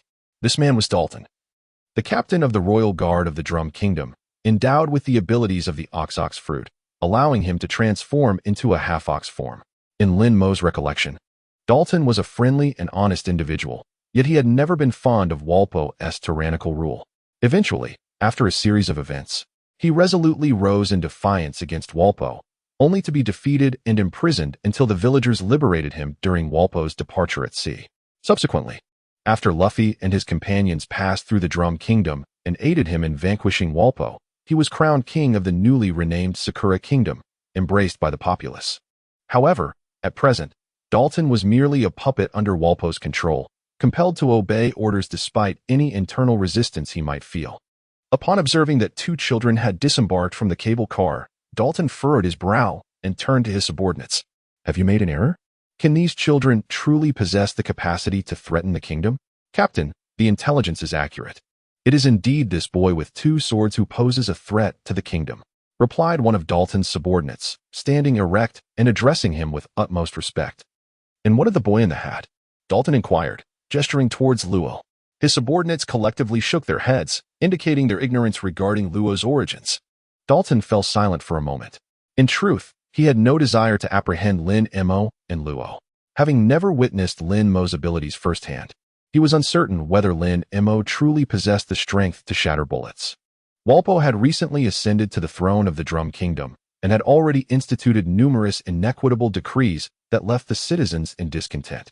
Anything, be it a person or otherwise, that posed even the slightest threat to Walpo would be swiftly eradicated by his command. Even if the child harbored no intentions of annihilating Drum Island or opposing him, Walpo would still order their expulsion or execution. "You 2 should leave at once. Depart from Drum Island immediately, and I can assure you of the innkeeper's safety," Dalton said, still reluctant to take action against the 2 children. Luo turned his gaze directly towards Lin Mo. Lin Mo walked forward in silence. The surrounding guards immediately raised their rifles, directing the barrels towards Lin Mo. Lin Mo disregarded them and walked past Dalton. Luo chuckled and promptly followed closely behind Lin Mo, both making their way toward the nearby castle. Dalton stood in a daze as Lin Mo passed by, turning his body toward the castle and gazing at the retreating figures of Lin Mo and Luo. Meanwhile, his subordinates, armed and vigilant, trailed closely behind Lin Mo and Luo, maintaining a distance of about 2 meters. They continued until Lin Mo arrived at the grand entrance of the castle. The castle doors were pushed open from within, revealing a corpulent, unsightly man with deep purple hair, a large mouth, and a cylindrical tin plate attached to his chin. He was clad in a white hooded cloak made of armor plating and tin, seated upon a rather hefty, seemingly dull creature named Robson, surrounded by an entourage of soldiers at the castle entrance. This man was none other than the tyrannical king of Magnetic Drum Island, Walbo. Walbo, nicknamed White Iron. was a user of the paramecia type gum fruit. He possessed the remarkable ability to consume anything, integrating whatever he devoured into his own body or transforming it into something new. He could even consume himself, subsequently regurgitating to emerge slimmer. The potential of the gum fruit was indeed formidable. If wielded adeptly, it could yield extraordinary results. Unfortunately, even the most powerful fruit can be rendered ineffective in the hands of an incompetent user. What do we have here? Two little brats?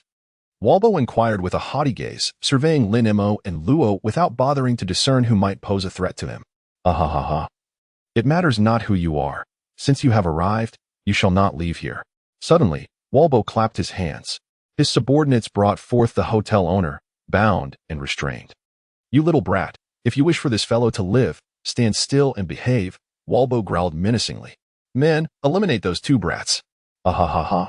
Once they are dead, no one in this country will dare to oppose me. Upon witnessing Lin Mo's arrival, the hotel owner anxiously urged, Little brats, you must flee. Don't concern yourselves with me. You are still young and cannot afford to perish here. Lin Mo stared expressionlessly at Walpo. Walpo's subordinates immediately surrounded Lin Mo and Luo Tuanchuan. Dozens of guns aimed at them. Luo slightly curled his lips, raised his hand, and cast a rune, enveloping all those who surrounded them within its confines. You need not intervene. I can handle these fellows, Luo declared. As soon as he finished speaking, he vanished in a flash. Walpo's guards widened their eyes in astonishment. Huh? Where did he go? That little rascal in the hat just vanished. In the midst of their bewilderment, Luo suddenly appeared behind several of them, wielding his blade with precision, executing a swift slaughter that severed their arms and legs. My hand, my leg. It's over. I'm going to die. Am I still alive? My heavens, a monster. This little brat is a monster. Run. The remaining unscathed individuals hurriedly fled in all directions.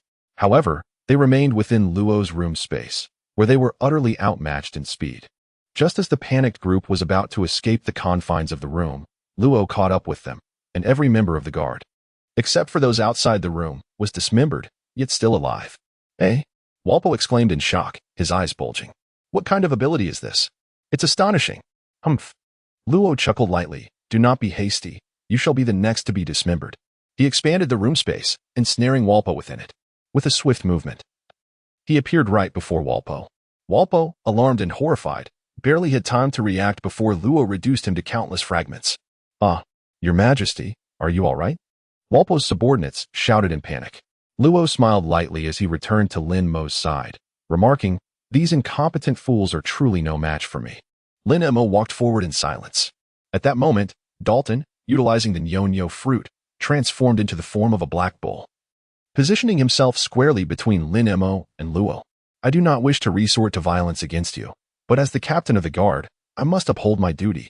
Regardless of the king's incompetence, I cannot permit you to harm him, Dalton stated with a stern expression. You too, leave this country immediately. Do not compel me to take action against you. Lin Mo did not halt his steps due to Dalton's words. Just as he had when he first ascended from the foothills, Lin Mo chose to disregard Dalton's words and continued his forward march. As he approached Dalton, the latter let out a fierce roar, compelled to take action despite his reluctance. Dalton charged at Lin Mo with great force, attempting to knock him aside with his powerful momentum. However, as Dalton closed the distance, Lin Mo effortlessly evaded his numerous assaults. Just as Dalton was within 3 meters of the hotel owner, he persisted in his relentless attacks. Lin Mo raised his hand and, as Dalton approached once more, delivered a powerful blow to his chest, sending him flying several meters away. The color of the armament on his hand gradually faded. Lin Mo approached the guard of the innkeeper. Before he could utter a word, the guard, trembling with fear, involuntarily released his grip on the rope binding the innkeeper and retreated several steps. Lin Mo indifferently untied the ropes binding the innkeeper. Upon regaining his freedom, the innkeeper's expression was remarkably vivid. You, Lin Mo, you actually sent Captain Dalton of the guard flying with a single blow? Good heavens! Could it be true what they say? Are you truly that formidable? The innkeeper's astonishment did little to sway Lin Mo. In contrast, the expressions of the guards from the magnetic drum kingdom grew increasingly exaggerated. What was he doing? Luo suddenly noticed Valpo, whom he had just cleaved into several pieces, now consuming his own segmented body. A wave of revulsion surged within him. It turned out this fellow was also an ability user. How utterly disgusting. Lin Mo had long been aware of Walpo's abilities, thus, he was not the least bit surprised by Walpo's self-cannibalism. Walpo was the possessor of the devouring fruit. The innkeeper expressed concern, noting that anything consumed by him would become a part of his very being. Should he devour the weapons of everyone present, danger would ensue. Hurry. Lin Mo, Luo, you two must leave at once. There is still time to escape. Humph. None of you will escape. Walpo had completely consumed his own dismembered body and regurgitated a slimmer version of himself from a large tin barrel. He then seized the firearms scattered by the guards and began to consume them. Luo furrowed his brow. His room space had yet to be dispelled. In the blink of an eye, he reappeared before Walpo, poised to deliver a decisive strike. From Walpo's chest, several guns he had just devoured fused together, forming a cannon-like muzzle that emerged. At the moment Luo's blade descended, a powerful bullet was discharged, narrowly grazing his cheek. This shot could have struck Luo, fortunately. His reflexes were quick enough to evade it. Damn it! Luo tightened his brow and continued to strike at Walpo. As Walpo consumed the surrounding weapons, even more gun muzzles sprouted from his body, as if he possessed an infinite supply of bullets, unleashing a barrage towards Luo.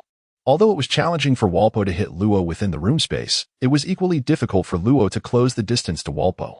Meanwhile, within the castle, Walpo's subordinates rolled out several large cannons. Walpo immediately leapt towards the cannons, beginning to consume them piece by piece. Hee, those two little monsters are finished. Once His Majesty Walpo gets serious, he becomes exceptionally formidable. Ha! I almost feel a twinge of sympathy for those two kids. If only they had fled sooner. Now they have no chance of escape. Ha ha ha, they deserve it. The guards jeered as they pushed the cannons out. Luo had intended to resolve the situation before Walpo could finish devouring the cannons. However, before he could approach, numerous gun muzzles erupted from Walpo's body, unleashing a torrent of bullets simultaneously. Even within the room space, where Luo could teleport at will, the challenge remained monumental. However, confronted with such a barrage of bullets, it was rather challenging for Luo, who possessed scant practical experience utilizing his fruit abilities, especially at the tender age of 14. Just as he realized evasion was futile and imminent danger loomed, he promptly executed a swift teleportation, finding refuge at the farthest edge of his room space, thus eluding the impending threat. Meanwhile, Walpo had thoroughly consumed the cannon that his subordinates had unleashed. Wiping his mouth, Walpo shifted his gaze to Lin Mo, who was now less than 5 meters away. You little rascal, I'll deal with you first before turning my attention to that hat-wearing fellow, he cackled heartily. His guards echoed his mirth with raucous laughter. Lin Mo, for his part, gazed in bemusement as Walpo transformed his hands and head into the barrels of rocket launchers, all aimed squarely at him. Die! Walpo bellowed, launching his assault. Multiple projectiles of varying sizes hurtled towards Lin Mo. The hotel owner, gripped by terror, trembled uncontrollably, losing his footing and collapsing to the ground. At that moment, his mind echoed 3 words, "It's over." Yet Lin Mo remained unperturbed, watching as the countless bullets drew ever closer. Amidst the raucous laughter, there came a series of thunderous booms as the projectiles struck Lin Mo. Thick clouds of smoke billowed upwards. Everyone present, save for Luo, presumed that both Lin Mo and the hotel proprietor had met their demise. Not far away, Dalton, who had been sent flying by Lin Mo, struggled to rise from the snow, and upon glancing back, he witnessed Lin Mo being struck by Walpo's onslaught. A mixture of melancholy and guilt crossing his face. Ha ha ha, that kid must be dead for sure, utterly overestimating himself to stand still as bullets approached. I bet he is too frightened to move, Walpo jeered, reveling in the moment. Your Majesty Walpo, please take care of that hat-wearing boy quickly. This situation is unbearable. Once he is dealt with, perhaps we can return to normal, clamored the guards. Walpo, with a wicked grin, turned towards Luo. It's your turn now, ah ha ha ha. Prepare to meet your end. Ha. Luo suddenly let out a cold chuckle. Before Walpo could initiate his attack, he furrowed his brow at the sound of Luo's laughter. What are you laughing at? Luo replied with a smirk. Do you truly believe such feeble attacks could possibly eliminate Lin Mo? What? Walpo instantly cast his gaze towards the spot where Lin Mo had just been. As the smoke from the explosion began to dissipate, a radiant golden force field gradually emerged before the onlookers. What is that? Walpo inquired in astonishment. Lin Mo dispelled the fairy sphere. When the crowd beheld Lin Mo and the astonished innkeeper appearing before them unscathed, their jaws dropped in disbelief. Wait, how could they possibly be unharmed? What on earth is happening? How could anyone withstand the assault of His Majesty Walpo? Good heavens, what was that golden sphere moments ago? The murmurs of astonishment filled the air. Valpo, gritting his teeth, fixed his glare on Lin Mo, once again aiming all his firearms at him. You insolent brat. I shall see how many of my attacks you can evade. Lin Mo stared at him in silence, feeling utterly exasperated. This fellow was truly bothersome. Before Valpo could launch another attack, Lin Mo swiftly appeared before him. Before Valpo had a chance to react, Lin Mo raised his leg and delivered a powerful kick to Valpo's abdomen, shattering the gun barrel that protruded from his midsection with knight's grace, sending it flying in a graceful parabola. Oh, Your Majesty Valpo, we have come to rescue you. The few remaining subordinates of Valpo, who had not been dismembered by Luo, immediately rushed toward the direction where Valpo had been sent flying by Lin Mo's kick. Lin Mo turned calmly and walked towards the location of the cable car. As she passed by the innkeeper, she uttered softly, I'm leaving. The innkeeper, momentarily dazed, responded hurriedly and scrambled to his feet, unsteadily following Lin Mo. Just as Luo prepared to depart, he was stopped by Dalton. Dalton had reverted to his former demeanor. I realize this request is rather excessive. Yet my subordinates are merely following orders to confront you. They are innocent. Please assist in restoring them to their original state. Luo glanced at the dismembered remnants scattered across the ground, then looked at the still living individuals and coldly retorted, Are you instructing me on how to proceed? Ding. Engaged in combat with Baratie and garnered the favor of the guard captain, Dalton. Sign in progress increased by 20. Current total progress stands at 70. Reward. Iron block level increased by 1. Current iron block level is LV3. As Lin Mo arrived at the edge of the cliff where the cable car was stationed, the system notification echoed in his mind. Having long since acclimatized to the inexplicable completion of the sign-in task, he was not particularly surprised and naturally boarded the cable car. The innkeeper followed closely behind him, while Luo did not immediately join. Dalton positioned himself in front of Luo. His eyes filled with sorrow. I know this country is beyond salvation. No matter my disdain for Valpo's methods, as long as I remain the captain of the guard, I must rigorously fulfill my duties. I understand that, despite our previous enmity, you need not assist in restoring my men. However, we are the citizens of the Kingdom of Magnetic Drums, and we were compelled to launch an attack against you. If I disregard the current King Valpo's orders, I accept my fate, but I fear for the consequences that may befall them. I trust you can surmise the outcome. Without hesitation, Dalton knelt in the snow, his voice pleading, Consider this my request. Please restore my men to their former selves. Even if you intend to take my life, I shall not retaliate. Captain, you would kneel before the enemy for our sake. Oh, Captain, your kindness overwhelms us. Captain, please rise. Around them, the sound of sobbing filled the air. Though they were all adults, each wept like a child. Luo's lips twitched. He had initially wished to remain uninvolved. Yet, the cacophony of their lamentations was grating on his nerves. At that moment, the innkeeper, already aboard the cable car, added, Dalton is unlike Valpo. He has treated us with some kindness. Luo, if you can assist those fellows in restoring their forms, please do so. It's far too cold in this cable car. We must hurry. I can endure it, but we must not let Lin Mo catch a cold. Lin Mo, in truth, such a slight breeze could hardly induce a cold in him. Luo fell silent for a moment before assisting Dalton to his feet. Although his expression bore a hint of impatience, he nonetheless extended his hands and unleashed the room space once more. Employing his abilities with remarkable speed, he restored the individuals who had been dismembered into countless fragments to their original forms. Thank you ever so much, Dalton expressed his gratitude. Luo waved his hand dismissively, choosing not to elaborate further, and made his way directly to the cable car. Once he boarded, Dalton instructed his men to activate the cable car, transporting them down the mountain. Upon their descent, the innkeeper incessantly expressed his thanks. Luo, however, occasionally responded with a few words to the innkeeper. Lin Mo remained silent throughout, with little to say. As they passed a treehouse, the door suddenly swung open. An elderly woman emerged, clad in a white crop top, draped in a purple coat, and wearing wide-legged purple trousers.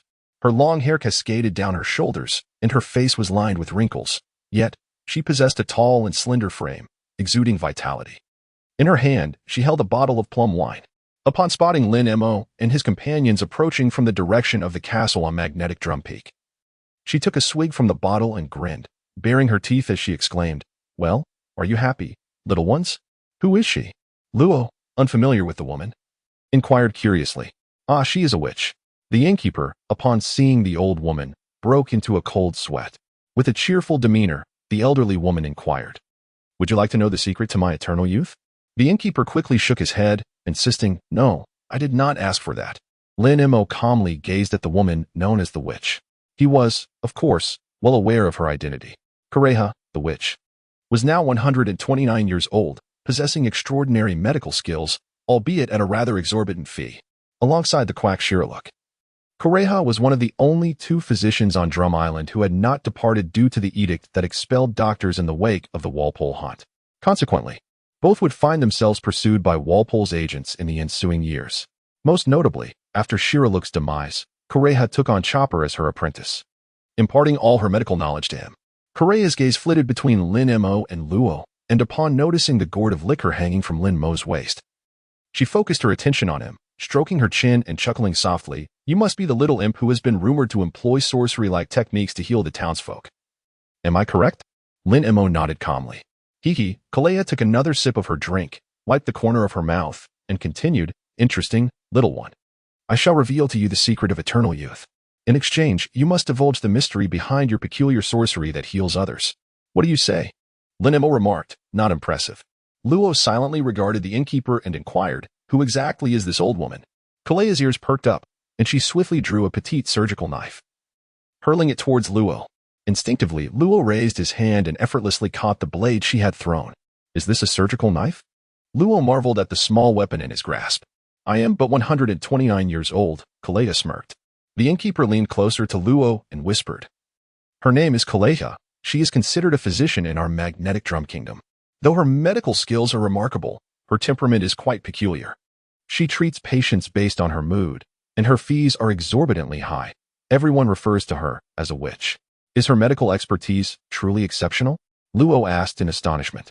The innkeeper nodded vigorously. Indeed, she is the oldest physician in our kingdom. It is said that her skills have reached an extraordinary level. I am merely in my early 120s. Kalea tossed another surgical knife, this time aimed at the innkeeper. Startled, the innkeeper flinched. The knife was initially not intended to strike him, merely skimming past his face, but as he lost his balance, the blade veered directly towards his forehead. Ah! The innkeeper gasped. Luo, quick-witted, raised his hand to grasp the handle of the knife, halting its sharp tip just a centimeter from the innkeeper's forehead. Well, you truly are fortunate, Kalea chuckled, taking another sip of her drink.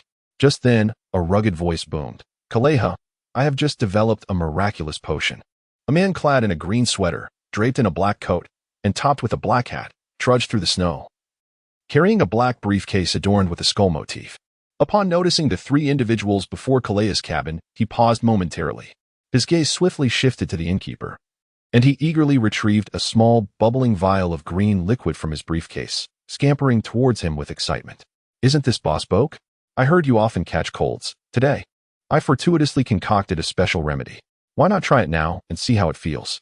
No, no, no, do not come any closer, Boke retorted, his face marked with dread, as he stepped back, shaking his head vehemently. I have no desire to perish. Please, do not approach. The man, fervently promoting his newly developed potion, was none other than the so-called quack, Hilialik. Boss Boke, this remedy is guaranteed to work. Just give it a try. I won't charge you a penny. With an expression of sheer excitement, Hilialik chased after Bok, darting around. In stark contrast to the exorbitantly priced yet highly skilled Kureha, Hilialik offered his medical services free of charge, though his practices were nothing short of a nightmare for the inhabitants of Drum Island. This peculiar fellow delighted in concocting bizarre elixirs. Those unfortunate enough to consume Hiliak's potions found not only no improvement in their ailments, but rather a deterioration of their conditions. Consequently, the people of Drum Island, even in illness, preferred to forego medical attention rather than risk being treated by Hiliak. Hey, don't run away, Hiliak shouted, as he continued his pursuit of Bok, the two weaving around Luffy, Robin, and Kureha in a seemingly endless loop of frivolous chase. It was absurd, Kureha chuckled, raising her drink. Luffy and Robin exchanged bewildered glances. Not far off, behind a pine tree, the anthropomorphic Chopper peered out, torn between eagerness and trepidation as he observed Luffy and the others. He yearned to approach, but hesitated. Sensing Chopper-esque gaze, Luffy turned to look at him. Upon realizing he was being watched, Chopper stumbled backward in surprise, falling to the ground. When he nervously glanced back at Luffy, he found the latter still observing him, prompting Chopper to spring up, spin around twice in a flurry.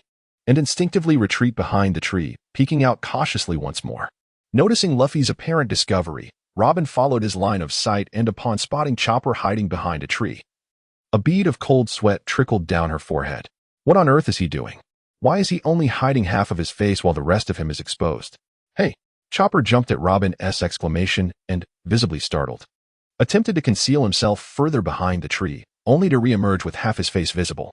Robin, rendered speechless, pondered, what exactly is he up to? We've already seen him. Why hide? By the way, he must be the one you've been searching for. She directed her gaze towards Luffy, inquiring. Lin Mo smiled silently.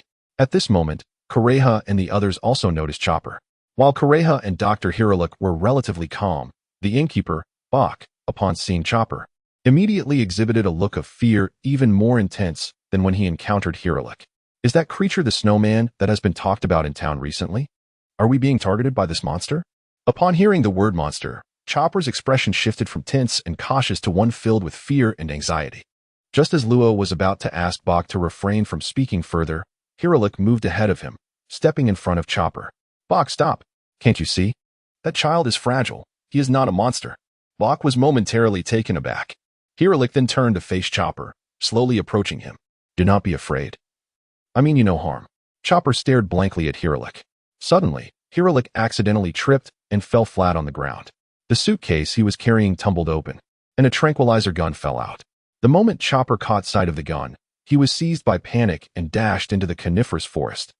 Hiralik quickly scrambled to his feet, disregarding his suitcase, and sprinted after the direction in which Chopper had fled. Don't run. It's just a tranquilizer gun. I harbor no ill intentions toward you. Truly, I will not harm you. Is Hiralik really chasing the snowman? Has he lost his mind? Bach gazed with a grim expression at Hiralik's receding figure. Kureha took a sip of her drink and burst into laughter. Hiki, what a meddlesome quack. Luo turned to Lin Mo, questioning, is it wise for that peculiar man to pursue him? He had initially thought that Lin Mo would also join the chase. Lin Mo chuckled softly, it's nothing. In his recollection, the meeting between Chopper and Dr. Hiralik was still a year or two away. However, even if their encounter occurred prematurely, it posed no significant issue. To many, Hiralik might appear as an ineffectual doctor, merely a drop of rat excrement in a pot of soup. Yet, he was one of the rare individuals in the Drum Kingdom devoid of racial prejudice, possessing a heart eager to save both humanity and his homeland. Characterized by a charming Navet, he could impart numerous life lessons to Chopper and guide him along the path of righteousness. Perhaps he was not an exceptional physician, but he certainly made for an admirable life mentor. Ro glanced at Lin Mo with curiosity, refraining from further inquiry. Kureha also turned her gaze towards Lin Mo. Despite his brief utterance, she felt an inexplicable sense that this young boy possessed a remarkable understanding of Hiralik and that blue-nosed little creature. Young lad, what is your name? Kureha inquired with a teasing smile, her eyes fixed on Lin Mo. He replied nonchalantly. Kureha laughed heartily while sipping her drink. I haven't seen you before. Is this your first visit to Drum Island? Lin Mo replied calmly. Do you know that foolish quack? No. Lin Mo stared at Kureha in confusion, wondering why she was asking such a question. That's strange, Kureha continued after taking another sip of her drink.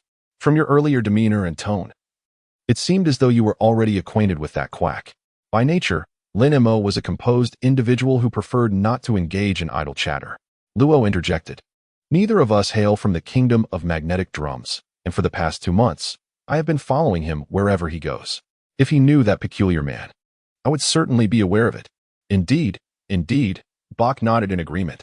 I can attest to that. They have both been staying at my inn for over 2 months now, leaving and returning at roughly the same times each day. Kureha, you must be mistaken. Lin Mo is from the Outer Islands. How could he possibly know Shilialik? Oh, by the way, Bach added, it's true that during casual conversations in town, people occasionally mention that quack. So if Lin Mo has any familiarity with him, it is likely just from hearing others speak of him. Kureha raised an eyebrow and then burst into laughter. Ah, so that's how it is. I truly misjudged this little one. Little one. Let me ask you a question. What do you think of the kingdom of magnetic drums? Lin Mo. Suddenly, Kureha inquired about the purpose of this. Lin Mo remained silent and remarked, not particularly impressive. Hehehe. Kureha continued to sip her drink, shifting her gaze to Ro, and inquired, what about you? What do you think of the kingdom of magnetic drums? What else could there be? My stance aligns with Lin Mo's. Ro scoffed disdainfully, continuing.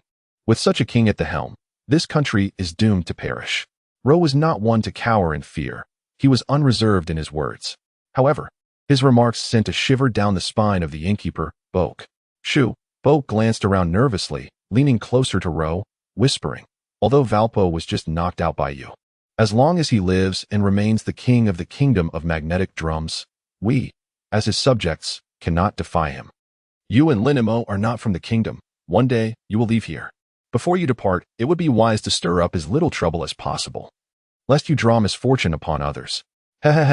Ultimately, you are merely afraid of being entangled in their troubles. Kureha chuckled. This country is ailing. And though the people suffer and lament, none dare to rise against it. Only a certain incompetent quack, scorned and despised by you all like a rat in the street, foolishly believes he can change this decaying nation with his elusive experiments. You all label him a disaster, a parasite of the kingdom. Yet this wretched individual still harbors the delusion of rescuing you obstinate fools. How utterly laughable. With that, Kureha resumed her drinking. Boke's face flushed with a mixture of anger and embarrassment as he listened to her words. That kind of person, unable to save himself, thinks he can save others? Boke clenched his fists, declaring, if he truly wished to save us, he should cease developing that so-called miracle cure that only worsens our ailments. Indeed.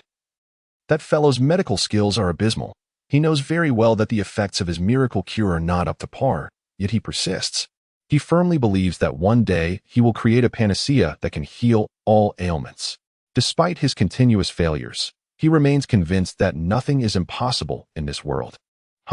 In a sense, he is as irredeemable as this nation. Even with his dismal skills, he is still a doctor, Ro remarked, slightly furrowing his brow. If such a universal remedy existed, what need would there be for doctors? As a physician, he must understand this fundamental truth. Kureha fixed her gaze on Ro. Which is precisely why I deem him a hopeless quack. Even aware that such a cure does not exist, he zealously pursues his research.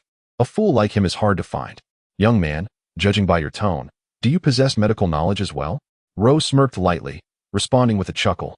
I am currently advancing my studies in more profound medical arts.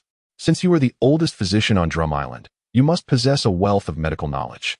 Over the past 2 months, I have diligently studied all the medical texts I could find in the towns on the island. Yet there are certain aspects that elude my understanding. If you have a moment, might you impart some wisdom to me? Why should I teach you? My skills are not something one can simply acquire at will. Scram, kid. Kureha continued sipping her drink, passing by Ro and heading towards the nearest town. Ro furrowed his brow, watching Kureha's receding figure. Lin Mo could easily guess what Ro was contemplating. Despite Ro's constant presence over the past 2 months, he remained taciturn and refrained from unnecessary chatter. However, Lin Mo, accustomed to solitude, found the addition of this shadow somewhat bothersome. This was fortuitous. Now, an opportunity presented itself to rid himself of this nuisance. Lin Mo understood Kureha's nature all too well. Despite her sharp tongue and seemingly unapproachable demeanor, resembling a cantankerous old woman, it was merely a faade. In truth, Kureha had a heart of gold, governed by her own principles, a discerning individual of kindness. Go ahead, Lin Mo said calmly. Ro paused, turning to Lin Mo. What did you say? Her medical skills are worth your pursuit, Lin Mo replied, seizing the moment without hesitation, for time waits for no one. Although I have little fondness for that old hag Kureha, her medical expertise is indeed unparalleled. I concur with Lin Mo, the innkeeper Bok chimed in. Ro, if you truly wish to acquire more formidable and useful medical knowledge, seek out Kureha while you are still on Drum Island. After a moment of internal conflict, Ro clenched his fists, looked at Lin Mo, and said, then I shall go. Lin Mo chuckled softly. Wherever you choose to go is entirely your prerogative. Luo nodded and swiftly pursued the direction taken by Kureha. Then let us return to Cocoa Village. Boku remarked with an air of nonchalance. At that moment, the voice of Hylialik echoed from the nearby pine grove. Has that old hag Kureha departed? Upon hearing this, Boku hurriedly reached for Lin Mo's hand, only to have her evade him, leaving him grasping at emptiness. Stunned for a moment, Boku quickly exclaimed, the madman and quack Hylialik is back. We should make haste. Hey, who are you calling a madman and quack? Hylialik retorted, his expression brimming with displeasure as he approached briskly. Trailing behind him was Chopper, restored to his diminutive reindeer form. Lin Mo gazed at Chopper with a smile that was neither fully a smile nor a frown. Indeed, Chopper was moved by Dr. Hylialik.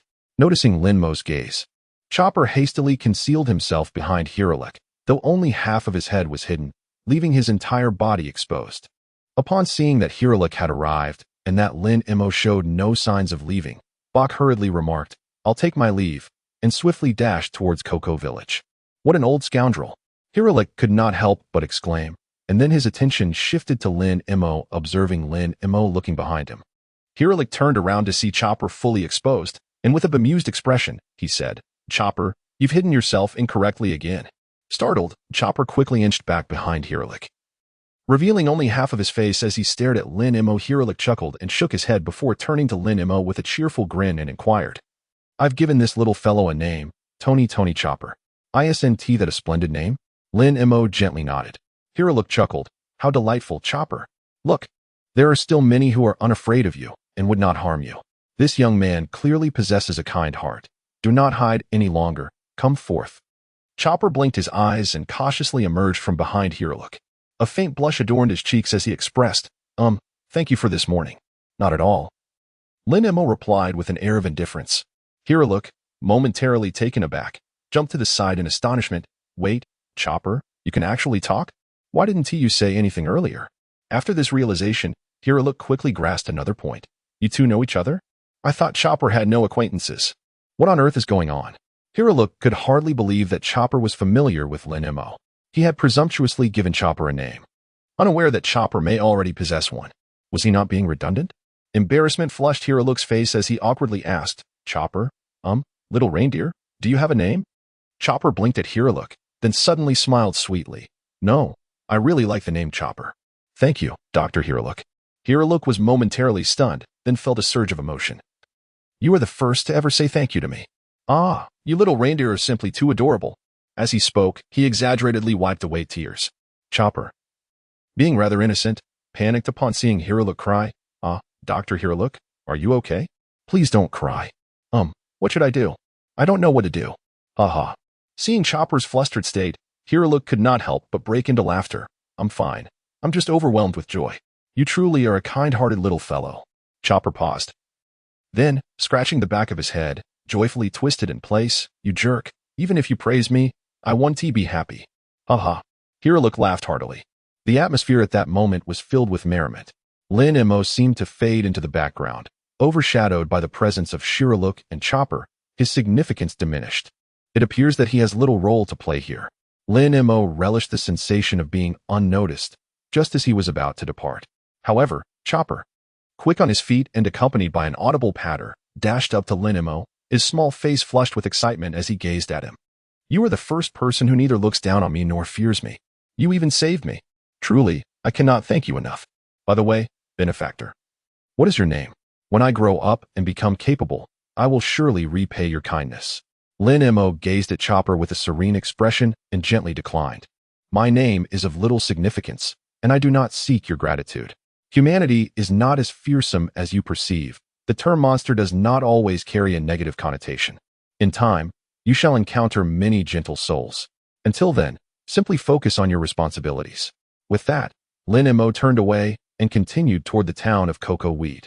Chopper stared blankly at Lin Mo's retreating figure. Dr. Hiralik approached Chopper and joined him in observing Lin Mo's departure, a smile playing on his lips. "Chopper, you have truly met someone remarkable," he remarked. Chopper, with his innocent curiosity, inquired, "Dr. Hiralik, what did my benefactor mean by that? I did not quite understand." Hiralik replied with a chuckle, "Indeed, humanity is not as daunting as you might think. There are many kind-hearted individuals, as that young lad mentioned. You will surely meet more gentle souls in the future. Until then, do not lose hope in humanity, Chopper." Chopper nodded, appearing somewhat perplexed, and asked, "What does negative connotation mean?" "A negative connotation refers to an unfavorable implication." Hiralik pondered for a moment before continuing, "The term monster possesses a spectrum of meanings. It can imply something unfavorable or carry a more affirmative sense. You are still young, and even if I explained it now, it may not resonate with you. As you mature, you will come to understand the essence of what that young man conveyed." Chopper nodded thoughtfully, his gaze returning to the distant figure of Lin Mo. "I am still too weak, Dr. Hiralik.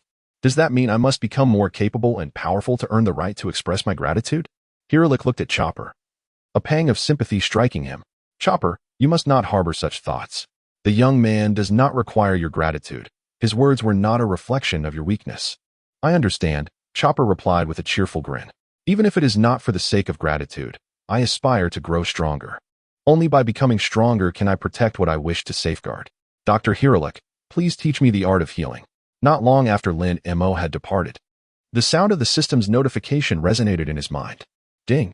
Become a role model for Chopper and receive the affirmation of the mediocre Dr. Hiralik.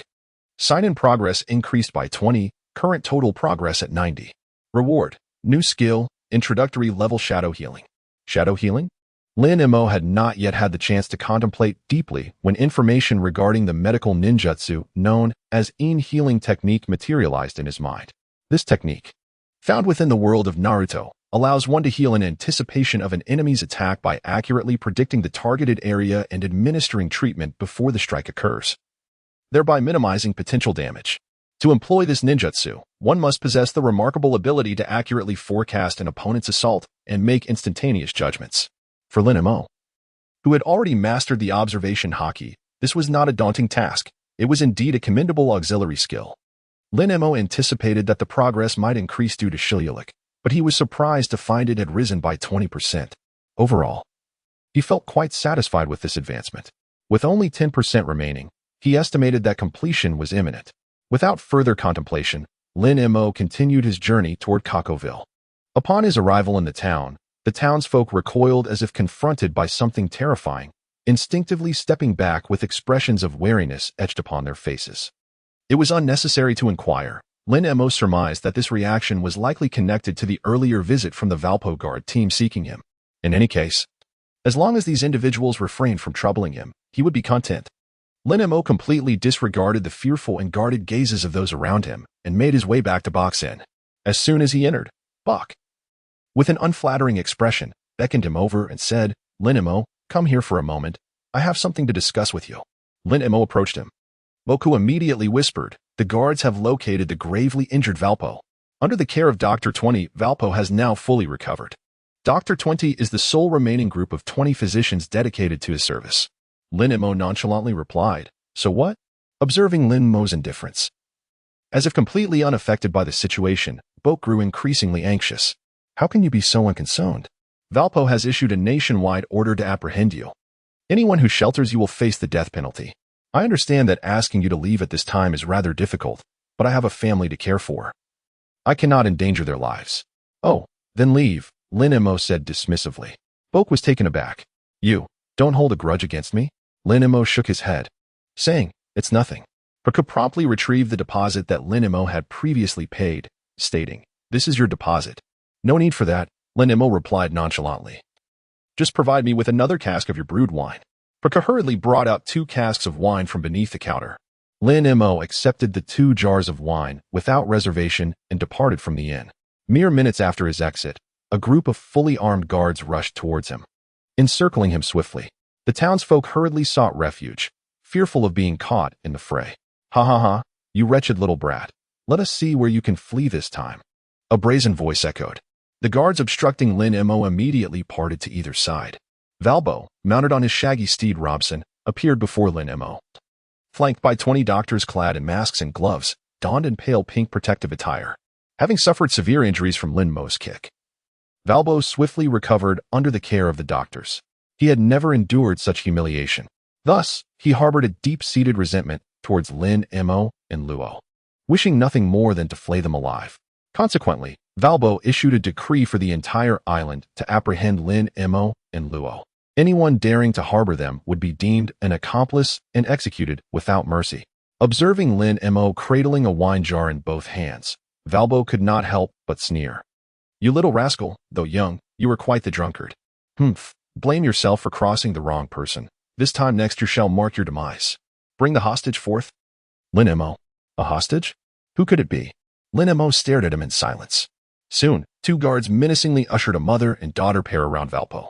With a smug expression, Valpo declared, if you wish for them to remain unharmed, you will obediently stand there without moving. Lin Mo. Lin Mo gazed silently at the mother and daughter before him, utterly unfamiliar with their identities. No, please do not harm us, pleaded the woman, clutching her sobbing child tightly. Her tear-streaked face turned toward Lin Mo. I beg you, heed the words of His Majesty Valpo and refrain from any rash actions, for he truly will take our lives. Ha! Lin Mo scoffed coldly. So, my demise is inconsequential? The woman paused, wiping away her tears as she turned her head away, her voice choked with emotion. I realize this is a tremendous burden to place upon you. I understand that you have no obligation to sacrifice your life for strangers. Yet, if you do not comply with His Majesty Valpo, and should my daughter and I meet our end, even if you remain alive, you will bear the weight of 2 innocent lives, ours, on your conscience. We were captured because of you. Do you not feel any sense of responsibility to save us? Responsibility? Lin Mo couldn't help but chuckle softly. He did not consider himself a villain, nor did he see himself as an overly virtuous person. Whether to save someone or not depended entirely on his mood. To him, this level of moral coercion was utterly ridiculous. Valpo laughed heartily. Ah ha ha ha ha. You're finished, brat. Let us see what tricks you have left to escape. Come, attack him. Whoever kills this kid first will be handsomely rewarded. Yes. The surrounding guards responded in unison. They raised their weapons simultaneously, aiming their guns at Lin Mo. Meanwhile, on the adjacent street, Luo had been trailing Kuina, hoping she would teach him medicine. However, Kuina consistently rebuffed him, maintaining an attitude of indifference. As they walked down the street, they soon discovered Lin Mo surrounded. Lin Mo? Luo exclaimed, staring in surprise at the unfolding situation. He intended to rush to help but took a few steps forward before halting again. Kuina, noticing his hesitation, chuckled mischievously. Oh ho ho, what is this? Is your little friend in trouble, and you don't plan to save him? Luo smiled lightly. This level of encirclement is nothing for Lin Mo. Kuina laughed. Oh ho ho, it seems you hold him in high regard. Of course. Luo suddenly thought of something. Turning to Kuina with a sly grin. You seem rather unoccupied. How about we make a wager? Kuina laughed. You little rascal, do you think I'm so easily deceived? Luo smiled. What, are you afraid to bet with me? Kuina burst into laughter. Oh ho ho, you can't provoke me with that. Luo stated directly. Let us wager on how long it takes Lin Mo to deal with those guys. If you win, I won't bother you for medical guidance anymore. If I win, you'll teach me medicine. Deal? Humph. Clever little brat, Kuina smirked. Oh ho ho, you said it yourself. If I win, you'll stop pestering me. All right. I bet he can take care of them in 3 minutes. Luo asked with a smile. Are you sure? Kuina, gazing into Luo's determined eyes, took a sip of her drink and continued. You certainly have faith in your friend. Oh ho ho, 3 minutes is indeed too long. I'll wager 1 minute instead. Are you certain?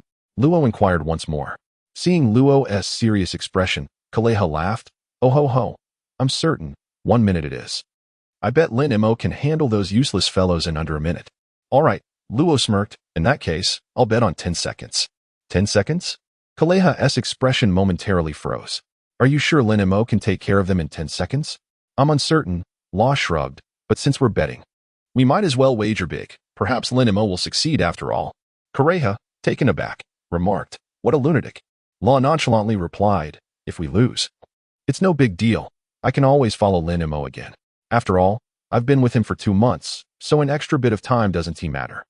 Unbeknownst to them, Lin Mo, with the aid of his observation Haki, overheard their conversation clearly. He had no desire for Law to continue following him. Thus, as the surrounding guards prepared to fire, Lin Mo cast a glance, causing everyone present, including the distraught mother and daughter, to collapse into unconsciousness. This exemplified the advantage of possessing Conqueror's Haki. Law. Kuina. Law's lips twitched, and beads of cold sweat formed on his forehead. What on earth did Lin Mo just do? Kuina gasped in astonishment. Is this for real? You must be joking. Law cleared his throat awkwardly. I suppose this bet counts as my victory. Kuina, feeling deceived, retorted. You little brats had a deal, didn't you? No, Law replied, having stumbled into this situation. He never truly expected Lin Mo to dispatch those adversaries in 10 seconds. He was aware of Lin Mo's formidable prowess, yet this exceeded his expectations. Kuina took a sip of her drink to steady herself, then impatiently said, Fine, fine, I concede. Ah, what a hassle. Law, elated, exclaimed, so, does that mean you will agree to teach me medicine? Kuina, with an air of impatience, responded, a bet is a bet. I, Kuina, may not be the best, but I certainly keep my word. You little rascal, I can be quite strict. If you can't handle it, feel free to leave at any time. Law grinned, haha. Don't worry, my only redeeming quality is my resilience. Upon swiftly vanquishing Valpo and his companions, a notification resonated within Lin Mo's mind. Ding. Assist the sorceress Kureha in signing in. Progress increased by 10. Ding.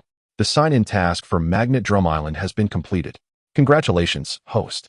You have acquired the advanced skill of Shadow Healing Annihilation, and your armament Haki level has risen by 1, now standing at level 6.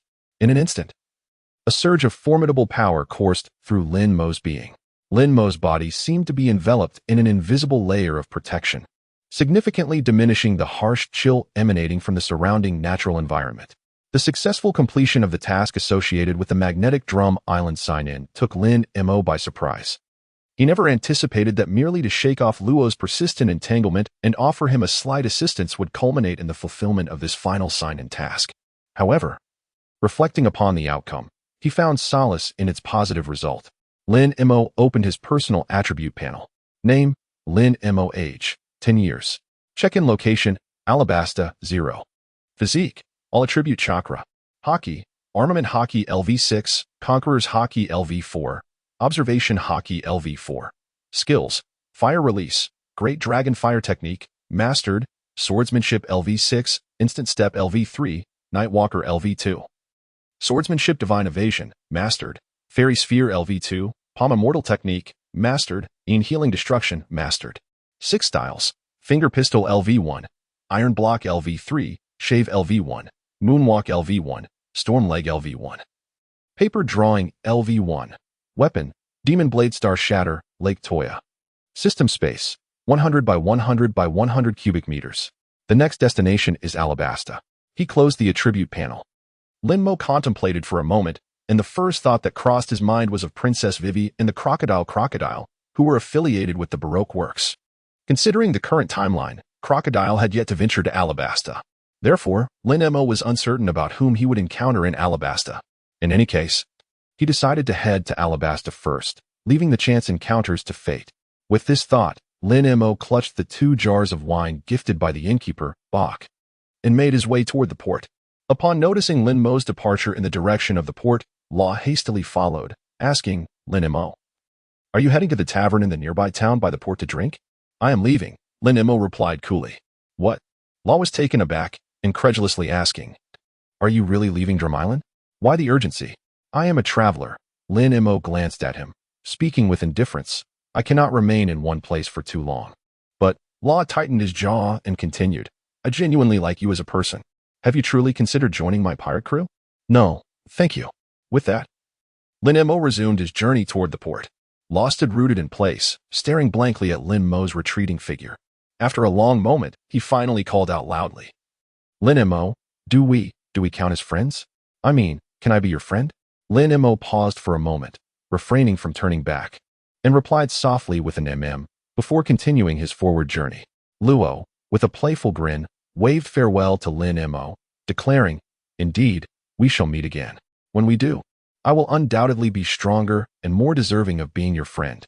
Kureha approached Luo, taking a sip of her drink, and chuckled, "Ah, it seems you are quite prepared." "Of course." Luo clenched his fist with confidence, asserting, "As long as I set my mind to it, there is nothing I cannot achieve."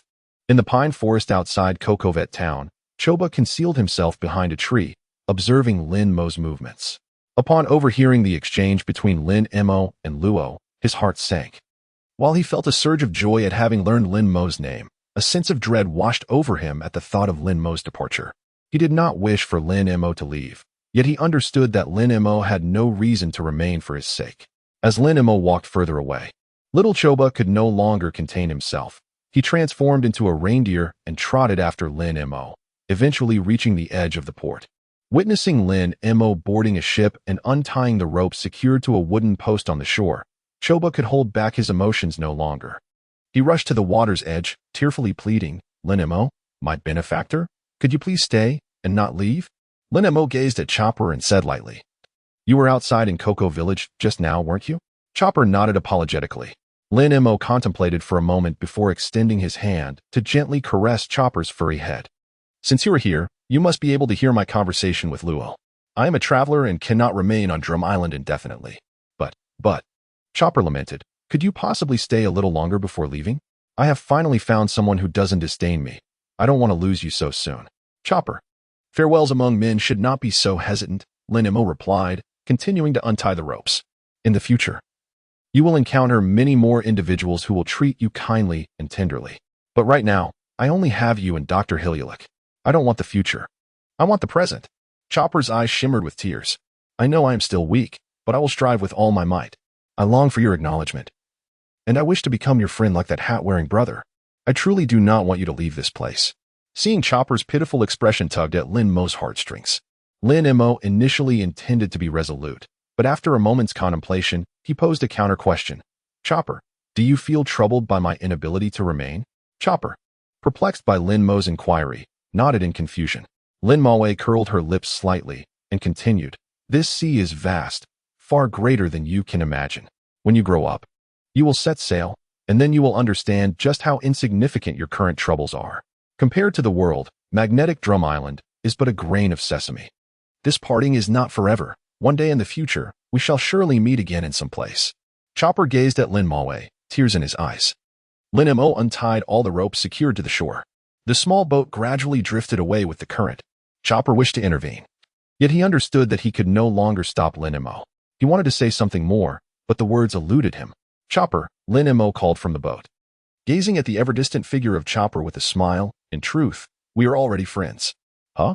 Is that true? Chopper asked in a flustered manner. Lin Mo smiled and waved at him, saying, Indeed.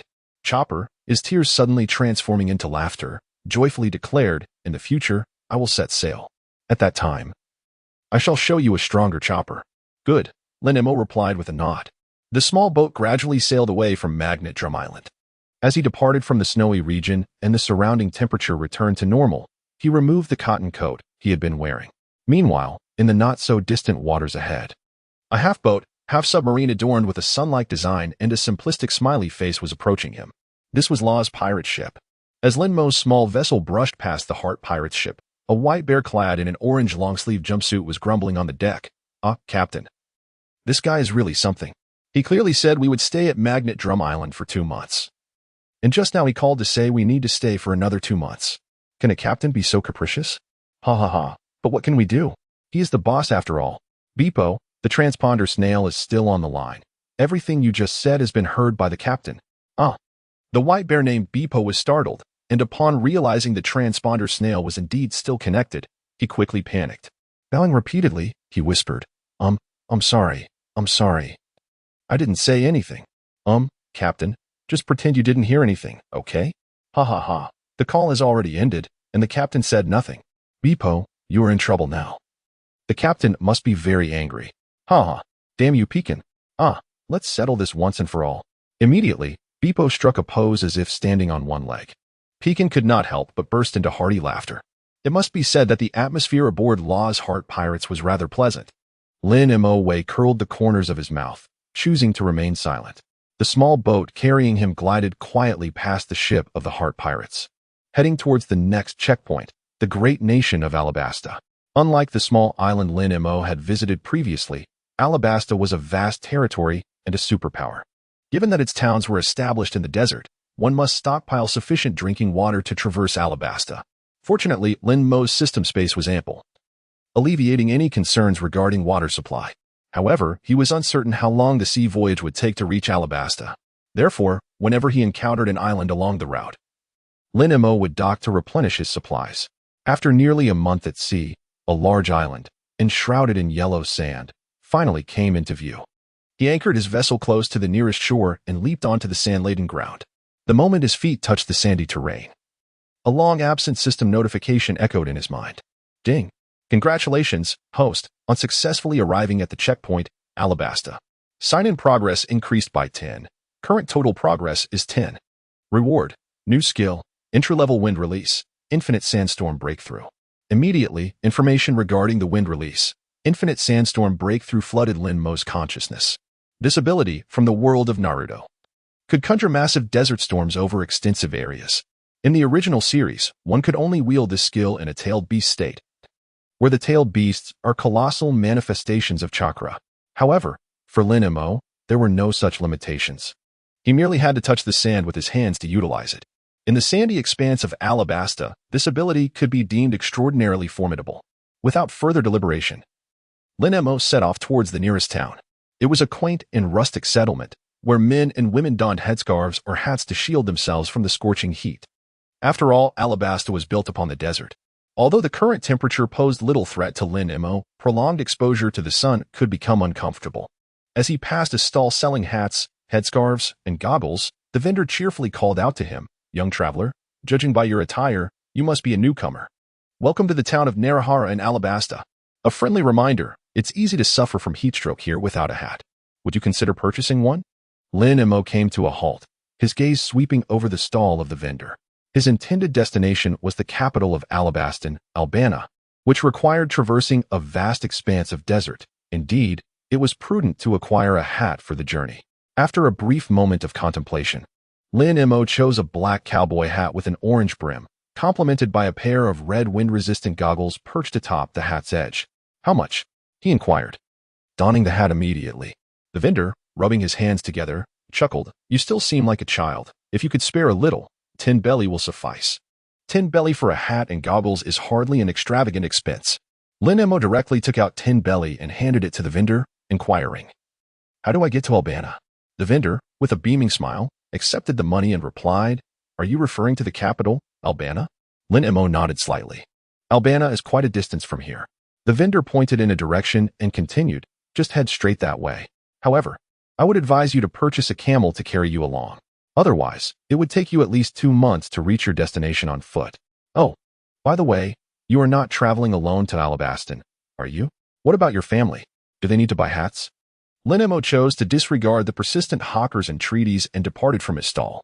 He meandered through the quaint little town, casually exploring and procuring a camel as a steed, gradually making his way towards the direction of Alabasta. Not long after Lin Mo left the town of Roera, a pirate ship emblazoned with a flag depicting 2 crossed swords and bearing the scars of 3 slashes across its right eye anchored beside Lin Mo's modest vessel. "Ha!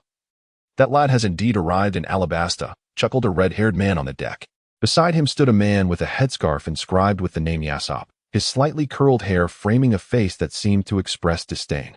"Boss, you really are something. Knowing we have business to attend to, you still insisted on coming here. Ha! It's only been half a year. And that little rascal actually made it to the Grand Line. I am truly curious about how much he has grown." Indeed, the group that has arrived is none other than the red-haired pirates, whom Lin Mo encountered in East Blue's Windmill village. A man named Haki, perpetually gnawing on a piece of meat, chimed in with a mouthful, "You keep at it. If we don't meet that guy by the agreed time, getting chopped down by him would be a consequence of your own making."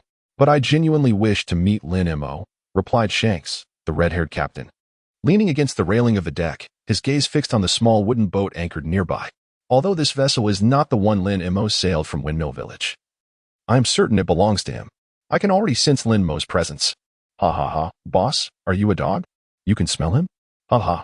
Yasu. The man in the headscarf burst into laughter, prompting the rest of the crew to join in. Even Shanks couldn't suppress his laughter, exclaiming, "Ha! Do you truly yearn to see him that much?" Inquired a man dressed in a black shirt, with long black hair tied back in a ponytail, a fringe cascading down on one side, clad in a V-neck t-shirt and loose-fitting trousers, his feet adorned with marten boots, and a cigarette delicately held between his fingers.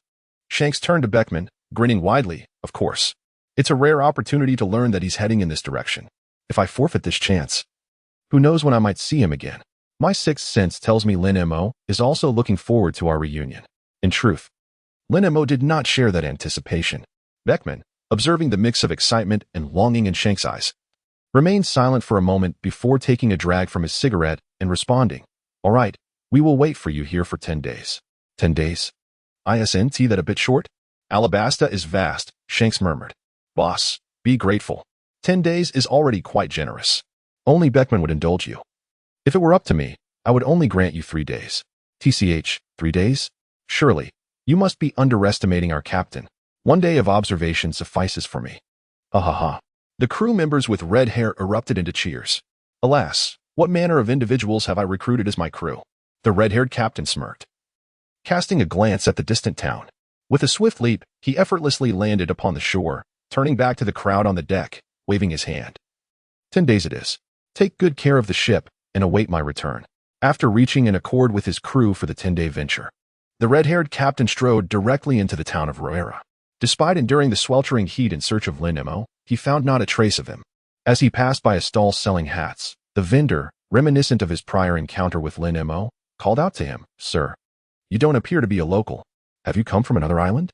If you plan to stay here for a while, it would be wise to purchase a hat to shield yourself from the sun. Suffering from heat stroke in these parts can be quite troublesome." Casting a glance at the vendor, the captain thought little of it and approached the stall with enthusiasm, inquiring, "I'm looking for someone. Have you seen a little rascal about this tall? He isn't from around here either. As for his features, yes, he possesses a perpetually sour expression, as if he believes the world owes him something. Have you seen him?" Noticing the captain's fervor, beads of sweat appeared on the vendor's forehead. It seemed this little rascal matched the description of the boy who had recently purchased a hat from him. "Well, I have seen him, but I can't quite recall where he went," the vendor said, deliberately stroking his chin while rubbing his thumb and forefinger together. "Perhaps I might remember shortly. Or perhaps not. So you have seen him?" the captain exclaimed with delight. "Yes, I have, but you understand," the vendor chuckled slyly. The captain nodded, laughing heartily. I see. No worries. Take your time. I can wait here until you remember where that lad has gone." The vendor thought to himself, "Is this man truly a fool? How can his comprehension be so lacking? Or is he merely pretending?" With a bemused expression, the vendor asked, "Are you certain you grasp my meaning?" The captain scratched his head. "Didn't you just say that you might remember soon?" The vendor raised his hands, rubbing them together in front of the captain. Seeing no reaction from him, he continued to rub. "Sir, what is wrong with your hands?" the captain inquired, puzzled. "Are they itchy?" The vendor nearly spat blood in exasperation, unable to restrain himself from exclaiming, "You, my good fellow, are clearly doing this on purpose. I have made my intentions plain. What exactly do you wish to achieve?" The captain gazed at him innocently, scratching his head as he chuckled. "Do temper your wrath. Anger is injurious to health. Moreover, it is exceedingly hot today. Perhaps you are feeling overheated and would like some water? I have some wine here. Would you care for a sip?" As the conversation unfolded, the red-haired man indeed handed his flask to the vendor. The vendor nearly hurled the flask away, exclaiming, "You scoundrel! I am neither fidgety, nor hot, nor thirsty. I merely want you to purchase a hat. Are you buying or not? If not, kindly leave me to conduct my business." "Hey, no need to be so irate, my good man. If you wanted me to buy a hat, you should have said so earlier." The red-haired man, stroking his chin, surveyed the hats on the stall and casually picked up a straw hat, grinning. "I'll take this one. How much?" The vendor's lips twitched, his tone displeased as he replied, "5 berries. Quite a bargain," the red-haired man remarked, donning the straw hat and tossing 5 berries onto the stall.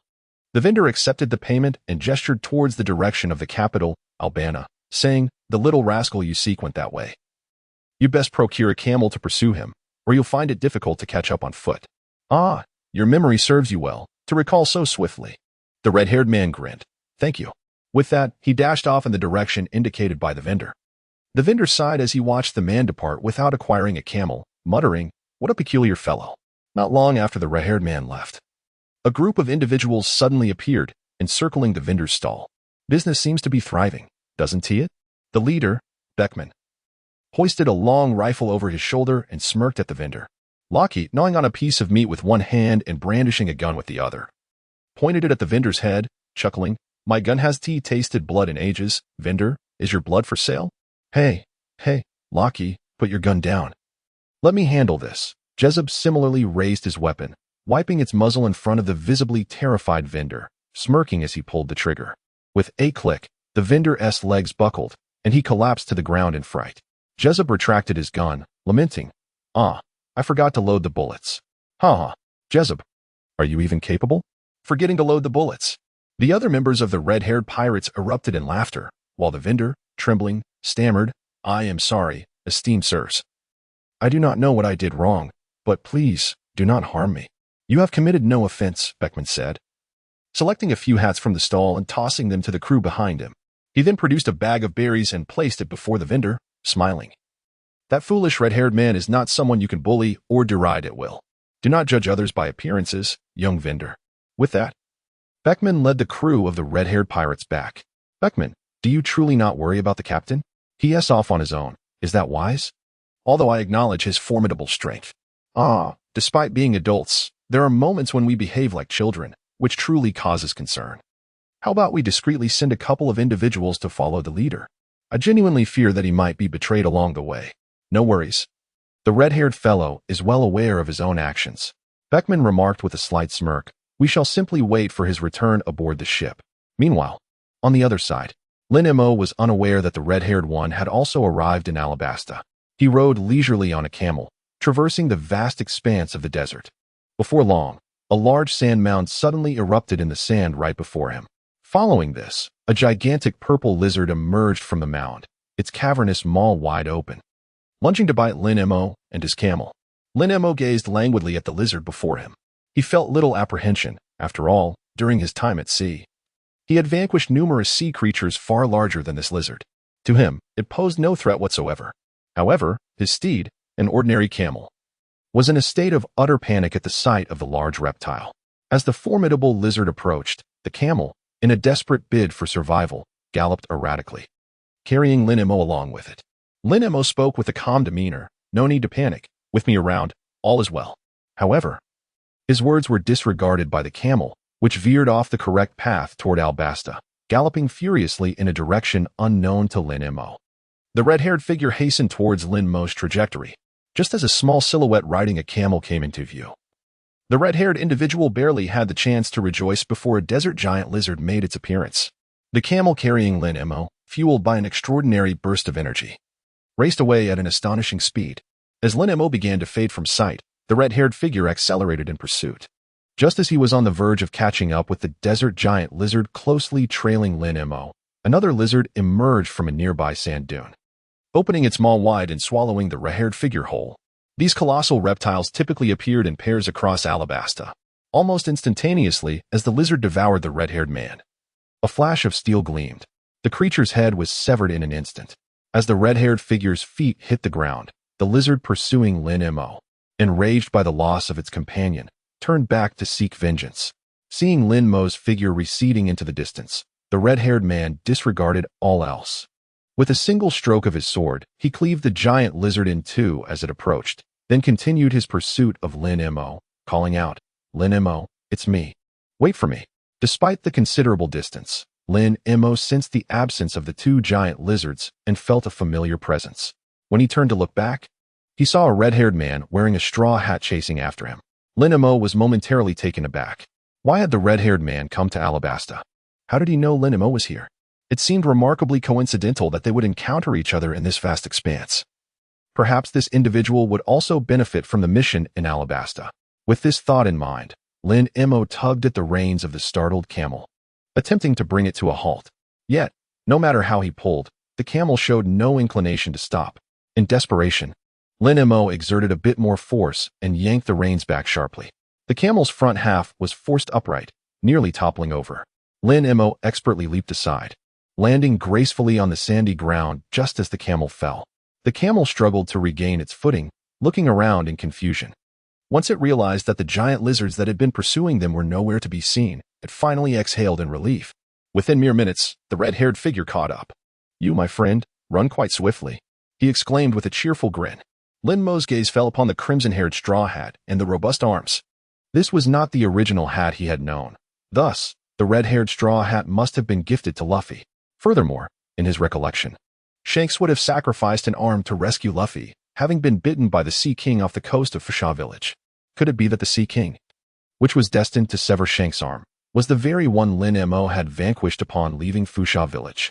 Without lingering on this thought, Lin Mo averted his gaze and casually inquired, What about Beckman and the others? Shanks shrugged and replied, They are waiting for me by the coast near that town. No need to worry about them. Ha. Lin Mo, it's been over 6 months since we last met. Have you missed me? Lin Mo remained silent and replied, No. Ha. The red-haired man laughed heartily. Your indifferent demeanor has certainly not changed at all. Ha. So what brings you to me? Can't you simply drop by to reminisce? With a toothy grin, the red-haired man continued, On my way here, I heard tales of a 10-year-old rascal who, upon arriving at each island, would frequent taverns to indulge in copious amounts of alcohol. It was evident it could only be you. Thus, I deduced your course of travel would lead you to Alabasta. And lo and behold, my conjecture proved correct. What splendid luck! Oh. Lin Mo replied softly and continued forward, grasping the reins of the camel. Surrounding him was a vast expanse of golden sand, and today, the clouds obscured the sun, rendering it impossible to discern direction. He could only wander aimlessly and rely on fortune until he reached the next town, where he could inquire for guidance. The red-haired companion, noticing Lin Mo's departure, promptly followed, walking alongside him and exclaiming, "I never anticipated that you would arrive at the Grand Line so swiftly. I had thought it would be several years before we crossed paths again." Lin Mo walked forward in silence. It was indeed supposed to take several years, yet due to your efforts, it has been expedited. Truly, you are remarkable, Red Hair. Ha ha ha. Red Hair laughed heartily, taking a sip from his flask. Upon shifting his gaze, he was astonished to notice that Lin Mo had 2 swords hanging from his waist. Have you begun practicing the sword? Lin Mo disregarded him. The red-haired individual's gaze fell upon the 3rd generation of Guiche, and he couldn't help but narrow his eyes. Why does that blade seem so reminiscent of Guiche? Could it truly be Guiche? Lin Mo responded with a casual HM. That is indeed a demonic blade.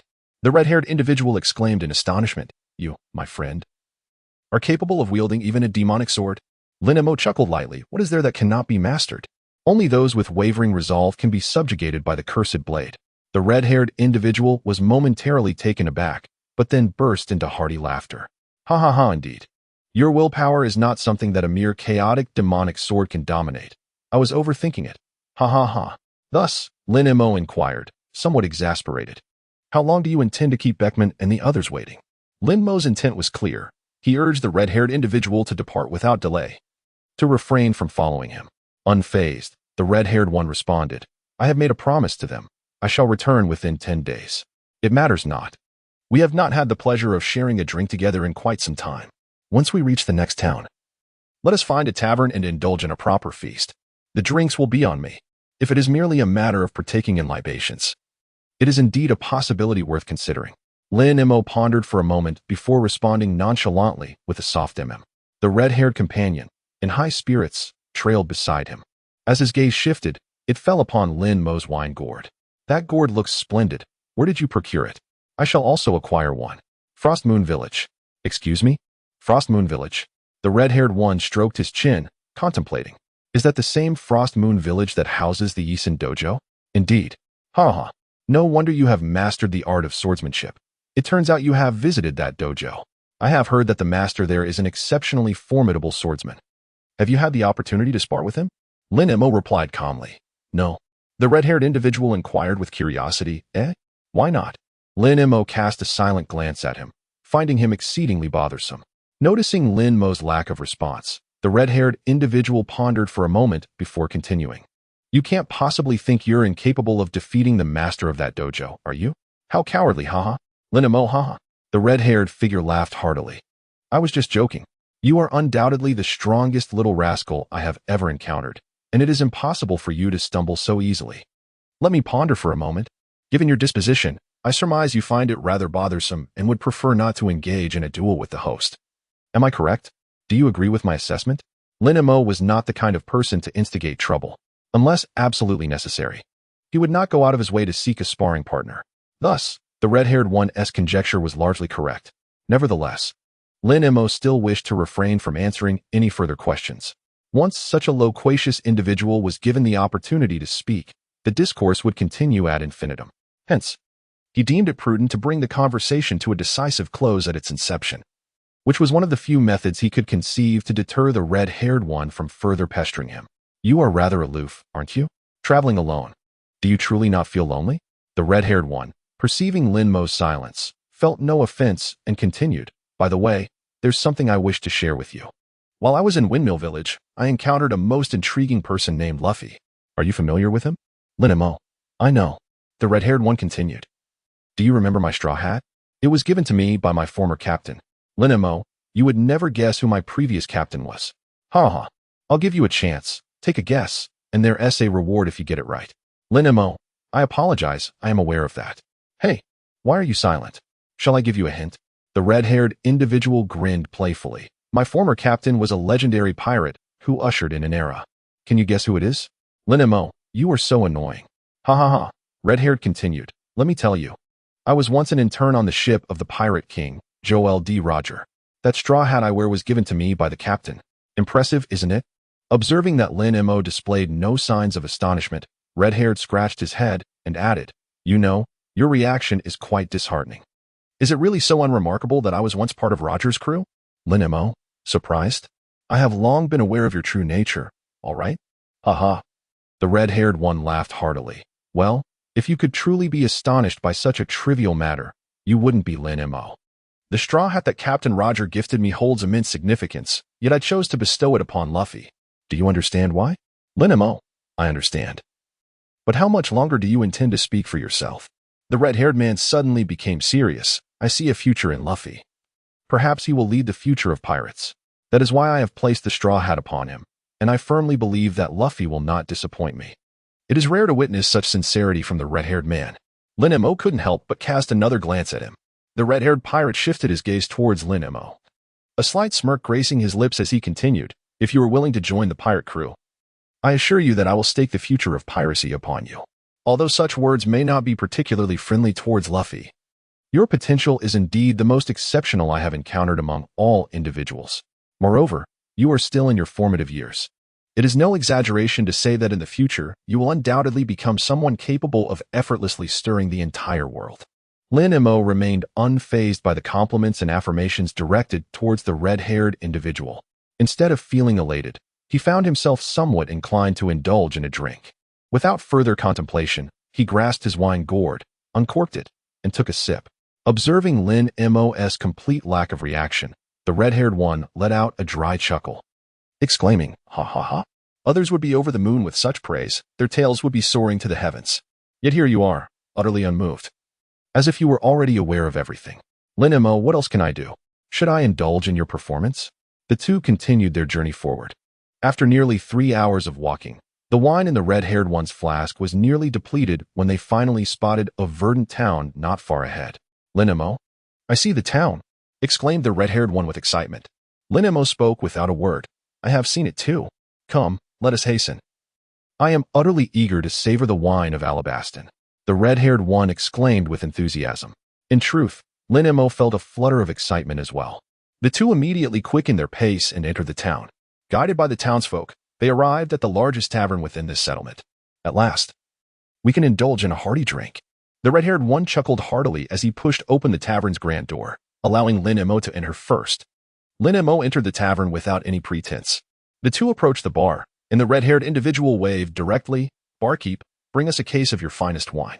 A case? Are you planning to take it away? The tavern owner inquired, puzzled.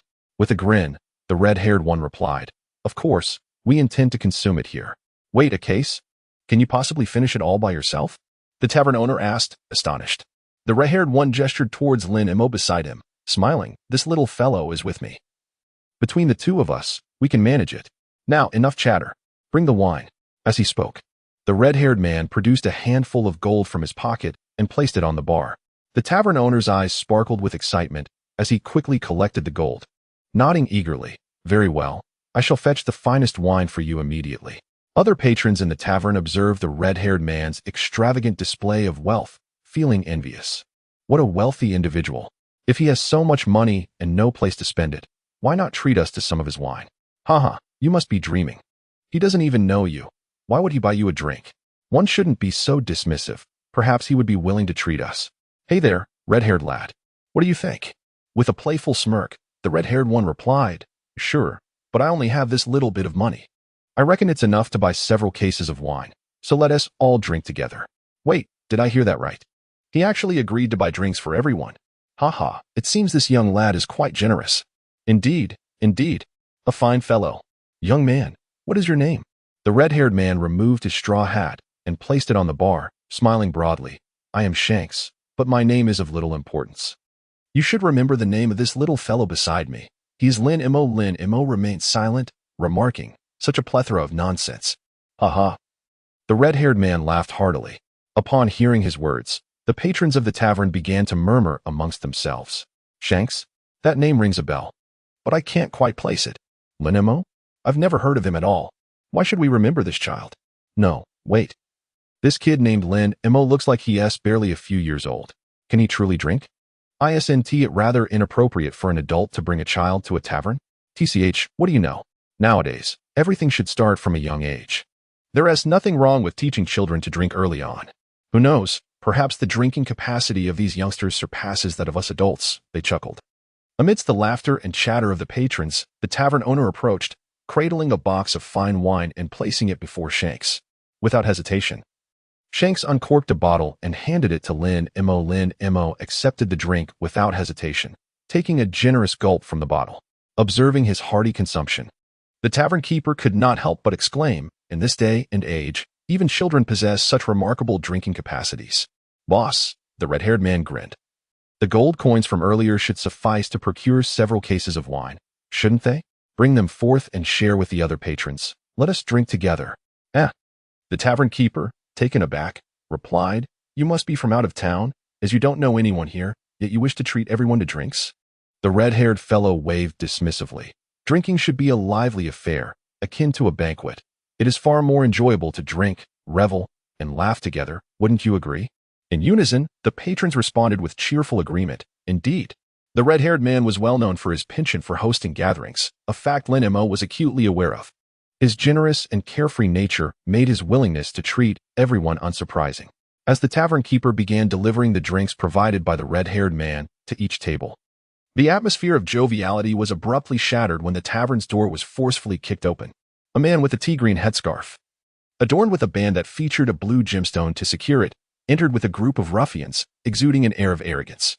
Upon their arrival, the previously cheerful ambience within the tavern was instantly disrupted. They were desert bandits. How could they have entered the town? What of the guards tasked with its protection? Panic ensued among the patrons, murmuring their dismay at the notorious reputation of the desert raiders, known for their ruthless pillaging. The leader of the bandits, Dak, boisterously laughed. How unfortunate for you to have caught my eye. Hurry now. If you wish to avoid injury, hand over your wealth. His henchmen armed with firearms and knives dispersed throughout the tavern, leering as they demanded money from the patrons, resorting to outright theft against those who resisted. The tavern keeper, trembling with fear, hid beneath the bar. Chaos erupted within the establishment. Yet, amidst the turmoil, Lin Mo and the red-haired man continued to sip their drinks leisurely. One of Dak's underlings approached the bar, brandishing a long knife against the red-haired man's throat, threatening, Hurry, if you wish to live, hand over all your money. The red-haired man glanced at him before raising his hands with a smile. All right, I will comply, but while you engage in robbery, please refrain from harming the innocent patrons. Are you mistaken? We are desert bandits. Do not attempt to negotiate with us. Quickly, produce your money. The red-haired individual complied and produced the scant remaining coins from his possession. One of Dark's subordinates seized the coins and shifted his gaze towards Lin Mo, who was still indulging in his drink. His attention was immediately captivated by the sand-dye onigiri, which was sheathed at Lin Mo's waist. The blade's appearance was rather unassuming. To an untrained eye, its worth would go unnoticed. However, the brigand attempting to rob the red-haired man, and Lin Mo possessed some knowledge of swords, and he quickly recognized the weapon Lin Mo bore as the onigiri. Although he was aware that it was a cursed blade, its value was tempting enough for him to take the risk. Dark's henchman shifted the knife that was pressed against the red-haired man's neck to Lin Mo's throat and snarled, Hey, you brat, hand over your sword. Lin Mo, sipping his drink, expressionless, shifted his gaze to the man who dared to threaten him with a knife. In a tone devoid of emotion, he stated, Put down the knife. Hey, you must be seeking death. Hurry, hand over the knife at your waist. Dak's subordinate barked arrogantly. If you refuse to cooperate, I'll kill you. I strongly advise against such a course of action. The red-haired man finished the last drop of the nearly empty bottle of liquor in his hand, then retrieved another from the crate, casually adding, That young man is not someone you can provoke. Moreover, that knife is beyond your control. For your own sake, take the money and leave swiftly. Do not court your own demise. You bastards really think I wouldn't dare to kill this brat? Dak's henchman, enraged, swung his long knife fiercely towards Lin Mo's head. Lin Mo remained seated, continuing to savor his drink. When the long knife descended toward his neck, a sharp crack echoed through the air as the blade wielded by Dark's subordinate shattered. Yet, Lin Mo's neck remained unscathed. What? How could this happen? Why did my blade break? Dark's subordinate exclaimed in disbelief. The red-haired figure, sipping his drink, responded with a smirk that straddled the line between amusement and mockery. Indeed. Your mastery of the armament Haki has certainly advanced. Lin Mo remained silent as he continued to drink. Hey, what is going on? How did your knife break? What a shame. You can't even handle a child. Ha ha ha. Hopi, do you need assistance? If you share half of the reward you can obtain this time, I will help you. Ha ha ha. The man named Hopi glanced at the broken knife in his hand, his face shifting from green to red. It must be that my knife has aged too much, which is why it broke. Humph, you little brat, don't get too complacent. I will make you aware of the terror of desert bandits. As he spoke, Hopi swiftly seized a revolver from one of his companions, unhesitatingly aiming it at Lin Mo's head before pulling the trigger. The bullet sped towards the back of Lin Mo's head, just as it was about to strike. Lin Mo casually tilted his head, causing the bullet to graze his hair and fly away, striking the nearby wine cabinet. Hopi was momentarily stunned before pulling the trigger again, discharging all the bullets in the revolver. You must have accidentally dodged the last one. Now, let us see how you evade this. Die, you little brat. Lin Mo, in silent defiance, deftly evaded all the bullets fired by Hopi, swaying his body with an effortless grace. He then cast a cold, indifferent glance back at Hopi. If the initial attack had been merely a stroke of luck for the opponent, then evading this multitude of subsequent assaults could not be attributed to chance. Hopi was taken aback, astonished that this seemingly insignificant boy could dodge all of his bullets. When Lin Mo turned to regard him with that frigid stare, Hopi instinctively took a half-step back, bewildered. What is happening? What manner of being is this child? How is he managing to evade so many bullets? This must be a deception. The companions surrounding Hopi gaped in disbelief, their eyes wide with shock. The red-haired figure, resting one hand upon his cheek while holding a bottle of wine in the other, smiled at Lin Mo, remarking in a light-hearted tone, "It seems you have quite the mastery over observation Haki as well." At that moment, the leader of the desert bandits, Dark, strode purposefully towards Hopi. Hopi hurriedly concealed himself behind Dark, his voice tinged with anxiety.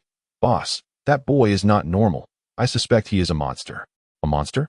Nonsense. He is merely a wretched child." Dark had been preoccupied with robbing the other patrons at the tavern and remained unaware of the unfolding situation. "Boss, let us leave," Hopi urged, a hint of fear in his voice. Dark shot him an angry glare. "Fool, do you think we are merely going to leave? We must first plunder every last coin in this establishment before we depart." With a composed expression, Dark turned his gaze upon Lin Mo, brandishing the spiked club he held, pointing it menacingly at Lin Mo's head. "Boy, it seems you have frightened my subordinate quite thoroughly. Humph. Now let me see what skills you possess." With that, a glint of bloodthirsty ferocity flashed in Dark's eyes. Without further ado, he swung the club, crafted from a special material capable of shattering stone with ease, directly towards Lin Mo's head. Lin Mo silently wrapped his arm in armament Haki, and as Dark's specially crafted spiked mace drew near, he unleashed a powerful punch. A resounding thud echoed through the air. In an instant, Dark's mace was reduced to mere fragments before the eyes of the onlookers. The tavern fell into an eerie silence.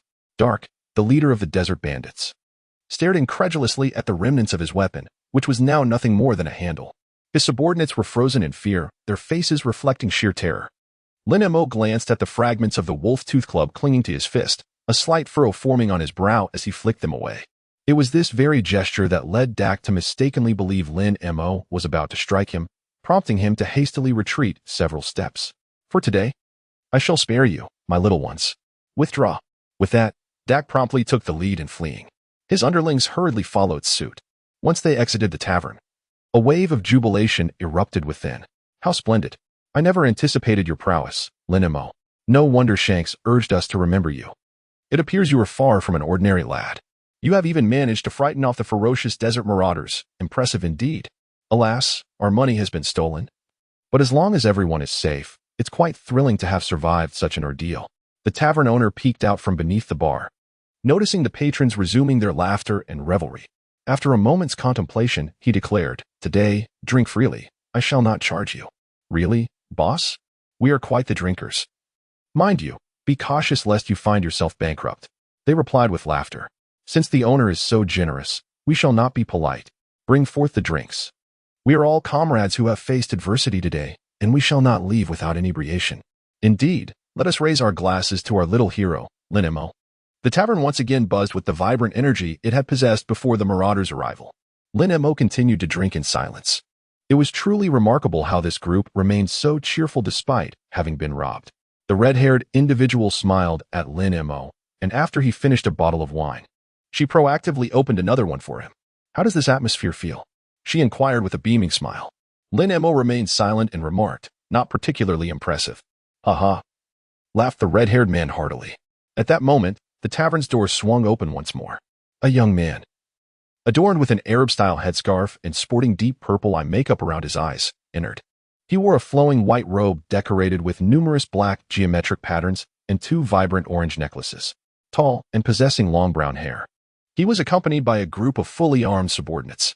The patrons of the tavern immediately recognized the newcomer. Isn't that Lord Bell, the deputy guard captain? He should be in the capital, safeguarding His Majesty the King. What brings him to our humble town? Could it possibly be related to those inept desert bandits from earlier? Lord Bell, that band of desert thieves has already been driven away. All is well here, someone informed him. Driven away? Bell expressed mild surprise. He had been passing through this town on official business when he received a distress signal about a gang of desert bandits. He had hastened to their aid, knowing that these bandits could easily injure the armed guards meant to protect the town. Now, he was being told that the bandits had been dispatched? With a serious expression. Bell scanned the tavern, his gaze landing on 2 individuals, one large and one small, seated at the bar, drinking. Their attire did not resemble that of the inhabitants of Alabasta. Could it be that they were responsible for driving away the desert bandits? With this thought in mind, Bell strode into the tavern and approached the red-haired man and Lin Mo gentleman. It was you who repelled the desert bandits, was it not? Bell inquired in a calm tone. Lin Mo ignored him. The red-haired man laughed while drinking, saying, I suppose so, but it was all him who drove them away. Then, without a hint of discretion, he pointed at Lin Mo. Lin Mo cast a silent glance at him, his eyes conveying the message, you talk too much. Bell looked at Lin Mo, a flicker of astonishment crossing his gaze. Before he could inquire further, the patrons around them began to extol Lin Mo's remarkable feats. Indeed, it was the handiwork of that child. Lord Bell, you were not present to witness it. But this young lad named Lin Mo shattered the weapon of the desert bandit leader with a single punch. Yes, we all witnessed it firsthand. And that group even fired guns at him, yet they could not hit him from a mere 2 meters away. Moreover, one individual attempted to strike Lin Mo with a knife, only to find his own blade shattered. Ha ha ha, I even suspect this boy is not human. His skin seems impervious to blades. In short, this lad is truly formidable. Thanks to him, we are all safe and sound. Bell, initially skeptical about how a child could possibly repel so many bandits, began to reconsider, especially with so many witnesses attesting to the event. After a brief silence, Bell spoke. I am Bell, the deputy commander of the Alabasta Kingdom's Guard. I sincerely thank both of you for your assistance in this incident. Upon finishing, Bell politely bowed slightly and continued, however, I have official matters to attend to and cannot linger in this town for too long. As a token of gratitude, I shall cover the cost of your drinks. Lord Bell, the tavern owner chuckled awkwardly, scratching his head. Today, the drinks are on the house for everyone. If you have time, you can stay for a drink before you leave. Bell responded, haha. The red-haired man laughed heartily. No need to be so formal. This lad is not one to be swayed by flattery. If you insist on expressing your gratitude, simply treat him to a meal the next time you meet. Very well. Bell nodded. In that case, I shall take my leave. Noticing Lin Mo's indifference, he chose not to say more and turned to exit the tavern. After his departure, Lin Mo couldn't resist making a quip at the red-haired man. Red hair, you really do talk a lot. Ha ha ha. The red-haired man chuckled unabashedly. The tavern owner approached with 2 drinks. Upon hearing Lin Mo refer to Shanks as red hair, he suddenly recalled someone. In fact, he had felt a sense of familiarity upon first seeing Shanks but couldn't quite place where he had encountered him. You wouldn't happen to be the captain of the red-haired pirates, would you? The tavern owner whispered, lowering his voice. Shanks looked at him, grinning widely. Ah, you caught me. Realizing he had spoken too loudly, the tavern owner quickly covered his mouth and lowered his voice even further, leaning closer to Shanks and Lin Mo, murmuring, I never expected that it would be pirates who saved us. So, is your purpose for coming here related to that? That? Shanks inquired, puzzled. What do you mean by that? It is the devil fruit that will be auctioned at the underground auction house in Yuba in just 2 days. Oh, a devil fruit? Red hair dramatically displayed an expression of astonishment. Lin Mo couldn't be bothered to spare him even a glance. Sure, keep your voice down. The tavern owner, with a grim expression, gestured for the red-haired man to lower his tone. You can't possibly be completely oblivious, can you? The red-haired man scratched his head and grinned. Well, I know now. The tavern owner sighed in resignation. The red-haired man turned to Lin Mo and asked with a smile, Devil fruits are rather rare, little boy. Are you interested in taking a look? Lin Mo sipped his wine and replied indifferently, I have no interest. Lin Mo and the red-haired companion did not linger in the tavern for long. After inquiring about the whereabouts of Alabasta, Lin Mo set off. Mounting the camel he had procured from the town of Narahara, and resumed his journey. The red-haired individual, seemingly indifferent, trailed alongside, incessantly murmuring about a desire to witness the commotion in Yuba. Lin Mo completely disregarded the red-haired individual until they passed through a rocky desert expanse, where a large group of white birds, seemingly injured and sprawled across the ground in a state of convulsion, caught their attention. These were the deceitful birds, a species that frequents rocky desert regions, known for their cunning ruse of feigning injury to elicit the sympathy of travelers, only to pilfer their belongings. What is wrong with that group of birds? The red-haired one inquired curiously, gazing at the flock not far away. Lin Mo chuckled softly. Why not go take a look for yourself? Indeed, the red-haired one replied, rushing towards the group of deceitful birds. He seized one of them and shook it gently, inquiring, Hey, are you all right? The bird he grasped twitched weakly, appearing as though it were on the brink of death. The red-haired individual turned to Lin Mo, his excitement palpable. These birds seem to be nearing their end. Why not allow them to pass on in a more meaningful way? Lin Mo, the red-haired figure grinned. It looks quite plump. The flavor must be exquisite. The fraud bird, caught in the grip of the red-haired one, suddenly jolted and began to struggle. Oh, a moment of reflection, perhaps? With a smile, the red-haired individual tightened their hold around the bird's neck, rising to their feet once more to gaze at Lin Mo, inquiring, What flavor of roasted bird would you prefer? Lin Mo chuckled lightly, As you wish.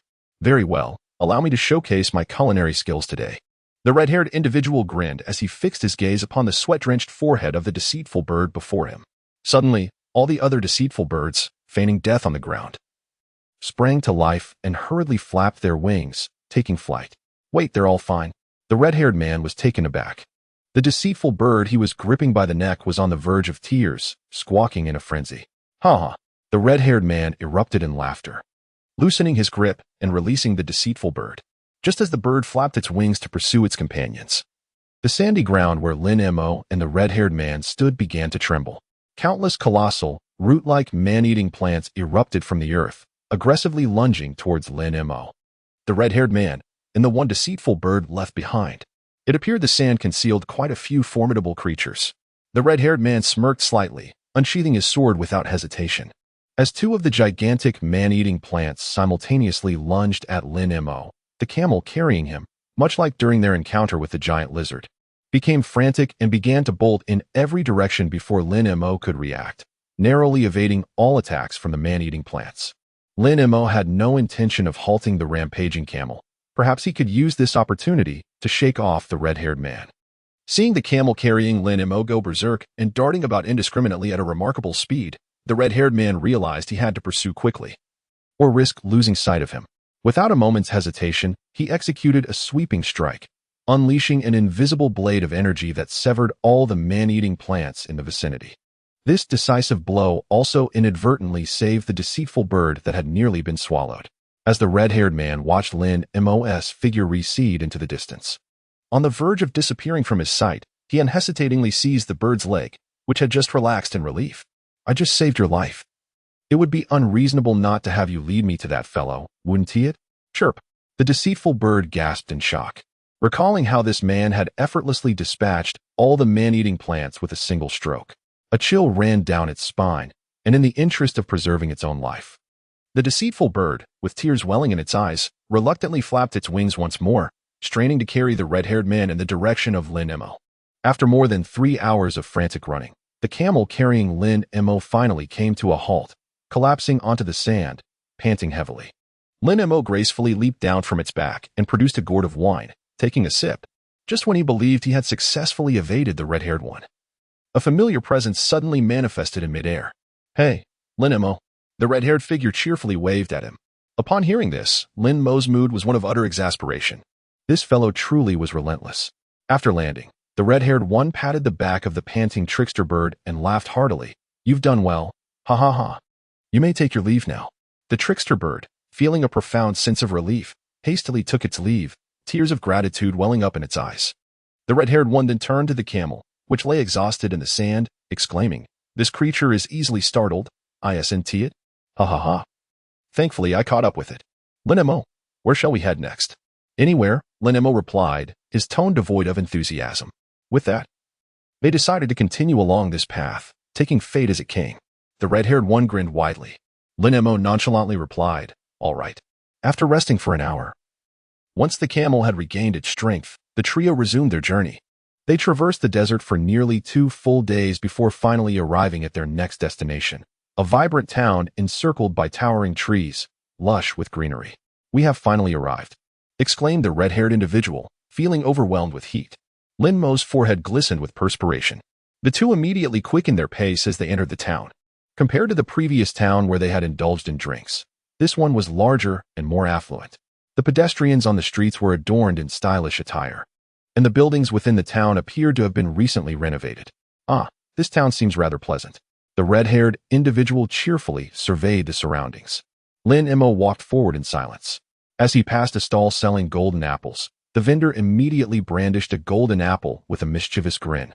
Addressing Lin Mo and the red-haired man, gentleman with the crimson locks and this young one, you must be from afar. Would you care to purchase a golden apple to taste? This is no ordinary apple. It is a treasure unearthed from an ancient relic. A fantastical golden apple that grants the gift of longevity with but a single bite. Golden apple? The red-haired man exclaimed in astonishment.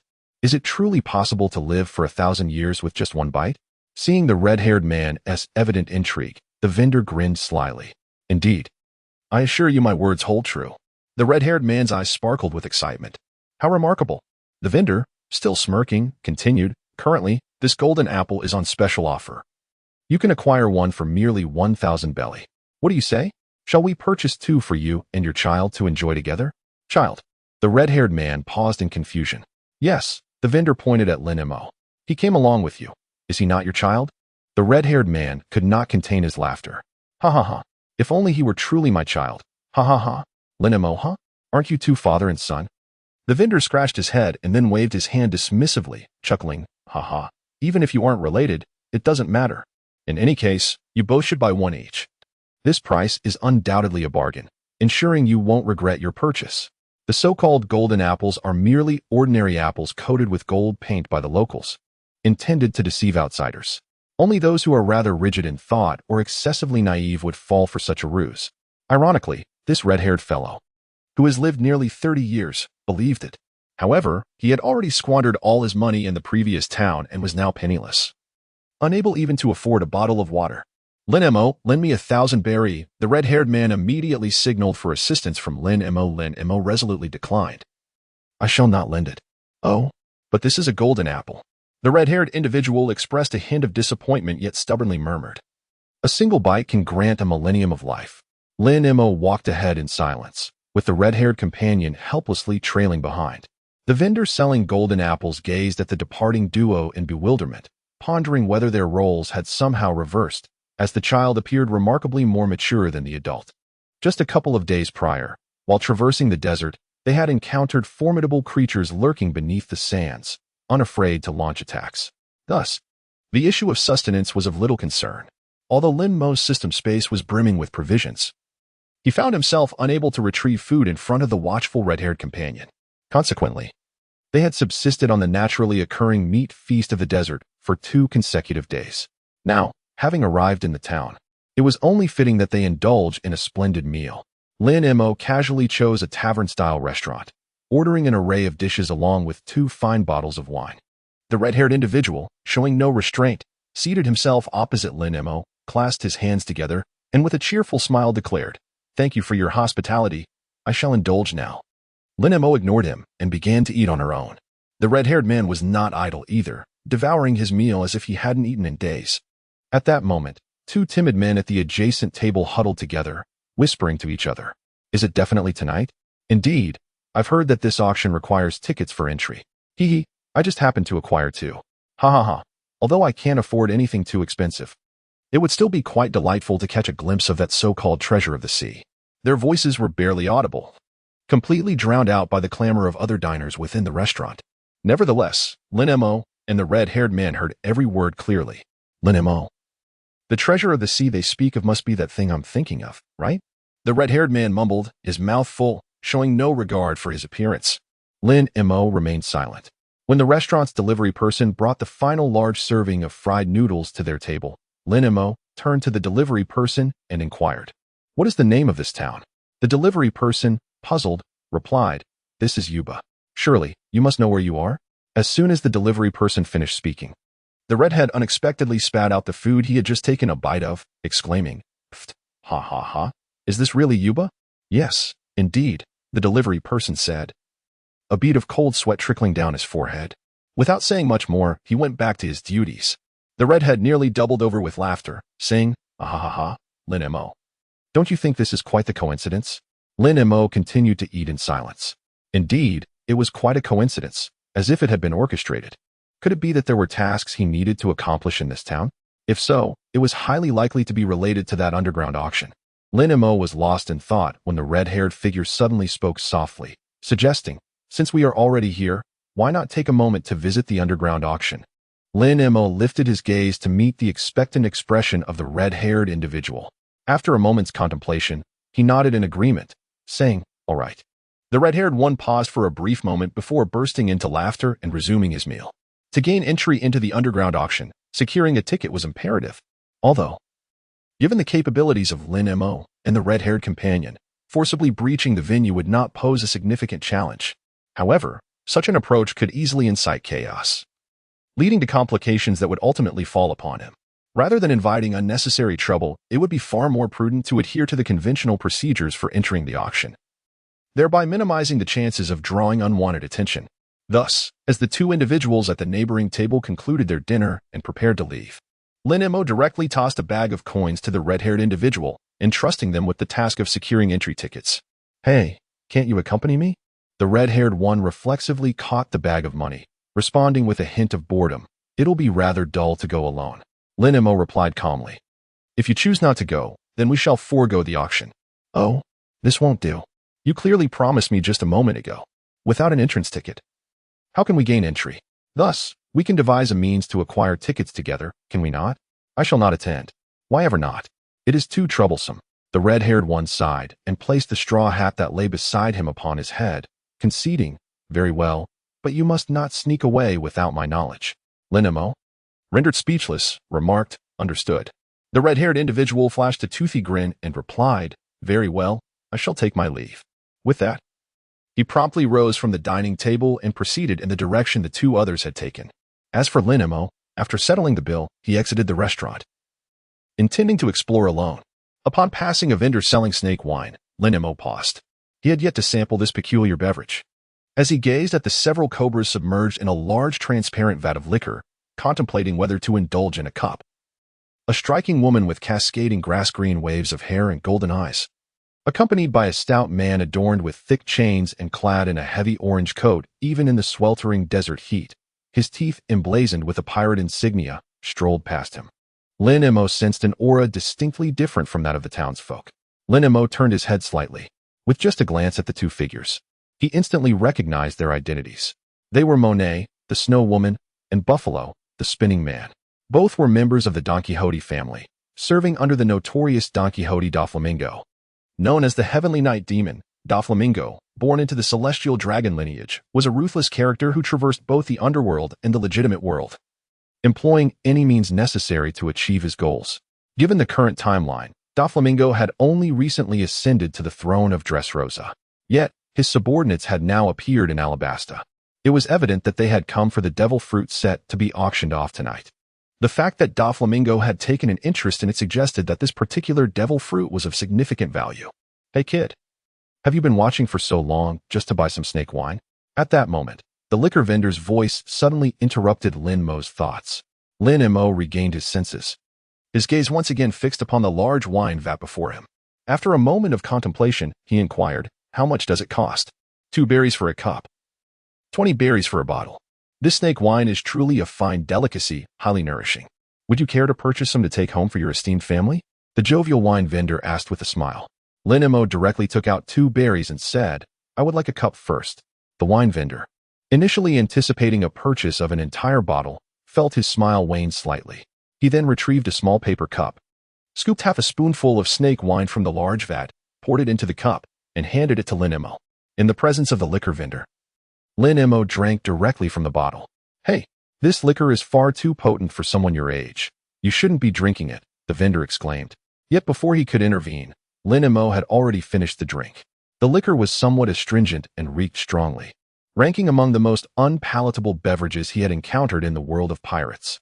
See, I told you that you shouldn't drink it, the vendor remarked, recognizing from Lin Mo's expression that the lad was unaccustomed to such libations.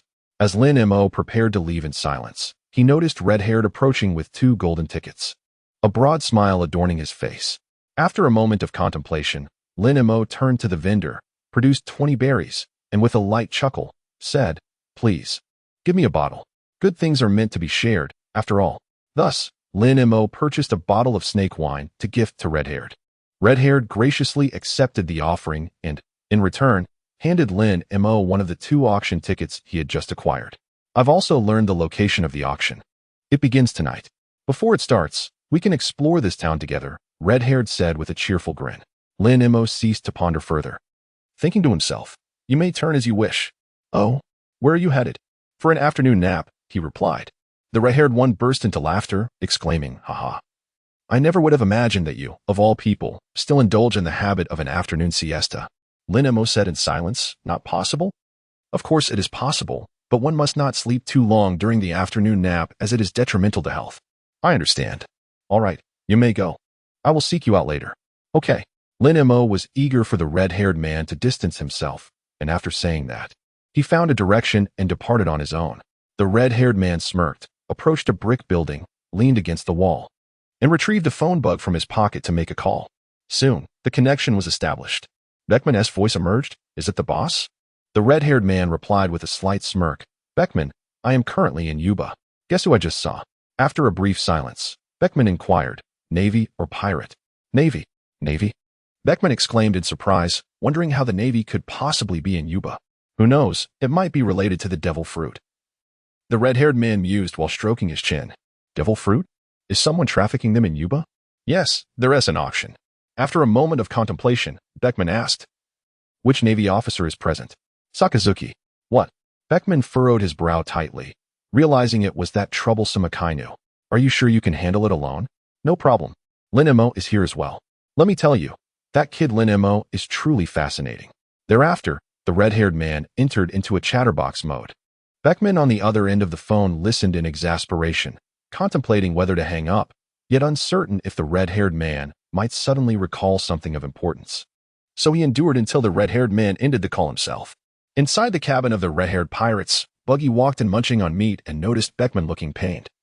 Curiously asking, "Beckman, what's wrong? Was that a call from the boss?" Beckman nodded slightly.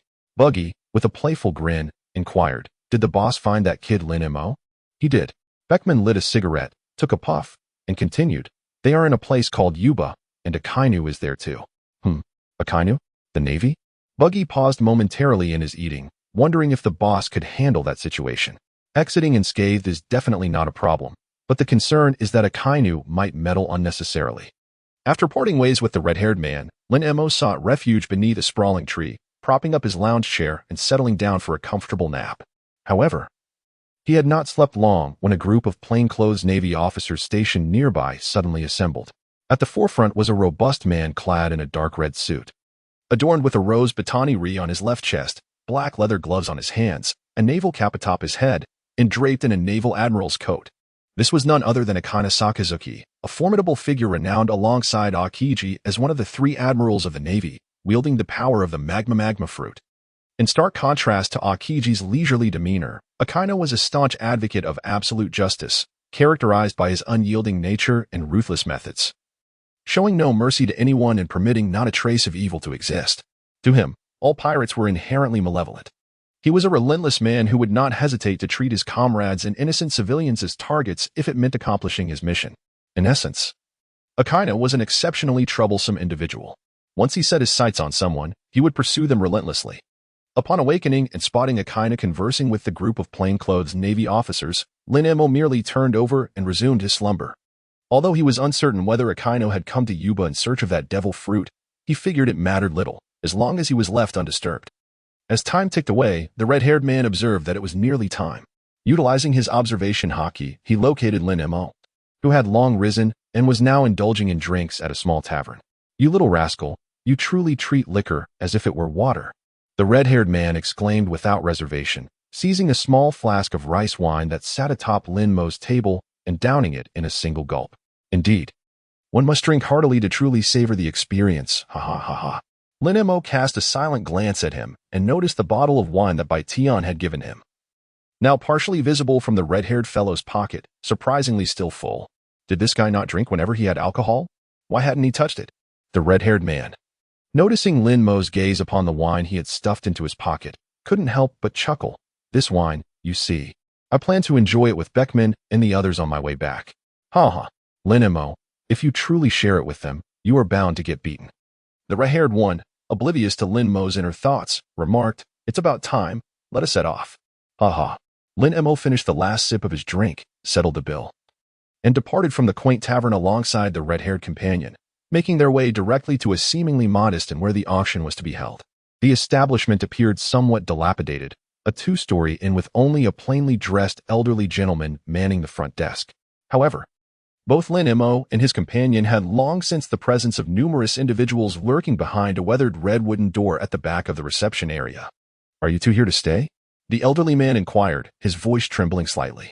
The red-haired companion smirked subtly, placing the entry tickets forcibly acquired from the two unfortunate souls earlier that day onto the worn bar counter of the inn. Lin Mo placed the admission ticket given to him by the red-haired individual on the bar counter as well. The old man glanced casually at the ticket before turning around to open the weathered red door, continuing, Please, step inside. Oh, how truly enigmatic, thought the red-haired one, smirking as he walked ahead. Lin Mo followed closely behind, and the two, under the guidance of the elderly man, entered a seemingly modest room of merely 20 square meters. At the center of the room stood a table firmly anchored to the floor. The old man kicked a mechanism at the corner of the table, causing the entire circular table to rotate and shift aside, revealing an underground entrance measuring 2 meters in length and width. Lin Mo remarked, Indeed, this underground auction is truly beneath the ground. Oh, there are mechanisms, how impressive. In contrast to Lin Mo's bemusement, the red-haired individual exhibited great enthusiasm. Ladies and gentlemen, the auction is about to commence. Please proceed.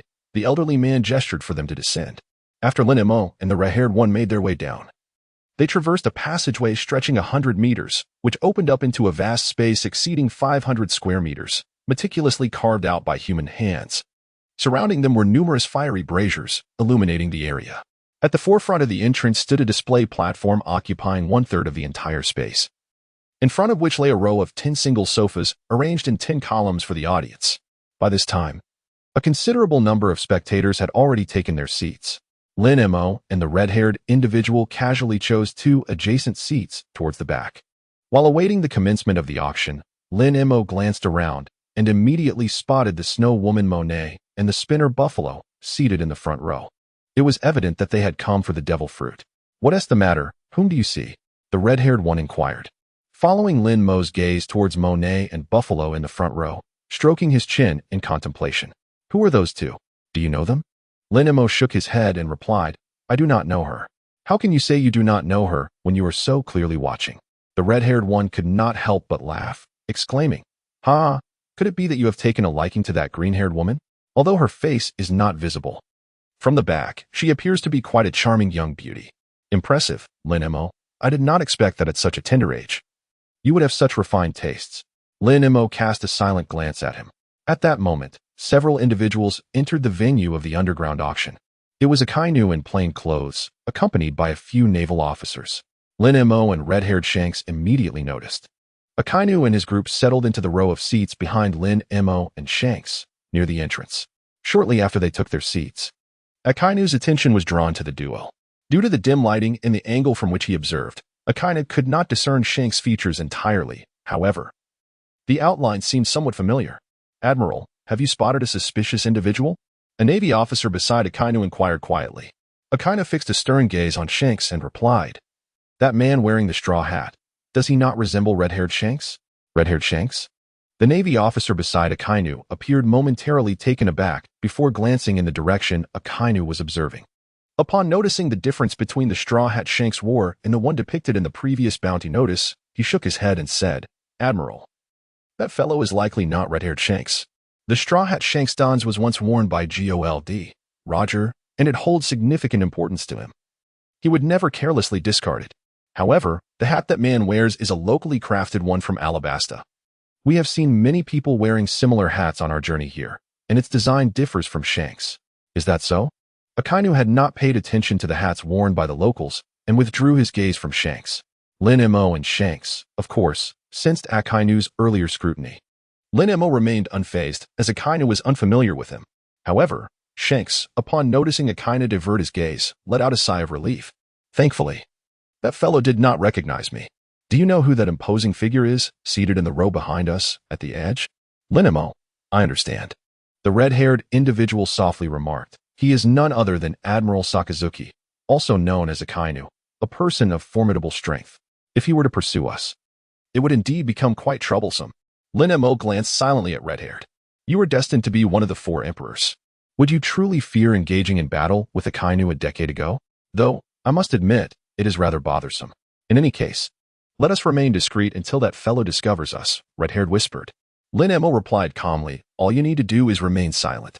The red-haired individual was momentarily taken aback. Unable to suppress a laugh as they covered their mouth, Lin Mo found himself at a loss for words. That red-haired fellow certainly had a penchant for laughter. Many of Luffy's habits were learned from this individual. Before long, a tall, slender man adorned with a black top hat and sporting a goatee approached the auction stage. After exchanging a few pleasantries with the audience, the auction commenced in earnest. 2 young women clad in bikinis began presenting the items that were to be auctioned. The initial offerings were an array of diamond treasures unearthed from ancient relics, primarily purchased by the local inhabitants of Alabasta. An hour later, the main event arrived. The goateed man began to excitedly introduce the pièce d'argent. Surely, you have all heard of the legendary treasure of the sea known as the devil fruit? While consuming this fruit, which embodies the essence of the sea's demon, may render one a landlubber, each variety of devil fruit bestows upon its consumer formidable superhuman abilities. Consequently, the market value of a devil fruit can exceed 100 million berries. Today, we are set to auction a specific type from the Logia category. Now, please bring forth the item. As soon as the goateed man finished speaking, the 2 bikini-clad girls wheeled a cart carrying a small, square wooden box beside him. The audience gazed at the box with eager anticipation. With a sly smile, the goateed man lifted the lid facing the audience, revealing an orb-like fruit with a spiral design on top, a green stem, and one end shaped like a vortex while the other resembled flames. Its surface was adorned with numerous small, flame-like spiral patterns, presenting a vibrant orange-red hue that captivated all present. Lin Mo gazed silently at the devil fruit nestled within the box. He was utterly convinced that this was the very fruit that would ultimately be consumed by Ace, the brother of the future Luffy and the son of Joel D. Roger. He recalled that Ace had ingested the Mera Mera no Mi on an obscure island. Why then, did it now appear in Alabasta? Oh, it was indeed the Mera Mera no Mi. The red-haired man stroked his chin, contemplating the fruit that had already garnered the attention of many. The man with the goat beard, noticing the audience's keen interest, continued, I shall dispense with unnecessary words. The starting bid for this devil fruit is set at 100 million berries, with increments of 10 million each. The auction officially begins. Feel free to place your bids. Soon, hands began to rise in the audience, each eager to raise the stakes. It wasn't until the price reached 1 billion that silence enveloped the room. The goat-bearded man, beaming with delight, announced, 1 billion. Are there any further bids? When no one responded, he was interrupted by a hand raised from the front row. 15 billion. 15 billion? The goat-bearded man exclaimed, taken aback by the sudden increase of 5 billion. The bidder, Bahafaro, grinned broadly. Yes, indeed, I am raising it by 5 billion. Is there anyone willing to outbid me? What is this person doing? Is he simply throwing money around? Such absurdity. The surrounding crowd began to murmur their discontent. The elderly gentleman who had previously bid 1 billion cast a bewildered glance at Bahafaro, calculated his own finances, and quietly relinquished his pursuit. 15 billion, going once. Is there anyone else? The goat-bearded man could hardly contain his glee, as those in the auction business hoped for the highest possible sale, which would translate into greater profits for them. What are those 2 individuals? Akainu inquired, his gaze fixed on Monet and Bahafaro. A nearby Navy officer promptly retrieved a small booklet and began flipping through its pages. While he could not locate information on Monet, he did find details on Bahafaro. Reporting, the identity of the woman remains unknown, but this chubby fellow is associated with the Don Quixote family. Don Quixote. Akainu scoffed. That pirate family? Indeed, came the reply. With a chilling smile, Akainu declared, perfect. Once we secure the Mera Mera no Mi, we shall apprehend both of them. Oh, but we cannot be certain that the woman is indeed a companion of the Don Quixote family, the officer cautioned. What is there to ascertain? The two are seated together. They are clearly allies. Apprehend them without hesitation. As the goat-bearded man called for any final bids, Akainu raised his hand decisively and proclaimed, 20 billion. The room erupted in gasps at Akainu's staggering offer. Is this devil fruit truly so desirable? I had thought that only one fool would raise the price by 500 million, but to my astonishment, there was another. How surprising. I had believed myself sufficiently wealthy. Yet I realize now that there are indeed those wealthier than I. If only I possessed such capital, I too would bid in such a manner. Alas, I am not affluent. I truly envy those who can lavishly squander their riches. Buffalo disregarded these voices, casting a discontented glance at the individual who had bid 20 billion. Due to the lighting, he found the face of Akainu somewhat familiar but could not immediately recognize him. What are you doing? Buffalo inquired irritably. Must you contend with me for the Mera Mera no Mi? Akainu replied with a cold smirk. Why is it that only you can bid? Am I not allowed? Buffalo clenched his jaw, nearly unable to restrain himself from confronting the man. Monet quickly restrained him, whispering, let it go. The young master has instructed us to discreetly acquire the Mera Mera no Mi without causing a stir. Buffalo, still agitated, remarked. It is evident that this fellow is opposing us, mimicking our 500 million increments. Humph. I shall see who here possesses greater wealth than our Don Quixote family. As he spoke, Buffalo promptly raised his hand and declared, 25 billion. Akainu furrowed his brow, raising his hand again. 30 billion. 30 billion, you say? The man with the goat beard felt his heart racing with excitement. Can the guest in the back afford 30 billion? Humph. Do you doubt me? Akainu asked with amusement. No. As long as you can pay, that's all that matters, the goat-bearded man replied, rubbing his hands together with a grin. This is problematic, Monet said. Her brow furrowed. If we fail to secure the Mera Mera no Mi, we will undoubtedly face reprimands. How infuriating, Buffalo exclaimed, standing from his seat and turning to face Akainu, striving to control his emotions as he gritted his teeth. I advise you not to oppose me, otherwise I cannot guarantee the consequences. Akainu sneered. Very well, let me see what you are capable of. You, Buffalo pointed at Akainu, turning to Monet. Monet, did you see that? It's not that I wish to be discreet, it's that someone is challenging us. Were this auction taking place on another island, Doflamingo's subordinates and Akainu could easily resort to outright theft. Yet, the auction venue was located in the Grand Trading Center of Yuba and Alabasta. Alabasta is a superpower closely monitored by all factions. Doflamingo has just ascended to the throne of Dressrosa, while Akainu represents the Navy. To engage in a fierce conflict over a devil fruit in Alabasta would undoubtedly be quite disgraceful, although Akainu is indifferent to matters of face. Once it becomes newsworthy and is reported, it can easily cast a shadow over the Navy's reputation. After all, Akainu is an individual who staunchly upholds the dignity of the Navy. Despite his ruthless and decisive actions, he remains unwavering on significant issues. The other guests at the auction, witnessing the confrontation between the two, were akin to onlookers, with some even anticipating a real brawl between them. Lin Mo and the red-haired individual appeared to be observing the spectacle with amusement. The red-haired one smirked and whispered, It seems the situation is becoming increasingly intriguing, Lin Mo. Shall we also strive to acquire some of those fiery fruits? Lin Mo spoke in silence. No. You, a person on this pirate ship with not a single ability user, have an interest in the devil fruits? Of course, the rubber fruit was an exception.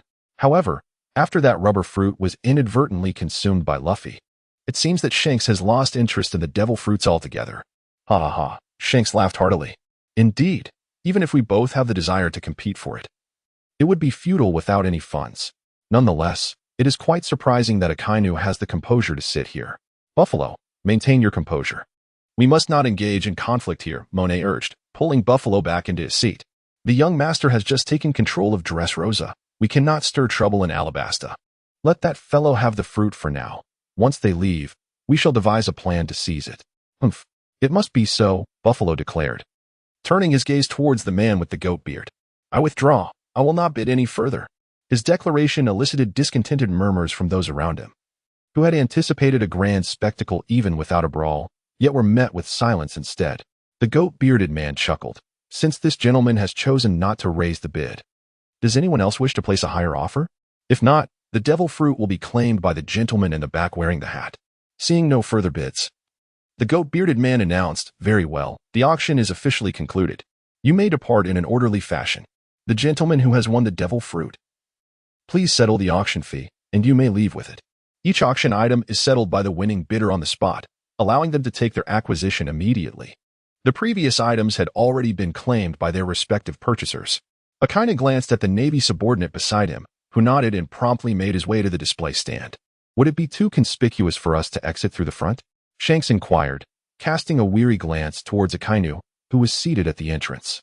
It would be most convenient for him and Lin Mo to walk directly towards the entrance, yet doing so would necessitate passing right in front of Kuina, leading to inevitable recognition. However, circumventing through the front might appear overly deliberate, raising Kuina's suspicions. Just as Shanks pondered how best to make their exit, Lin Mo suddenly rose to his feet and, right before his eyes, strode directly towards the door. The red-haired individual simply watched him depart step by step. Lin Mo walked past Kuina with an air of tranquility. Kuina, with a stern expression, cast a glance at him, feeling an inexplicable sensation he could not articulate. As his gaze shifted, he noticed the two blades hanging from Lin Mo's waist, one of which was unexpectedly the ghost slash. "Little brat."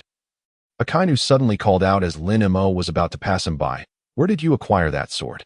Lin Mo disregarded him and directly left the auction. "Humph." Kuina scoffed, truly arrogant. Shanks, half amused and half exasperated, watched Lin Mo exit. This fellow truly left without a care for me. Yet, perhaps it is for the best. If Kuina were to discover him, it would spare that troublesome individual from unnecessary entanglements.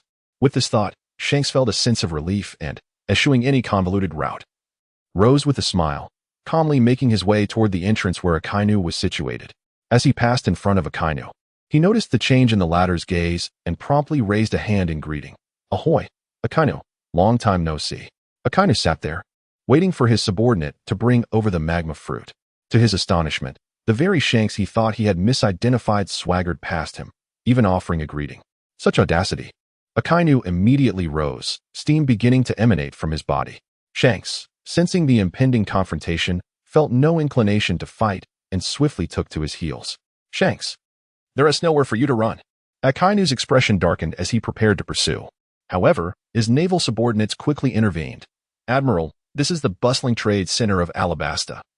We cannot engage in combat here, or we will attract undesirable attention. We are the Navy. That fellow is a pirate, and it is our duty to apprehend pirates. Let them speak." Kuina pushed aside his obstructive subordinates and elementalized himself in pursuit. As a user of the magma fruit, he could transform his body into scorching lava, rendering most attacks ineffective against him. His immense heat could easily melt the very ground beneath him. At that moment, he had transformed the majority of his body into lava, swiftly chasing after Shanks, leaving behind a trail of destruction in his wake. Buffalo and Monet had initially planned to wait until the individual who stole the fruit they sought exited before seizing an opportunity to reclaim it. However, upon realizing that their rival was also a devil fruit user, now transformed into magma, a single name flashed in their minds. "Is that the Navy Admiral Kuina?" Buffalo exclaimed in astonishment. Monet's expression soured. Who would have thought that a mere devil fruit would summon Admiral Kuina? "We cannot contend with an admiral. Let us report the situation to the young master." Buffalo nodded in resignation. "It appears we have no choice." Hey, Kuina, I didn't come here to fight." Shanks chuckled as he continued to run ahead. Kuina, maintaining a stern demeanor, followed closely. "I am the Navy. Apprehending pirates requires no justification. Since you dare to appear before me, be prepared for capture." As night fell, and with no festive occasion to draw a crowd, the streets of Yuba were nearly deserted, which inadvertently facilitated the chase between the two combatants. Remarkably, Kuina exhibited restraint, refraining from launching a direct assault on the streets of Yuba. Observing this, red-haired Shanks began to dart through the alleys and thoroughfares of Yuba in a frenzied escape. Frustrated by the pursuit, Kuina extended his molten arm with swift precision when Shanks reached a slightly wider street, launching an attack that left little room for evasion. "Are you serious?" Shanks halted abruptly, drawing his sword, Griffin, to confront Kuina's molten fist head-on. The clash produced a powerful shockwave that radiated from the point of impact, shattering nearby unattended stalls. Had it been an ordinary blade, it would have melted away under Kuina's lava. However, Griffin was a renowned sword, and Shanks's formidable strength made it relatively effortless for him to withstand Akainu's assault. "Akainu, I have no desire to fight you," Shanks remarked. His brow slightly furrowed as he pushed back against Akainu's molten punch. "Whether we fight or not is not for you to decide," Akainu retorted, once again transforming his arm into lava, reshaping it into a dog's head and lunging at Shanks with renewed aggression. This technique, known as Canine Bite Red Lotus, was immensely powerful, allowing Akainu to control the molten canine head to snap at his foe. "You're truly a nuisance," Shanks thought, watching the ferocious attack approach. With a resigned sigh, he adjusted Griffin's angle, preparing to counter. Just then, a sharp cry diverted his attention. No, a woman, her head wrapped in a scarf, dashed towards a young girl who was crying and on the verge of being struck by a splintered stall. Yet, her speed was no match for the projectile's trajectory. As the wooden shard hurtled towards the girl, Shanks wasted no time. He pivoted and, in a flash, appeared beside the child, effortlessly deflecting the wooden spike. In an astonishing turn, Akainu's Canine Bite Red Lotus followed the trajectory of Shanks' movement, curving sharply to continue its assault. Without hesitation, Shanks lifted the little girl and handed her to her mother. "Get out of here."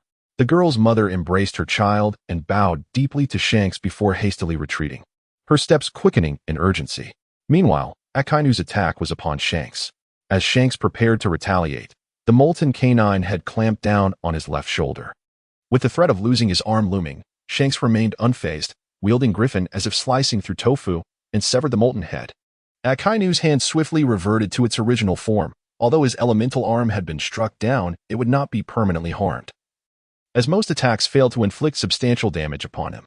Yet, this seemingly simple strike from red-haired Shanks inflicted a wound upon his hand. Observing the smear of blood on the back of his right hand, Akainu couldn't help but furrow his brow. Meanwhile, the magma hound that had latched onto Shanks' shoulder gradually dissipated as it was severed by his blade. Shanks glanced at his mangled shoulder and jested, "Ah, remarkably, it has been severed. It seems fortune still favors me." Akainu scoffed, responding, "Humph. Shanks, I shall offer you one more chance. Surrender willingly, and I shall spare your life." Shanks scratched his head, grinning with a toothy smile. "I'm afraid I have no intention of being captured so easily." "Very well. Since you refuse to cooperate, you shall meet your demise here." As he spoke, Akainu's arm transformed into molten lava once more, just as Shanks prepared to strike again. A small figure, walking while sipping a drink, appeared before him in the distance. "Lin Mo?" The red-haired man was momentarily taken aback, but a smirk soon graced his lips as he immediately dashed towards Lin Mo's direction without a second thought. Akainu also took note of Lin Mo. Wasn't that the arrogant little brat from the auction? Indeed, it appeared that this young lad had previously been seated alongside Shanks, suggesting they were allies. Akainu narrowed his eyes, resolutely unleashing his attack, Magma Fist, aimed at Shanks and Lin Mo's location once again. Lin Mo originally intended to find a hotel to settle down in. However, to his surprise, in such a vast place as Yuba, a casual stroll led him to encounter the fierce clash between red-haired Shanks and Akainu. When he saw red-haired eagerly rushing towards him, closely followed by a lava-headed creature, he was taken aback. At this moment, Lin Mo was engulfed in an overwhelming sense of melancholy. Had he known, he would not have chosen this path. The red-haired man raised Griffin's hand and waved it at Lin Mo, completely oblivious to the approaching lava hound behind him. As the distance between the red-haired man and Lin Mo diminished, Lin Mo noticed that the former's left arm was drenched in blood, indicating a grievous injury. It was no wonder this fellow chose to greet him with a hand that wielded a knife. In Lin Mo's memory, the red-haired man had once sacrificed an arm to save Luffy. However, due to Lin Mo's prior actions in vanquishing the Nearsea King in the waters surrounding Windmill Village, he had inadvertently altered the fate that would have led to the red-haired man's amputation. Yet, given the current circumstances, could it be that the red-haired man was still destined to lose his arm? Lin Mo had not pondered much when, from the pocket of the red-haired man's chest, the bottle of wine that Lin Mo had gifted him unexpectedly slipped out. Upon noticing this, the red-haired individual swiftly sheathed his griffin and reached out to grasp the bottle. Initially, he could have reached Lin Mo before being caught by the lava hound, but this action hindered his speed, resulting in the lava hound catching up to him sooner than anticipated. Lin Mo gazed at the red-haired individual in silence. What was this fool thinking? To jeopardize his own safety for a mere bottle of wine. The lava hound's jaws were mere moments away from clamping down on the red-haired one's neck. Lin Mo unhesitatingly drew the third generation of the sword, Kitch, and unleashed a strike imbued with divine evasion. Countless formidable sword energies surged forth as the crimson-haired figure caught the bottle of wine, just as he was on the verge of being bitten by the lava hound's jaws. These energies traversed around his body, slicing through the lava hound behind him, shattering it to pieces. Even the lava arm of Akainu, which was connected to the hound, was severely cleaved, leaving a significant portion in ruins. Although the red-haired man did not witness the exact moment Lin Mo delivered the strike, he felt an unprecedented sense of familiarity. Was it divine evasion? He gazed up in a daze at Lin Mo, who was sheathing Kitch. Meanwhile, Akainu abruptly stepped back, his hand returning to its original state, yet his entire arm was marred with countless deep gashes, some even revealing bone. In an instant, his right arm was drenched in blood, reminiscent of the crimson-haired man's left hand. Who on earth is that little demon? Akainu glared at Lin Mo with a grim expression. Lin Mo adjusted the hat he was wearing and spoke in an indifferent tone. Let us go. With that, he turned and walked into the adjacent alley. The red-haired man immediately snapped back to reality, stuffing the bottle of wine back into his pocket and quickening his pace to catch up. Akainu had intended to pursue them as well, but at that moment, his subordinates rushed in, each bearing injuries. Upon seeing Akainu's blood-soaked right arm, they were taken aback. Admiral, are you all right? Was it Shanks who harmed you? Quickly, where are the medics?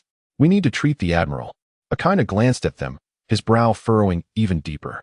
What happened? Where is the Maranomi? It was stolen. What? Akainu's expression darkened further. You useless lot couldn't even guard something. And it was taken by the Don Quixote family? No, it wasn't them. It was a man wearing a mask. His methods were peculiar, and we couldn't identify him. Akainu was infuriated. The group of Navy officers fell silent, fearing that any further remarks would only provoke Akainu's wrath. Meanwhile, Lin Mo and the red-haired man had long vanished from sight. Akainu took a deep breath, his expression grim. Give me the Den Mushi. Yes, sir. A junior Navy officer quickly produced the Den Mushi connected to headquarters, presenting it with utmost respect.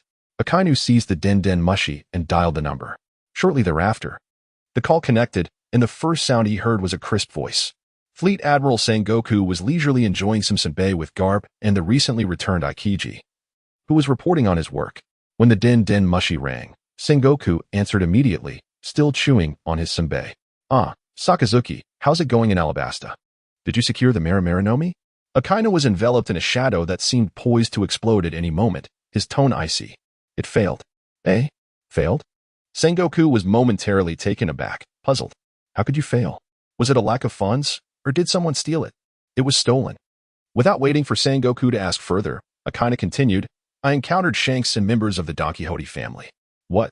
Shanks and the Don Quixote family are also after the Maranomi? Sengoku exclaimed, astonished. I know about the Don Quixote family. They will go to any lengths to acquire a devil fruit in their sights.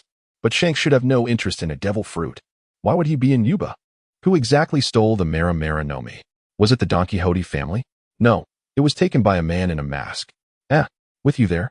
How could it be stolen? I was pursuing Shanks and neglected the Maranomi. Sengoku was at a loss for words. What about Shanks?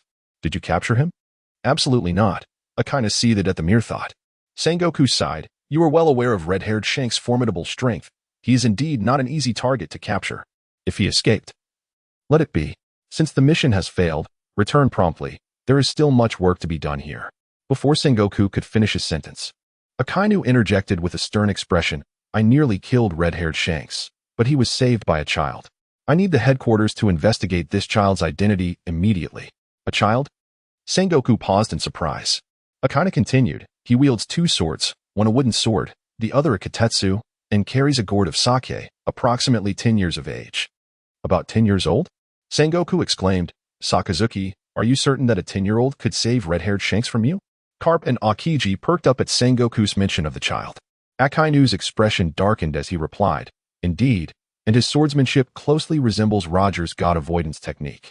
Sengoku was once again taken aback. God avoidance? A child of around 10 can master god avoidance? Are you sure you aren't mistaken? Absolutely. Akainu affirmed, I am certain.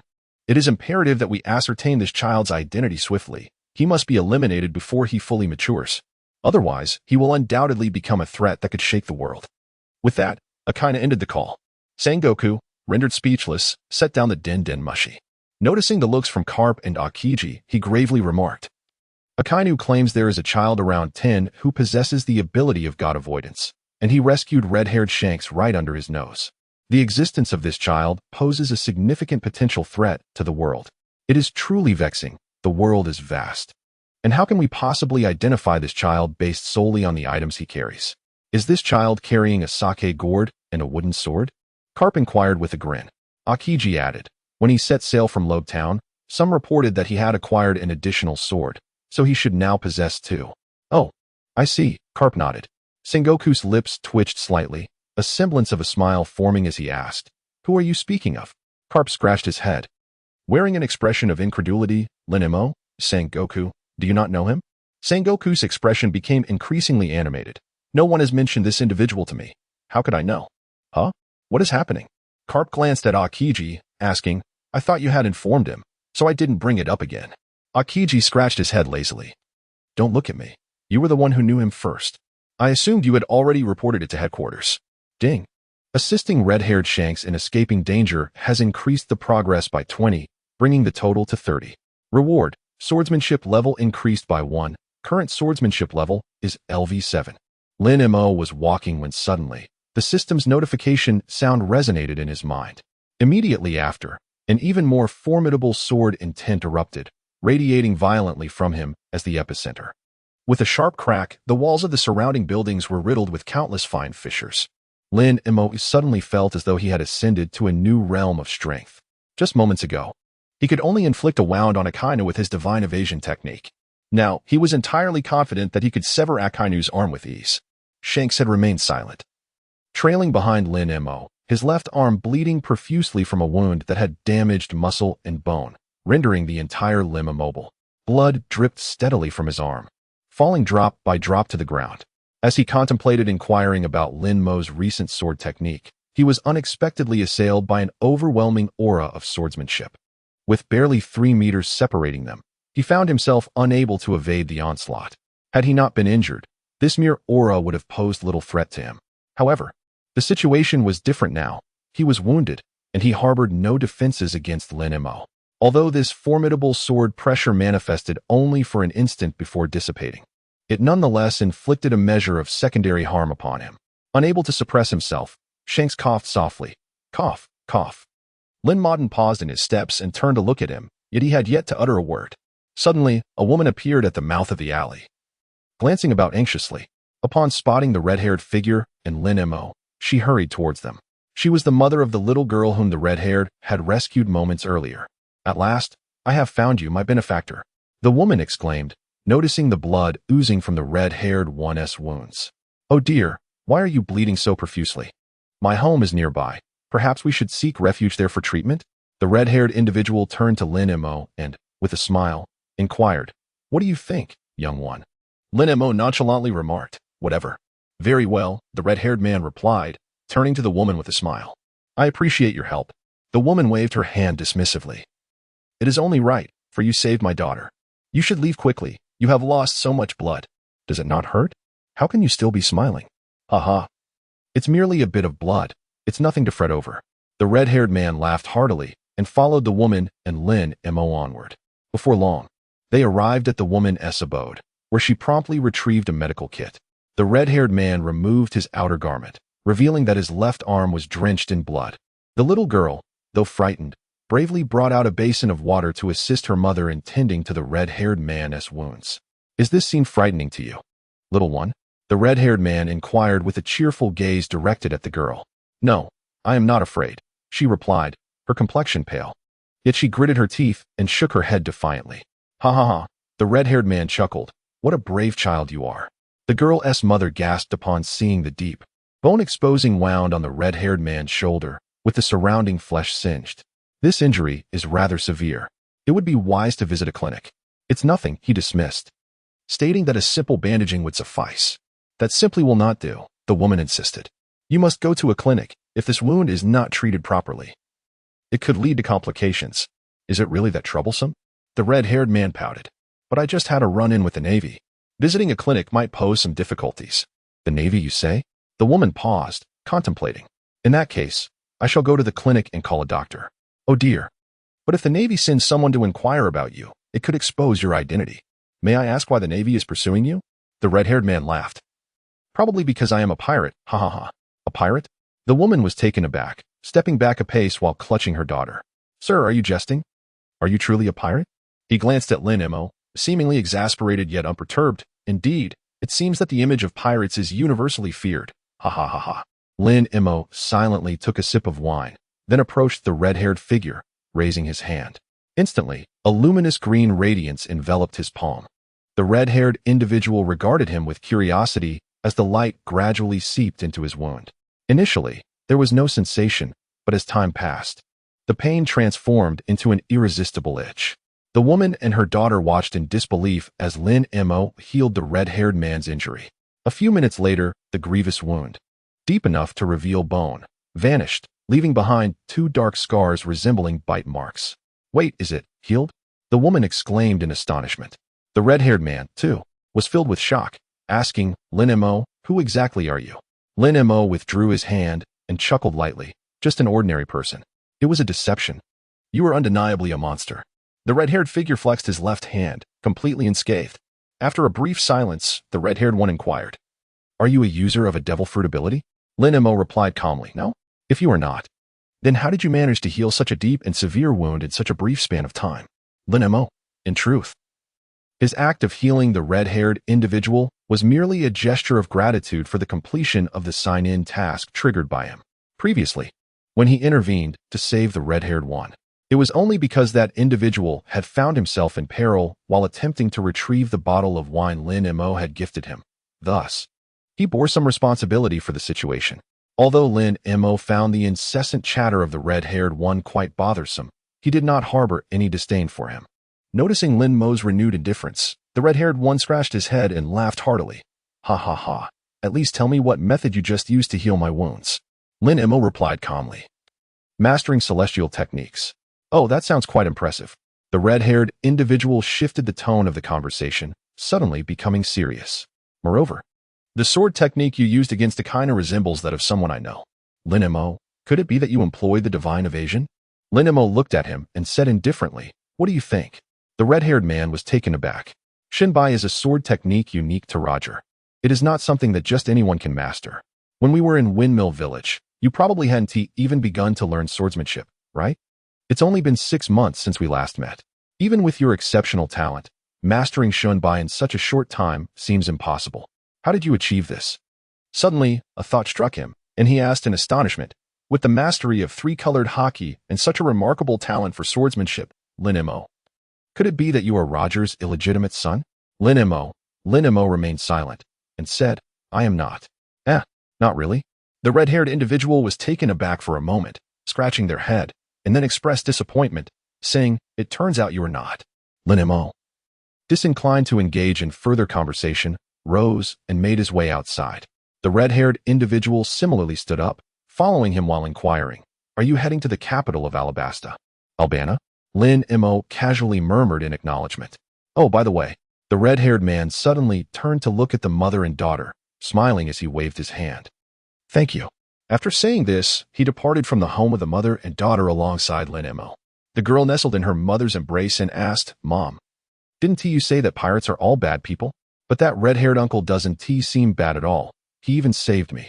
The woman tightened her hold on her daughter and replied with a smile, That red-haired uncle is an exception. Most pirates are indeed quite wicked, Lily. Remember, if anyone asks if you've seen a red-haired uncle, you should say no. Huh? Why? Sometimes, deliberate forgetfulness is a form of gratitude. As long as you remember him, it's unnecessary for everyone to know. This is a protection for yourself and for that red-haired uncle as well. Do you understand? I understand. After leaving the home of the mother and daughter, they had not walked far when the red-haired man spoke up to bid farewell. I am preparing to return to find Beckman and the others. Lin Mo cast a silent glance at him. The red-haired man grinned and said, Ha ha ha. Did my sudden departure take you by surprise? Lin Mo, no, not at all. The red-haired man continued, I still have matters to attend to, and perhaps in the coming years, we may not meet again.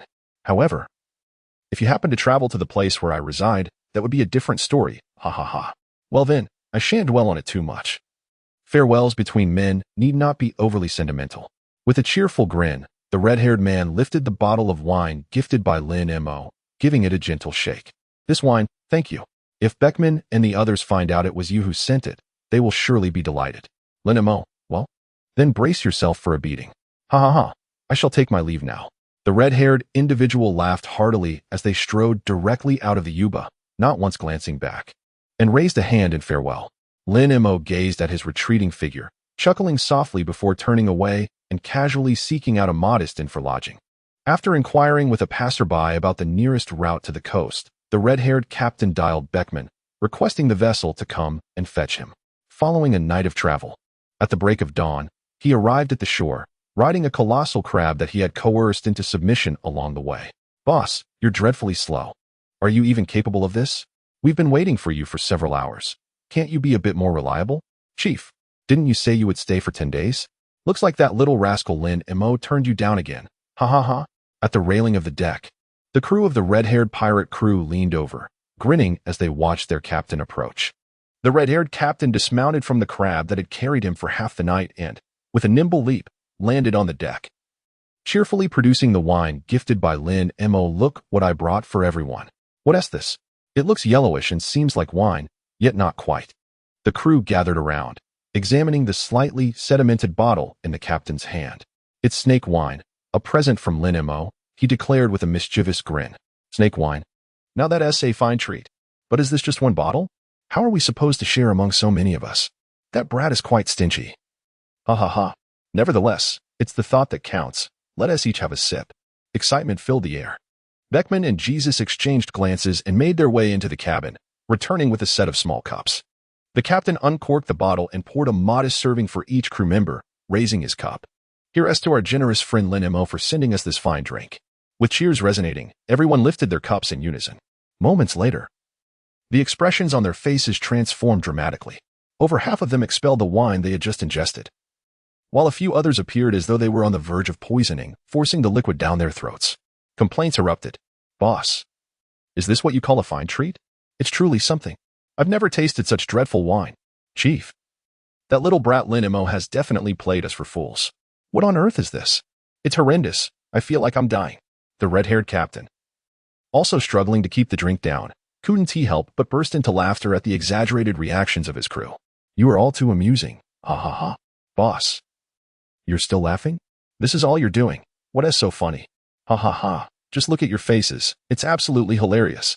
Don't act like you're any different. Ha ha ha. The atmosphere aboard the red-haired pirate crew remained incredibly jovial. Lin Mo awoke early in the morning. After checking out of his room, he inquired about the direction to Alba and prepared to continue his journey on the camel he had purchased in the town of Narahara. Just a few minutes after departing from Yuba, a cacophony of hurried footsteps suddenly echoed behind him. In an instant, a group of individuals clad in naval uniforms emerged, encircling Lin Mo and his small camel. With a grim expression, Akainu approached Lin Mo, exuding an aura of menacing authority. Where is that red-haired brat gone? Akainu inquired with a scowl. Lin Mo cast a glance at Akainu's bandaged right hand and said indifferently, Let's go. Going? Akainu chuckled. That fellow was bitten by my dog. Chien Mohonglian. In this sweltering desert, even if he were to attempt an escape, he wouldn't get far. Now, tell me, where is he exactly? Lin Mo remained silent, prompting Akainu to scoff. What is the matter? Are you reluctant to speak? Since you were allied with Red-Haired, it's inconceivable that you would abandon him. Humph. I never would have imagined that the remnants of Roger would actually be in league with Red-Haired. Lin Mo, a remnant of Roger? Could it be that this fellow believes himself to be Roger's son? Clearly, it is Ace who holds that title. Speak quickly. Where is Red-Haired Shanks? Akainu narrowed his eyes slightly, his entire being gradually beginning to elementalize. In no time, the majority of his form transformed into molten lava, exuding an aura that suggested he was prepared to engage in battle at the slightest provocation. Lin Mo, rendered speechless, remarked, I am not a pirate. It was absurd. If you are not a pirate, why would you rescue him? If you are not a pirate, how could you possess Roger's divine avoidance? You think you can deceive me? You are rather naive. As soon as he finished speaking, Akainu swiftly extended his molten lava-infused left arm, launching an immediate assault towards Lin Mo. Lin Mo gazed at Akainu with a hint of impatience. The camel he was mounted on trembled uncontrollably, its forelegs shaking with fear. Surrounded by the navy, the camel found itself with no avenue for escape, rendered immobile in a state of tense stalemate. Lin Mo immediately concentrated and compressed the chakra within his body, gathering it in his throat before expelling it in a powerful breath, transforming it into a vivid fire dragon. Under his control, The dragon surged forward to confront Akainu's molten lava left fist. The fire dragon opened its jaws wide, engulfing the molten fist. A flicker of surprise crossed Akainu's face. Although Lin Mo's Grand Dragon Fire technique successfully diminished the speed of Akainu's lava punch, it did not completely negate it. Soon, the fire dragon was shattered by the molten fist and continued its relentless advance towards Lin Mo. At this moment, Lin Mo had dismounted from the camel, crouching slightly and placing his hands on the yellow sand beneath him. "What is this?" Akainu exclaimed, momentarily taken aback. Suddenly, a fierce gust of wind swept in from all directions. Lin Mo's lips curled into a subtle smile, just as Akainu's molten fist surged forward once more. A formidable tempest enveloped the swirling yellow sands, akin to countless razor-sharp blades, devoid of any discernible trajectory, suddenly sweeping towards Akainu's molten fist from all directions. Akainu's expression shifted dramatically. Before the tempest could strike his fiery assault, he swiftly retracted it. Simultaneously, the tempest cast a vast expanse of the desert into a shroud of swirling sand. In an instant, everyone found their senses obscured by the blinding dust. Ah! Why has a storm arisen so suddenly? I can't see. It's unbearable. Sand has invaded my eyes, ears, and nose. The entire naval force refrained from any reckless movements. For the winds cut like blades, any erratic motion would risk injury. It was only after a tense 15 minutes that the tempest subsided, allowing the onlookers to exhale in relief. Meanwhile, Lin Mo had donned protective goggles and, riding on his diminutive camel, had vanished without a trace. Akainu, with a grim expression, gazed at his scorched left hand, lost in contemplation. How could it be that, despite the higher temperature of his molten lava than fire itself, he still suffered burns? Lin Mo utilized the wind escape technique, unleashing an infinite storm of sand and dust, which inadvertently affected the nearby Yuba. The fierce battle between Lin Mo and Admiral Akainu was fortuitously witnessed by Monet and Buffalo, who were just about to slip away from Yuba. Both wore expressions of astonishment. Buffalo pinched his own cheek, incredulity evident in his voice as he exclaimed, "Did I just see a little demon engaging in combat with Admiral Akainu without losing ground? Could I be mistaken?" Monet, beads of sweat forming on her forehead, replied, "You are not mistaken. I saw it too." Buffalo turned to Monet, asking, "Is that little demon a devil fruit user?" Monet shook her head, saying, "I do not know. But he can unleash a fire dragon. Could it be that he consumed the Mara-Maranomi yesterday?" "Ah, that makes sense." Buffalo suddenly grasped the situation, realizing that Akainu pursued him because that young man had seized the Mara-Maranomi. But what was that sudden storm just now? Monet pondered, speculating. The climate in the desert is notoriously unpredictable. A sudden gust of wind is not particularly strange. Perhaps that little demon was simply fortunate enough to encounter the storm and escaped. Indeed, Buffalo said, enlightenment dawning upon him. "Then let us hasten back to Dressrosa." Monet nodded in agreement, and the two promptly crouched down, slipping away through a nearby path. Lin Mo rode upon a camel, swiftly traversing beyond the visible range of Admiral Akainu within a matter of mere minutes. Following the conclusion of the raging sandstorm, the sound of the system's notification echoed in his mind. Ding. Engaged in combat with Admiral Akainu, sign in progress increased by 20, current total progress stands at 50. Reward, enhancement of armament Haki level by 1, current armament Haki level is LV7. He sensed a notable surge in the strength of his body. Lin Mo couldn't help but chuckle lightly. He truly had not anticipated that engaging in battle with Akainu would contribute to his progress. After all, despite having clashed last night, it had not triggered any advancement. Yet, upon further reflection, he realized that his intervention to save Shanks did not constitute a direct confrontation with Akainu, which explained the absence of any progress. Dismissing the thought, Lin Mo resumed his journey. The camel leisurely traversed the desert for over 20 days before finally reaching the capital of Alabasta, Alabama. This city was even more bustling and grandiose than Yuba, boasting 5 grand gates merely to enter its streets. Lin Mo entered the bustling streets of Albana through the nearest southeast district gate, leading a camel. The air was filled with the vibrant sounds of vendors peddling their wares. As she passed a stall selling skewered meats, the vendor, with one hand fanning the grill that emitted a rich, savory aroma, called out cheerfully with the other hand sprinkling a special blend of spices, "Hey there, young one with the camel. Would you care to sample my delectable skewers? They are quite affordable, just 1 belly per skewer. The grilling technique and seasoning are passed down through generations in my family, guaranteed to leave you longing for more after just 1 bite. How about purchasing a few to try?" The enticing fragrance indeed reminded Lin Mo of the barbecue stall beneath her apartment before she traversed into this world. Without hesitation, she procured 5 bellies and handed them to the vendor, who promptly beamed and offered her 5 skewers in return. Lin Mo held a skewer of roasted meat in one hand and a wine jug in the other, savoring the delectable flavors of both in a delightful manner. His little camel, having been thoroughly impressed by Lin Mo's prowess during their arduous month-long journey through the desert, now willingly followed him without needing to be led. As Lin Mo turned a corner onto a bustling street, the previously vibrant atmosphere was abruptly shattered by a cacophony of chaos. A scruffy man, with a pointed chin and sharp features, clutched a woman's handbag and sprinted toward Lin Mo, forcefully shoving aside anyone who dared obstruct his path. Hot on his heels was a girl with a ponytail, her blue hair cascading behind her as she donned a cream-colored dress. "Stop, you rotten thief. Halt," she shouted as she chased after him. However, the thief had no intention of heeding her cries and quickened his pace. "Get out of my way," he barked, pushing through several individuals before he soon found himself face-to-face with Lin Mo. Lin Mo deftly sidestepped, gracefully evading the thief's grasp. The thief, taken aback by Lin Mo's agility, found himself colliding with Lin Mo's unsuspecting camel. A sharp cry pierced the air as the thief tumbled to the ground. At that moment, the girl had already pursued and swiftly snatched the handbag from the thief's hands. How audacious to steal in Alabasta, she thought indignantly. "Today, I shall grant you a chance for redemption. Should I catch you in the act again, I shall not be so lenient. Now, be gone." A crowd had gathered on the street, murmuring amongst themselves. "Is that Princess Vivi? How impressive that she apprehended the thief. Princess Vivi, you were too kind to such a miscreant. A person like him, once a thief, will surely steal again.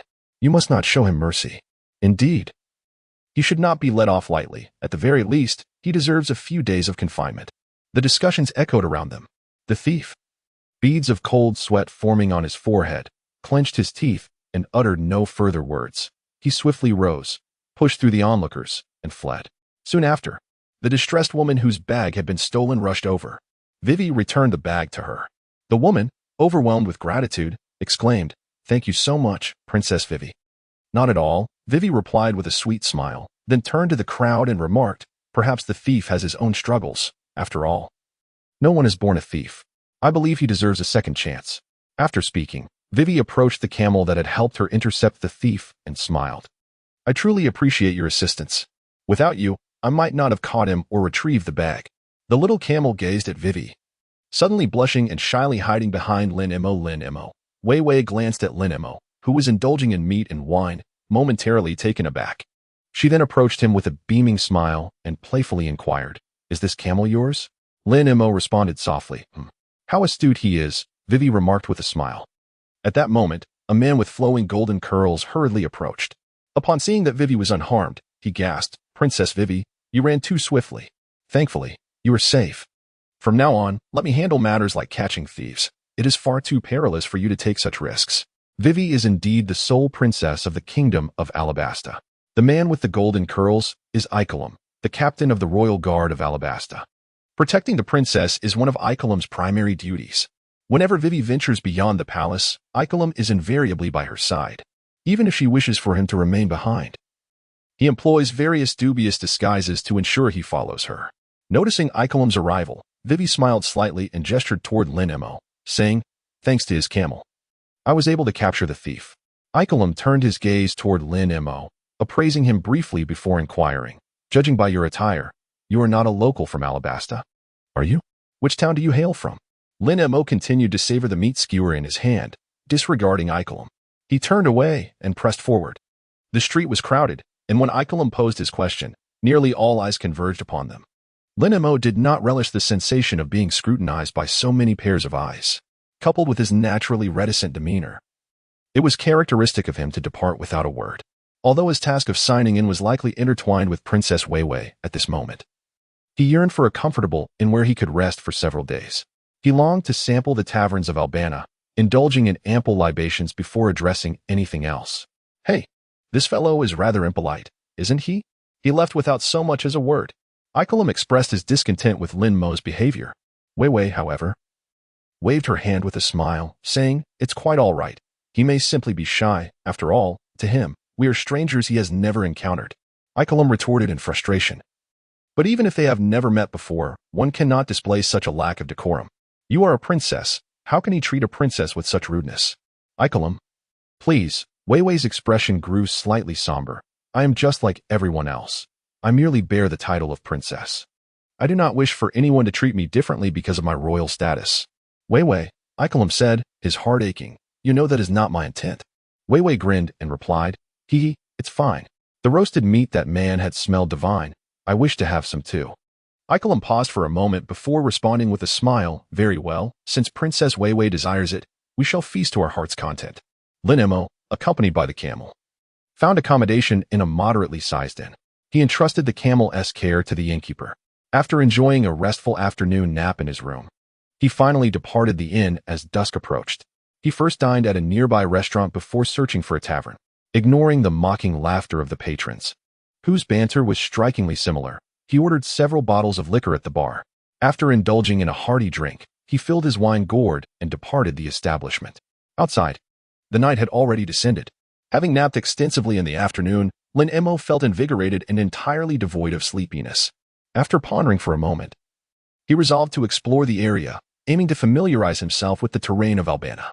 An hour later, as Lin Mo emerged from a narrow alley, he spotted a figure clad in black, swiftly carrying a girl whose hands and feet were bound and whose mouth was sealed with tape. As the figure darted past him, Lin Mo's gaze met the tearful eyes of the girl struggling against the black-clad man who had her slung over his shoulder. It was Wei Wei. Upon seeing Lin Mo, Wei Wei stammered nervously. The man carrying her brusquely struck her, his voice low and commanding. Silence. With tears brimming in her eyes, Wei Wei fixed her gaze on Lin Mo, hoping he would come to her rescue. Yet, the memory of Lin Mo's indifference towards her earlier in the day caused her once hopeful expression to fade into despondency. Lin Mo silently stared in the direction where the man in black had fled. Without uttering a word, he immediately activated his swift steps to pursue. Although he could easily disregard Wei Wei, the thought that saving her might allow him to complete his task urged him on. Even if the success rate of triggering the task was merely 50%, he felt compelled to give it a try. The man in black sprinted forward, carrying Wei Wei with reckless abandon. Initially believing all hope was lost, Wei Wei's spirits lifted when she spotted a figure approaching in the distance. In the blink of an eye, the figure stood before her, leaving her astonished. Eh?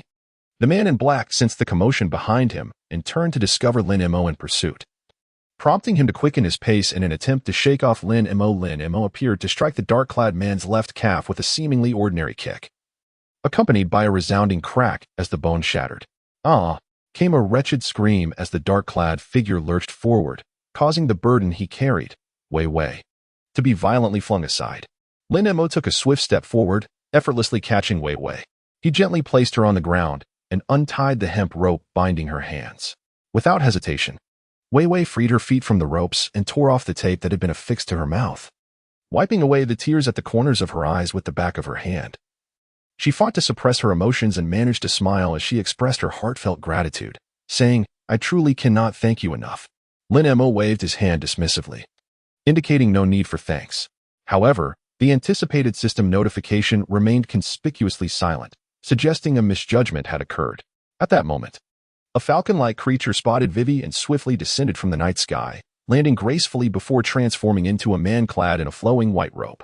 This was none other than Belle, the deputy officer of the kingdom's guard, who had previously appeared after Lin Mo and the red-haired companion dealt with a band of thieves at a tavern. Princess Vivi, are you unharmed?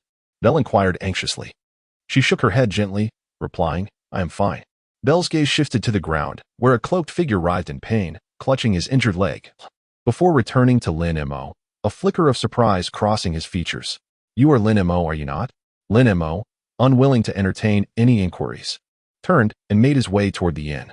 Just then, Icolum hurriedly approached him.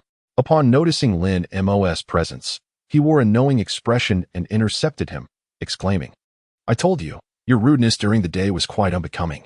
It seems you and that fellow had conspired to abduct Princess Wei Wei all along. The fellow he referred to was the black-clad man whom Lin Mo had incapacitated, writhing on the ground in pain. That is not true, Icolum. I was saved by... Lin Mo, Wei Wei quickly interjected. Really? Icolum replied in astonishment. Wasn't he that black-clad man defeated by Belle? Belle shook his head, declaring, not by me. What? Icolum was taken aback once more. This young boy appeared to be only a few years older than Princess Wei Wei. How could he possibly best an adult? He can, Belle said with a slight smirk, though I did not witness it firsthand. Many have testified that he single-handedly drove off a band of desert thieves who could easily injure even the guards.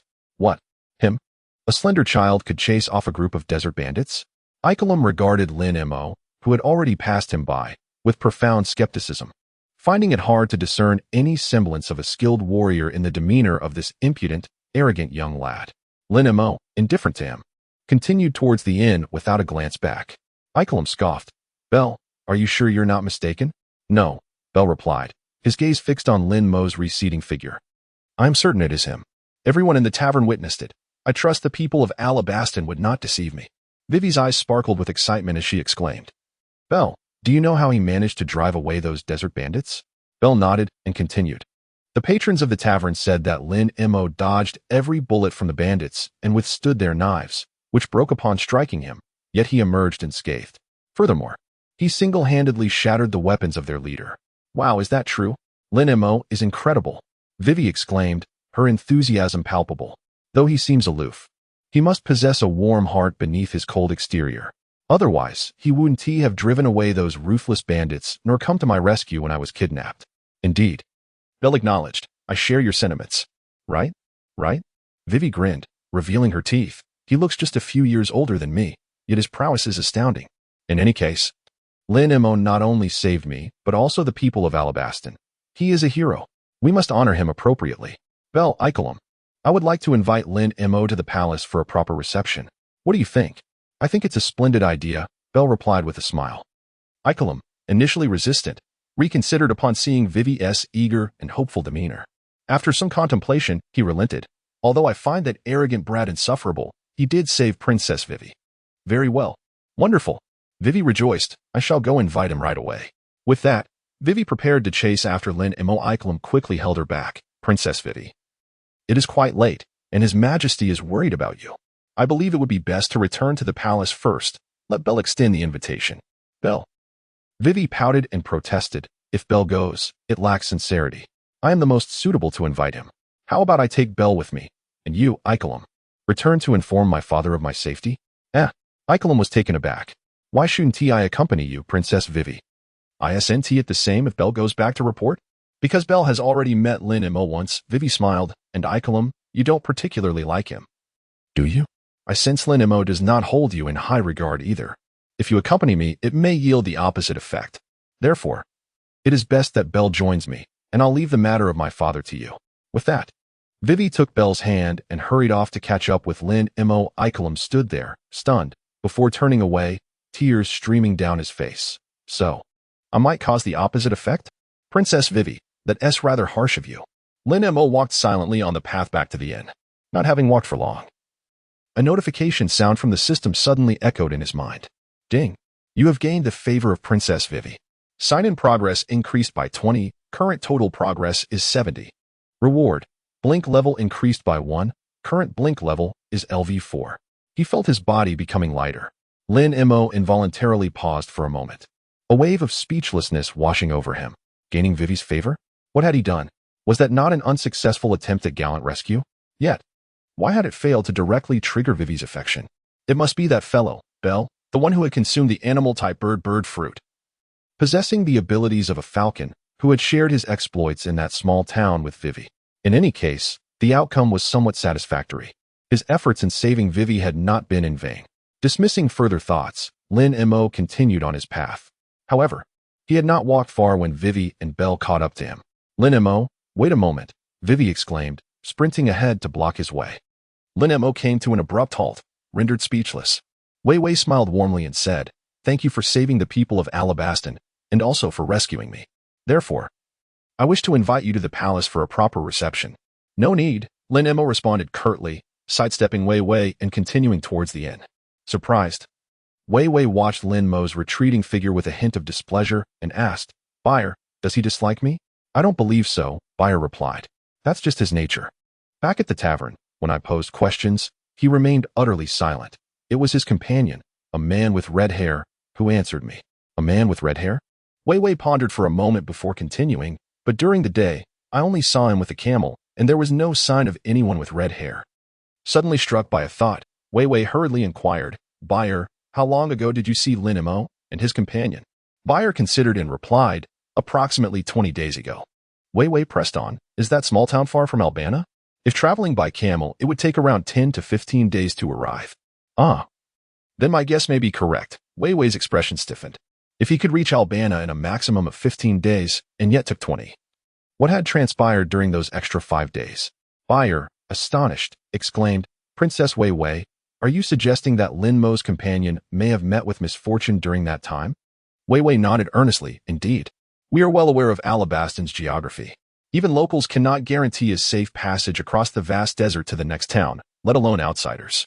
Therefore, it is likely that Lin Mo's red-haired friend has encountered tragedy, and he must be suffering greatly. That is why he is aloof with us, wishing for us to keep our distance." Buyer remained silent for a moment, tempted to suggest that perhaps Princess Wei Wei was overthinking. The likelihood of such a situation was slim, yet after some contemplation, he decided it would be best not to dishearten Wei Wei at this juncture. He nodded in agreement, saying, "Perhaps that is indeed the case." "See, I knew it." Wei Wei gazed at Lin Mo's distant figure, clenching her fists. "I have made my decision.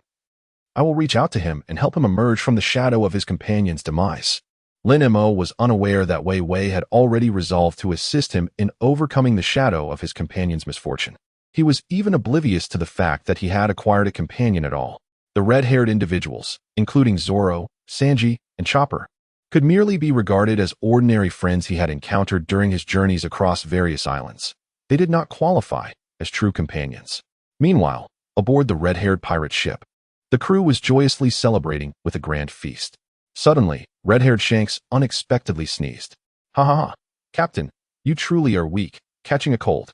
One crew member jested. "Boss, your health is deteriorating. I suggest you indulge in some snake wine to remedy it." Another chimed in. "Indeed, snake wine is a marvelous tonic. Perhaps we can have that little rascal Lin Mo send you some more when the opportunity arises." Ha ha ha. The crew continued to tease Shanks, who merely rubbed his nose and grinned, declaring, "What cold? Surely someone is thinking of me. Perhaps it's that rascal Lin Mo." Ha ha ha. "Come on, lads, let us keep drinking." Upon returning to the inn, Lin Mo consumed the entirety of the wine from his gourd. Feeling unsatisfied, he retrieved 2 additional bottles of liquor purchased from another island from his system space, and after emptying them, he finally succumbed to slumber. The following day, Lin Mo rose early in the morning. The morning market in Alabasta was bustling with vibrant activity.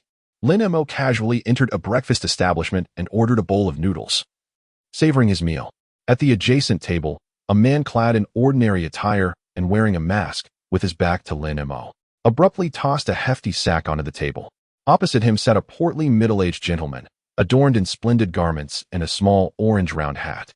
Upon witnessing the masked man's impolite action, the middle-aged man promptly lifted the sack, peered inside to ascertain its contents, and, satisfied, retorted with irritation, "Do you not realize the value of this item? What if you were to damage it? I refuse to pay a premium for a defective product." The masked man chuckled lightly. "This item is not so easily broken. Even if it were to be damaged, it would still grant you the abilities you seek." The middle-aged man, unconvinced, countered, "Humph, I intended to keep this as a collectible. If it were to be ruined, what value would it hold as a collectible?" The masked man waved dismissively. "Thus, it is time for you to settle my commission. Rest assured, I shall not withhold your due," the middle-aged man replied. "But for this singular fruit, you demand 20 billion? Have you lost your senses? Do not presume I am unaware of its market value. I shall offer you no more than 10 billion. He intended to engage in haggling with the masked man. Suddenly, the masked man, with a cold smirk, slammed the modified gun hanging from his waist onto the table, its barrel aimed squarely at the middle-aged man. Taken aback, the middle-aged man felt beads of cold sweat form on his forehead. "Hey, you're merely a bounty hunter. How many bounties must you capture to earn 10 billion? Let us compromise at 12 billion. I cannot go higher." The masked man retorted icily, "The Navy acquired this fruit for 30 billion berries. Asking you for 20 billion is hardly excessive, is it? Since you wish to negotiate, perhaps you should consult my gun on the matter." The middle-aged man scoffed. 30 billion? Are you jesting? Who in their right mind would spend 30 billion on a devil fruit? With a light chuckle, the masked man gestured towards Lin Mo, who was still enjoying his noodles. "That young man was present at the auction. You may inquire with him. Alternatively, feel free to ask your acquaintances who attended the auction as well." Following the masked man's, the middle-aged man caught sight of Lin Mo and, momentarily taken aback, erupted into laughter. Ha ha ha, or, are you jesting? That lad can't be older than 10. How could he possibly attend the auction? Why not? The masked man replied, amusement evident in his tone. One should not judge a book by its cover. That young man is quite formidable indeed. As he spoke, the masked man, turned to Lin Mo and flashed a broad grin. Lin Mo had no desire to eavesdrop on the conversation between the two individuals, however. They happened to be seated at the adjacent table, rendering it impossible to avoid their discourse. It was not difficult to surmise from Horst's words that he had delivered the Mera no Mi, previously auctioned at Yuba, to the corpulent tycoon across from him. As for how this masked man, Horst, managed to procure the Mera no Mi right beneath Akainu's nose, Lin Mo remained oblivious and disinterested. Initially intending to enjoy a bowl of noodles and depart, he found himself unexpectedly summoned before he could even finish his meal. Lin Mo chose to disregard Haas. The middle-aged man sneered. I see you are deliberately inflating the price, randomly picking a little brat to assist you. Perhaps this child is in cahoots with you. It seems you no longer trust me. Haas extended his hand towards the middle-aged man, demanding the return of the Mera no Mi, but the man replied, dream on. He clutched the Mera no Mi tightly, declaring, now that this precious item is in my possession, you shall not reclaim it. It was I who hired you to seize this fruit. Were it not for me, you would have no inkling that Yuba was auctioning it off. I have changed my mind. I will offer you a maximum of 500 million. Take it or leave it. Humph, this is Alabasta. And on the finest and safest street. Do you dare to kill me here? Haas smirked once more, picking up the gun from the table and aiming it at the middle-aged man's head. The man, with a smile curling at the corners of his mouth, fixed his gaze on Haas, warning, 500 million or be pursued by the Royal Guard of Alabasta. Choose wisely. A single misstep could lead to your downfall. Before the man could finish his sentence, there was a muffled bang. A bullet, 3 times smaller than a standard one, spun with great velocity and struck the middle-aged man squarely in the forehead. His eyes widened in disbelief as he collapsed face-first onto the table, a pool of crimson blood gradually spreading beneath him. Ah, a murder. Oh my goodness, someone dares to kill an Alabasta. How terrifying. Where are the guards? Where are they? Panic erupted around as screams filled the air. Haas, however, appeared unfazed, calmly rising to seize the small sack containing the devil fruit from the middle-aged man's grip.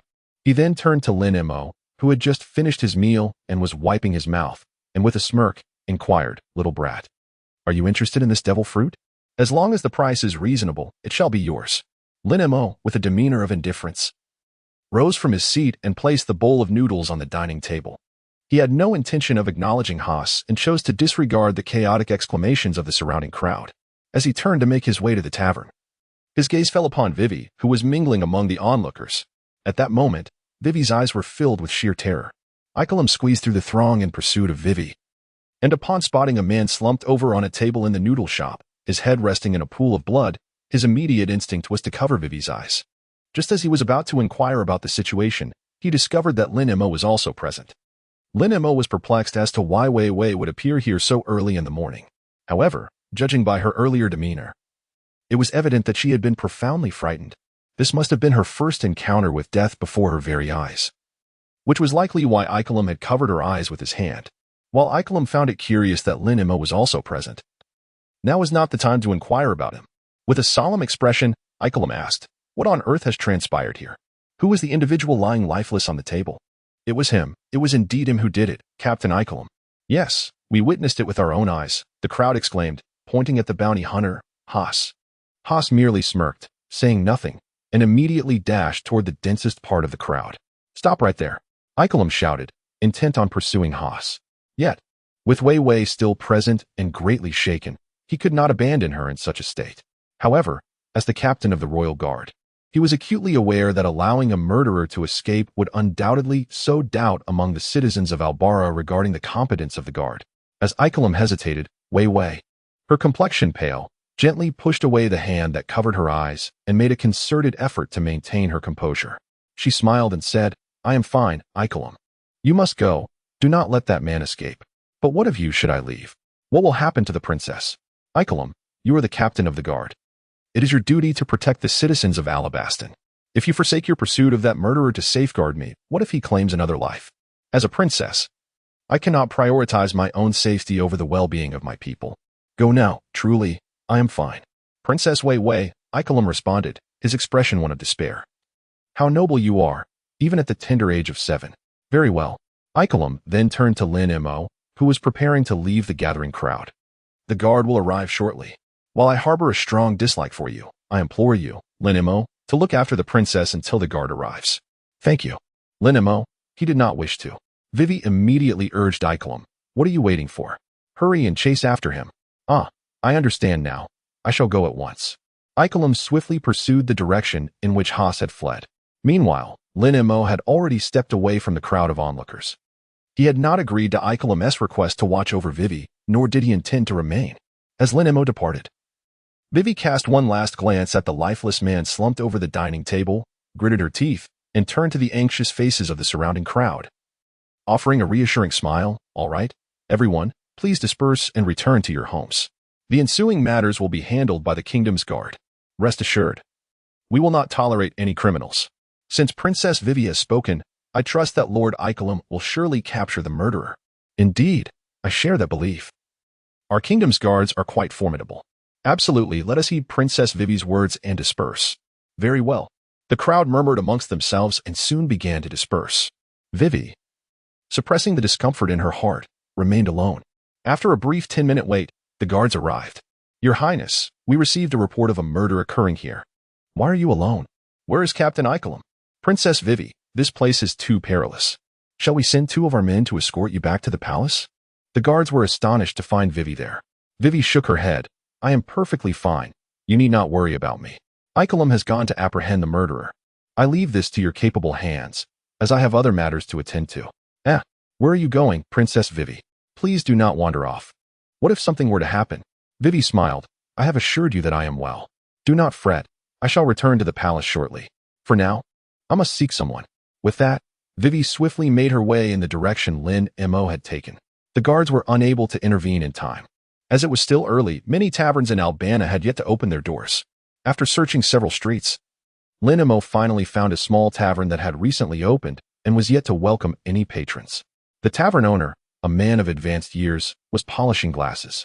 Upon seeing Lin Mo enter, he glanced up momentarily before returning to his task, asking as he wiped, young lad, you seem to have wandered into the wrong place. Lin Mo approached the bar and took a seat, scattering a handful of coins onto the counter. I would like a glass of your finest spirit, he requested. The tavern keeper glanced at the coins Lin Mo had placed before him, a faint smile gracing his lips as he set aside the glass he had been polishing. He collected the coins from the table and promptly retrieved a large goblet, filling it generously with the finest liquor before presenting it to Lin Mo. Lin Mo raised his cup and took a sip. The taste was quite pleasant. However, it lacked the depth compared to the rum he had enjoyed in Roguetown. It seems I have underestimated you, the tavern owner remarked with a smile. Lin Mo cast him a silent glance. The tavern owner continued, typically, a child drinking this wine would have choked and cried by now, yet you seem entirely unaffected, and your expression even suggests that you are rather enjoying it. Lin Mo, disinterested in engaging in further conversation, continued to drink. Although the proprietor was somewhat loquacious, the generous pour of alcohol was commendable. For the same price, he had only been able to procure a mere 200 milliliters of liquor at the tavern he visited the previous day, whereas here, a single glass contained no less than 500 milliliters. After finishing the entire glass, Lin Mo produced a substantial handful of bills and placed his flask upon the bar. Fill it up, and bring me another. It seemed that his capacity for alcohol was quite impressive, utterly incongruous with that of a mere child. As he spoke, the tavern owner accepted the payment and proceeded to refill Lin Mo's drink. Lin Mo sat on the high stool in front of the bar, patiently awaiting. Before long, the sound of footsteps echoed from outside the tavern's door. Indeed, you are here, Vivi's voice resonated at the entrance. Lin Mo was taken aback. Wei Wei dashed into the tavern and perched herself on the bar stool beside him, leaning forward with her hands resting on the counter. She turned slightly to face Lin Mo, beaming as she exclaimed, I asked numerous people before I discovered you were here. I never imagined you would indulge in drinking. That's quite impressive. Lin Mo, so what exactly are you here for? Noting Lin Mo's silence, Wei Wei persisted, Lin Mo. Today was the first time I witnessed someone die before my very eyes. It was utterly terrifying. And you, astonishingly, showed no reaction at all. Are you not afraid in the slightest? Lin Mo pondered. What is fear? I wish to experience it, yet no one can provide me with that opportunity. Which is quite distressing. The tavern owner, having filled Lin Mo's cup, emerged from behind the liquor cabinet. Upon noticing Princess Weiwei's unexpected arrival, he momentarily froze. Approaching the bar, he placed Lin Mo's gourd of wine alongside a generous glass before him, then turned to Weiwei, inquiring, "Princess Weiwei, what brings you here? If I recall correctly, you do not indulge in alcoholic beverages, do you? I have no fruit juice or milk available. It's quite all right. I did not come here for refreshments." Weiwei replied with a warm smile, waving her hand dismissively. The tavern owner nodded, casting a knowing glance at Lin Mo. It was evident that Princess Weiwei had entered the tavern solely for the sake of this young man. Weiwei continued to gaze at Lin Mo, mustering a sincere smile as she expressed, "Lin Mo, I am truly grateful to you for last night. Had you not come to my rescue, I shudder to think of the dreadful fate that might have befallen me. Lin Mo, what could possibly happen? Even if I were to refuse to save you, you would still be rescued by Bell or Akaram. Otherwise, how would you encounter Luffy and the others in the future?" Lin Mo lifted his wine glass and began to drink. A fleeting shadow of desolation flickered in Weiwei's eyes, but she soon broke into laughter. "Ha ha. You must think I talk too much. Although I am a princess, I wish for everyone to regard me as an ordinary person. However, despite the harmonious relationships I cultivate, there remains an undeniable chasm and sense of distance between me and the people, stemming from the societal divide between commoners and nobility. Do not be deceived by my demeanor. In truth, I harbor a multitude of thoughts, yet lack a confidant to share them with." After a brief silence, Weiwei continued, "Lin Mo, I understand that when someone dear encounters misfortune, even an adult requires considerable time to navigate through their negative emotions. And you, being merely 2 or 3 years my senior, must find it particularly challenging to come to terms with this. Yet, death is an irreversible reality. Despite your sorrow, life must persist. I am unaware of your past or the direction of your future, but remaining trapped in despair could prove perilous. Lin Mo, what on earth is this fellow Weiwei saying? When did he encounter someone of such significance and distress?" The tavern owner quickly grasped the situation. "I see. Although I am unaware of the specifics of this young man's predicament, it is indeed true that once a life is lost, it cannot be revived. No matter the trials one faces or how arduous life may become, one cannot remain perpetually mired in negativity. When negative emotions outweigh reason, it becomes all too easy to lose control and make choices that lead to profound regret. Young man, Princess Weiwei is correct. You ought to manage your emotions more judiciously and refrain from acting impulsively. I now understand the reason behind your enthusiastic drinking. The saying drowning sorrows and alcohol only deepens them is surely familiar to you. Lin Mo, are these 2 individuals performing a duet?" Lin Mo inquired in silence. "So, who was my deceased friend?" "Let us not dwell on sorrowful matters," Weiwei replied with a smile. "You are still young, and the road ahead is long." Lin Mo, "Boss, the drinks he had today were on me," Weiwei generously proclaimed. The tavern owner waved his hand and replied, "This young man has already settled the bill. Though my establishment may be modest and a bit worn, I can still afford a few rounds. Young man, from this moment on, within the next 3 days, feel free to visit as often as you like. All the drinks here will be complimentary for you. As long as you can drink, there will be no shortage of beverages." Lin Mo silently downed the entire glass of wine in one go, wiped the corner of his mouth, and leapt off the high stool. He could not be bothered to engage in further conversation with the 2 self-absorbed individuals and turned to exit the tavern. Vivi promptly followed suit, leaping down from her stool, and had just reached the doorway when the tavern owner suddenly called out to her, "Princess Vivi, keep it up." Vivi paused, nodded to the tavern owner, and then resumed her pursuit of Lin Mo with renewed determination. "Lin Mo, I understand that this is difficult for you to accept, but the facts are already set in stone. No matter how sorrowful you feel, you cannot alter your friend's fate.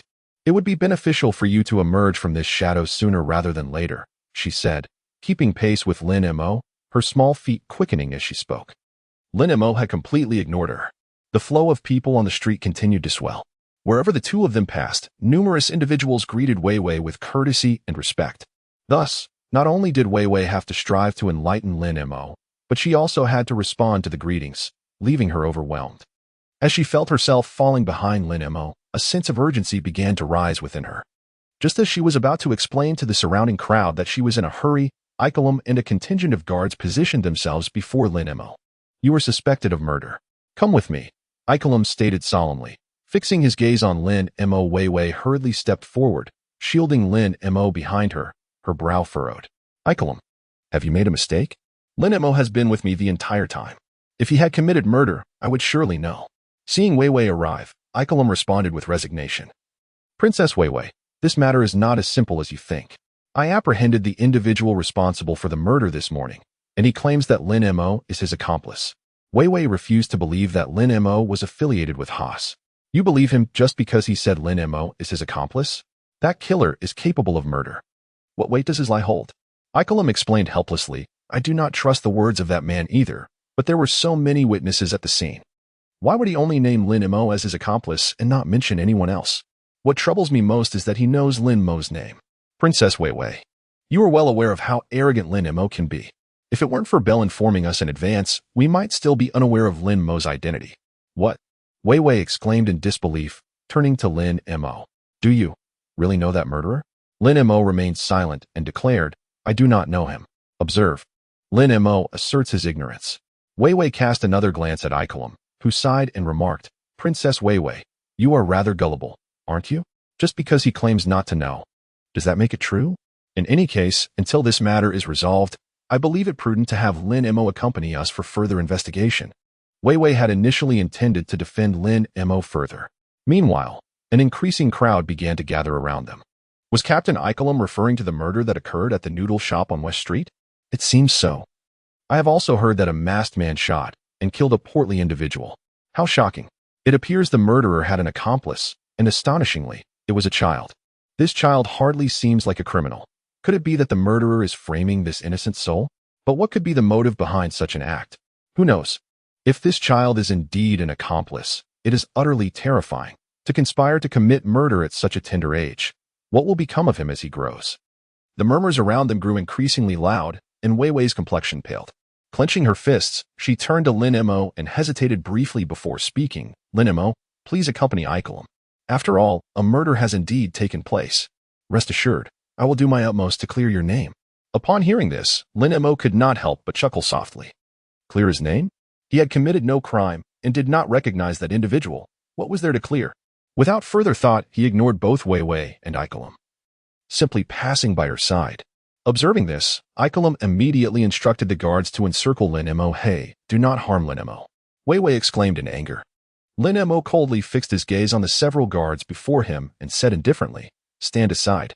Lin Mo, it would be wise for you to cooperate with us. After all, this is Alabasta, a place where you cannot act recklessly, even if you disregard the authority of the captain of the guard. At least show some respect for Princess Vivi, who has been advocating for you. If you are innocent, we will thoroughly investigate this matter to clear your name. If it weren't for Princess Vivi's presence, Icolum would have already taken action to forcibly detain you. For an ordinary person, such words might indeed stir a sense of obligation to cooperate with the investigation.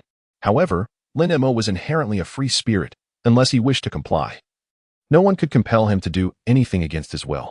I will say this one last time, Lin Mo declared with an impassive expression, stand aside. Seeing Lin Mo's utter lack of cooperation, Icolum had initially considered seeking Princess Vivi's permission to apprehend him directly. Yet, the murmurs of the surrounding crowd heightened his sense of pressure. Without further deliberation, Icolum issued a command. Seize him first, and we shall discuss it later. Move. Icolum, no. Let go of me. Vivi cried out, attempting to intervene and personally stop the guards, only to be restrained by Icolum. Following the order, the guards advanced towards Lin Mo. Weapons drawn, step by deliberate step. Lin Mo shifted his feet slightly. As the guards approached, he suddenly unleashed a powerful kick, sending forth a white wave of slashing energy that, in the blink of an eye, sent several of the encroaching individuals flying. In an instant, cries of agony and panic filled the air.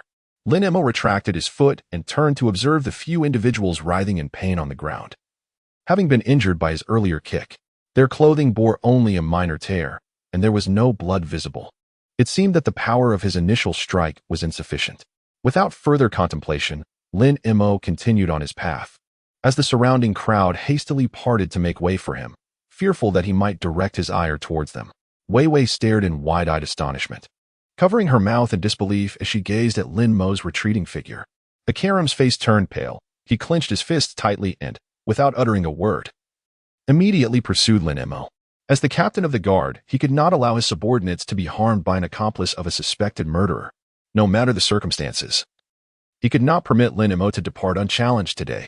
Akaram closed the distance and, with a swift kick, aimed to strike at Lin Mo. Lin Mo turned slightly, and Ikelam swiftly passed by him, quickly retracting his foot before delivering a powerful palm strike towards Lin Mo. Lin Mo chuckled softly, raising his right hand and extending his index finger, concentrating all his strength into that single digit. With his hardened finger, he struck Ikelam's palm, delivering a swift and powerful blow amidst a flash of light. Ikelam felt a sharp pain in his palm and immediately withdrew his hand, only to discover a bloody puncture wound where Lin Mo had touched him, crimson droplets cascading to the ground. Who exactly are you? Ikelam pondered. Having previously dismissed Bell's claims about this young man being capable of driving away desert bandits single-handedly, now, however, he believed it. Yet, he could not fathom why someone who could help others rid themselves of nefarious thieves would be unwilling to cooperate with his investigation. Could it be that he harbored guilt from his own misdeeds? Lin Mo remained oblivious to the thoughts of Ikaralam and harbored no interest in uncovering them. After flexing his fingers, he discerned that the damage output of the first-level finger gun surpassed that of the Gale Kick. Wei Wei and the surrounding crowd were rendered speechless, their mouths agape in astonishment. Lin Mo had no intention of answering any questions from Ikelam. As he prepared to move forward, Ikelam, disregarding the injury on his hand, swiftly drew his sidearm and aimed the muzzle at Lin Mo's head. "You have forced my hand. I had no desire to harm you," he declared, before decisively pulling the trigger. "No." Wei Wei sprinted towards Lin Mo and Ikelam. Lin Mo swiftly sidestepped, effortlessly evading the bullet. However, at that moment, Wei Wei inadvertently found herself in the trajectory of the projectile. "Princess Wei Wei, step aside quickly," Akalam shouted anxiously upon seeing her presence. Wei Wei abruptly halted, her gaze fixated in terror upon the bullet that was drawing nearer. She yearned to flee, yet her feet felt as though they were encased in lead, rendering her immobile. If this threat was not averted, the bullet would surely pierce through her forehead.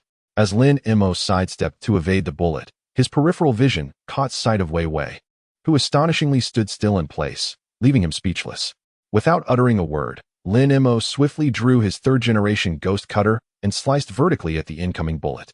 A formidable, invisible sword aura effortlessly cleaved the projectile in two, akin to slicing through tofu. The severed pieces of the bullet veered off their original trajectory, narrowly missing Wei Wei's hair on either side. Startled, Wei Wei's legs weakened, causing her to collapse to the ground. Observing that Wei Wei was unharmed, Ikelam could not help but exhale in relief. The surrounding crowd also secretly wiped away a bead of cold sweat. After Lin Mo sheathed his sword, he turned and walked past Ikelam with an air of indifference. His intervention to save Vivi was merely to avoid the incessant troubles from the people of Alabasta. After all, Vivi was the sole princess of Alabasta, beloved by the entire nation. Should she perish, he would face not just the kingdom's armed forces but the wrath of the entire populace. The number of adversaries did not concern Lin Mo, however. If he were to be placed on the blacklist of the nation, would he still be able to enter taverns for a drink? Moreover, the mission in Alabasta remained incomplete, and he was uncertain whether the remaining 30% of progress was linked to Vivi. In any case, Vivi could not die just yet. This time, Ikelam did not impede him. Instead, he rushed to Vivi's side and helped her to her feet. "Princess Vivi, are you all right?" Ikelam expressed with guilt. "It's all my fault. If I hadn't fired, you wouldn't be in danger." I'm fine." Vivi quickly grasped Ikelam's injured hand. "Ikelam, your hand." "It's nothing, just a minor injury," Ikelam replied with a forced smile. The surrounding crowd quietly exhaled in relief. The injured guards, enduring their pain, approached Ikelam and Vivi one by one. One guard inquired, "Captain, should we pursue that Lin Mo fellow?" Ikelam clenched his jaw, turning to Vivi. "Princess Vivi, you should return to the palace." "Ikelam, are you still going after Lin Mo?" Vivi exclaimed, "You are no match for him. Let it go. He has saved me twice now. If he truly were an accomplice of that murderer, why would he save me?" "Princess Vivi, you are still young.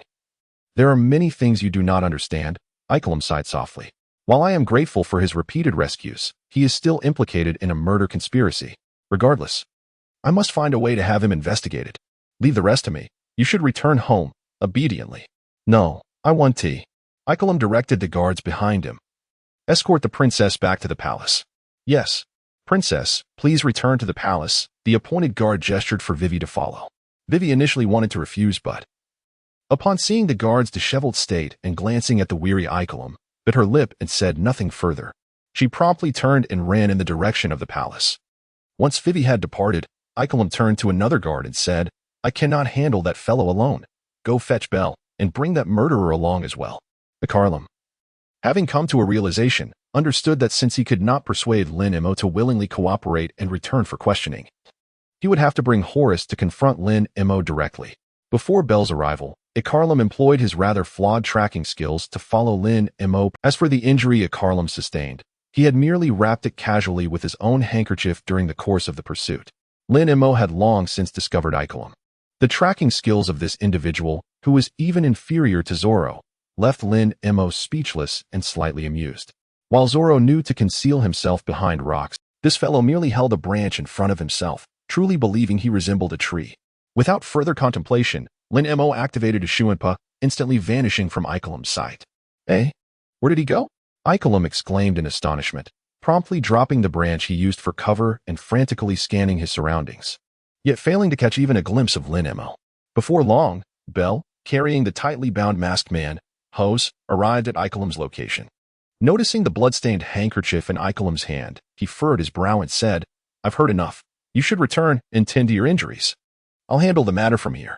Icolum waved his hand dismissively. It's nothing, just a minor injury. The most pressing concern now is to ascertain the relationship between Lin Mo and this guy. Hose smirked. Lin Mo and I are accomplices.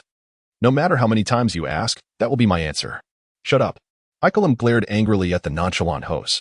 If that brat truly was your accomplice, wouldn't he come to your rescue after you got captured? Thanks to you, my subordinates and I have all been injured by that kid. Ha ha ha. Hose laughed heartily, suggesting that one should not lament their own inadequacies. You scoundrel. You're asking for a beating. Icolum retorted, preparing to strike. Hose. Bell quickly intervened. Calm down, Icolum. Let us first locate Lin Mo to confirm they have no connection before dealing with this person. Haven't you been tracking Lin Mo? Where is he? Upon the mention of tracking, Icolum scratched his head. That guy runs faster than the Quick Run Duck Brigade. I couldn't keep up. The Quick Run Duck Brigade was renowned in Alabasta for being the swiftest, most intelligent ducks. Bell wore an expression of knowing disbelief. All right, come here. With that, he utilized the powers of the bird fruit to transform into a falcon. Icolum climbed onto Bell's back, taking Hose with him. Bell immediately took flight, soaring above Alabasta in search of Lin Mo's whereabouts. In just a few minutes, he spotted Lin Mo, who was already outside the city, engaged in battle with several large sand beasts concealed beneath the sand. Found him, Bell announced. Icolum peered down and, upon seeing Lin Mo, displayed a multitude of expressions. That guy's speed is truly faster than the Quick Run Duck. I'm not joking. From the distance we were at to Lin Mo's current position, even the Quick Run Duck would take nearly 30 minutes, yet Lin Mo managed it in just a little over 10. Are you serious? Bell asked, surprised. As he had initially thought Icolum was merely fabricating excuses for losing Lin Mo, Icolum replied earnestly, absolutely. This kid is no ordinary person. I suspect he might be an adult disguised in a child's guise. In truth, Lin Mo was merely 17 years old before his traversal, and thus, he was not yet an adult. Setting aside this fact, let us seek him out. Bell immediately soared towards Lin Mo's location. Simultaneously, Lin Mo gracefully executed a moonwalk. Arriving atop the enormous scorpion he had summoned, he applied both an iron block and an armament color to his left hand, and with a sudden, forceful punch, struck the scorpion's crown. Instantly, the creature was engulfed in countless spider web-like fissures, and with a resounding bang, it shattered into innumerable fragments before the approaching Bell and his companions. Eh? Exclaimed Ikarim and Haas, their eyes wide with astonishment. While Bell was equally taken aback, he maintained a semblance of composure compared to Ikarim. Gently descending to the ground with Ikarim and Haas, Bell swiftly transformed into his human form. The prowess of this individual is truly astounding, Bell remarked solemnly. Had Lin Mo been earnest in his efforts against you, you would have perished long ago. Ikarim could not help but swallow nervously. Once Haas regained his composure, he burst into laughter, declaring, Ha! I have long been aware of this guy's strength. You are lying, Ikarim retorted, tapping Haas lightly on the head. You were just as shocked as I was. I was merely feigning surprise, Haas replied, turning his gaze towards Lin Mo. Hey, Lin Mo, swiftly come to my aid. I have hidden the treasures obtained from Yuba. Once I am free, how about I share half with you? Lin Mo, this fellow is referring to the burning fruit. Lin Mo harbored no interest whatsoever in the burning fruit. Yet, this individual had the audacity to slander him. Lin Mo turned to face the three from Ikelim, his gaze resting on the relaxed countenance of Haas. Noticing a hint of menace in Lin Mo's eyes, Haas quickly proposed, "Very well then, that item shall belong to you. How about I also divide my accumulated wealth from these years and give you half?" Lin Mo replied indifferently, "Not much." "Hey, what on earth are you all talking about?" Ikelim furrowed his brows tightly. Lin Mo paid him no heed. With a fleeting step, he appeared before Haas in the blink of an eye. Before Bell and Ikelim could even express their astonishment, Lin Mo had already thrown a punch towards Horus. In an instant, Horus broke free from the constraints of Ikelim, effortlessly freeing himself from the iron chains that bound him, and ducked to evade Lin Mo's strike. What? Ikelim was utterly astonished that Horus could escape so easily. Horus took a few steps back, smirking as he said, "Ikelim, did you truly believe you could capture me? I was merely bored and allowed myself to be caught. I had intended to use this opportunity to build rapport with that young lad Lin Mo. It seems I have played with fire, ha ha ha. Lin Mo, you are formidable, but I am not to be underestimated. Even if I cannot defeat you, at the very least, you cannot hinder my escape." With that, Horus immediately transformed, his lower body engulfed in a blazing inferno, hovering in midair. "You are indeed a user of a devil fruit," Ikelim exclaimed in astonishment. Lin Mo withdrew his hand, gazing upward at the hovering Haas. It seemed that this fellow had indeed consumed the flame fruit. "Ha ha ha, did not see this coming, did you?" Haas boomed with laughter. "I have devoured that devil fruit. Though I have only just acquired its powers, even if you wish to take my life now, you would find it impossible. Your attacks would merely pass through my elemental body. To slay me is no simple task." This was dire news. Ikalim's forehead glistened with sweat, and Bell's expression darkened. To make matters worse, it is a natural type fire ability devil fruit. Dealing with him will be quite the challenge. Perhaps if Lin Mo and I join forces, we might subdue him. Lin Mo, shall we cooperate? Lin Mo completely disregarded Bell and gracefully approached Haas with a moonwalk. Haas, instead of fleeing, laughed heartily. "Kid, you possess remarkable potential. How about considering joining forces with me to conquer the world?" "Such unnecessary chatter," Lin Mo retorted bluntly. "You sealed your fate the moment you falsely accused me." With that, Lin Mo adeptly combined the moonwalk and instant movement, appearing before Haas in an instant. Before Haas could evade, Lin Mo enveloped his hand in a 6th-level armament color and seized Haas by the throat. Devil fruits are categorized into 3 types: natural, paramecia, and zoan. Among these, natural-type fruits are widely regarded as the most formidable, characterized by their ability to elementalize the user's body, rendering physical attacks ineffective. The flame fruit, a natural type, allows the user to transform into fire. Although it may appear daunting that the user loses their physical form upon elementalization, there exist various methods to counteract this. And utilizing armament color is one such way to physically engage with users of natural-type fruits. Haas's upper body remained elementalized. Yet his overconfidence in his abilities made it easy for Lin Mo to seize his destiny by the throat. Moreover, it seemed Haas was oblivious to the fact that armament color could affect elemental beings, or perhaps he was entirely unaware of what armament color even was. How could this be possible? Haas widened his eyes, attempting to elementalize himself to escape, only to realize that while every part of his body could transform into fire, the area Lin Mo grasped was impervious to such transformation. As he locked eyes with Lin Mo's impassive gaze, he swiftly attacked with his flaming hands and feet, hoping to force Lin Mo back. If only Lin Mo would loosen his grip. Having just consumed the flame fruit, Haas was still clumsy with his newfound powers. Coupled with his prior glimpse of Lin Mo's prowess, he was acutely aware that he stood no chance of defeating Lin Mo. Just as Haas initiated his defensive strike, Lin Mo tightened his grip on Haas's throat with the enhanced strength of armament color. The sound of cracking bones echoed sharply. Haas didn't even have time to scream before his eyes rolled back, and he collapsed, the flames engulfing his body gradually extinguishing. To prevent Haas's neck from being instantly crushed, and to avoid staining his hands with blood, Lin Mo meticulously controlled his strength, merely shattering Haas's windpipe. Releasing his grip, the limp Haas plummeted to the ground. Bell and Ikalim stood in astonished disbelief. Only when Haas hit the ground did Bell regain his senses. Feeling embarrassed at having considered teaming up with Lin Mo to confront this man, Ikalim, belatedly coming to his senses, rushed towards Haas, checking his pulse. One moment it was faint, and the next it was gone. "Wait, he is dead." Lin Mo leaped gracefully from midair, landing steadily on the sandy ground. Subsequently, he intended to venture farther afield to hone his hunting skills, aiming to capture some edible sand beasts to exchange for a bit of currency in Alabasta. The funds earned from Roguetown had dwindled significantly. Noticing Lin Mo heading towards the desert, Ikelum hurriedly inquired, "Lin Mo, where are you headed? Are you returning to Alabasta?" Lin Mo disregarded him and continued forward. "Ah, this kid," Ikelum sighed, displaying an air of indifference. Bell approached Ikelum and patted his shoulder, saying, "Let him be. At least we can ascertain that Lin Mo is not associated with the murderer. Let us first retrieve the corpse of the criminal." Ikelum nodded in agreement. As noon approached, Lin Mo returned to Alabasta, dragging the carcass of a colossal lizard. This creature belonged to the same species as the pair of lizards he had encountered upon his arrival in Alabasta. Due to their immense size, sharp fangs, and formidable claws, these lizards were ferocious predators, reigning atop the food chain in the Alabasta desert and were feared by the local populace.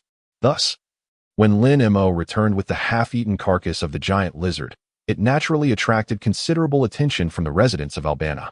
Is that a St. Dola lizard? My goodness. Even in halves, it's still enormous. Who is that child, capable of dragging such a massive creature? Look at the incision on this lizard, it's so clean. What sort of blade could make such a cut? Could it be that this child did it? Don't be ridiculous. A mere child could not possibly contend with a St. Dola lizard. Surely someone else did the killing, and this child merely stumbled upon the remains. Ah, that makes sense. What luck for this little rascal. Just this half of the great lizard could fetch a handsome price if sold. Lin Mo, indifferent to the surrounding noises, dragged the half of a large lizard to a prominent meat trading center in Alabasta, where he sold it for a sum of 100,000 berries. After departing from the trading center, Lin Mo sought a place to enjoy lunch. As he passed by a fruit shop, a sudden exclamation from the shopkeeper pierced the air. "Eh? What is this? I don't recall ever stocking such peculiar fruit." Lin Mo inadvertently cast a glance into the fruit shop, where the proprietor held a large, orange fruit adorned with a spiraled pattern ascending its surface. Is that the Aoxiang fruit? Lin Mo was entirely certain that the peculiar fruit the vendor held was indeed the burn fruit. The abilities of devil fruits are not duplicated. Upon the demise of the original fruit bearer, most fruits would reincarnate and transfer to a nearby fruit. It appeared that Haas was truly dead. This fruit, with its bizarre appearance, raised concerns. Could it be poisonous? The fruit vendor, unfamiliar with devil fruits, was unaware of the immense value of this particular specimen. Suddenly, he sensed a gaze at the entrance. Turning around, he met Lin Mo's eyes. During lunchtime, it was uncommon for anyone to purchase fruit, leaving the vendor alone in the shop. Noticing Lin Mo's intense focus on the fruit in his hand, the vendor quickly set it aside and inquired with a smile, "Young man, are you here to buy some fruit? I just received a fresh batch of apples, 10 berries per pound, quite a bargain. Would you like to try some?" Lin Mo remained silent, prompting the fruit shop owner to shift his gaze back to the peculiar fruit. Scratching his head, he remarked, "How curious. I distinctly checked this box of apples earlier this morning, and yet, upon opening it again, I discovered this oddly shaped fruit. I cannot ascertain its edibility or toxicity. Young one, you wouldn't happen to be intrigued by this strange specimen, would you? If you desire it, I can part with it for 10 berries. Though I cannot guarantee its safety. It would be prudent not to consume it recklessly." Lin Mo pondered the situation. 10 berries? Did the red dog really sell the flame fruit for just 30 billion? If the owner of this fruit shop realized that this is a devil fruit worth over 100 million, he would likely faint in the restroom. Without further deliberation, Lin Mo extracted 10 berries and handed them to the fruit shop owner. Since the owner had stated a price of 10 berries, there was no need for Lin Mo to spend more. He would rather save his money to indulge in more drinks. Although Lin Mo had no intention of consuming a devil fruit, its considerable value could serve as a reserve for future needs. The fruit shop owner naturally accepted the payment and handed the flame fruit to Lin Mo. As soon as the fruit was in his possession, a notification from the system echoed in his mind. Ding. Acquired the nature-type devil fruit, flame fruit. Sign-in progress increased by 20. Current total progress is 90. Reward, new skill. Beginner level Great Fire Annihilation. Subsequently, information regarding Great Fire Annihilation appeared in Lin Mo's mind. This technique, originating from the world of Naruto, involves gathering chakra in the throat and unleashing a colossal fireball that, upon impact, spreads into a vast sea of flames. It is known for its formidable destructive power. In contrast to the Great Dragon Fire technique, which emphasizes potency and precision, Great Fire Annihilation boasts a significantly larger attack range, with each technique possessing its unique advantages. Having acquired a devil fruit at an incredibly low price and simultaneously completed a sign in progress, Lin Mo deemed this transaction quite advantageous. After some contemplation, he decided to produce more berries and purchased a plethora of fruits from the shop before departing. After enjoying lunch, Lin Mo routinely sought out the nearest tavern to indulge in some drinks. Just as he had sipped on a couple of cups, a melodious voice chimed in from outside the tavern. "Found you, Lin Mo." Vivi exuberantly skipped into the establishment. Following her was Ikaram and Vivi's father, the regal Nefertari Cobra with his shoulder-length black hair. Upon the entrance of the king and princess, the patrons of the tavern were momentarily taken aback. Without hesitation, they all stood in unison and bowed to Cobra and Vivi.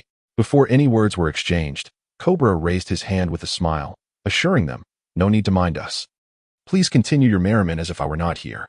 As a king, Cobra upheld the principle that the nation is the people, demonstrating empathy and consistently prioritizing the welfare of his citizens during his reign. Furthermore, he never adopted an air of superiority in public, which endeared him to the populace. The patrons exchanged glances before returning to their seats, whispering among themselves, "Goodness, why are the king and princess appearing in this tavern? Is there something amiss? I'm not certain, but Princess Vivi seems quite cheerful. It must not be anything bad. Hey, look, Princess Vivi is approaching that little scoundrel at the bar. Are they here to see him?" Vivi, as before, settled into the empty seat beside Lin Mo, gazing at him with a beaming smile. "Lin Mo, both Belle and Ikalam have informed me about your situation. I knew all along that you were innocent. How wonderful. Now, there is no misunderstanding." She continued, "Indeed, it was I who acted rashly. Lin Mo, I apologize for my previous behavior." As she spoke, Ikalam offered a slight bow to Lin Mo. On the other side of Lin Mo, Cobra took his seat, smiling as he remarked, "Young man, I hear that Vivi has invited you to the palace as a guest. Are you reluctant to accept?" Lin Mo continued to drink, ignoring them. "Ha ha ha," Cobra laughed. "Just as Wei Wei said, you truly are someone who prefers solitude. Nevertheless, you have saved Wei Wei twice, and as her father, I must express my gratitude. I am aware of your circumstances, since the death of your companion is an established fact. There is no point in dwelling on it. One must always look forward. How about this? Why not accompany me back to the palace today? I shall host a banquet in your honor for a few days." "Not at all," Lin Mo replied tersely, "and I am a solitary traveler, without any companions." "What?" Cobra was taken aback and turned to Wei Wei. "Wei Wei, did you not say his companion had perished?" Wei Wei queried. "Indeed, Lin Mo. Do you not have a companion with red hair?" Lin Mo initially hesitated to speak, but after some contemplation, he finally uttered, "That fellow is not dead. He has already set sail." As Lin Mo's voice faded, Wei Wei, Cobra, and Ikalam were taken aback, their faces expressing sheer astonishment, their eyes wide and mouths agape. Lin Mo, Wei Wei's lips twitched slightly. "Did I make a mistake?" "Ha, ha, ha, it's all right, Wei Wei." Cobra awkwardly chuckled. "You are still young. It's quite normal to misunderstand. Lin Mo wouldn't mind, would he?" Lin Mo remained silent, continuing to indulge in his drink. He was unconcerned, for it was never truly his affair. If the red-haired fellow were to discover that he had been dead for a while, he would surely be overcome with laughter. "Ha ha. Remaining silent is akin to acquiescence." Cobra laughed heartily, proclaiming, "Since you are unwilling to grace the palace with your presence, I shall not press you. How about this? As long as it falls within my capacity, I promise to do one thing for you." This sentiment felt curiously familiar. Lin Mo quickly recalled that in Roguetown, Rayleigh had also mentioned that he did not require the favors of others. However, to outright refuse might incite Cobra to concoct other means of repayment. Without further contemplation, Lin Mo spoke. "Very well, treating me to this meal is sufficient." "Eh?"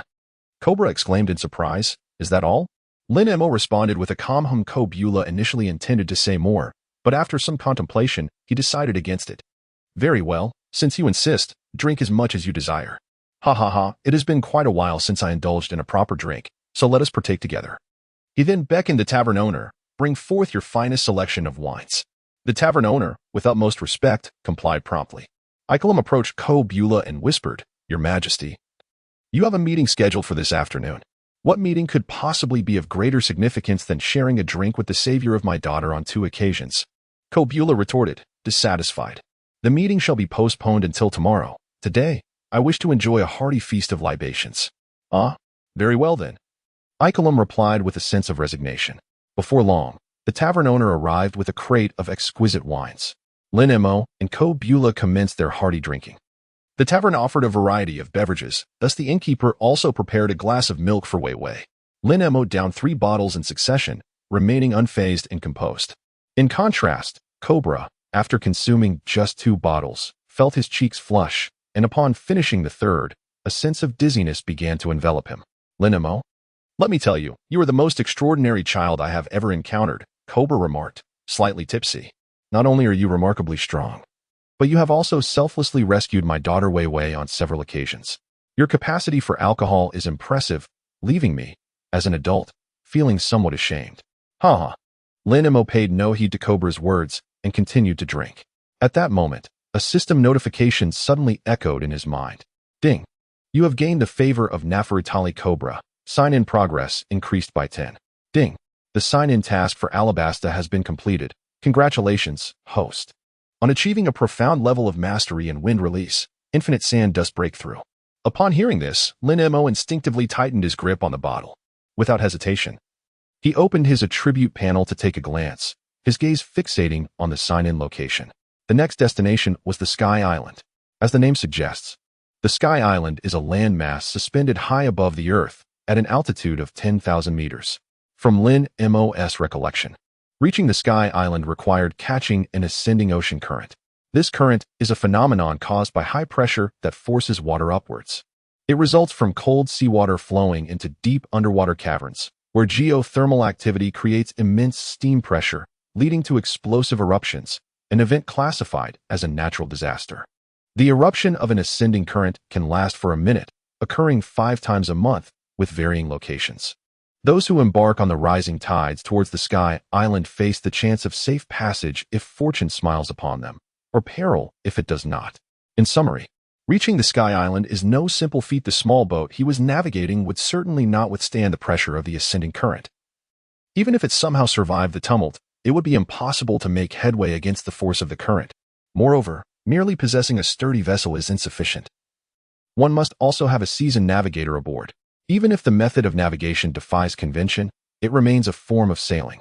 Without a skilled sailor to steer the ship, no matter how well-crafted the vessel, capsizing and sinking remain imminent dangers. Although Lin Mo had been sailing alone on the vast sea for several months, he had only used a small wooden boat, aided by the System.S navigation that directed him to the sign-in locations, which required little navigational skill. However, for someone like Lin Mo, who possessed limited knowledge of sailing techniques, reaching the Sky Island necessitated finding a navigator adept in the art of navigation or securing passage on a ship heading in the same direction. With this thought in mind, Lin Mo lifted the wine bottle in his hand and took a sip. Never mind, the boat will naturally reach the bridge. Let's take it one step at a time. Sitting to Lin Mo's left, Cobra had already opened the 4th bottle and begun to drink. Icolum, noticing that Cobra was becoming slightly inebriated, felt compelled to intervene. After all, this was a tavern filled with citizens, and Cobra, being a king, getting drunk in front of so many subjects was rather inappropriate. Your Majesty, please refrain from drinking any further. You are on the verge of intoxication, Icolum urged anxiously.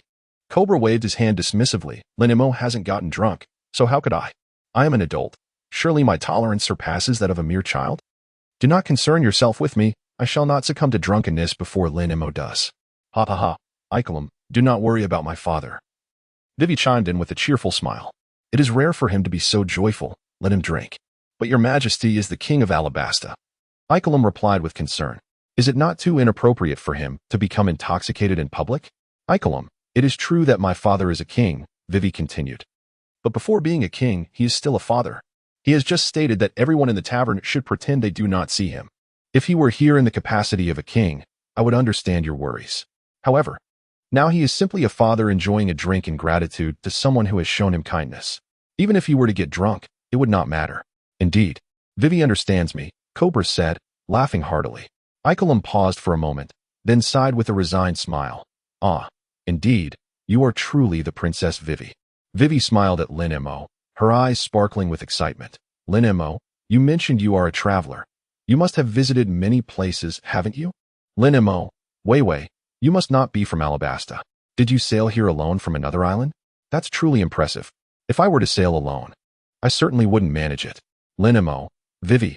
I truly envy you. So carefree, able to go wherever you please. If given the chance, I too would love to travel to many places. Icolum, Your Highness, that is utterly out of the question. You are merely 7 years old. Even if you wish to travel, you must wait until you are older. Icolum, Vivi desires to travel, so let her go. We could always follow her discreetly, just as we did before. Icolum, Your Majesty, this time is different. Icolum, how is it different? Kabula inquired, his face slightly flushed, clearly intoxicated. Icolum, heaving a sigh. Icolum covered his forehead with his hand, exclaiming, in the past, Princess Vivi only wandered around the vicinity of Albana. Now, she speaks of leaving Albana, departing from Alabasta. Kabula? He shook off some of his drunkenness, declaring, no, Vivi is still too young. She cannot leave Alabasta. Vivi, I never said I wanted to go right now. Lin Mo finished the last sip of wine in his glass and stood up. I must take my leave. Wei was taken aback. You are leaving? Where to? Are you departing from Alabasta? Lin Mo responded softly, But you have only stayed in Albana for a few days. Can't you linger a little longer and enjoy your time here before departing? Vivi asked with a hint of sadness. Lin Mo shook his head and remarked, having chosen the path of a traveler, I shall not linger in one place for too long. In truth, my departure is merely a consequence of having fulfilled my mission. Wei, with a tone of dismay, replied, Yet, I have not had the opportunity to properly express my gratitude for your life-saving assistance. Lin Mo directly retrieved an unopened bottle of wine from the nearby wine chest and gave it a gentle shake. It has already been reported, he stated, before departing from the tavern with the bottle in hand. Princess Vivi, eager to follow, was restrained by Icolum. You cannot go, he insisted. Why not? I know I cannot stop him, but is it not permissible to see him off? Vivi retorted, her voice laced with irritation. At that moment, a loud thud echoed through the room as Cobra collapsed onto the bar, succumbing to sleep. Your Majesty, Icolum exclaimed in a fluster, allowing Vivi the opportunity to dash outside. He contemplated pursuing her, but hesitated upon seeing the inebriated Cobra sprawled across the bar. Ultimately, he hoisted Cobra onto his shoulder and hurried after her. However, by the time he exited the tavern, both Vivi and Lin Mo had vanished from sight. Lin Mo, allow me to accompany you. Vivi called out. By the way, do you need to prepare anything before you leave? I can accompany you to shop. I am aware that you are not particularly talkative. Yet I am genuinely curious about your previous travels. Vivi continued to trail behind Lin Mo. Lin Mo continued to walk ahead in silence. In truth, he found farewells to be utterly unnecessary. Although Vivi had indeed been quite adorable in her childhood, he genuinely disliked this manner of parting. Without further thought, Lin Mo promptly activated his swift steps, vanishing from Vivi's sight in an instant. Eh? Vivi exclaimed in shock, hurriedly searching for Lin Mo in every direction. She scoured nearly every street yet found no trace of him. After escorting Cobra back to the palace, Icolum immediately summoned Belle to assist in the search for the missing Vivi. Ultimately, they discovered her weeping amidst the ruins outside Alabasta. Princess Vivi, are you all right? Icolum inquired, his voice laced with concern. Vivi, sobbing, clung to Icolum's leg. Lin Mo has left. He vanished right before my eyes. I merely wished to bid him farewell. Does he truly despise me? Your Highness, I believe you are mistaken, Belle interjected. Lin Mo's nature is simply that way. His ability to traverse the desert to reach Albana attests to this. He does not harbor hatred towards you. He is merely accustomed to solitude. But why wouldn't he allow me to see him off? Vivi sniffled. Icolum pondered for a moment before continuing. Partings are always melancholic. I suspect that Lin Mo wished to spare you the pain of witnessing his departure, rather than let you see him board the ship. It seemed easier for him to leave quietly. Of course, this was merely a fabrication of Icolum's imagination. Is that true? Although Icolum's reasoning was rather absurd, Vivi instinctively believed it.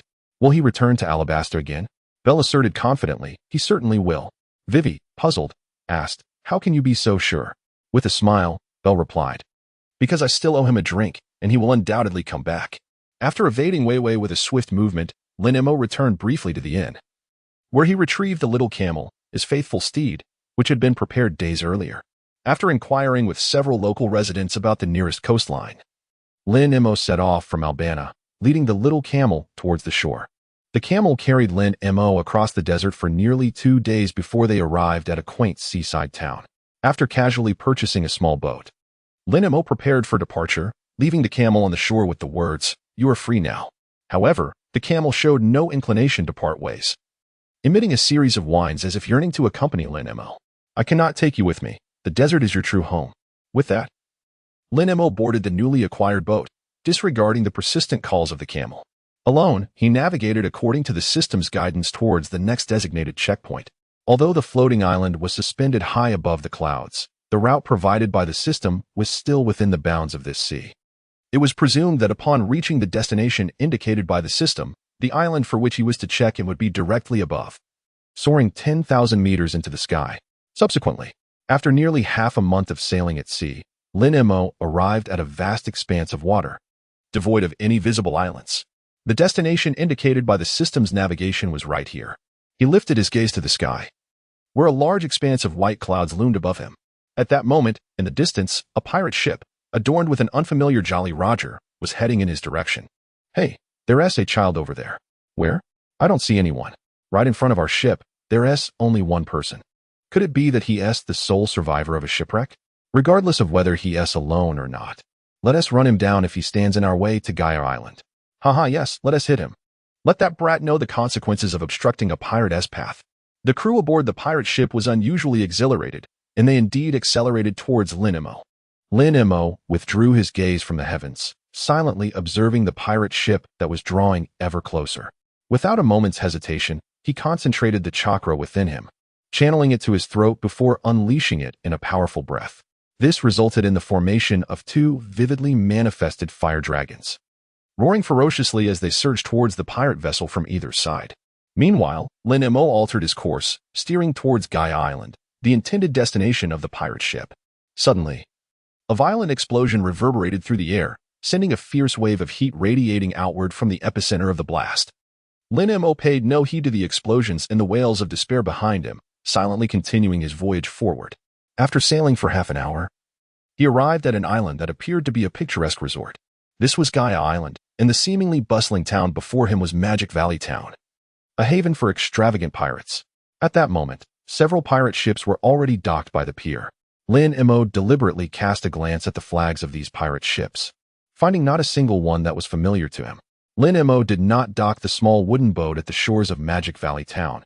Instead, he navigated past it, arriving at the less frequented southern peninsula of Gaia Island, in stark contrast to the bustling atmosphere of the town's northern section. The southern peninsula appeared rather desolate.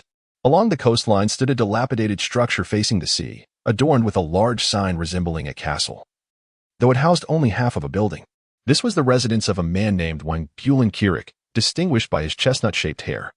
Lin Mo had come here specifically to seek him out, for this individual was among the rare few who possessed knowledge of the route to Sky Island.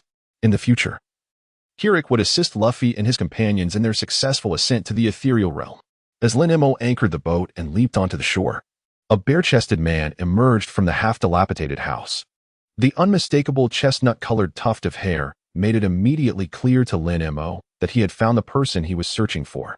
"Huh, kid, what are you doing here?" Kirik remarked, visibly taken aback upon spotting Lin Mo. Lin Mo approached him directly, his expression devoid of emotion, and said, "I wish to go to the Sky Island." "The Sky Island?" Kulik's eyes flickered with surprise, and he soon erupted into hearty laughter. "Ah ha ha, do you truly believe in the existence of a Sky Island?" Lin Mo replied calmly, "I believe." Kulik ceased his laughter, fixating his gaze on Lin Mo. He produced a cigarette, ignited it, and inhaled deeply. "I am uncertain whether Sky Island truly exists, yet there exists one individual who has steadfastly believed in its existence. Unfortunately, that person has been transformed into a legendary deceiver, and their descendants shall forever hold their heads low." As he spoke, Kulik's attention was suddenly drawn to a small boat anchored at the shore. "Hey kid, is that vessel yours?" Lin Mo nodded slightly. Kulik continued, "It appears that your home must be nearby. This treacherous sea is fraught with peril. A mere child like you cannot recklessly venture wherever you please. I am unaware of how you came to know of the existence of the Sky Island. But if you wish to avoid a fatal encounter, I suggest you return home promptly. Ultimately, your desire to visit the Sky Island seems to be nothing more than an impulsive whim." Lin Mo, this fellow is truly verbose. Lin Mo remained silent and stated, "All you need to do is inform me of the direction of the next ascending current. Although he had already pinpointed the location of the aerial island he intended to reach, it was improbable that the ascending current would manifest precisely beneath that island. At this moment, he merely needed to ascertain the direction of the forthcoming ascending current. The matter of the vessel was secondary. Kulik stared at Lin Mo, utterly astonished, unable to fathom that this young lad was even aware of ascending currents. However, after a moment of contemplation, he couldn't help but burst into laughter. Ha ha ha. Are you serious? Even if you know where the next ascending current will appear, what then? Surely, you do not intend to ride this flimsy wooden boat into the current? It is not that I underestimate your vessel, but the moment this boat is lifted by the current, it will surely disintegrate. And you, along with it, will plummet into the sea. If fortune smiles upon you, and the height of your descent is not too great, perhaps you may even retain your life. I have my own methods regarding the vessel, Lin Mo replied indifferently. Whether I live or die is my own concern. You need only share what you know. Kulik had initially intended to mock Lin Mo further, but upon observing the tranquility in his eyes, he fell silent for a moment before exhaling a sigh of resignation. You are quite the peculiar young fellow. Listen carefully. In certain maritime regions around here, peculiar natural phenomena occasionally occur, wherein daylight is suddenly enveloped by darkness. This abrupt transition to night is simply due to the accumulation of dense cloud layers, known as cumulus congestus. These clouds form at high altitudes, and regardless of how thick they accumulate, they do not generate airflow nor precipitate rain. Thus, when the sky is shrouded by cumulus congestus, even the brightest sunlight cannot penetrate. What was once day can swiftly become night. Therefore, I surmise that if the aerial island indeed exists, it is most likely situated amidst such phenomena. In any case, it would be prudent for you to investigate where this strange occurrence of day turning into night has been observed. Only then can I deduce the location and timing of the next ascending current based on the areas where this phenomenon has transpired. Ultimately, to ascertain the time and place of the next ascending current, it is imperative to first learn where cumulus congestus has appeared in the vicinity of Gaia Island. The most reliable source of information would undoubtedly be a tavern. With this thought in mind, Lin Mo turned and returned to his small boat.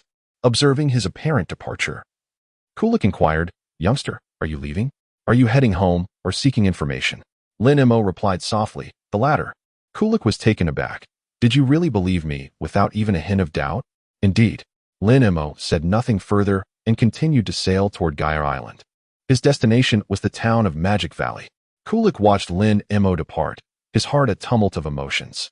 It could be said that since he could remember, aside from his own family, no one had ever believed in him, solely because he was a descendant of the notorious swindler, Rolando. Previously, he had told Lin Mo that there was someone who had always believed in the existence of the Sky Island, his ancestor, one Bland Rolando. Rolando was the captain of an exploration team and a botanist from the Labunar Kingdom in the North Sea, for centuries ago. Through a serendipitous event, Rolando saved the Sandia tribe, afflicted by the tree fever, on Gaia Island, and he ended the tradition of human sacrifices, forging a deep friendship with the great warrior, Calgrer. Although Rolando rescued the Sandia, he was misunderstood by the tribe for cutting down their sacred divine trees, being branded a violator of their traditions and beliefs. After Calgrer issued an eviction order, he only learned the reason for the tree felling too late to bid farewell to Rolando. Later, in the year 1127 of the ocean-round calendar, Rolando, under royal command, returned to Gaia Island in search of gold. However, by then, Gaia Island had been swept into the sky by rising ocean currents, and Rolando was charged with treason for failing to find the Golden Land, ultimately facing execution and earning the title of the Great Liar.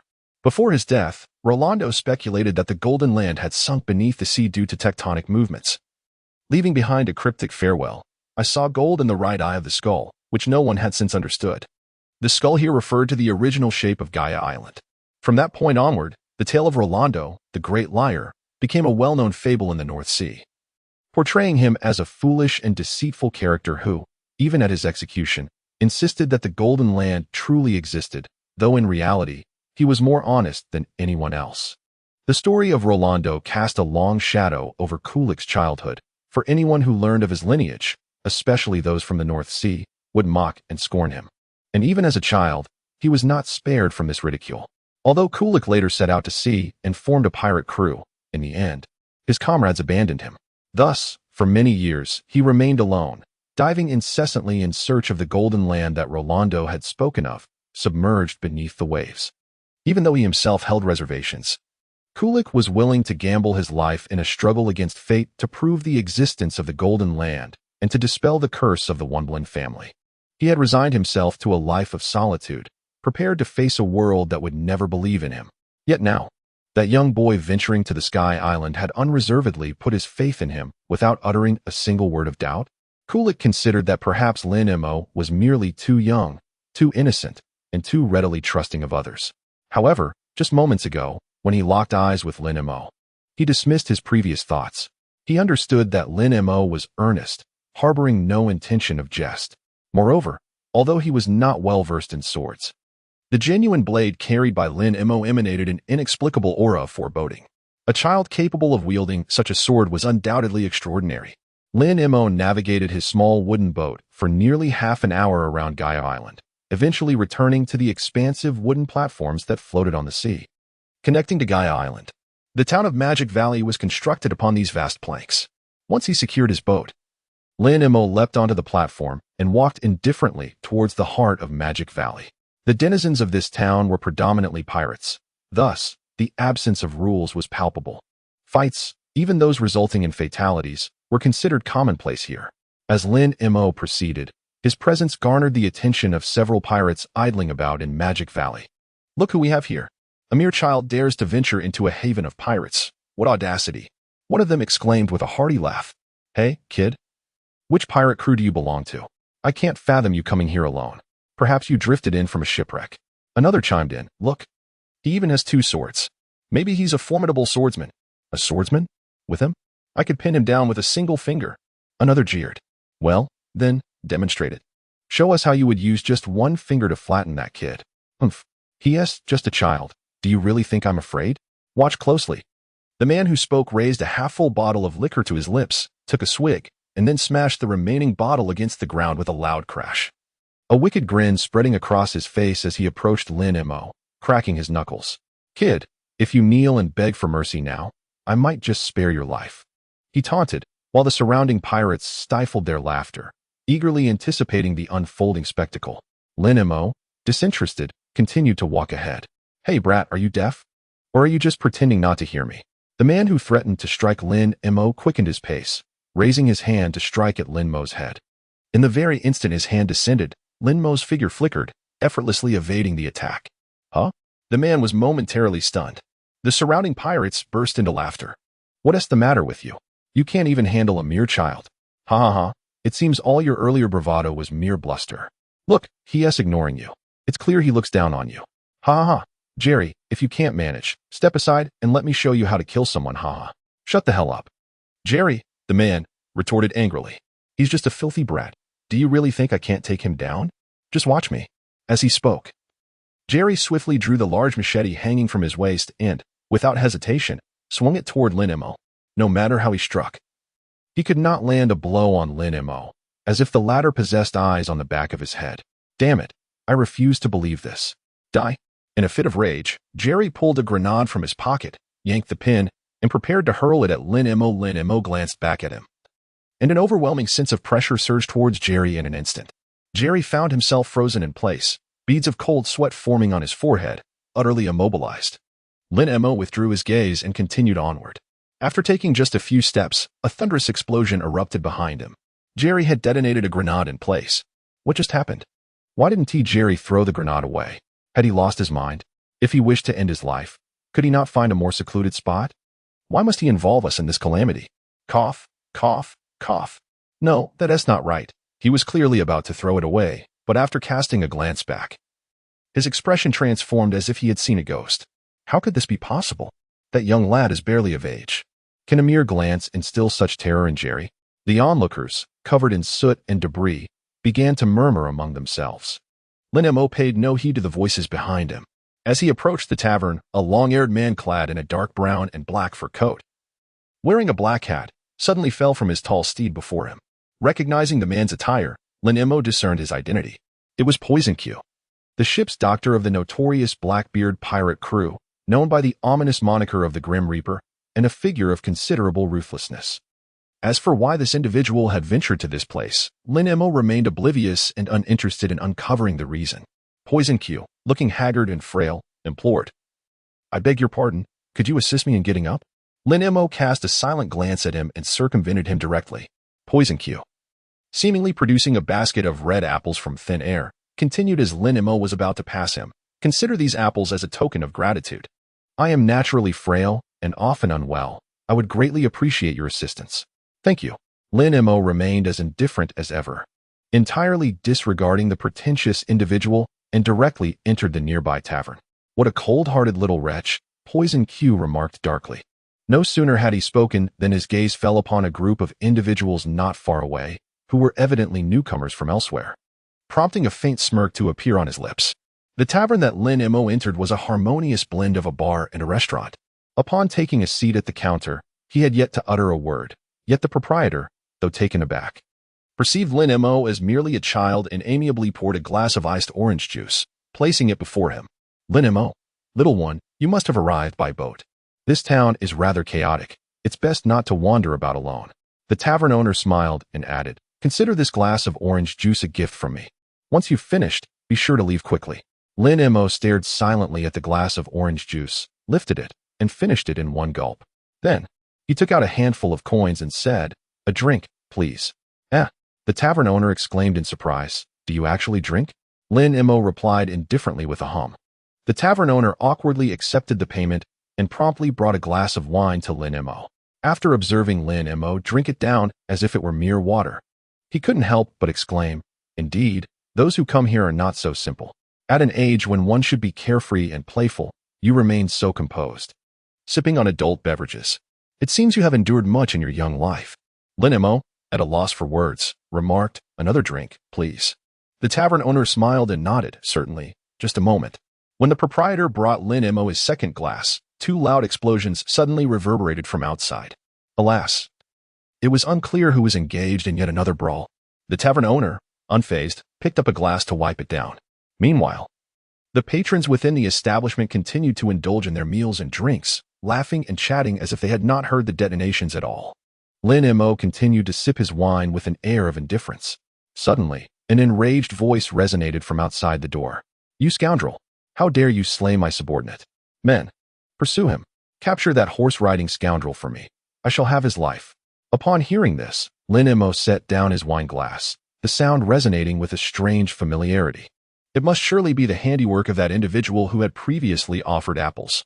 The tavern owner chuckled and shook his head, recounting an incident from a few days prior when a seemingly frail man, appearing to be in the grips of a dire illness, rode into Magic Valley Town.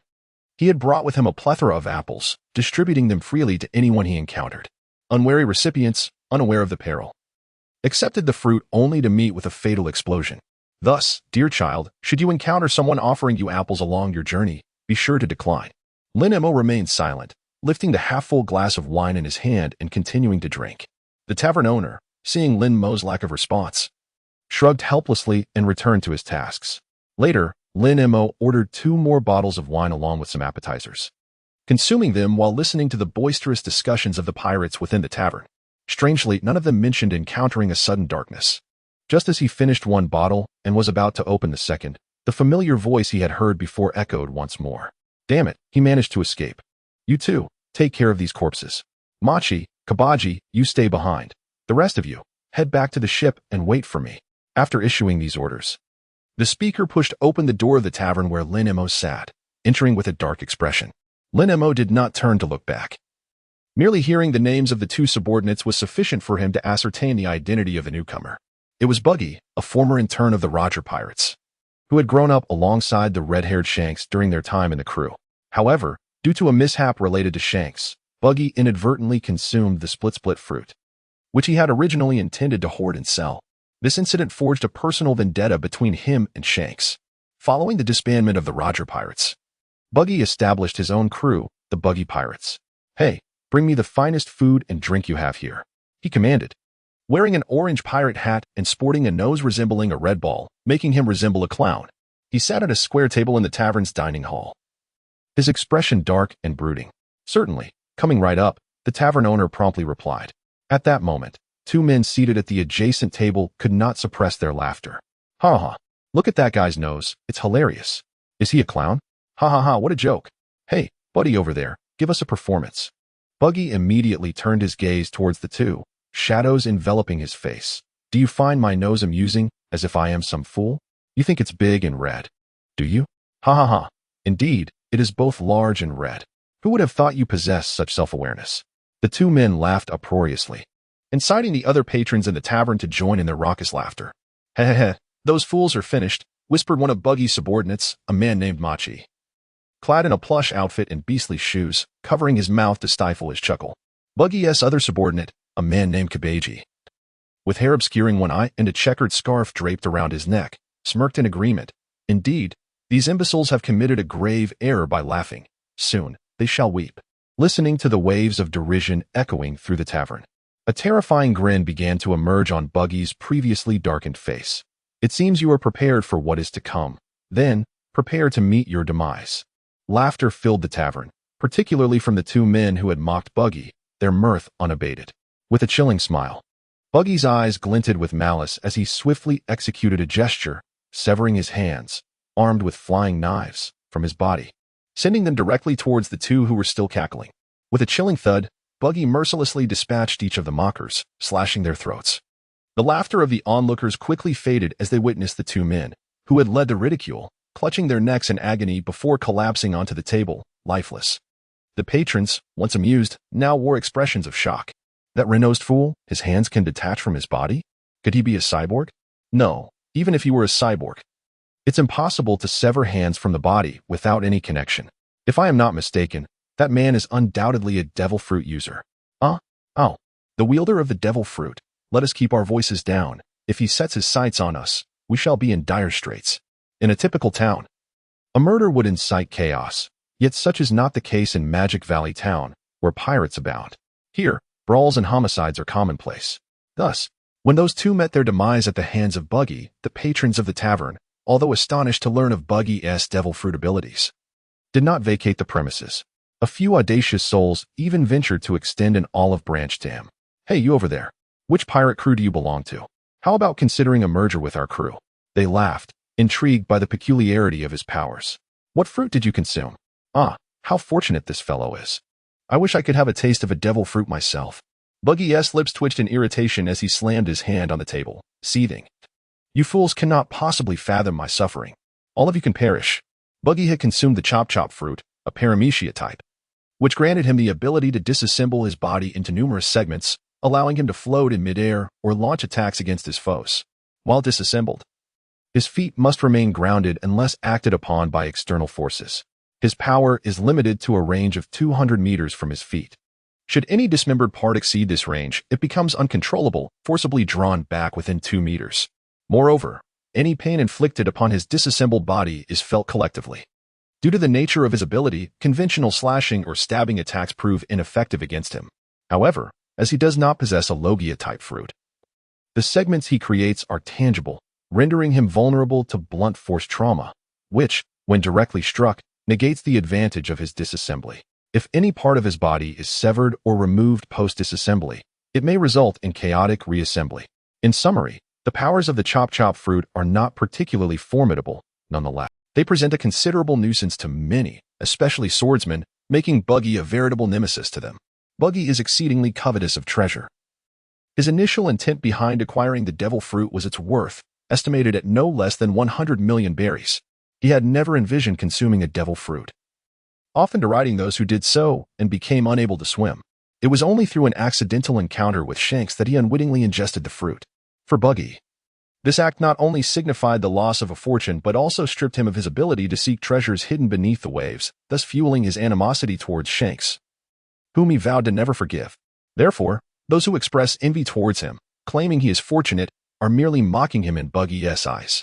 The tavern owner, sensing Buggy's wrath rising against the patrons, hastily interjected, "You may brawl if you wish, but could you kindly refrain from demolishing my establishment? This is a small business of mine. It will require a considerable amount of money to repair." Baki glared fiercely at the tavern owner, demanding to know who he referred to as the round-nosed one. The tavern owner, taken aback, stammered, "I did not say that." However, Baki disregarded the tavern owner's explanation and abruptly hurled his right hand, which wielded a flying knife, towards him. The tavern owner, startled, instinctively took a step back. Lin Mo was poised with a fork in hand, indulging in his meal when, in an instant, Baki's hand darted past him. With a swift and precise motion, the fork pierced the back of Baki's hand, forcefully pinning it against the bar counter. Unfazed, Lin Mo casually lifted a bottle and took a sip. "Hey!" Baki exclaimed in surprise, tears springing to his eyes as he whimpered in pain. "Ouch, ouch, ouch." The tavern owner gazed at Lin Mo, who was calmly drinking, his eyes wide with astonishment. "Why? Why did you save me?" The tavern owner couldn't help but inquire. Lin Mo set down the bottle of wine and casually remarked, "A tip for the juice." "Captain Buggy, are you all right?" Machi and Kabaji inquired anxiously. "Get rid of that little brat," Buggy exclaimed in anger. Kabaji immediately drew his sword, declaring, "All right, leave that kid to me." He then hurried towards Lin Mo, who had his back turned, one hand gripping the wine bottle and the other pressing down on Buggy's hand with a fork. As he approached Lin Mo and caught sight of the two blades, he halted in his tracks. The emu sword and the ghost cutter? Kabaji's expression changed dramatically. You must be Lin Mo, right?" Lin Mo turned to glance at Kabaji, puzzled. How did this fellow know him? Upon seeing Lin Mo's face, Kabaji immediately retreated to Captain Buggy's side without uttering a word. Buggy, perplexed, asked, "What are you doing back here?" Kabaji whispered in Buggy's ear, "Captain Buggy, do you recall the bounty that was announced yesterday? There's a kid named Lin Mo, only 10 years old, with a bounty of 100 million. Buggy's expression faltered. "Huh? What are you saying?" "That's the kid. He is Lin Mo." Kabaji pointed at Lin Mo, speaking in hushed tones. "So what?" Buggy retorted angrily. "He's just a brat. How could he possibly be worth 100 million? The Navy must have made a mistake. I told you to kill him. Do you not understand?" "I knew this guy was useless," Machi grinned. "As expected, when it comes to crucial moments, one must rely on me, Machi." "Kabaji, you can step down now." Kabaji, taken aback, remained silent. Machi, cracking his knuckles, approached Lin Mo with a wicked grin and suddenly shouted, "Ricky, come in." With a thunderous crash, a massive lion burst through the door, roaring ferociously. Lin Mo overheard Kabaji's conversation with Buggy, and he was at a loss for words, even finding it somewhat amusing. It was absurd that he, not being a pirate, had a bounty placed on him by the Navy. Clearly, few within the Navy were aware of him. Garp and Akiji would certainly not resort to such actions, and Smoker, likely due to his connection with Akiji, would not betray him either. That left only one person. Akainu. That dog of a man. Lin Mo had yet to ponder much when Machi pointed at him, issuing a command to Leaky. "Leaky, crush that brat's head." Machi, a beast tamer and a cadre of the Buggy pirates, held a position equivalent to Kabaji within the crew, serving as Buggy's loyal subordinate. Upon receiving the order, Leaky immediately lunged at Lin Mo with a fierce roar. The other patrons in the tavern were exhilarated, as they relished such scenes of brutal combat. Lin Mo silently cast a glance at the oncoming Leaky. With a composed demeanor, he withdrew the fork that was pinning Baki's hand, paying no heed to the hand that swiftly retreated upon regaining its freedom.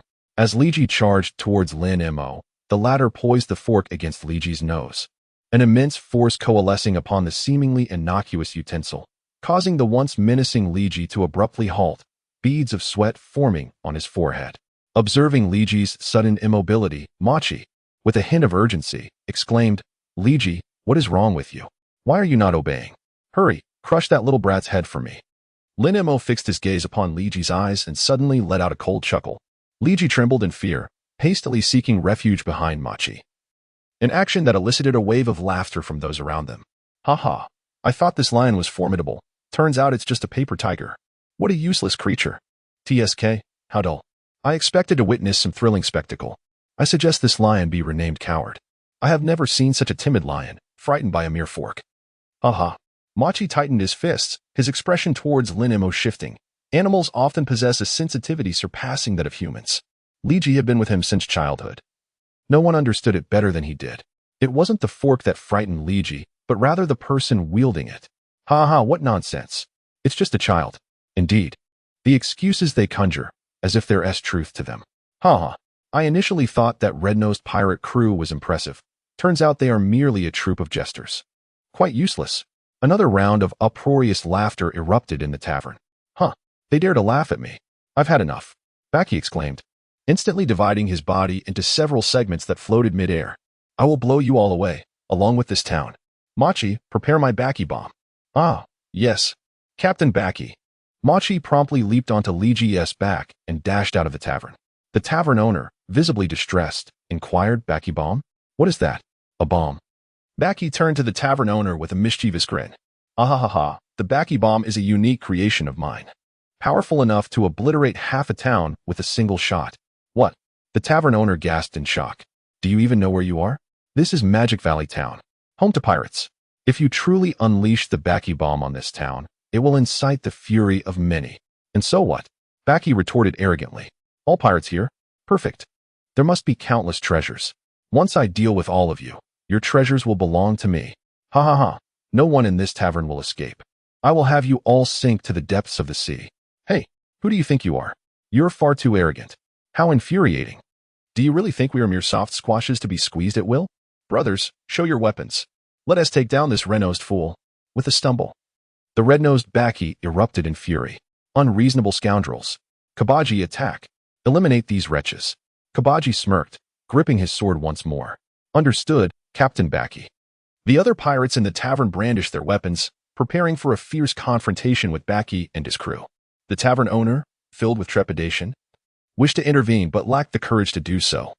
Lin Mo finished the last morsel of food on his plate and drained the final drop of wine from the bottle.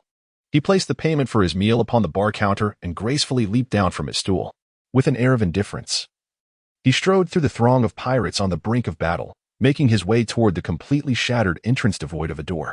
Get lost, you little brat, barked a burly man, wielding a hefty cleaver and sporting a full beard, as he swung his weapon towards Lin Mo without hesitation. Lin Mo quickened, effortlessly evading the man's assault. Huh?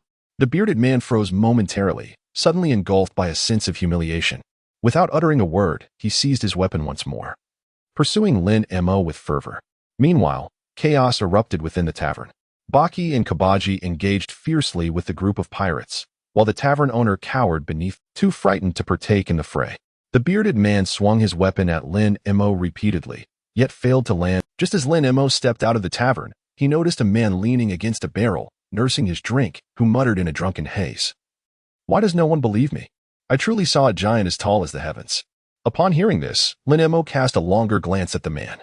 At that moment, the bearded man had caught up, seizing the opportunity to unleash a wicked grin as he aimed to strike at Lin Mo's head. Lin Mo did not even glance, raising his hand to strike, effortlessly shattering the large blade of the bearded man into countless fragments. Hey, my knife. The bearded man stared wide-eyed in disbelief. Lin Mo approached the inebriated man, standing before him, and inquired, when did you see the giant? The drunken man lifted his gaze towards Lin Mo, squinting as he chuckled. What? Are you here to mock me as well? Haha, if I hadn't witnessed it with my own eyes, I would never have believed that there exists a giant as tall as the heavens. Lin Mo remarked. The giant spoken of by this inebriated man must be the one standing on the floating island, casting a shadow from the clouds above. The crux of the matter is that the shadows of the island dwellers are not projected at all times. Rather, the likelihood of their appearance is significantly heightened during the presence of cumulonimbus clouds. Thus, Lin Mo inquired of the drunken fellow as to when he had witnessed this giant. The inebriated man suddenly burst into laughter once more and continued, Oh, it matters not. I have recounted this tale countless times, and repeating it again changes nothing. This morning, while I set out to fish, the sky abruptly darkened. Then, two colossal shadows of giants materialized. Though I indulge in drink, I assure you, I was not intoxicated to the point of hallucination. I truly beheld these magnificent giants, yet no one believes me. I believe you, Lin Mo said matter-of-factly. The drunken man looked at him in astonishment, then chuckled and waved his hand dismissively. Youngster, there's no need to placate me. Who would believe such a ludicrous tale? Ha ha. As he spoke, the inebriated man raised the bottle to his lips once more. Lin Mo remained speechless and inquired, So, where did you encounter the giants? The inebriated man, perceiving Lin Mo's genuine interest, pondered for a moment before responding, after leaving the dock, if you head south for about half an hour's journey. Lin Mo was utterly convinced that the phenomenon the drunken man had encountered that morning was indeed the long-awaited GD cloud. According to his recollection, the day following the appearance of the GD cloud would herald the emergence of an ascending sea current. His next course of action was to prepare the vessel. Subsequently, he intended to enlist Kulik's assistance to calculate the expected location and timing of the ascending sea current based on the position and time of the GD cloud's appearance. Thus, Before seeking out Kulik, he needed to ensure that the ship was ready. As Lin Mo pondered, a sudden, thunderous explosion shattered a row of houses in the distance. It was evident that it was Machi, one of Buggy's subordinates, unleashing the buggy cannon upon the town. Although both Buggy and Shanks had once served under the legendary pirate king, Joel D. Roger, their scales of ambition were markedly different. Buggy's aspirations paled in comparison to Shanks, and his strength was utterly insufficient when juxtaposed with that of his counterpart. Ultimately, aside from Buggy's peculiar abilities and remarkable luck, his crew was lamentably inept. One could argue that the Buggy pirates were rather incompetent. If they were to truly offend all the pirates residing in Magic Valley Town at once, it would be exceedingly difficult for Buggy to depart safely, unless the pirates currently lingering in the town were even more ineffectual than his own crew. Soon, the cacophony of chaotic combat erupted from the direction of the docks, indicating that Buggy's crew had also engaged in battle with the pirates of the town. Lin Mo walked indifferently towards the dock, unconcerned with the commotion around him, as long as it did not impede his acquisition of a ship. Upon reaching the expansive wooden platform in front of the dock, Machi commanded his subordinates to once again aim the bucky cannon towards the town. As the fuse was lit, a townsman charged forward with fierce determination, managing to forcibly redirect the cannon's muzzle.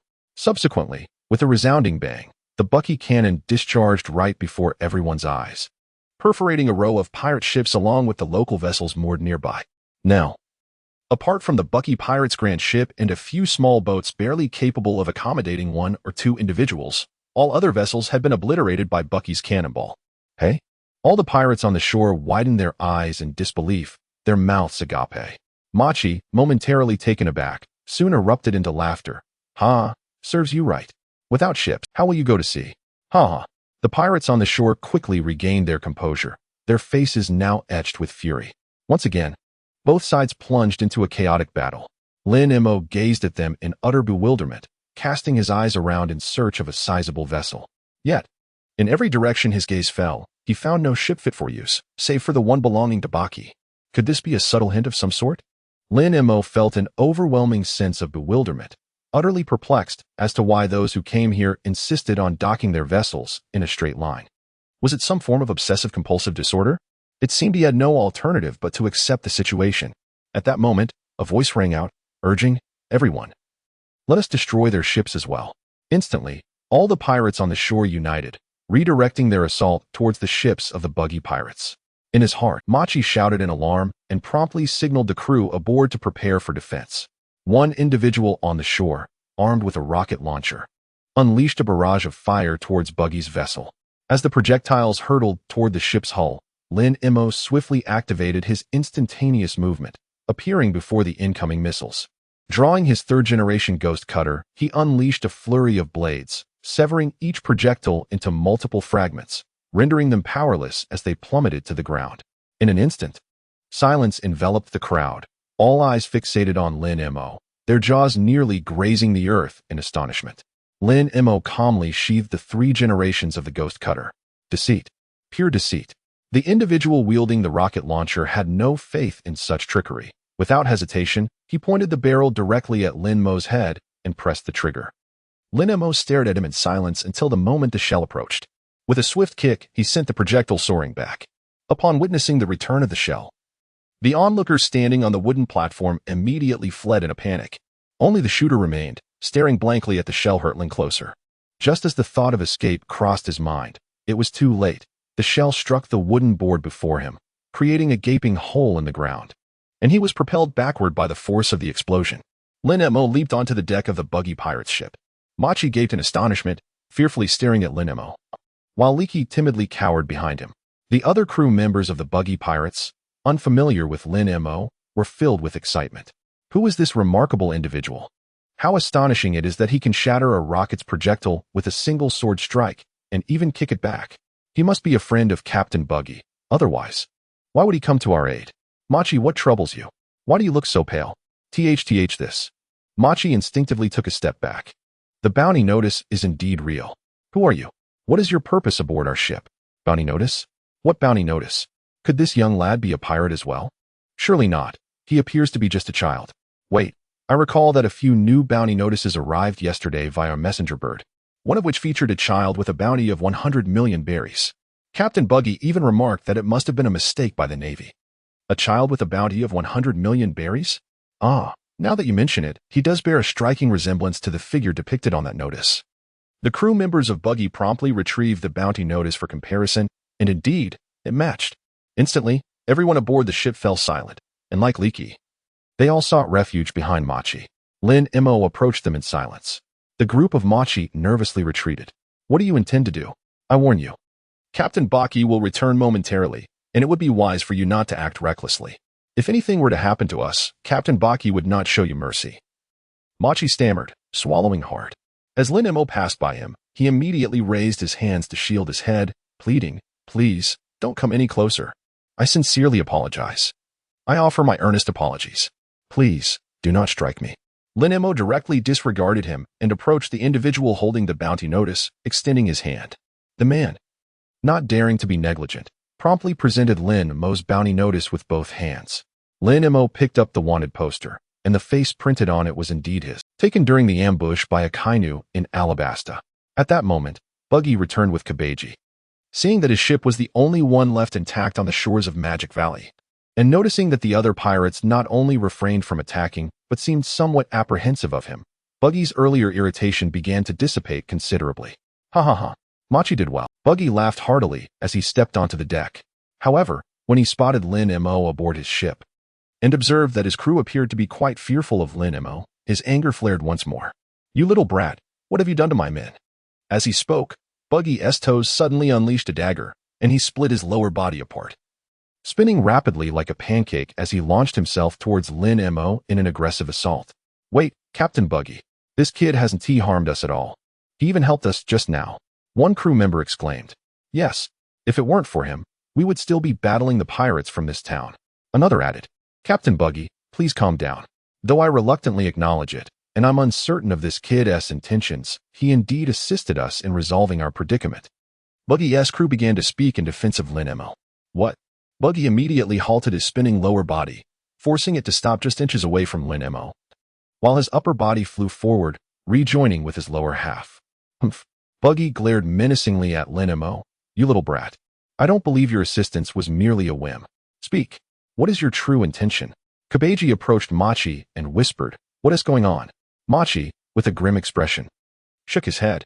"I don't know either, but that kid is too suspicious." Lin Mo gazed calmly at the seemingly fierce yet genuinely comical Buggy and casually remarked, "May I borrow your ship for a moment?" Buggy paused, taken aback. "Borrow a ship?" Lin Mo nodded faintly. Pfft. Buggy couldn't help but burst into laughter, clutching his belly. "Ha ha ha, borrowing a ship? You little rascal, do you even know who you are speaking to? How dare you ask me to lend you my ship?" Hilarious. However, after the laughter subsided, Buggy immediately adopted a serious demeanor and inquired, "With so many small boats available nearby, why have you set your sights on mine? What exactly do you intend to do, brat?" Lin Mo pointed to the sky and said, "To the Sky Island." Buggy stumbled back, while the other crew members aboard his ship could not help but burst into laughter. "Ha ha ha, Sky Island? That sounds like a place from a fairy tale. Truly, a child is but a child. No matter how impressive they may seem, they remain naive. Such a place could only deceive children. It is utterly laughable that someone actually believes in the existence of a Sky Island. Ha ha ha, this is simply hilarious. Hey, don't be like that. Who knows? Maybe if we attach wings to the ship, we could really fly to the Sky Island." Ha ha ha. Everyone on the ship was laughing. Only Buggy's expression had darkened. The Sky Island is indeed real. No one knows this better than Buggy himself, for during his time as an intern on Roger's ship, he had accompanied Roger there once. He still remembers that when they were at the Sky Island, they discovered a city entirely made of gold and an enormous golden bell. For someone like Buggy, who was deeply obsessed with wealth, that place was nothing short of a dreamland. He had even asked Roger how to take the gold back with him.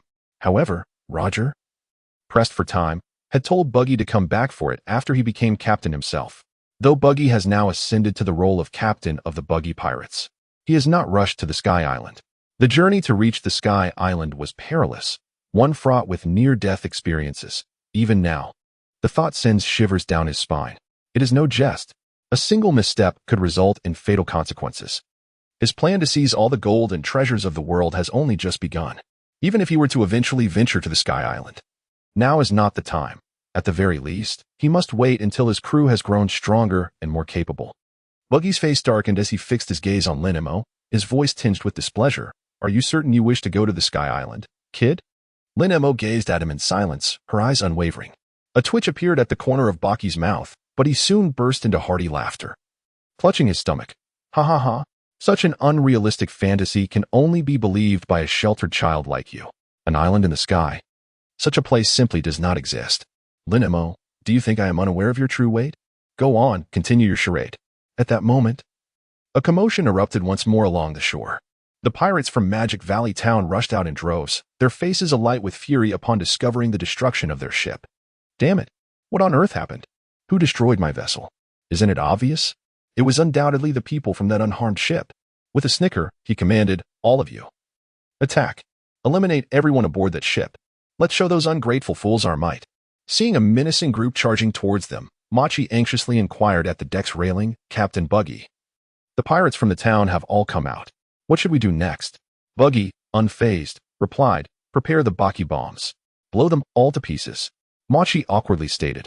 The 2 Baki bombs we just launched are already gone. We would need to retrieve more from the cabin, and I fear we won't make it in time. Buggy, exasperated, said, what a useless lot. If we can't use the Baki bombs, let us just engage them directly. How many are there? Machi estimated, around 300 to 500. I suppose. And how many do we have? Fewer than 30, Machi answered. Buggy, without further ado, calmly turned away, clenched his fist, and declared loudly, crew. Hoist the anchor and set sail immediately. What? Machi was taken aback. Captain Buggy, are we not going to fight them? Exactly. Are we just retreating? Though our numbers are few, we have you, Captain Buggy. You are incredibly formidable. Yes, we can't just back down. Captain Buggy, let us fight them. Buggy's crew members were brimming with excitement. Fools. Buggy retorted angrily. Do you not understand? This is a tactical retreat. A tactical retreat? That sounds impressive. Truly. Captain Buggy always has a way with words we can't quite grasp. Regardless, trusting the captain is never a mistake. Quickly now, everyone. Hoist the anchor and prepare to set sail. The crew dispersed to attend to their tasks. By the time the group of pirates reached the shore, Buggy's ship had already set sail, even as they hurled their weapons at Buggy's vessel in a rage. The most they could achieve was leaving a few scratches on the hull, causing no real damage whatsoever. Damn it, how could they have escaped? Curse them, I swear. If I see you again, you'll rue the day. The crowd on the shore seethed with anger. Back on the deck, Buggy turned his back and let out a resigned sigh. Fortunately, he had managed to escape in time. Otherwise, the losses would have been substantial. He was not particularly fearful of the pirates in the town of Magic Valley, for he was a man of abilities. However, the sheer number of adversaries posed a daunting challenge. If they were merely ordinary folk, it would be a different story. But this town was populated by pirates from various factions, boasting combat prowess far superior to that of commoners. Moreover, among his crew, only Kabeji and Moji possessed any real fighting capability. The rest were newly assembled and lacked experience in battle. If only Buggy had prepared his explosives, he could have obliterated both the town and its inhabitants in a single blow. What concerned him most was the treasure he had gathered during this time. He could care less about his crew, but if that treasure were to fall into the hands of others, it would break his heart. In light of all this, Buggy resolved to prioritize his escape above all else. As for the notion of a tactical retreat, it was merely a fabrication of his own making. To his surprise, however, his crew seemed to have taken him seriously, while Buggy chuckled to himself at the stroke of luck. His peripheral vision caught sight of Lin Mo making his way towards the control room. Stunned for a moment, Buggy quickly rushed after him, exclaiming, Hey, you little brat with a fake bounty. Where do you think you're going? This is my ship. Get off. Lin Mo, disinterested, strode into the ship's cockpit and directly instructed the helmsman, set sail for the backside of Gaia Island. Huh. The helmsman looked at Lin Mo in confusion. At that moment, Baki rushed into the cockpit, exclaiming, I am the captain here. Listen to me and leave this wretched island at once. Lin Mo turned his gaze towards Buggy, unleashing a wave of Conqueror's Haki. Buggy felt a sudden jolt within, instinctively retreating a couple of steps until his back pressed against the wall of the cockpit, beads of cold sweat forming on his forehead. You mean to say, the helmsman inquired, are we departing directly? Of course, Buggy retorted, having barely uttered 2 words when he noticed Lin Mo's piercing gaze once more, prompting him to alter his response, naturally. We shall head to the backside of this Gaia island. Are we truly going there? The helmsman asked, laden with skepticism. Buggy approached and delivered a swift punch to his head. Do you dare question me? I am the captain. Where I say we go, we shall go. Ah, yes. I understand, the helmsman replied, his eyes brimming with tears. Lin Mo silently departed from the cockpit. Buggy followed him with a serious expression, observing him from a distance of no more than 5 meters. Who on earth is this boy to possess Conqueror's Haki? Could it be that the bounties issued by the Navy are indeed authentic? Is this lad truly a wanted criminal worth a staggering 100 million? As he pondered and speculated about Lin Mo's background, his crew noticed the ship changing course, now heading towards Gaia Island. Navigating to the opposite side of the island from Magic Valley Town, their faces filled with confusion.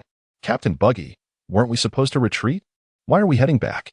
Did Captain Buggy intend to strike while those fellows were off guard? But why not head directly towards the town instead of going to the backside of the island? Before Buggy could respond, his crew began to concoct their own theories. Ah, I see. This is Captain Buggy's tactical retreat. Those guys must think we've already left. But they have no idea we're planning a surprise counterattack. Our journey to the backside of the island is merely temporary. Captain Buggy is surely waiting for them to let down their guard entirely before we strike back.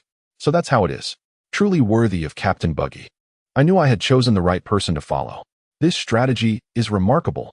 Captain Buggy, I shall follow you for a lifetime. Me too. I also want to follow Captain Buggy for life. Buggy chuckled in exasperation, then straightened his posture, proudly declaring, Indeed, that's exactly what I had in mind. Ha! Amidst the flattery, Lin Mo calmly approached the ship's bow, resting one hand on the railing while lifting his flask with the other, taking a sip as he gazed into the distance, watching the layers of ripples stirred up by the sea breeze. The sensation of being on a large ship is certainly far more comfortable than that of a small wooden boat. Unfortunately, he could not navigate such a vast vessel on his own. After his laughter subsided, Buggy's gaze shifted back to Lin Mo, who was facing away from him. Lost in contemplation of the sea, he squinted and called over Kabaji and Machi. Machi, how did that kid help you deal with the pirates in that town? Buggy inquired directly. Machi responded, someone was about to attack the ship with a rocket launcher, and Lin Mo sliced the rocket's projectile into several pieces with his sword. Oh, and he suddenly appeared right in front of the ship. His speed was so astonishing that even Ricky and I couldn't see him clearly. His sword is also extraordinary. Kabaji pointed to the blade hanging at Lin Mo's waist. That's the grade 3 demon cutter, a cursed blade that